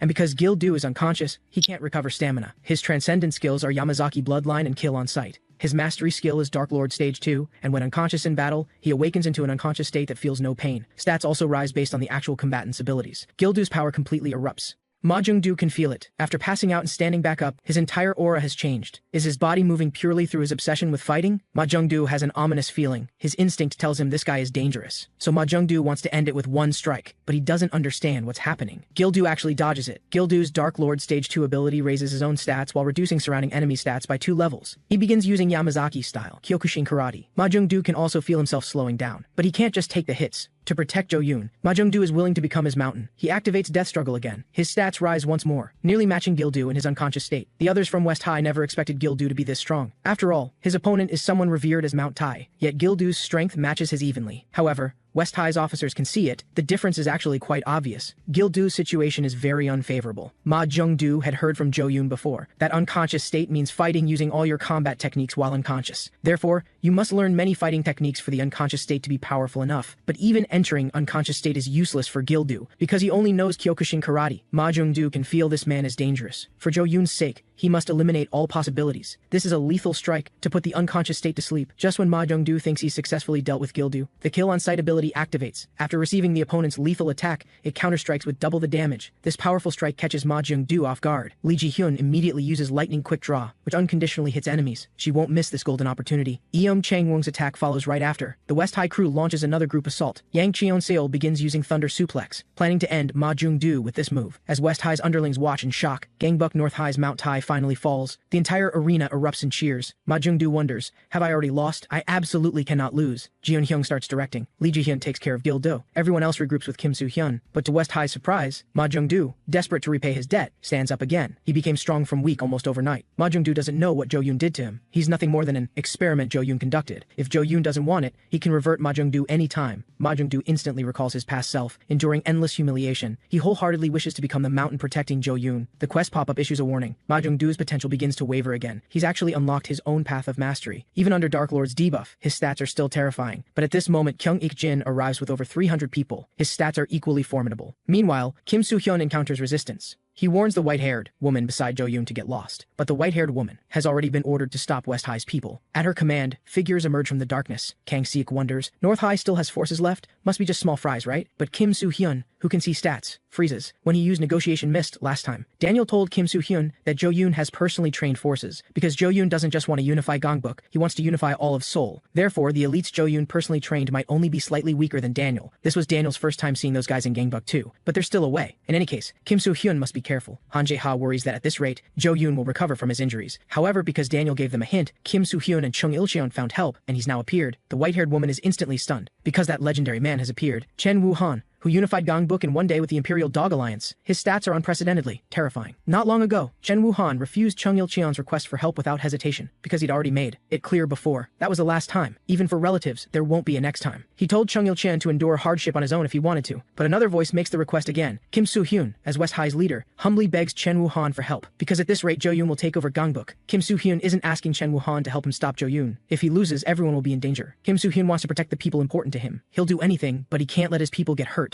Chen Woo-han asks Kim Soo-hyun one question. If I help this once, you won't bother me again? For this, Kim Soo-hyun is willing to bet his own sister. Chen Woo-han is somewhat exasperated. He tells Kim Soo-hyun not to bet family members, and this help will absolutely be the last time, because Chen Woo-han doesn't want to get involved in messy affairs. These elites personally trained by Jo-yoon can't even touch Chen Woo-han, and no one can withstand even one of his strikes. The white-haired woman doesn't understand what's happening. Why would Chen Woo-han appear here? She knows this won't work, because this guy is a true monster. The white-haired woman roars, he's an opponent we'll have to fight eventually anyway. Everyone attack together. However, numerical advantage has no effect whatsoever. Jo-yoon's trained elites are quickly dealt with. Kim Soo-hyun is amazed, as expected. Someone who unified Gangbuk is different. Even he, having become this strong, can only follow Chen Woo-han's movements with his eyes. Kim Soo-hyun thanks him. Next comes the final battle. Now, only Jo-yoon remains. Meanwhile, Ma Jung-do is still fighting. He's lost count of how many people he's taken down. Ma Jung-do won't allow himself to fall. He won't let anyone get to Jo-yoon. No matter how many there are, he must stop them. Because he is Mount Tai. Death struggle activates again. West High's people are shocked. How does this guy keep getting stronger? Suddenly, they feel their bodies growing stronger too, because Kim Soo-hyun used Battlefield's Call. It raises allied forces stats for 30 minutes. Kim Soo-hyun absolutely cannot let Ma Jung-do regroup with Jo-yoon. He can only hope West High's people can win. Gil-do and Lee Ji-hyun are ready. Yang Cheon-seol knows Nietzsche said to capture Ma Jung-do. Jeon-hyung doesn't remember Nietzsche saying that. Cheon Tae-ho shouts, "Don't let Ma Jung-do fall." Ryu Si-kyung corrects him, he needs to fall. Next, Ma Jung-do must face a fully enhanced Gangbuk West High. Soon, Kim Soo-hyun reaches North High's headquarters. Because there might be traps, it's better to search for Jo-yoon together. But someone still stands at North High's entrance. Kim Soo-hyun tells everyone to be careful. Jo-yoon might have used another scheme. But once they see who that person is, everyone freezes. Because the person in front of North High is Daniel. Kim Soo-hyun exclaims excitedly, "He's alive!" However, before Kim Soo-hyun can get close, Daniel punches him down. Because Jo-yoon has already used the trade card on Daniel, his potential and mind have been burned away. Kim Soo-hyun never expected things to turn out this way. Jo-yoon is truly inhuman. The others are confused. Isn't Daniel on West High's side? How did he become an enemy? How to defeat Daniel is now a huge problem. However, as a lighter flicks on, Guha-jun appears to save the day again. He wonders, what's happened to Daniel? This really pisses me off. Guha-jun tells Kim Soo-hyun to go ahead. Go do what you need to do. It turns out that back then, Jo-yoon was nearly defeated. Daniel made plenty of preparations to win. However, against Jo-yoon with his cheat system, this is as far as it goes. So now, Daniel will pay the price for his betrayal. Jo-yoon begins using brainwashing rope on him. But as Jo-yoon expected, it fails again. Because brainwashing rope cannot be used on targets with higher intelligence. Daniel smiles. Doesn't seem to be going well. Jo-yoon grabs him by the throat, demanding what he's so proud of. Not being controllable by brainwashing rope is your misfortune, because I have other suitable cards to use on you. Thus, under the trade cards effect, Daniel becomes a monster. Guha-jun wonders, are you really Daniel? You're not on drugs, are you? This isn't what I expected. I don't want to fight Daniel like this. Guha-jun is thrown off by Daniel's Aikido. But things are different now. Guha-jun is strong enough now. However, he can also feel. Daniel is faster than before, but Guha-jun can still keep up. If the opponent keeps dodging, there's only one method. Just pin his legs down. Just as Guha-jun's fist is about to land, Daniel uses Aikido to throw him off again. Guha-jun never thought Aikido could be used from that position. This won't work. Daniel sees control of the fight's rhythm. At Guha-jun's speed, it's hard to catch Daniel. Even if he catches up, Daniel will throw him off with Aikido. Guha-jun doesn't know how to win for the moment. Is there no way now? After burning his potential in mind, Daniel's stats have greatly increased. Just as Guha-jun is thinking about what to do, Daniel stutters out. You don't give up. You must defeat me. On the other side, Ma Jung-do is still fighting. No matter how many opponents there are, he must win. He absolutely cannot let anyone reach Jo-yoon. The prolonged battle exhausts Ma Jung-do, but he won't fall like this. Gil-do tells him to give up. Ma Jung-do only finds it laughable. I'm Jo-yoon's shield. I absolutely cannot give up. A barrage of attacks from West High's officers rains down on Ma Jung-do. Just when they think it's all over, Ma Jung-do still hasn't fallen. But now Lee Ji-hyun is in danger. Gil-do rushes to block Ma Jung-do's attack, but Ma Jung-do's attack never comes. Kyung-ik-jin can't help but exclaim, what a tough son of a gun. Because Ma Jung-do is passed out standing up, Gil-do feels no sense of victory whatsoever. All of Gangbuk West High's fighting force came at him together, yet couldn't take down Ma Jung-do alone. The remaining forces can't continue either, making it unlikely they can help Kim Soo-hyun fight Jo-yoon. Ma Jung-do actually held the line. He created a legend in Gangbuk. Now, the time has finally come to end everything. Kim Soo-hyun successfully finds Jo-yoon, but Jo-yoon says coldly, the ending is decided by the strong. You can't handle me with just this. The quest pop-up issues a warning to Kim Soo-hyun. If Jo-yoon cannot be defeated, all rewards gained from the quest will disappear. Kim Soo-hyun's fourth quest, win the showdown against Jo-yoon. Likewise, the quest pop-up issues a warning to Jo-yoon. If Kim Soo-hyun cannot be defeated, all rewards gained from the quest will disappear. Jo-yoon's fourth quest, win the showdown against Kim Soo-hyun. What begins now will be the final war. Guha-jun stands back up, though he doesn't know what happened to Daniel. The only thing Guha-jun knows is, he must win, and take Daniel down. This is the only way to save him. Daniel's speed is extreme, and all Guha-jun can do is keep throwing punches. Just as he's about to land a hit on Daniel, Guha-jun is sent flying by Aikido again. The current Daniel is simply too strong. Guha-jun is now at a deadlock, because every time Daniel takes a hit, he counters with Aikido. But Guha-jun has no choice. The only thing he can do is keep throwing punches, because only this way can he successfully corner Daniel. This time, he cannot dodge. Just as Guha-jun's fist is about to come down again, Daniel is about to use Aikido again. But Guha-jun suddenly stops. Because he's figured it out, Aikido is simply a technique for grabbing people. If that's the case, then it's simple. Guha-jun uses Overlord's Descent to first break Daniel's wrist, then uses Return of the Overlord, hammering his fists into Daniel repeatedly. The final finishing blow comes down to end it all. However, Daniel still has the Softness Conquers Strength ability. It nullifies the opponent's attack and counterstrikes with double damage. Guha-jun had no idea this technique existed. He can barely breathe now. Am I going to lose like this again? I've become this strong, and it's still not enough. At this moment, the quest pop-up alerts, fatal damage received from the enemy, activating the Overlord series combo effect. This is the combo skill from collecting all 3 Overlord cards. After receiving fatal damage from an enemy, restore all stamina, and return all previously received damage with the Wrath Strike. Daniel finally goes down. Guha-jun, who unleashed the Wrath Strike, is now gasping for breath. He said it before, he won't lose again. The battle inside North High's headquarters has already begun. Kim Soo-hyun begins using the chapter card, lower grade enhancement, and the childhood friends ability. He can feel it. Jo-yoon is strong, but that's fine. Everyone from Gangbuk West High has also gotten stronger. Childhood friends raises allied forces stats in the area based on closeness. Kim Soo-hyun believes they will win. Jo-yoon begins using the Lion's Roar ability. Its effect unleashes powerful energy, blasting surrounding enemies away. Kim Soo-hyun is shocked. This is Jo-yoon's fighting power? Jo-yoon begins using Flash Step to attack Kim Soo-hyun. Kim Soo-hyun simply cannot dodge Jo-yoon's fists. He can only block at best, completely unable to counter. Han Jae-ha begins attacking with Taekwondo, but what he finds unbelievable is, Jo-yoon Yoon can actually block attacks from his blind spot. He sends Han Jae-ha crashing down with just one strike. Kang Sok seizes the moment and charges at Jo Yoon with wrestling, but infinite suplex is only a feint. Ra Woo Gyeom's terabyte thrust kick follows right after, but all of this is futile because Jo Yoon uses indestructible Vajra, blocking it with ease. He takes down Kang Sek in one strike with Muay Thai, then kicks at Ra Woo Gyeom with Jeet Kune Do. This terrifying striking power is beyond what Ra Woo Gyeom can take. Jo Yoon scoffs.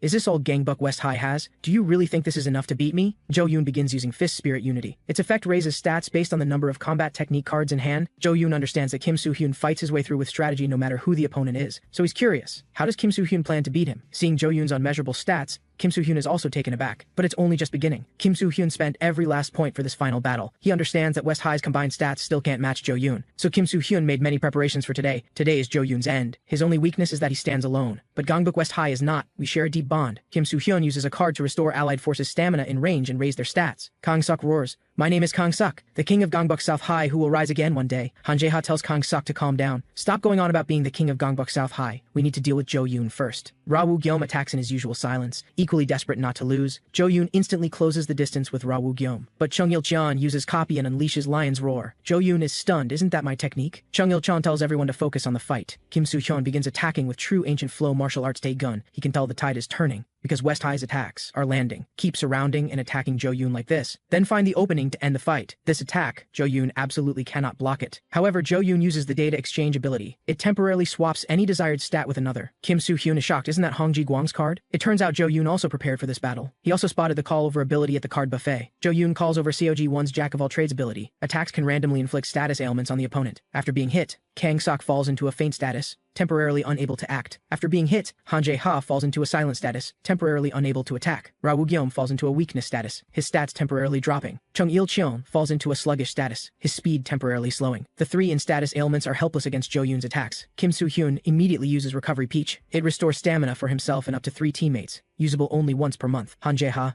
Ra Woo Gyeom, and Chung Il-cheon instantly recover their stamina, but Jo Yoon begins using lethal damage. It prevents the opponent from recovering stamina, usable only once per day. Han Jae-ha is sent crashing down by Jo Yoon's punch again. Kang Sik seizes the chance again, and grabs Jo Yoon with wrestling. He roars, Jo Yoon is nothing special. I'll just slam you straight into the ground. But Jo Yoon uses Activate, and slams Kang Sok into the ground instead. But Kang Sok won't fall like this. He begins using Invincible Wrestler, taking no damage for 2 minutes while stats continuously rise. Kim Soo-hyun immediately seizes the opening and attacks Jo Yoon, who is held by Kang Sik. He uses the call over ability, calling in return of the Overlord, Overlord's Descent, and Jigen Ryu. This powerful strike drives straight down toward Jo Yoon's head, but Jo Yoon calls in Daniel's Softness, Conquer's Strength ability, nullifying the opponent's attack then countering with double damage. Kim Soo-hyun is sent flying hard by Softness, Conquer's Strength, but he still has cards he hasn't used. Jo Yoon says coldly, in the end, there's still no way to beat me. Kim Soo-hyun also understands. Conventional methods truly won't work, so he has no choice but to use an unconventional one. While Jo Yoon is still puzzled, Kim Soo-hyun, refusing to let it end this way, stands back up. He knows exactly what will happen if someone like Jo Yoon is left to keep completing quests. First it was Kang Se-chan who suffered, and next it could be his brothers, sisters, mom, and dad. Kim Soo-hyun won't let someone like Jo Yoon, who treats lives as a joke, go free. The quest pop-up suddenly issues a warning to Jo Yoon.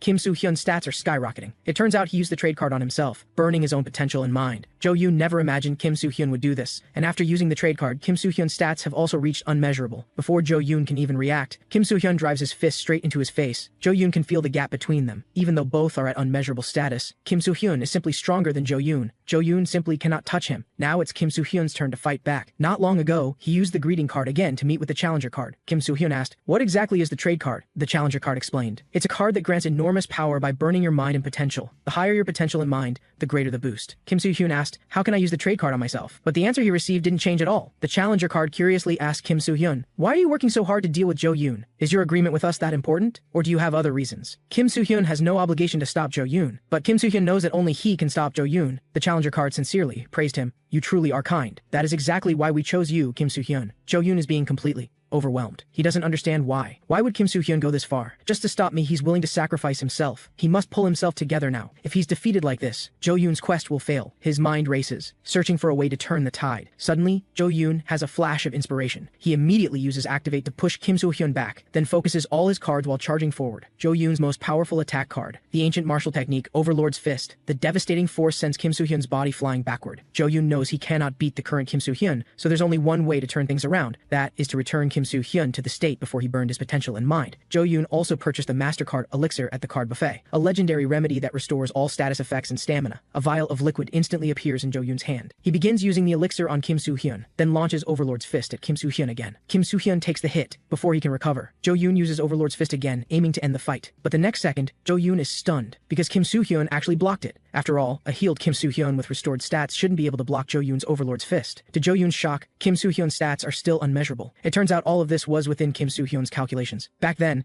he asked the challenger card one final question. If I use the elixir while under the trade card's effect, what happens? The challenger card answered, the elixir is a legendary remedy that can heal anything. If used while in the trade state, it restores the burned mind and potential. So Kim Soo-hyun understood. As the strongest recovery card in existence, the chance Jo-yoon wouldn't buy the elixir is extremely low. If I use the trade card, I can definitely overwhelm Jo-yoon, and Jo-yoon absolutely cannot allow the possibility of failing his quest. This time, Kim Soo-hyun's gamble paid off. The cold-blooded Jo-yoon had never once used the elixir before this. Kim Soo-hyun pulled off a checkmate through strategy. This battle, he's the one who wins. Jo-yoon never expected things to turn out this way. He is stunned from the moment Kim Soo-hyun used the trade card on himself. Had he already sealed my defeat? Jo-yoon knows he can't win anymore. The current Kim Soo-hyun is too strong. There are no other options. Jo-yoon's stats can no longer beat Kim Soo-hyun, he wonders. Is the quest really going to fail just like this? Am I going back to how things were before? Those dull, boring days, I despise them. The quest pop-up issues a warning to Kim Soo-hyun. Jo-yoon's potential violently surges once again. Kim Soo-hyun is instantly sent flying with tremendous force. Jo-yoon, at this very moment, has unlocked his own path of mastery. He refuses to go back to his old life. Jo-yoon's path of mastery cards are Strategy Seal and Master Factory. He will show Kim Soo-hyun who the final winner will be.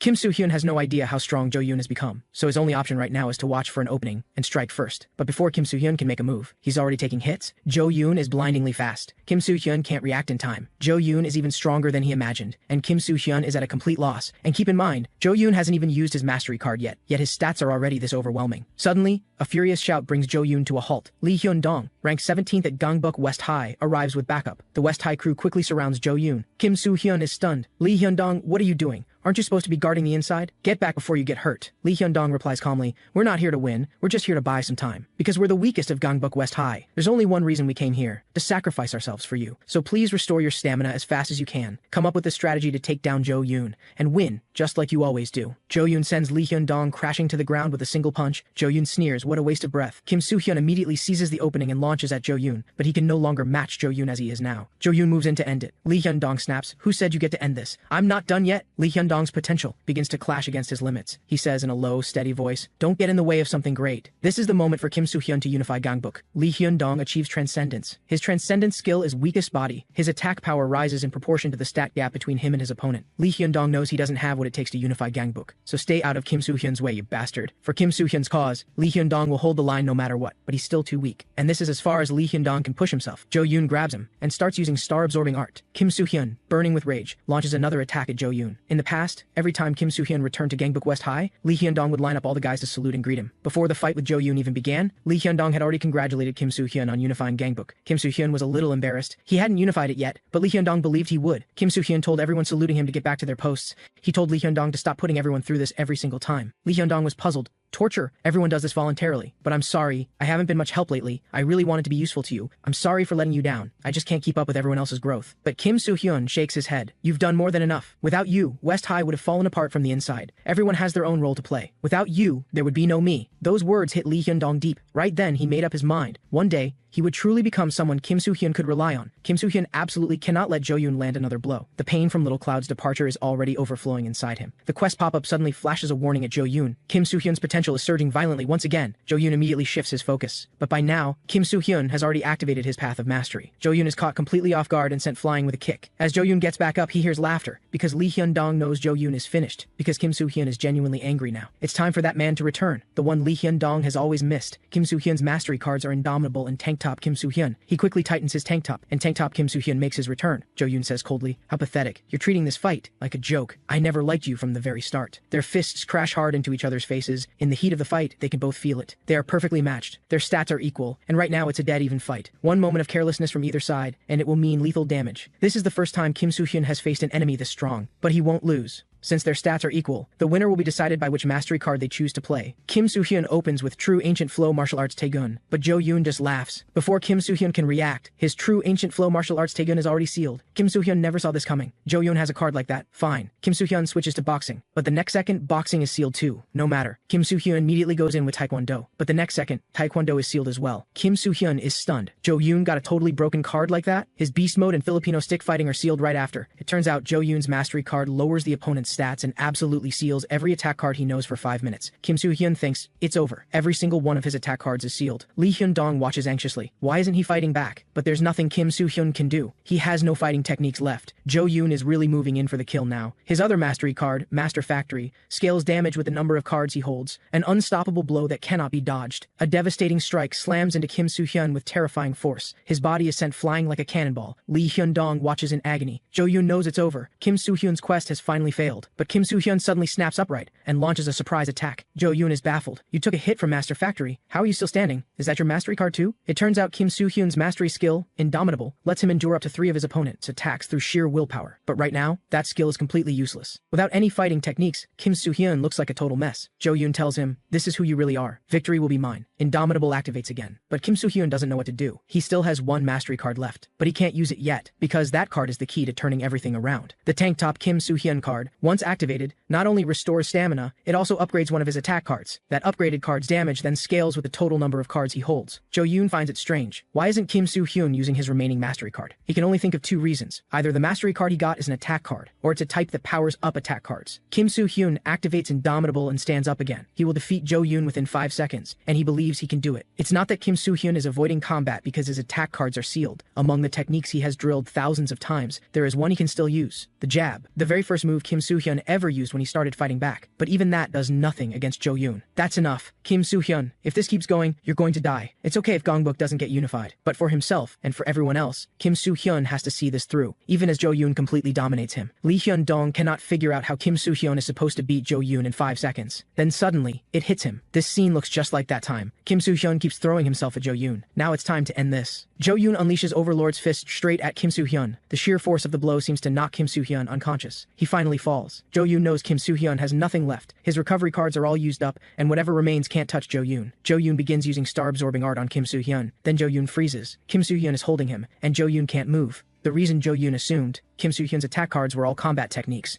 is because he never witnessed Kim Soo-hyun's very first fight. Kim Soo-hyun's attack cards aren't limited to fighting techniques. It's one specific card that allowed him to grow this far. This familiar scene brings it all rushing back to Lee Hyun-dong. Back then, to defeat Gu Ha-jun, Kim Soo-hyun used the exact same method he's using now. Kim Soo-hyun's Exceed Limits card allows him to gain 100 kilograms of mass within 5 seconds. Boosted by the Tank Top Kim Soo-hyun card, that number jumps to 500 kilograms. This is what Kim Soo-hyun has been holding on for. Jo-yoon struggles and fails. He's completely stunned. Kim Soo-hyun roars, "What's your core card?" "Mine is this one." Kim Soo-hyun's current weight is 568 kilograms, and his striking force matches every single kilogram of it. This is a chance Kim Soo-hyun will never get again. He has to hit with everything he has. Lee Hyun-dong stands there, jaw on the floor. He snaps back to reality and shouts for Kim Soo-hyun to stop, because if this keeps going, Jo-yoon will actually die. Kim Soo-hyun's Exceed Limits runs out at the same moment. The quest pop-up confirms it. Jo-yoon has fallen. Lee Hyun-dong immediately rushes toward Kim Soo-hyun in excitement. The final quest for the unification of Gangbuk, defeat the formidable rival Jo-yoon, is complete. An exhausted Kim Soo-hyun tells the quest pop-up to bring the rewards. He has finally unified Gangbuk. News of Jo-yoon's defeat spreads fast. Everyone at Gangbuk West High has pulled off something huge. The remaining forces of Gangbuk North High surrender with Jo-yoon's fall. This victory belongs to Gangbuk West High. Gu Ha-jun sighs. That guy really has no limits. Gildu never doubted for a second that Kim Soo-hyun would win. Jang Ji-hyuk bursts out, "My lord, you actually did it. Gangbuk is finally unified." Jo-yoon regains consciousness and accepts his defeat without a word, because his main quest failed. Every reward he received is confiscated. Jo-yoon's muscles begin to shrink, and the height his cards had granted him fades back to normal. Having lost everything, Jo-yoon simply feels bored. So now, he's curious, what will Kim Soo-hyun do with him? Honestly, Kim Soo-hyun has never thought about that, but Jo-yoon has to face consequences, though even if Kim Soo-hyun calls the police, they won't believe anything about quests. Before any of that, Kim Soo-hyun needs to undo the damage Jo-yoon has caused. Even if his rewards were taken away,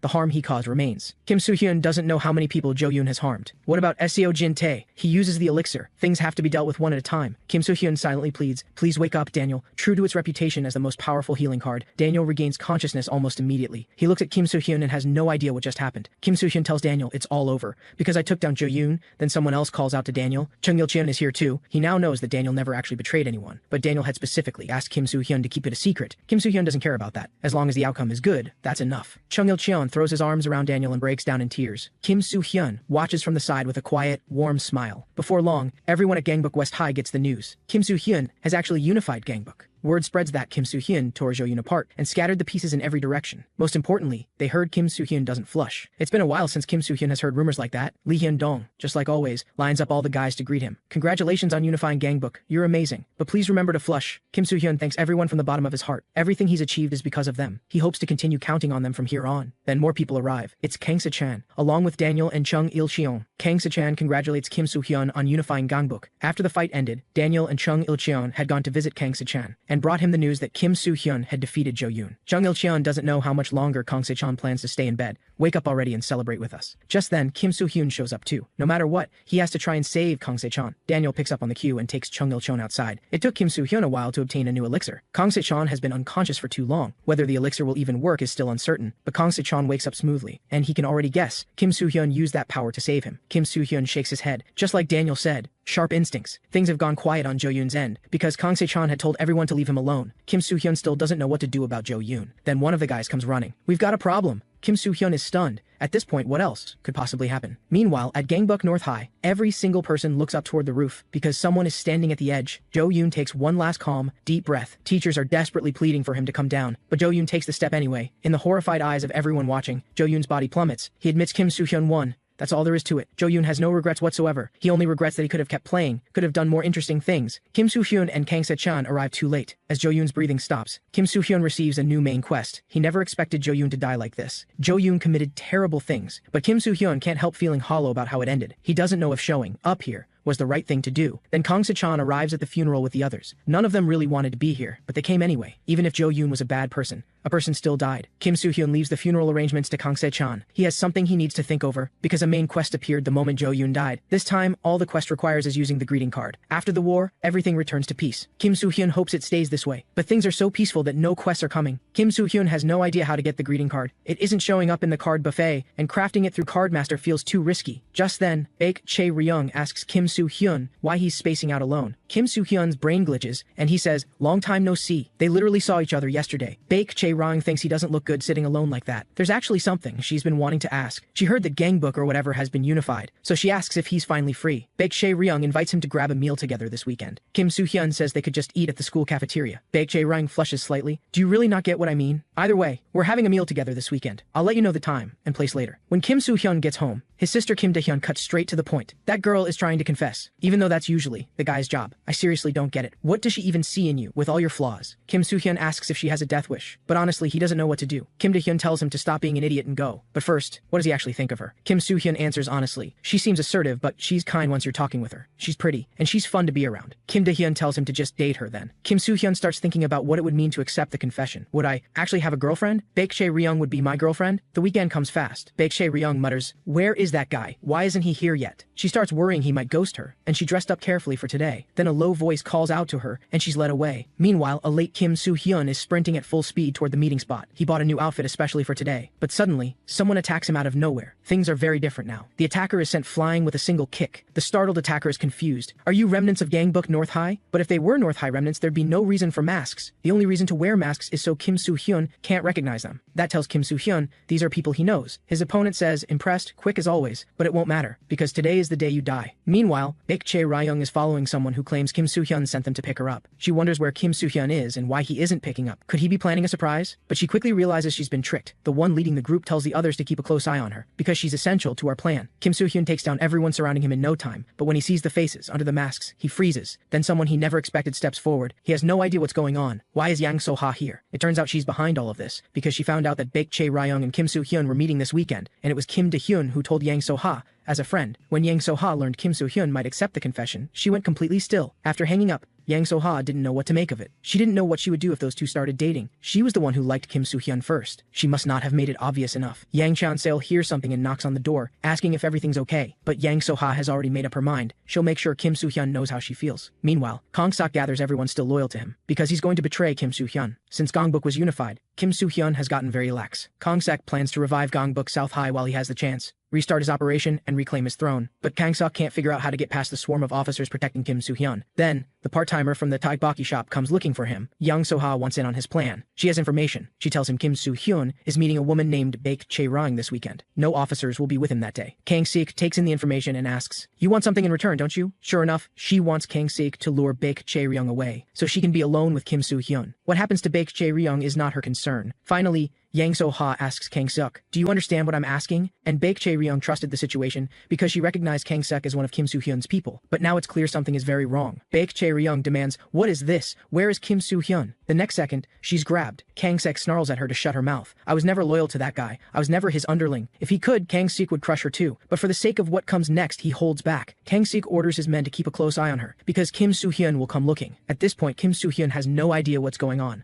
Why is Yang So-ha here? And then she just goes ahead and confesses to him. "I've liked you since we were kids, more than anyone else. I liked you first." Kim Soo-hyun feels like everything around him has gone completely off the rails. He doesn't have time for this right now. Han Jae-ha quickly gets word of Kang-sok's betrayal. He sighs. That lunatic. He actually went and did it. Han Jae-ha tells Kim Soo-hyun to hold on. He's already rallying people to move out. After all, Kang-sok may have spent a long time laying traps for exactly this moment, but Kim Soo-hyun tells him it's too late for that. He's already there. Kim Soo-hyun thought he treated them well. He doesn't understand why they would betray him. Why betray me and follow Kang-suk? It turns out the former South High members prefer the old way of doing things. Kang-suk is the only leader they recognize. Hearing that, Kim Soo-hyun can't help feeling a pang of sadness. He asks Kang-suk, "Are you really going back to dealing drugs? Do you honestly think you can beat me?" Kang-suk can feel the overwhelming pressure radiating from Kim Soo-hyun, completely different from back when West High and South High were at war. Kang-suk realizes he might actually die. He roars. He refuses to give up. Even if he can't win, he'll still fight. That's just who Kang-suk is. Kim Soo-hyun tells him to come. He never expected Kang-suk to be his final quest. The reward for defeating Kang-suk is the greeting card, but Kang-suk tells Kim Soo-hyun to get a grip on the situation. "Don't you care what happens to Baek Chae-ryung, Kang-suk of Gangbuk South High? There's nothing he won't do." Kim Soo-hyun already knows. Kang-suk is exactly that kind of person, but Kang-suk couldn't care less about playing dirty. He's been waiting for this day all along, the day he reclaims his throne. From the side, a frantic Baek Chae-ryung shouts at Kim Soo-hyun to forget about her and fight back. Kang-suk knows that if this keeps up, he wins. No matter how strong Kim Soo-hyun is, he's still human. Enough damage will take him down. This victory belongs to Kang-suk. He has nothing personal against Kim Soo-hyun. He just wants to be king again. Just as Kang-suk moves to finish Kim Soo-hyun off, he hears something unexpected. Chung Il-cheon has taken out the men guarding Baek Chae-ryung. He shouts, "I'm so disappointed in you, Kang-suk." Now Kim Soo-hyun can fight back. Kang-suk braces to take the punch and counter. Kim Soo-hyun says coldly, still just as dumb as ever. A single punch leaves Kang-suk completely dazed. Kim Soo-hyun would never hand Gangbuk West High over to him, because what they built was paid for with everyone's sacrifices. By now, Kang-suk feels like he's about to black out, but he absolutely refuses to go down like this. Kang-suk activates Invincible Wrestler. He will never be anyone's subordinate. Kang-suk uses Invincible Wrestler to attempt a suplex. Kim Soo-hyun can understand the ambition behind it, but it's too late. The next second, Kang-suk is driven into the ground with one punch. The Kim Soo-hyun of today is nothing like the pushover he used to be. Meanwhile, Han Jae-ha is rushing toward the scene with Gil-do and Gu Ha-jun, but they quickly realize they may have worried for nothing, because the leader who unified Gangbuk is simply not someone who loses. Han Jae-ha doesn't understand why Kang-suk did this. Can he really not let go of that era? Han Jae-ha knows himself well enough to admit their level and Kim Soo-hyun's are on completely different planes now. It might sting, but you have to accept what's true. Meanwhile, Gil-do watches Kim Soo-hyun with quiet satisfaction, because the moment for his own choice has arrived. Before long, word spreads through West High about Kang-suk's rebellion. They always knew that squinty-eyed guy was bad news. They almost got dragged into dealing drugs themselves. Kim Soo-hyun knows it's over. The defeated Kang-suk disappears that same day. Kim Soo-hyun won't hold it against him. Maybe they'll never see each other again. Then Baek Chae-ryung calls out to Kim Soo-hyun to come with her to the supermarket. Kim Soo-hyun is not thrilled about being the one paying. Then their classmates witness something that leaves them speechless. These two are only getting together now. They heard they already had kids together. Everyone wants to know what on earth happened over the weekend. It turns out Kim Soo-hyun turned Yang So-ha down without hesitation. He had thought it over for a long time, and had finally sorted out how he feels about Baek Chae-ryung. He doesn't know exactly when it started, but he can say it honestly now. "I like you." Afterward, Yang So-ha doesn't seem to be doing well. She really did love him after all. Kim Soo-hyun completes the quest. The reward, a girlfriend. His first thought, what is wrong with this system? Then Lee Hyun-dong comes rushing over. Kim Soo-hyun sighs. Don't tell me there's another problem. Lee Hyun-dong groans. How many times have I told you, did you forget again? Today is the day we commemorate the unification of Gangbuk. All the officers of Gangbuk West High have gathered. The photographer tells everyone to get into position. It's time for the photo. Kim Soo-hyun thanks everyone from the heart. Gangbuk was unified because of them. A lot happened during this time, and I'm just glad everyone is okay. Thank you for following me, even with all my shortcomings. Thank you for believing in me, and for fighting alongside me. From now on, it's my turn to repay you. I'll be a leader you can be proud of. I'm counting on all of you from here on. You've all worked so hard. Thank you. Before long, Kim Soo-hyun uses the greeting card. It's time for the final conversation. The challenger card connects Kim Soo-hyun to that man once again. Kim Soo-hyun has a lot of questions, and now that he has unified Gangbuk, he has finally earned the right to ask. First, Kim Soo-hyun asks who he is. The man answers, I'm human, just like you. I once received quests the same way you did. Now I'm the one giving them. You may be able to meet me in person before long. Kim Soo-hyun then asks why the man chose both Jo-yoon and him as quest players. The man says, at first I only chose Jo-yoon. He was sharp and intelligent, and he did reach the top in his own way in a very short time. But he was too evil. Thinking I could control him through quests was my mistake. So I chose you, Kim Soo-hyun, to stop him. Kim Soo-hyun asks flatly, so you picked me because I'm kind and stupid? After hearing the affirmation, he tells the man he didn't have to be quite that honest. Kim Soo-hyun then asks what Jo-yoon was supposed to accomplish in the first place. The man says, it's related to the final quest. I mentioned it the first time we met. I didn't trust you at first, so I gave you the task of unifying Gangbuk. All of it was the foundation for what comes next, because a great evil is coming, and it has finally shown its true face. The man tells Kim Soo-hyun, what you have to do is stop that man, but you can't do it alone. The man tells Kim Soo-hyun there are people he can work with. They have already begun moving against the threat. From here on, the road ahead will be incredibly difficult, but I believe that the person who stopped Jo-yoon can do this. Now, I'll tell you the name. After the conversation ends, Kim Soo-hyun leads Gangbuk West High to the meeting. Gil-do can't help feeling tense because of who they're about to meet, but West High seems to have arrived a little late. Kim Soo-hyun says, good to meet you. The Gunui Alliance, first time meeting. Among them, Ironclad Lee Jin-sung, Blue Flame Hero Vasco, Sun Unsan On Hyun Sang, Master Chen Ho Bin, and young Master Hong Jae-yol. The leader of the Gunui Alliance slowly rises to his feet. He raises an eyebrow. Isn't this a bit too late for a first meeting? Kim Soo-hyun apologizes. He had to take a dump, so he was late, and this man is the pride of the Gunui Alliance. Park Hyun-sek. Park Hyun-sek says he's glad to meet Kim Soo-hyun. He has heard a great deal about him, and thanks him for agreeing to work with the Gunui Alliance. Gil-do and Vasco look at each other and both think the same thing. The other one looks old. Gu Ha-jun never expected Lee Jin-sung to be part of the Gunui Alliance, and he still owes Lee Jin-sung a favor. Chen Ho-bin squints at Chung Il-chon. Is this one a guy or a girl? If it's a guy, get lost. If it's a girl, leave your number first. Han Jae-ha didn't expect to run into An Hyun-sang here. He'd love to pick his brain about the liquor business. Ra Woo-gyeom and Hong Jae-yol just stare at each other in silence. Nobody knows who decided to put these two in the same room. But introductions are done, and there's no more time to waste. The enemy this time is someone who wants to swallow the entire world. The Gunui Alliance and Gangbuk West High. It's time to move to the next destination.